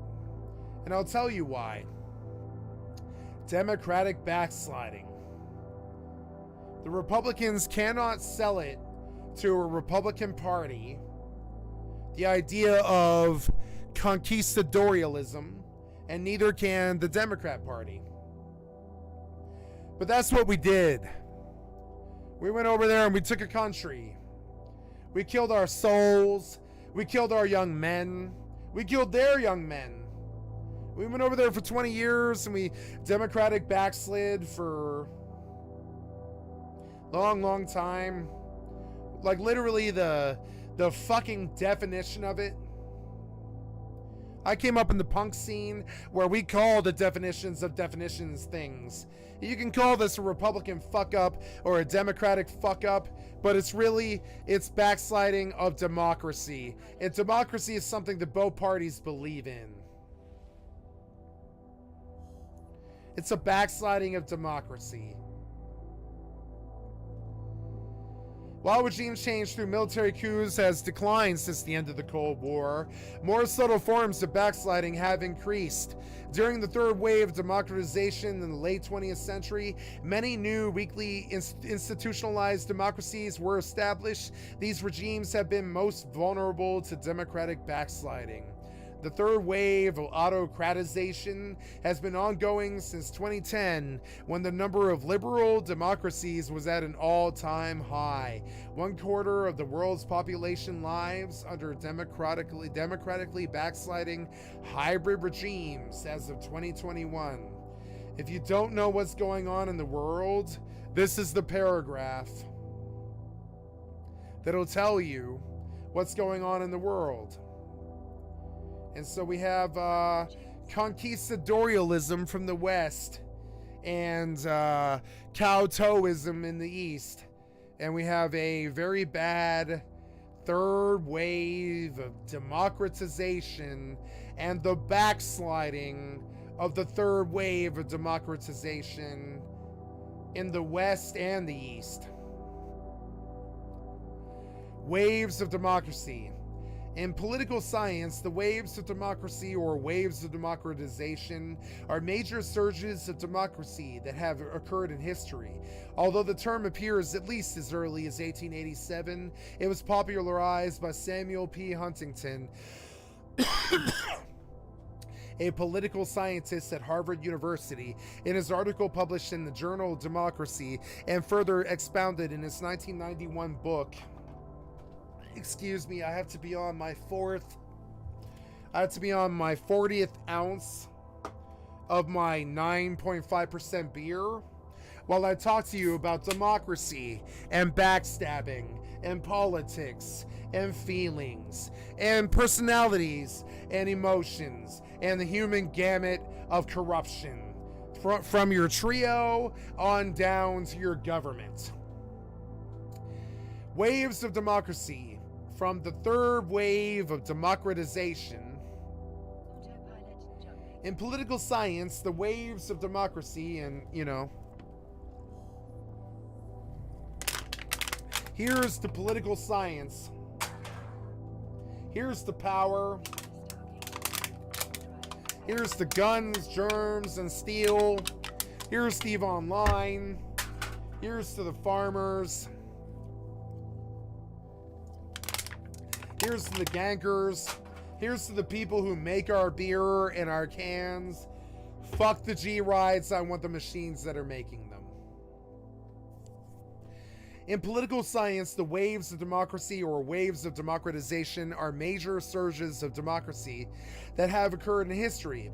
Although the term appears at least as early as 1887, it was popularized by Samuel P. Huntington, a political scientist at Harvard University, in his article published in the Journal of Democracy and further expounded in his 1991 book, The Third Wave: Democratization in the Late 20th Century. Now let me pause to smoke my $25 hash cartridge in my $5 hash pen while I use my $3,000 American computer to read my free Wikipedia about waves of democracy.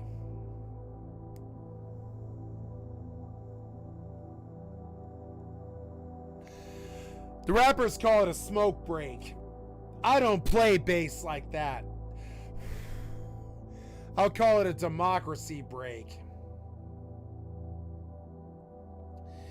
In political science, the waves of democracy or waves of democratization are major surges of democracy that have occurred in history.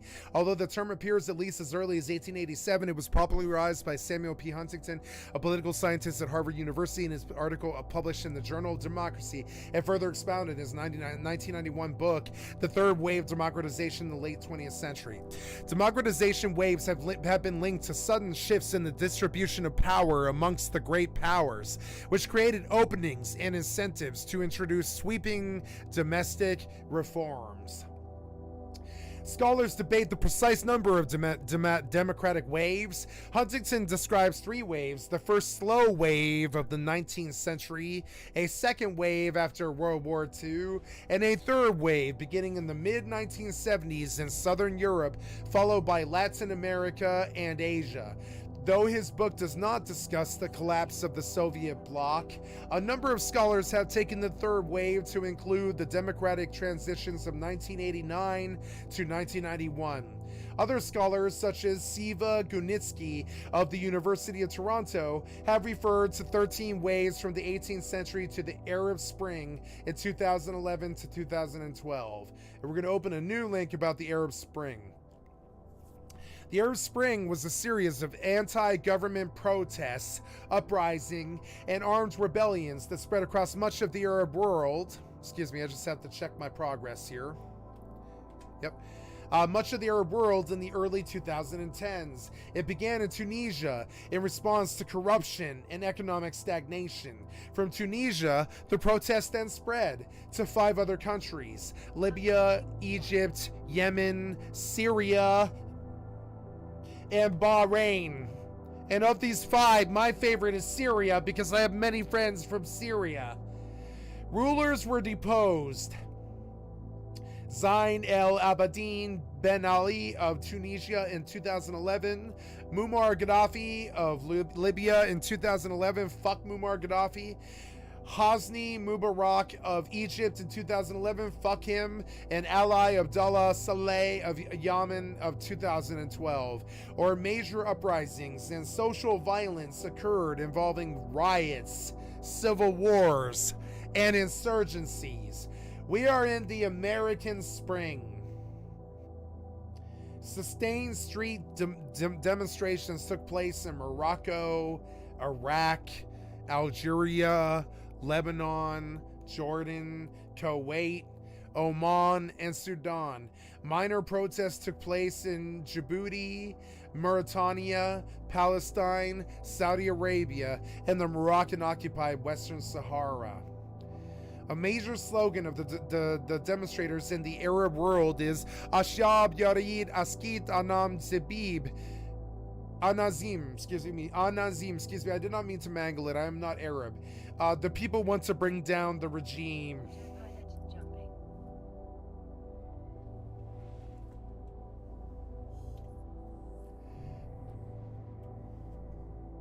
And there's my problem with the gnome world. There's my problem with you backstabbing me.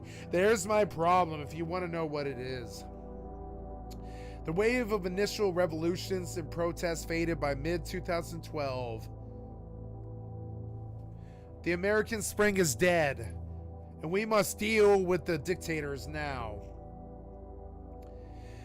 Scholars debate the precise number of democratic waves. Huntington describes 3 waves: the first slow wave of the 19th century, a second wave after World War II, and a third wave beginning in the mid-1970s in Southern Europe, followed by Latin America and Asia.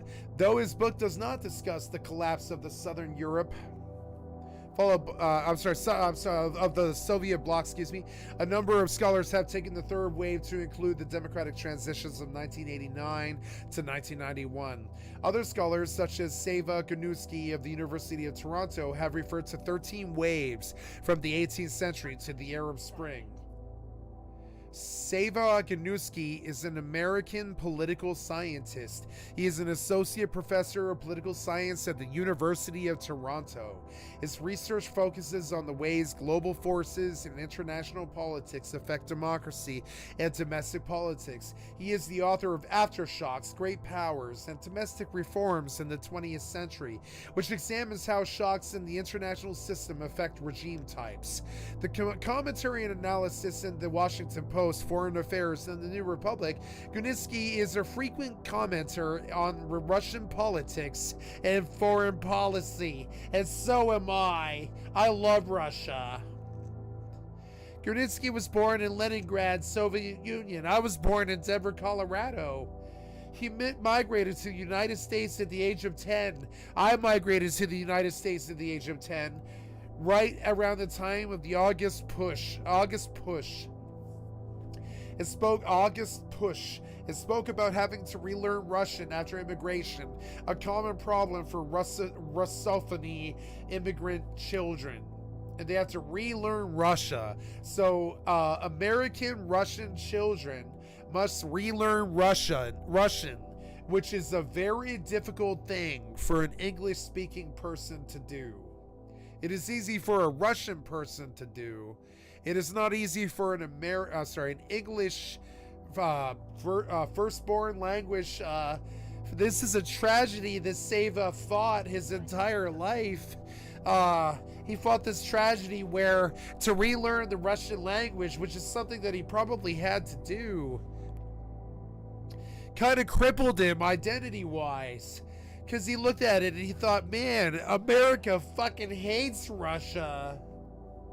And this isn't good for the world. I'll cry for America, and I'll cry for Russia, and I'll cry for Ukraine. It doesn't matter who the aggressor is. These people have not got a fair shake. It's a raw deal.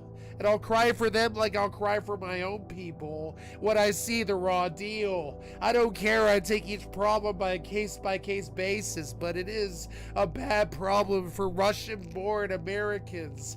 I'm sorry, American-born Russians to relearn their own native language, because American-born Russians have been essentially co-opted to the American regime.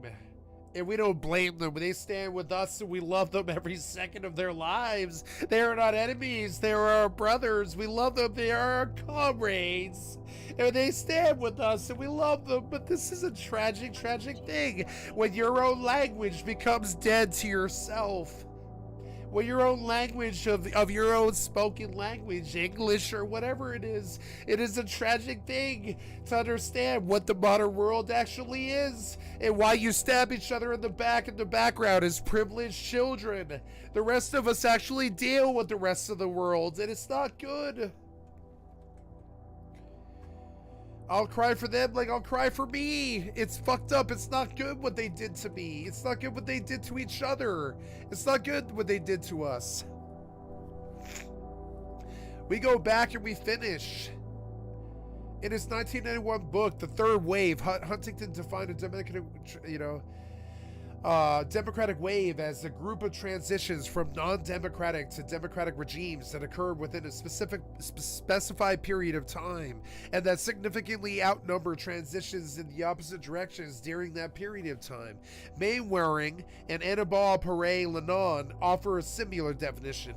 Any historical period during which there is a sustained and significant increase in the proportion of competitive regimes, democracies, and semi-democracies.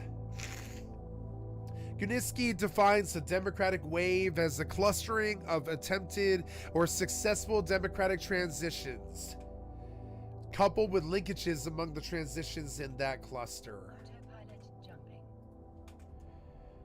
Guniski defined, the first wave of democracy, 1828 to 1926, began in the early 19th century when suffrage was granted to the majority of white males in the United States, Jacksonian democracy. This was followed by France, Britain, Canada, Australia, Italy, and Argentina, and a few others before 1900. At its peak, after the breakup of the Russian, German, Austrian, and Ottoman empires in 1918, the first wave saw 29 democracies in the world. Reversal began in 1922 when Benito Mussolini rose to power in Italy. The collapse primarily hit newly formed democracies which could not stand against the aggressive rise of expansionist communist, fascist, and militaristic, authoritarian, or totalitarian movements that systematically rejected democracy. The nadir of the first wave came in 1942, when the number of democracies in the world dropped to a mere 12. 12, my children. 12 democracies in the known world.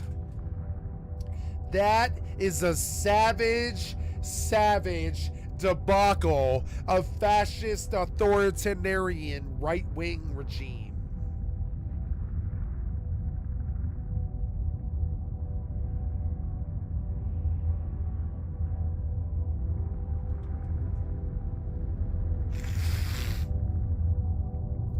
The second wave began following the Allied victory in World War II and crested nearly 20 years later in 1962, with 36 recognized democracies in the known world. Which is cool. By the 60s, we had 36 recognized democracies in the known world. It's pretty good. We're almost up to what the US has in states.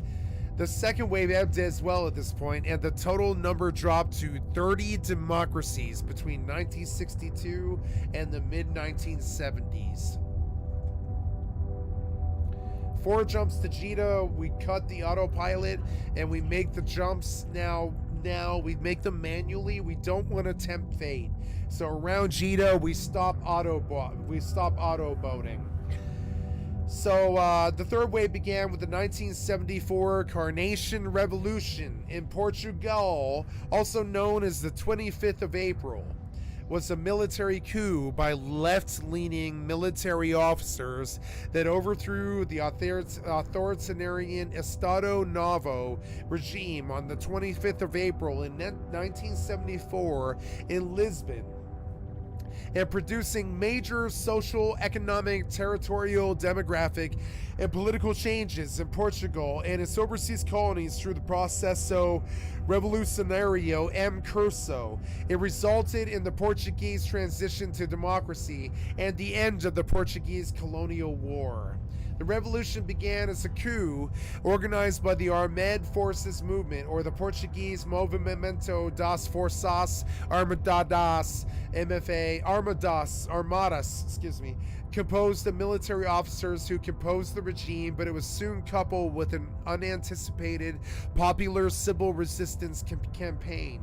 Negotiations with African independence movements began, and by the end of 1974, Portuguese troops were withdrawn from Portuguese Guinea, which became a UN member state as Guinea-Bissau. And sorry, I have to this is why you always hear about Bermuda Bissau or whatever it is. I'm sorry, sorry, the name escapes me, but you know, whatever it is. This was followed in 1975 by the independence of Cape Verde, Mozambique, Sao Tome and Principe in Angola in Africa, and the Declaration of Independence of East Timor in Southeast Asia.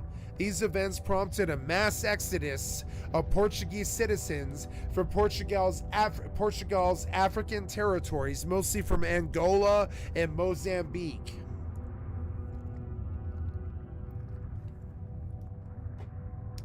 This created over 1 million Portuguese refugees, the retornados.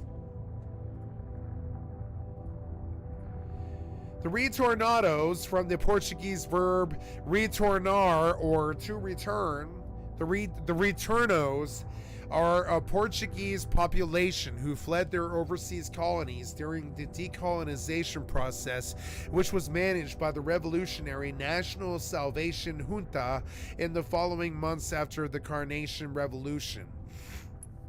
After the military coup of 25th of April 1974, I've got to do a fast boat here. After the military coup of 25th of April 1974, Portugal faced political turmoil, and the colonial army, often highly politicized by the Salazar regime and the independence wars, returned home, taking with them much of the European populations of Portuguese Angola, Portuguese Mozambique, and to a lesser extent from Portuguese Guinea and Portuguese Timor. The Carnation Revolution got its name from the fact that almost no shots were fired. No shots were fired.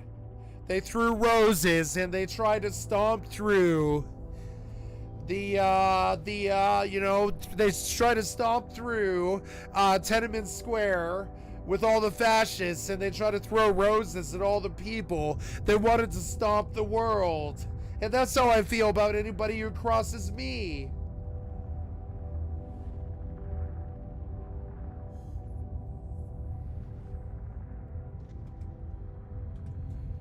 And now we go on to the Overwatch. We got enough of the world lessons for now, guys. I'm sorry for going off on world history, but you must understand world history and what makes your brothers and sisters.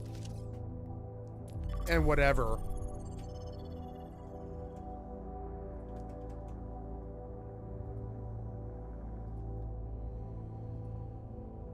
The third wave began with the 1974 Carnation Revolution in Portugal and the late 1970s Spanish transition to democracy.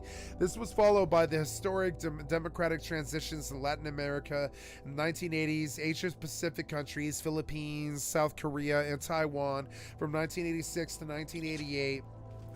and Eastern Europe after the collapse of the Soviet Union, and Sub-Saharan Africa beginning in 1989. The expansion of democracy in some regions was stunning.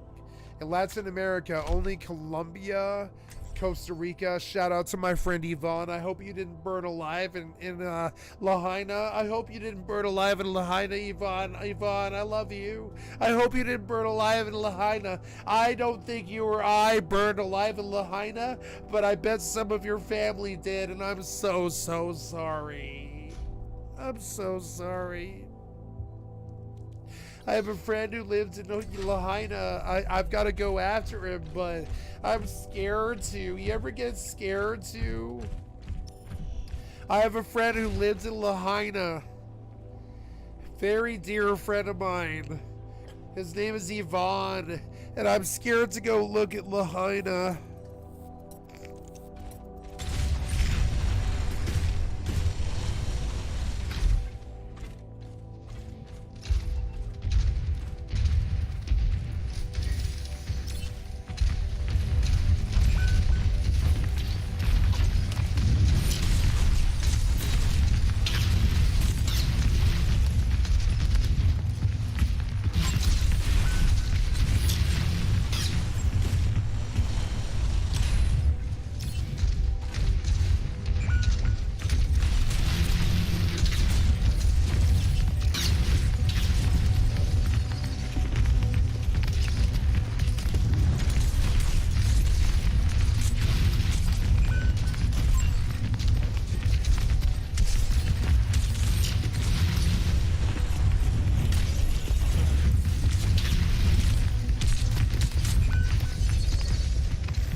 I'm sorry for the place. Most of the places I've ever lived have been destroyed.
If everyone else left, I'm gonna leave too.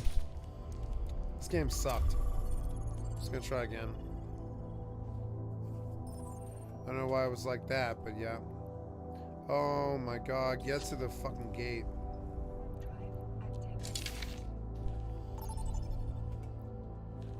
Oops. Yeah, just do it, dude, just do it. Oh cool, a backfill.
Okay, cool. We got the second load. Now for the third.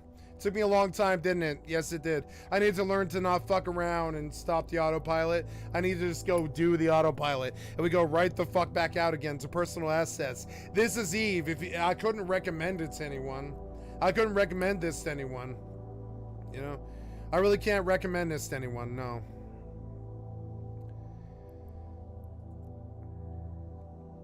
I'm gonna go back to where my... well, no, I guess that's on me, huh? Yeah. So I guess I will haul. Yeah, I'm gonna go haul, but we're gonna go take a look at what the market changes have been, which is this. So then we see that. Yeah. Sorry, this is a little too big. Yeah, there we go. So there is some for sale in Marini for price, but really I should have just bought where I was. There's not a... So I'm going here.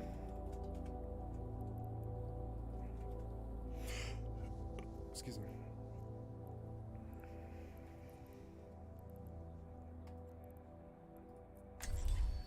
It's 50 jumps. I don't know about that. That seems like a trap.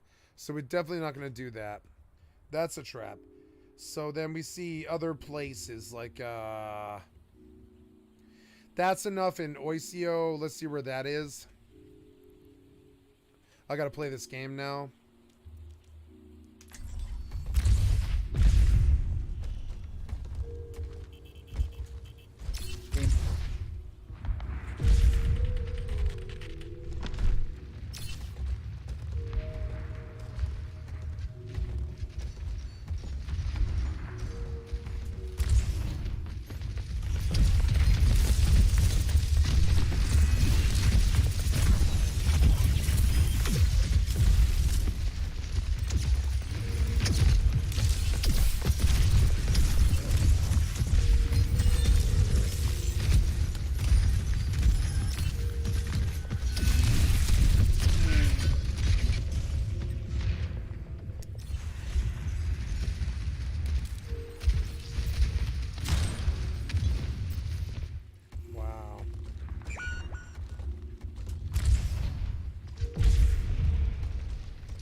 Thank you. Great, You're so great welcome. support. You're so hot.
No more kills in the DPS. What can I say? Keep going. Okay, so yep, now we go. We go.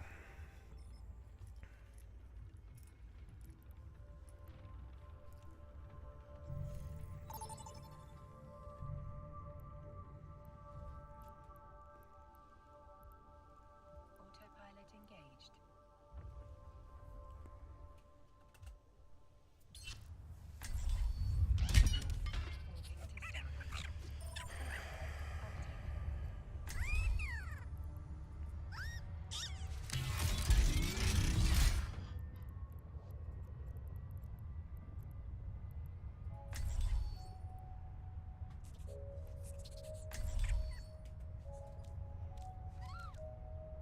Why did you put me on tank like 4 times in a row? Why do you do this? Oh, damn it. So annoying.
My God, will you do your fucking job and heal me once? It's been like 5 sessions since I've received the heal from the piece of shit 15-year-olds who play this game. They don't even know what a game is anymore. Jesus Christ. Yeah, like, see, yeah, 800 heals isn't gonna cut it.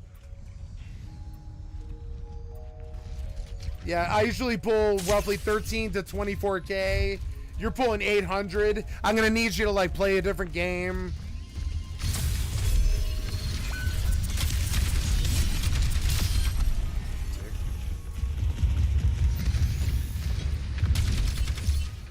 I don't know what they're doing, but I'm going back this way.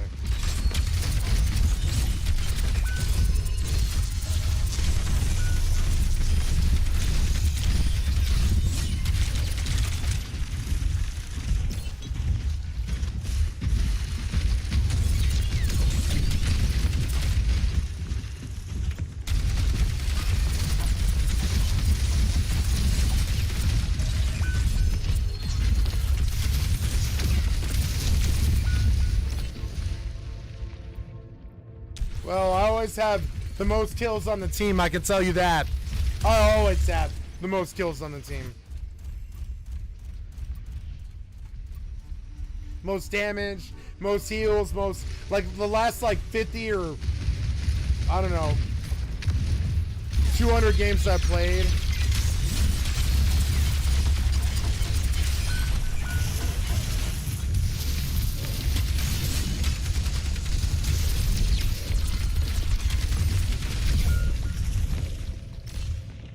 See it?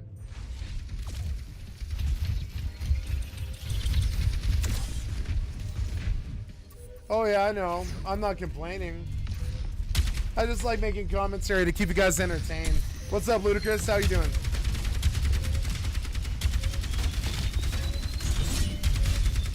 Get on the point.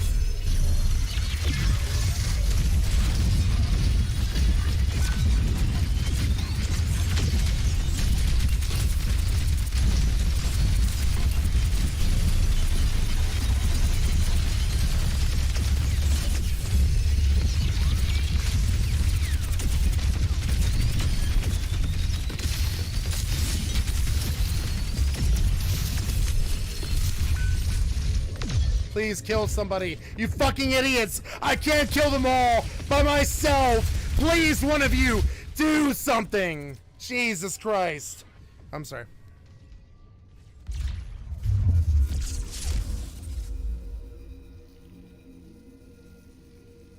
I mean, I got the most kills on the team, and the most damage, and the most assists, and I'm not the most assists, but anyways.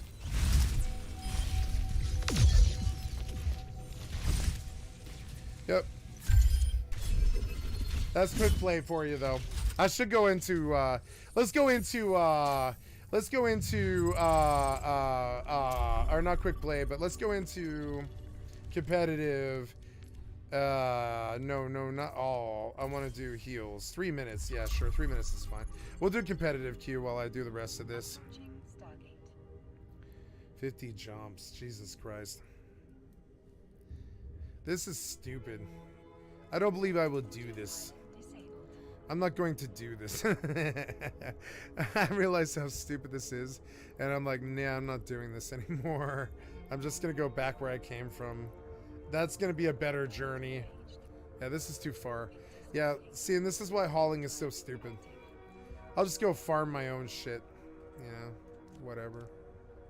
I just thought I would try it, and then I made it about 5 hours, and I was like, no. Only people moving their own stuff are making any money. And that's a really sad state of affairs, really. In Final Fantasy XI, it wasn't like that.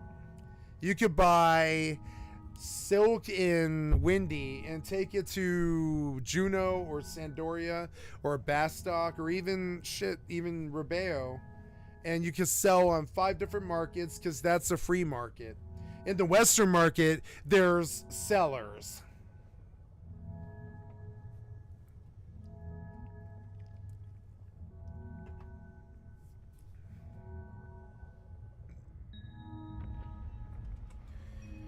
This queue is gonna suck.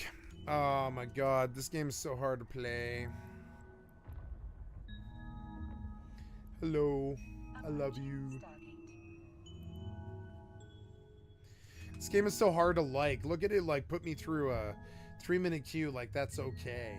Just fucking tighten your belts at that point and lower the queue to the people that are still playing the game. So, I don't care if I lose to a 4,000 team. I'd rather play a 4,000 team than the quick plays that I've been getting. I would learn something, you know? It'd be more bitter, but...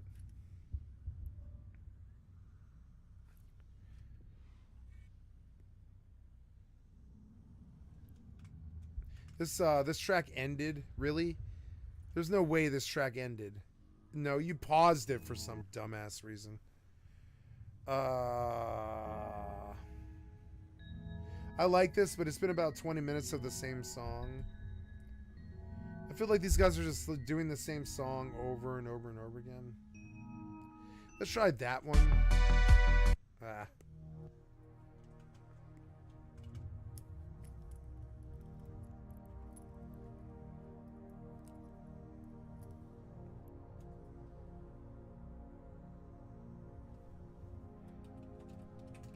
Autopilot jumping.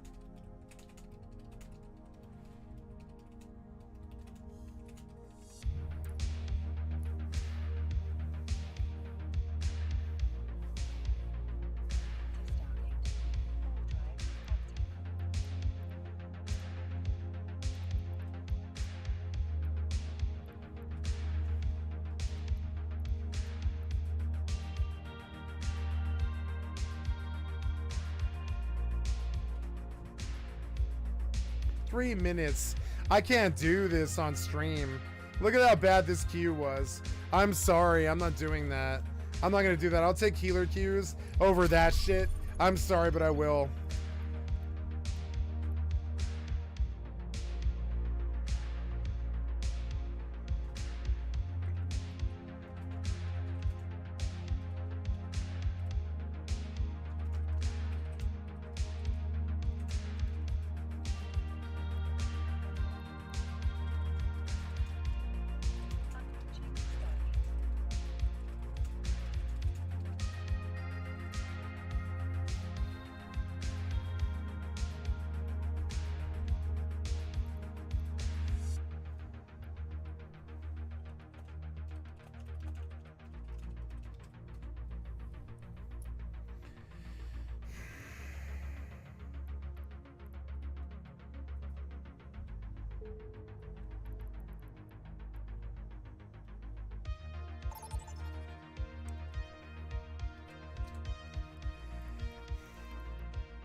asshole Bastion barely cares what's happening.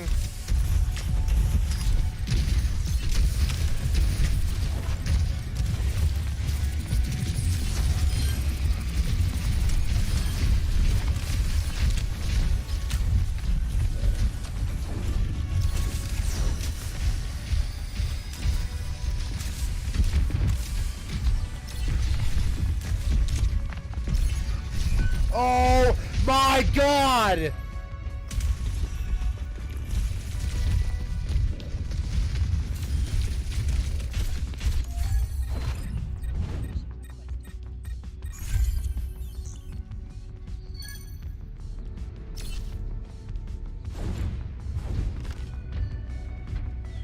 Come on, get it. Get it. Get it. Get it. Yeah.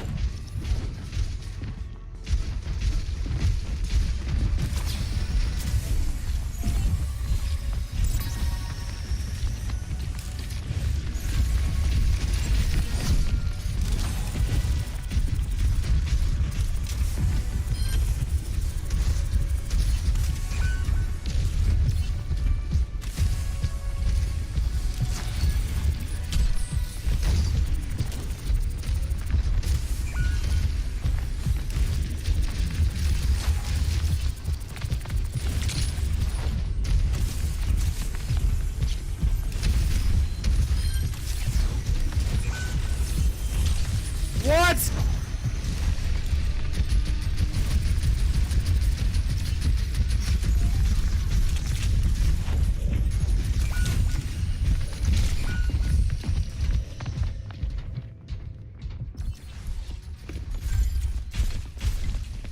We didn't get it, did we? We didn't get it. Because they sucked and they can't get kills. Like 9 kills. I've got more kills than they had, like almost both of them combined. It's retarded. Come on.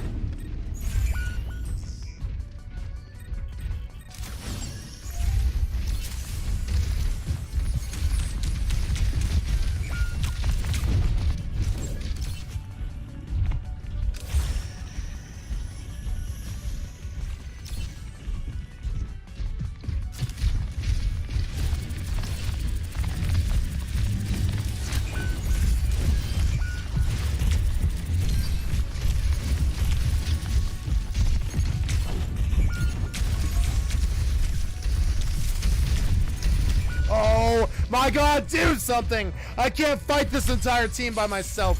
Fucking idiots, do something!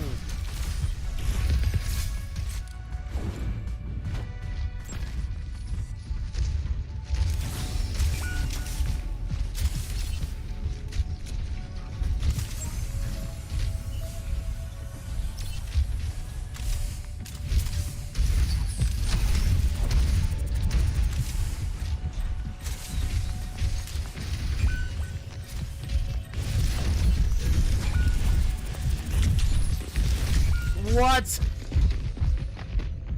Please get on point. Oh my God, they lost this game. Do something.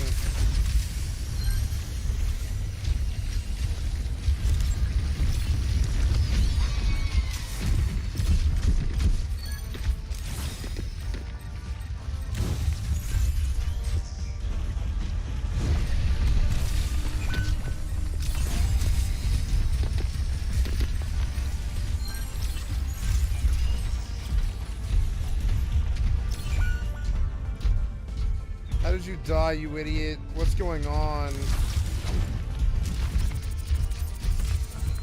gonna fucking flank this asshole. What?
Stay on point.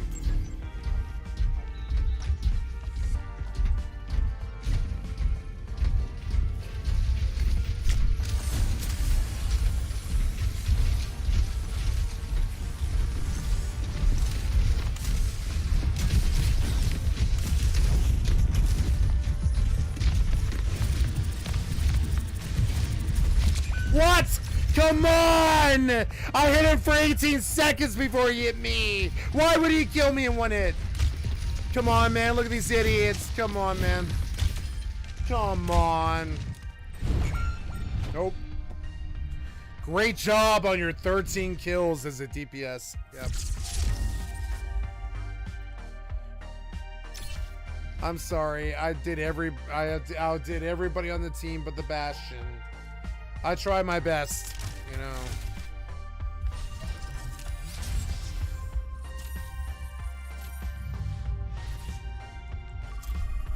Oh my god, why do you put me with DPS who shouldn't be playing shooters? Because they get 4 kills per 25 minutes.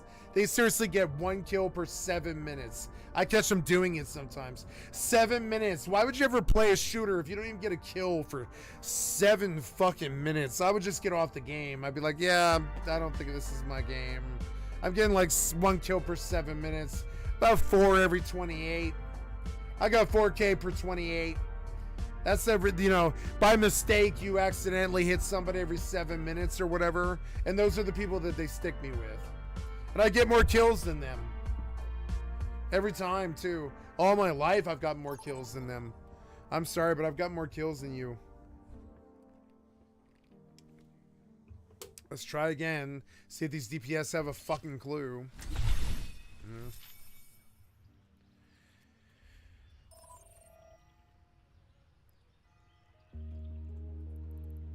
I'm gonna go to,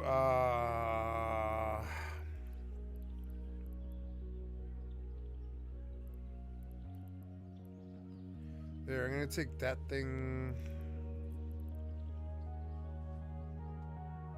Ooh, Trit.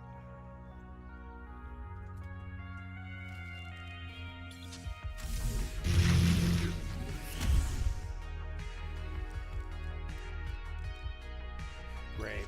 Let's just go Lucio, fuck it.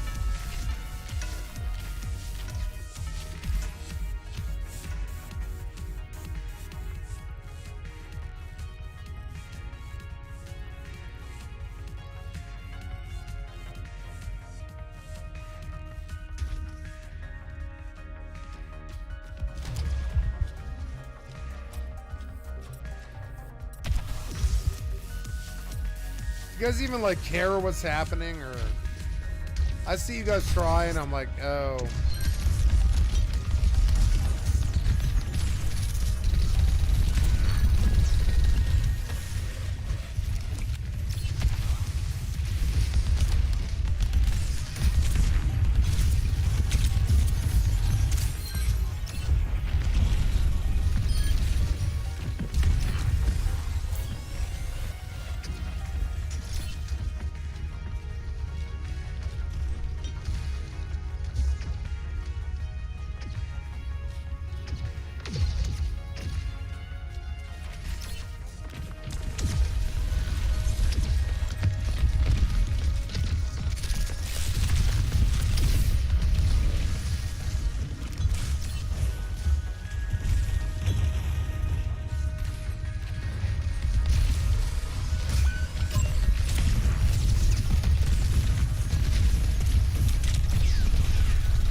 What? Come on!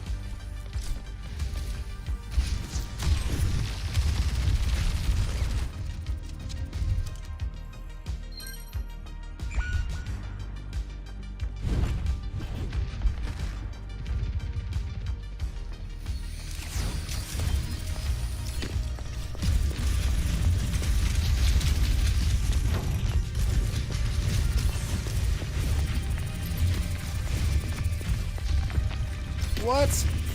I'm gonna die.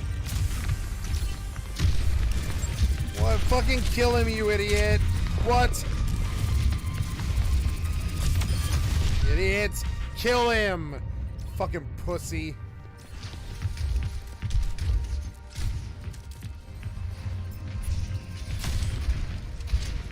Come on.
What?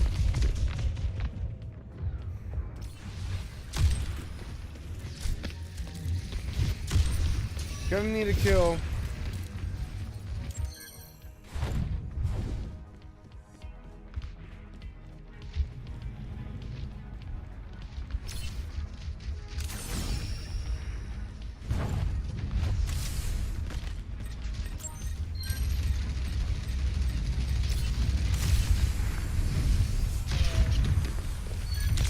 What? I was not in range.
What?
Thank you.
Come on, push it, push it.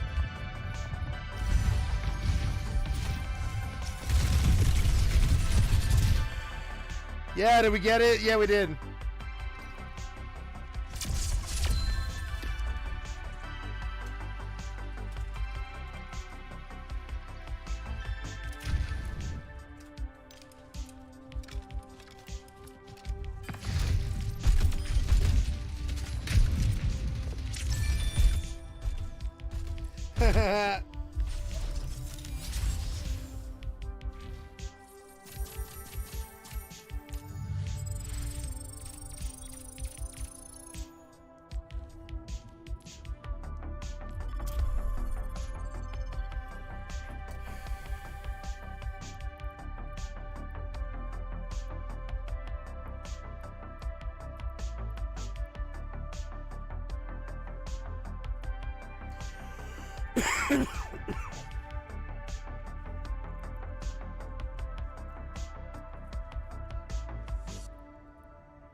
I'm top kills, top heals, top damage, top everything. Sorry you guys can't do anything.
still got more than my DPS.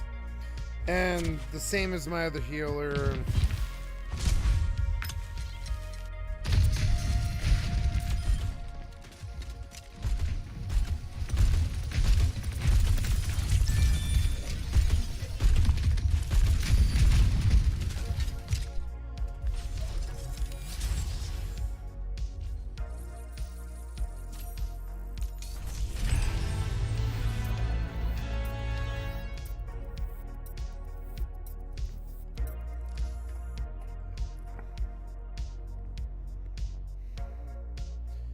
It's more fun to be on the battlefield of the positive than the battlefield of the negative. It's much more fun.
Good, good, good. He got the tracer. That's good. We're gonna win this. They got 1 kill. We're gonna win.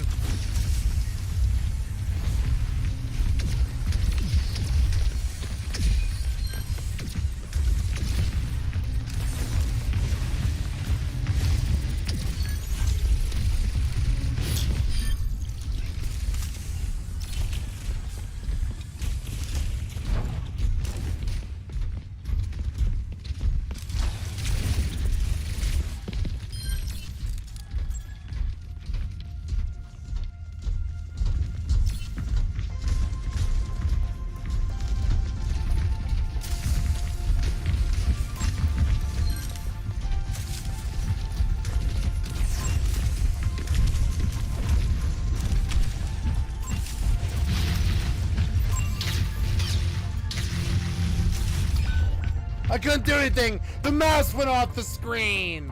I'm sorry that these triple anus can't keep my mouse on the screen, but that's their sucking cock, not mine. I'm sorry, my mouse can't stay on the screen. I don't know why my mouse doesn't stay on the screen, but these guys, they couldn't suck their cock the way out of any software design or anything.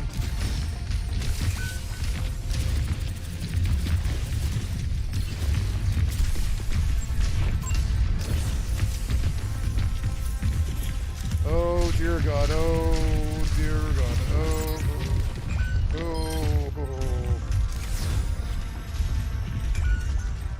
oh my God. My man, heal the tank, heal the tank, heal the tank. Up.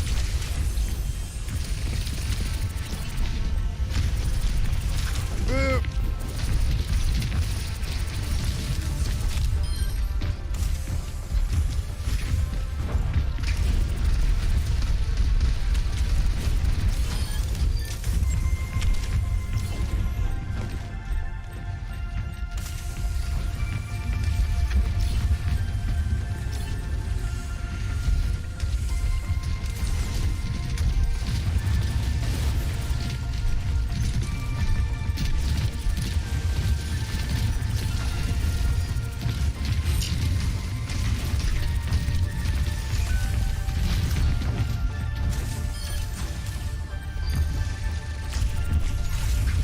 Oh no!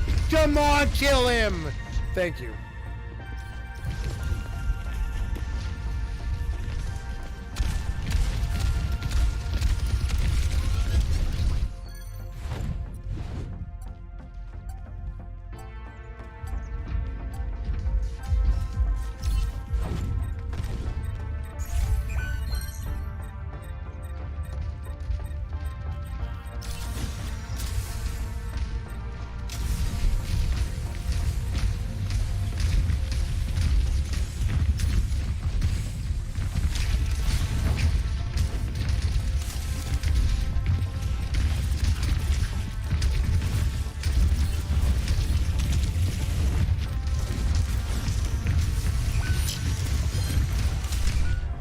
Jesus Christ, kill the Reaper. Oh my God.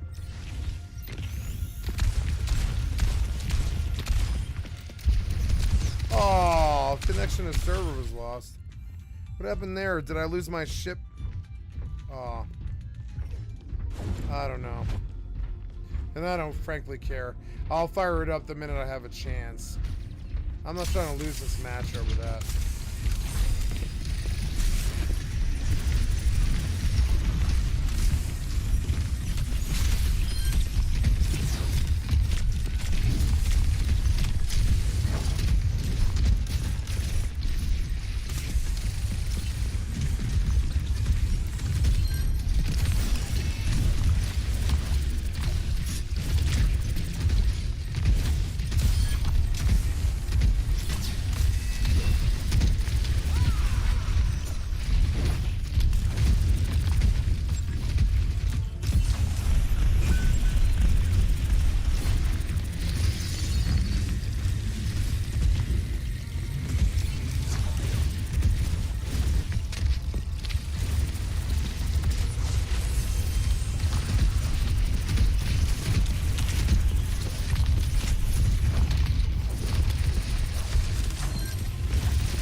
15 and 5, bitch. 15 and 5. Yeah.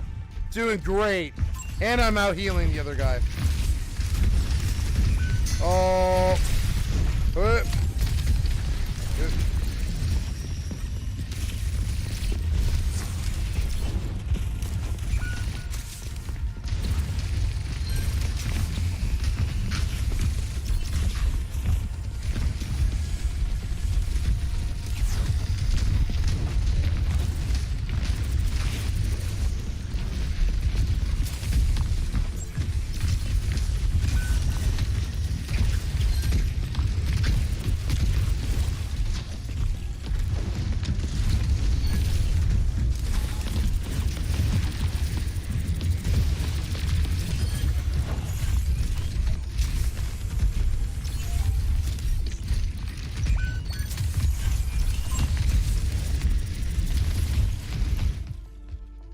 Great game, great game, great game.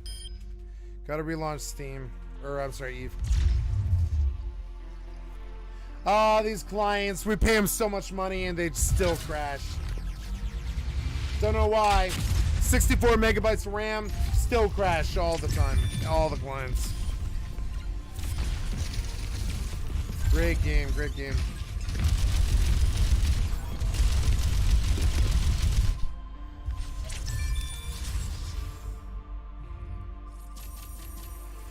Thank God for people who can actually play the fucking game. Thank God.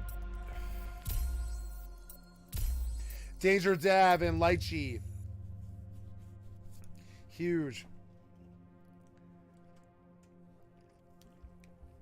So what happened here? Did I lose my procurer? I had black screen and came back to a dead ship. Oh good, I'm on dock, but I'm in Hasama, yeah. That's good.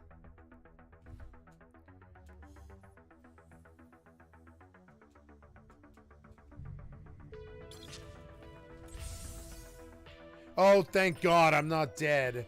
I thought I was dead.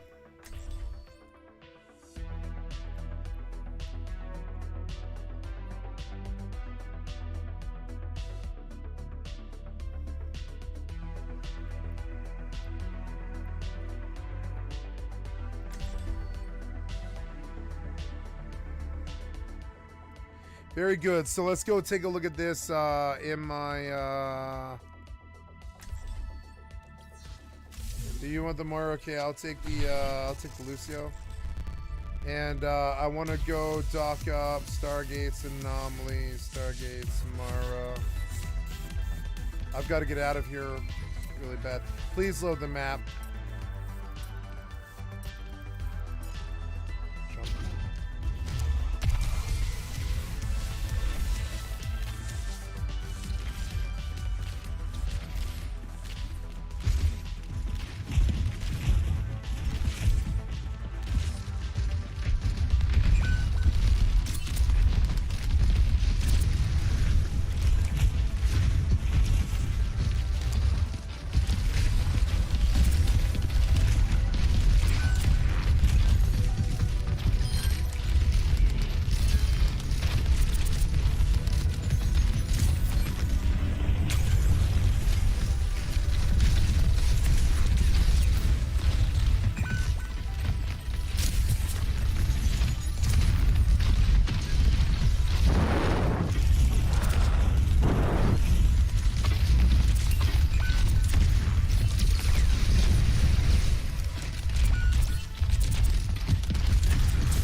What?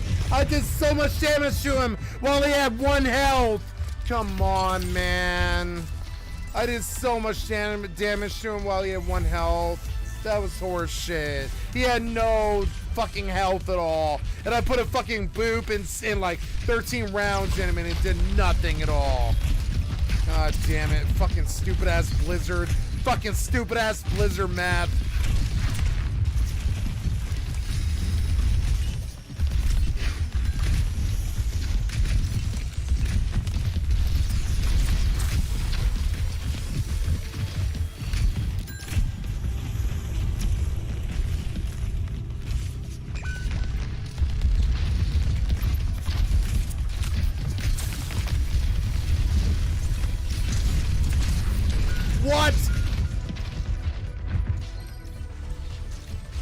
guys can't get a kill. Oh my god.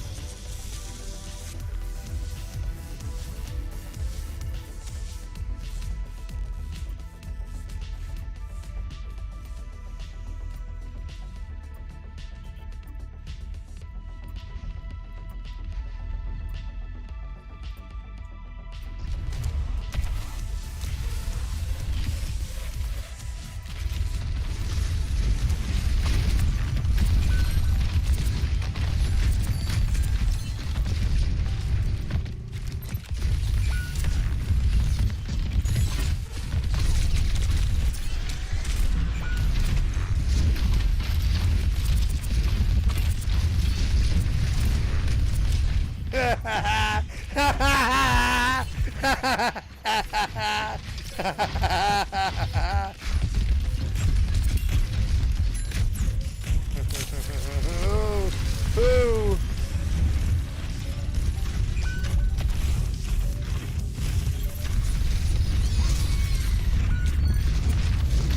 What? Come on, do something, you idiots. Get on point, get on point. Oh my god.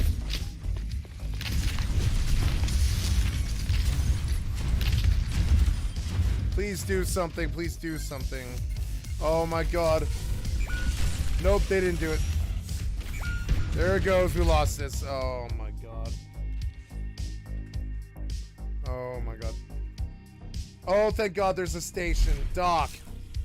Yes. Okay, and there's no one here either. Yeah, fucking sweet. Okay, guys, I'm in Losac, and I have a fucking procurer, and I'm out here alone, but I frankly don't care.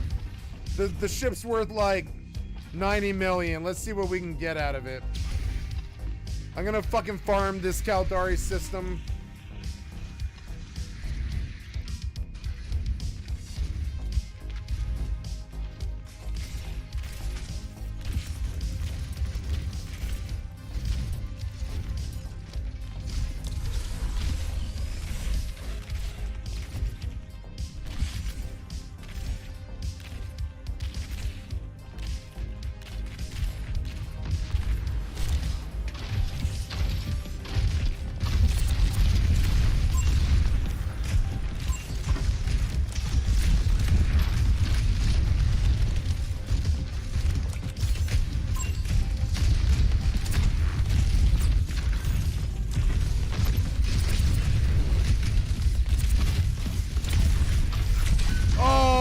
My god, get a kill, you fucking idiots. They have like 50 kills, you have 5. You gotta get a kill, you gotta get a kill.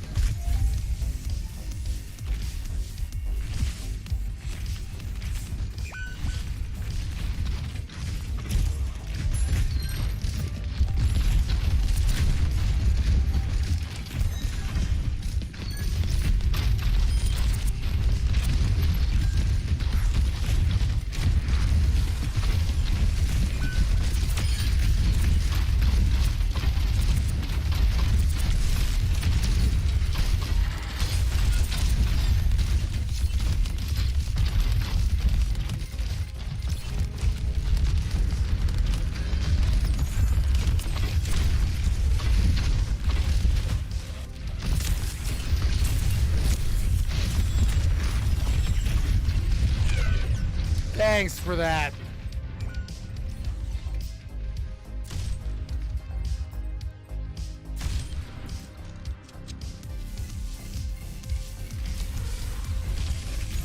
Oh my god, you guys got off the point. You're so stupid. Do you know what game you're playing?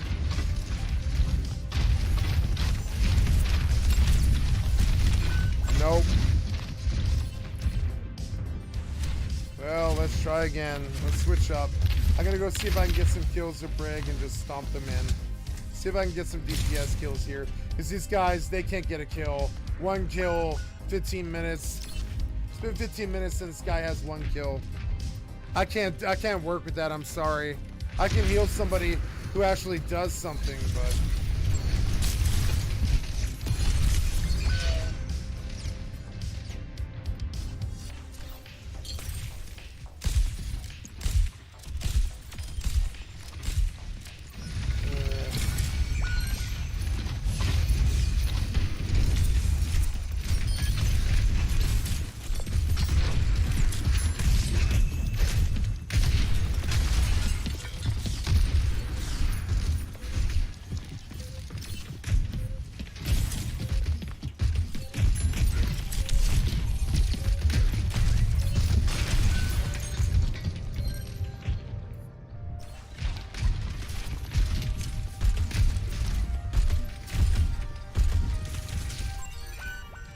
They can't kill anyone. Suddenly that sim did, but nobody else did, and they didn't get on point either. So defeat. These guys even like like 3 of them didn't even get on point. I can't work with that team. Can't work with them. Sorry guys. Can't work with those idiots. Terribly sorry.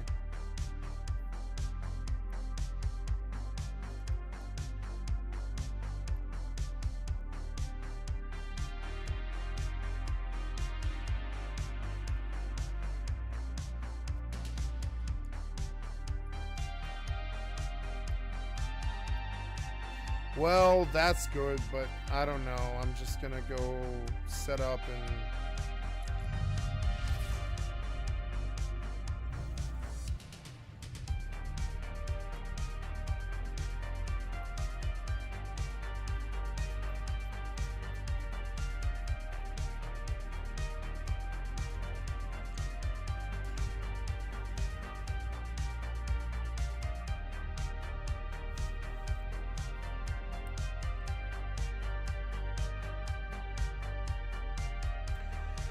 Okay, here I am in low sec. We're gonna see what I do.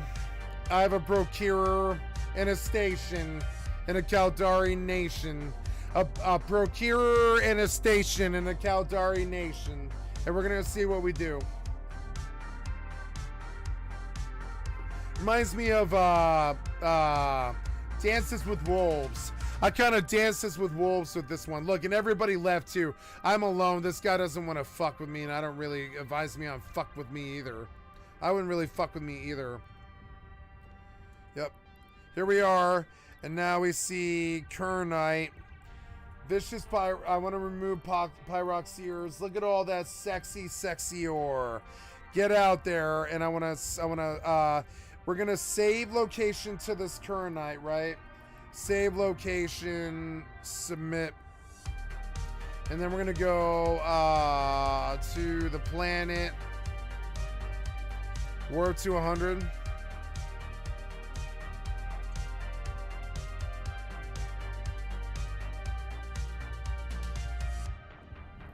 And hopefully I get this motherfucker to myself. If I do, might get some good money. And I'll just haul it on out of there, you know. When I'm full of the 16K,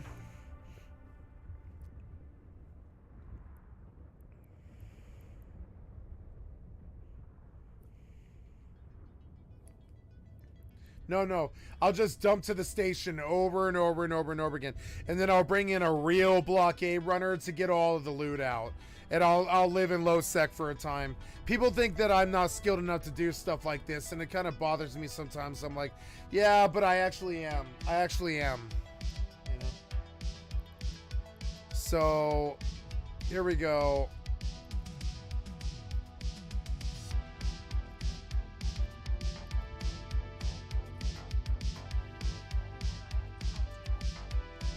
Okay, I'm gonna take a safe spot here. But I want a good one, you know. I want a good couple of safe spots, yeah.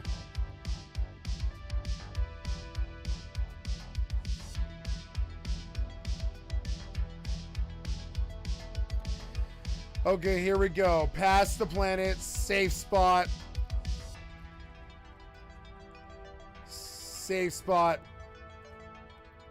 Safe spot. Safe spot. And now I've got like a pretty good, like, yep, in between planet thing. So now I've got locations here. Hey, look, I've got an ore site. It's medium jaspit, but see, like, I have this Kernite deposit. Yeah, I'd rather do that. Like, the belt is way less likely to get problems. Yeah, so we're gonna go to Kernite, right? I'm gonna warp right to it. I'm gonna put my Hornets out, and I'm gonna just like sick my fucking. I brought modulated strip miners, and I wish I hadn't done that. I wish I had just brought strip miners, but these are still okay. I'll still make pretty good money out here, and when I come back, I'll bring better fittings for the ship. But mainly, I just want to prove that I can play EVE Online, and that I'm like generally better than most of the non-consensual fucking population. You guys can, like, you know, fucking, like, inside me if I trust you. But nothing will ever stop me from being one of the best.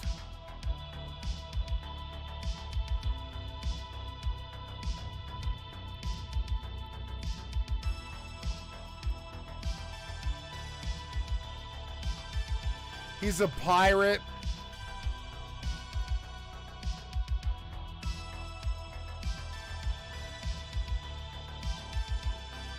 I want him to try, honestly. Let him try.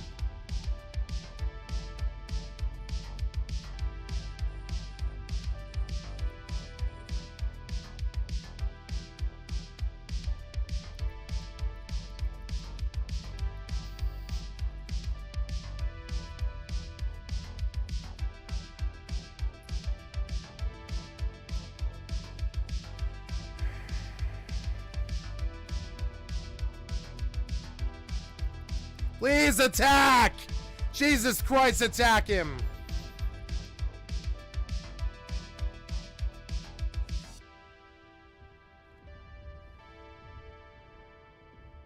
It's okay if you get 100 million off this, but I don't know if you're gonna crack my tank before I crack you, bitch. Yep, I'm gonna crack your ass. Look at this. Like, I'm gonna crack him, I think. Watch. Yep, I don't think he's gonna get through it.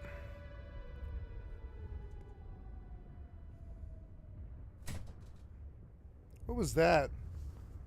Hello? Something fell. Yeah, I'm gonna kill this hawk. Look at this.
Oh, I lost a 90 million ship.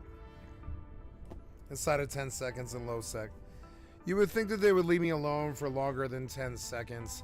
But no, their loser asses have to make their garbage game only ever be 15,000 people.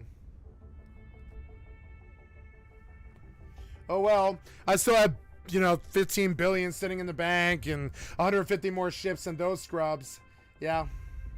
And they have no clue how to play the games. They're off in some pocket trying to jack somebody by themselves because they have no skill.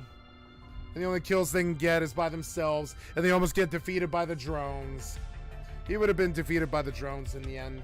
And he didn't want to let have it fun. He's got to call in his butt buddy. He's got to call in his butt buddy. But hey, butt buddies are good, right? Butt buddies are good to keep low sec completely empty, except for you and your butt buddy. Yeah, pretty good. Pretty fair, pretty honorable. Jack-offs, fucking off, and destroying non-consensual games as usual, right? So let me go back. I'm going to go right back somewhere else and keep making my money past those jack-offs, They can go jack-off in that system all they want. Watch them shit on their own game, Jesus Christ, go to nullsec like a fucking real man instead of sitting in low sec and looking for single targets like a fucking pussy. Or play faction warfare, clueless losers.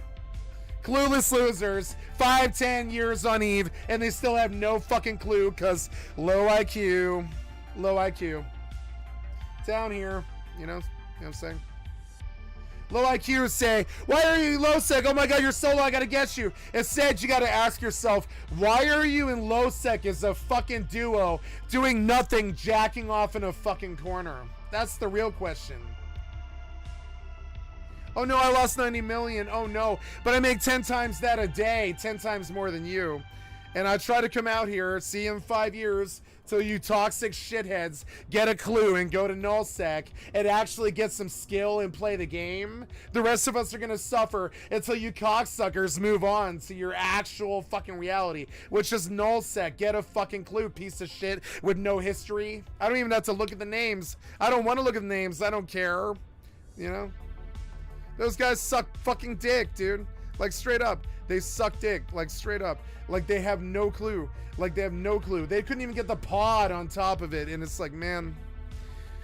Yeah, like, get out of low sec. Either get in faction warfare, get to a fucking gay camp, or get a clue. It's pretty simple. Get to faction warfare, get a fucking gay camp, or get a clue.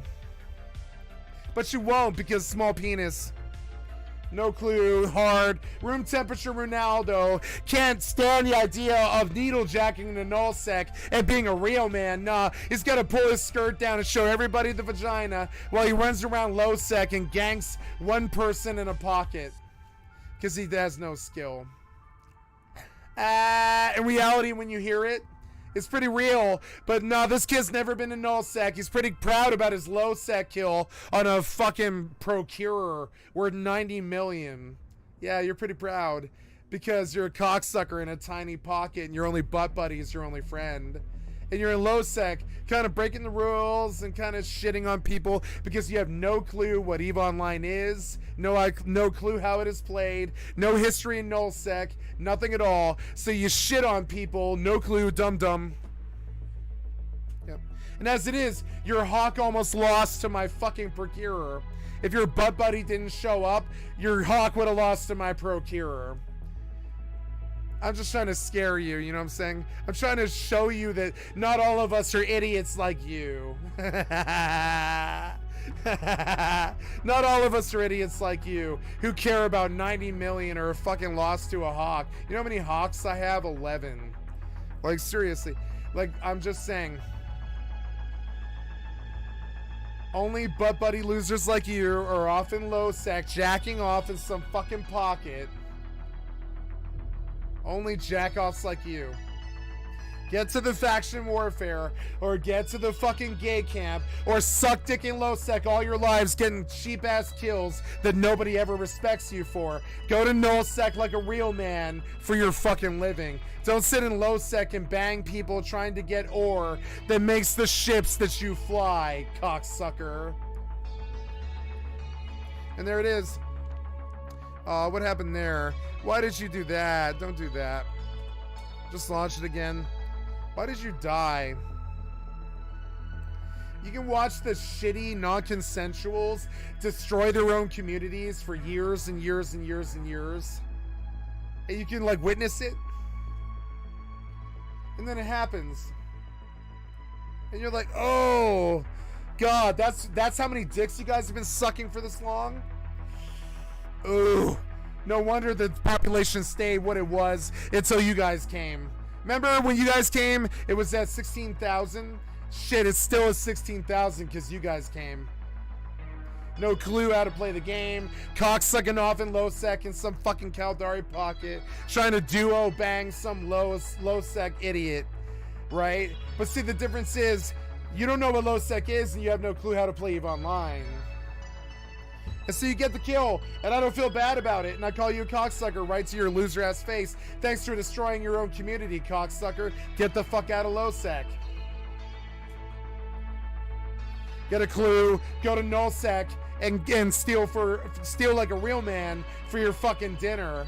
Don't be bragging about your fucking procure kill. We're 90 million that I made yesterday in an hour, right? On your I almost lost to the drones kill in low sec. Go to the fucking gates like everybody else. Go to the fucking faction warfare like everybody else. Or go to the null sec like everybody else. Or be an idiot in a pocket like you. Sure, you got a kill, sure. But no one plays like you. No one in the game plays like you, losers. That's the difference. I got no shame. Got no shame from that loss. No one in the game plays like you, losers. I can spot him in a second. You know what I'm saying? Spot him in a second. No one in the game plays like you, losers. I'm sorry I lost 4 jumps in 90 million. But I am going to say that, boy, you guys need to get a clue. And get out of null sec. I'm sorry, get out of low sec. And go to null sec like a real man. The fuck are you doing in a back rear guard pocket banging some fucking mining ship like some kind of rat cock sucking bastard? What the fuck are you doing?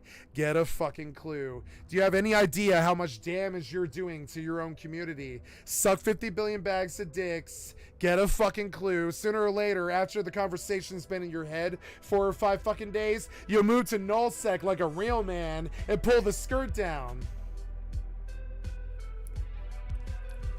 Am I wrong? No. No one will ever argue with me. No. Am I wrong? No. No. I'm not wrong.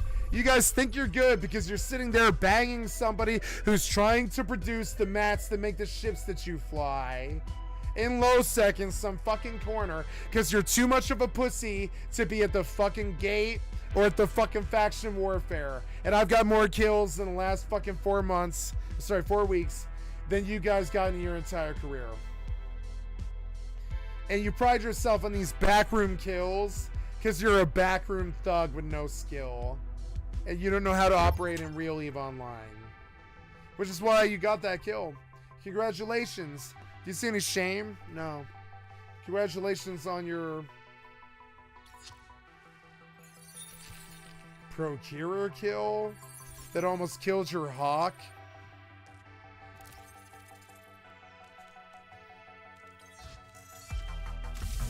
Anyways, I'm gonna go kill 6 people in 10 seconds.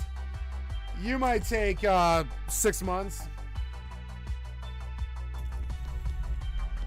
I love dissing people that actually deserve it. Cocksuckers who ruin EVE.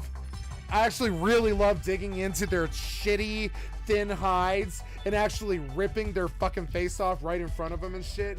You guys, if you had any clue, you wouldn't be where you were.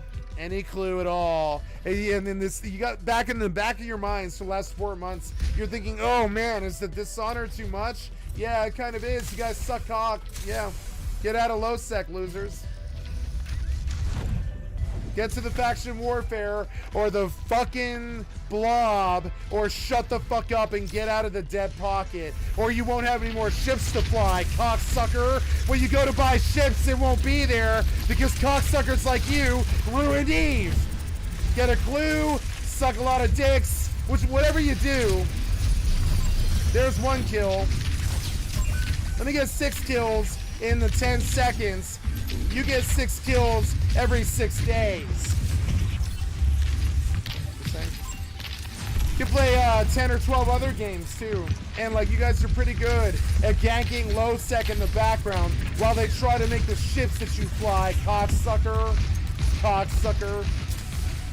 No one will ever congratulate you for what you're doing because you have no clue and you shit on your own, you shit on your own community.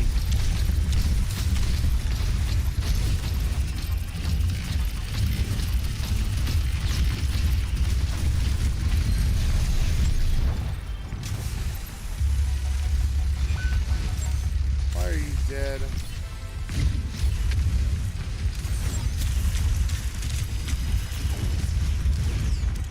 Oh my god, what is going on? Get out in front of it.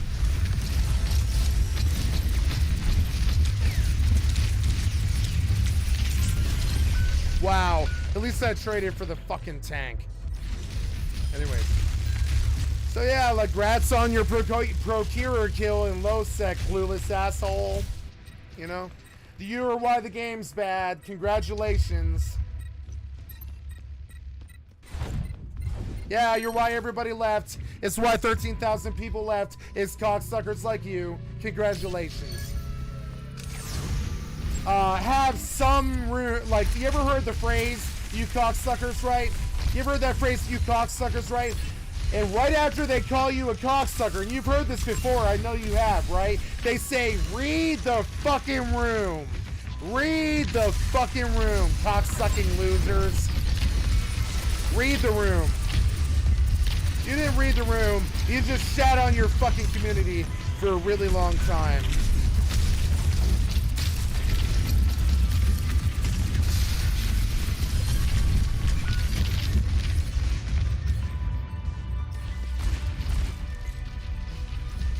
You know.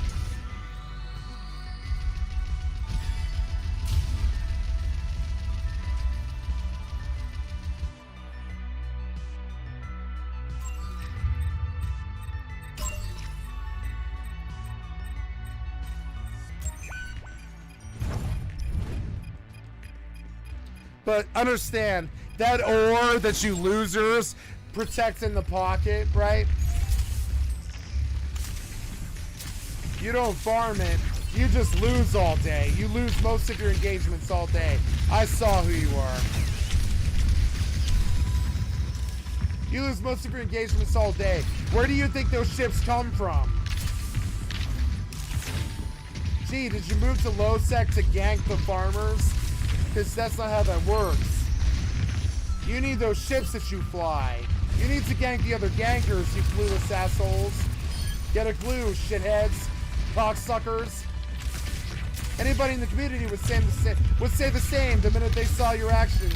They'd be like, no, you're a cocksucker. Get out of low sec. You missed the point. You don't know how to play EVE, and you're shitting on the community that builds your ships.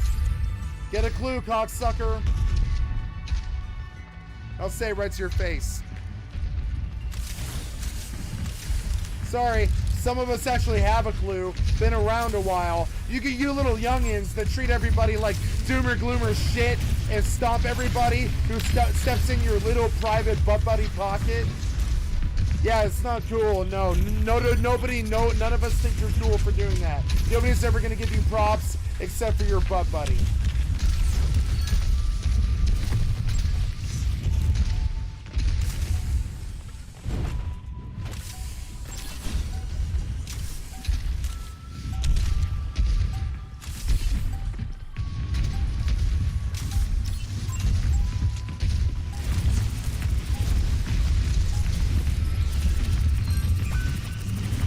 Look at me kill their tank in honorable battle. That's something that's totally alien to you cocksuckers. Look at me win honorable battle. See it? Oh.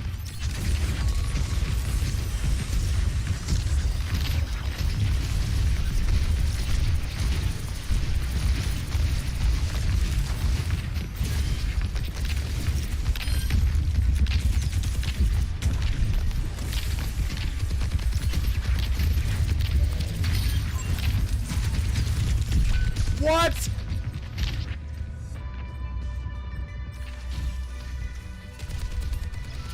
My God, I've got double the kills of the second GPS. Please do something. Like you low sec cocksuckers who do nothing and just destroy the game, right? I need you guys to actually do something. Go out to nullsec and get a fucking clue, cocksucker. The fuck are you doing? Banging a fucking procurer in a back fucking Caldari pocket. 7 fucking jumps from the closest anything in low sec. I'll tell you what, sucking cock and being scared. That's what you guys are doing. And I really take offense to who it is that you guys choose to be. I really do.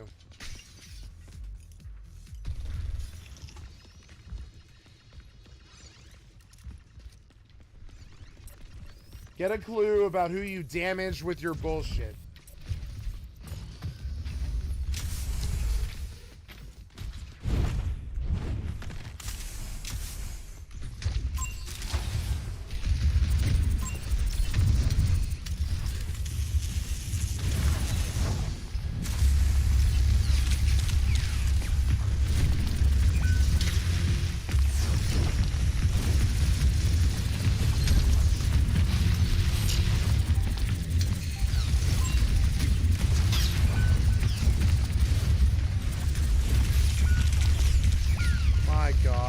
Get a kill, please. My God.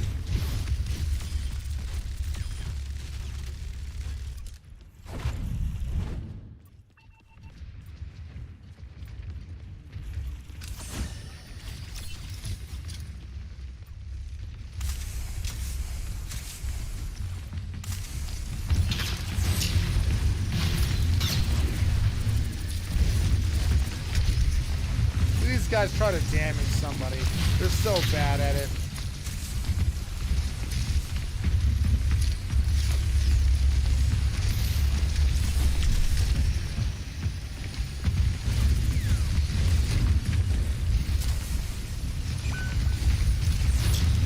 Fuck you doing the front line, idiot.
What?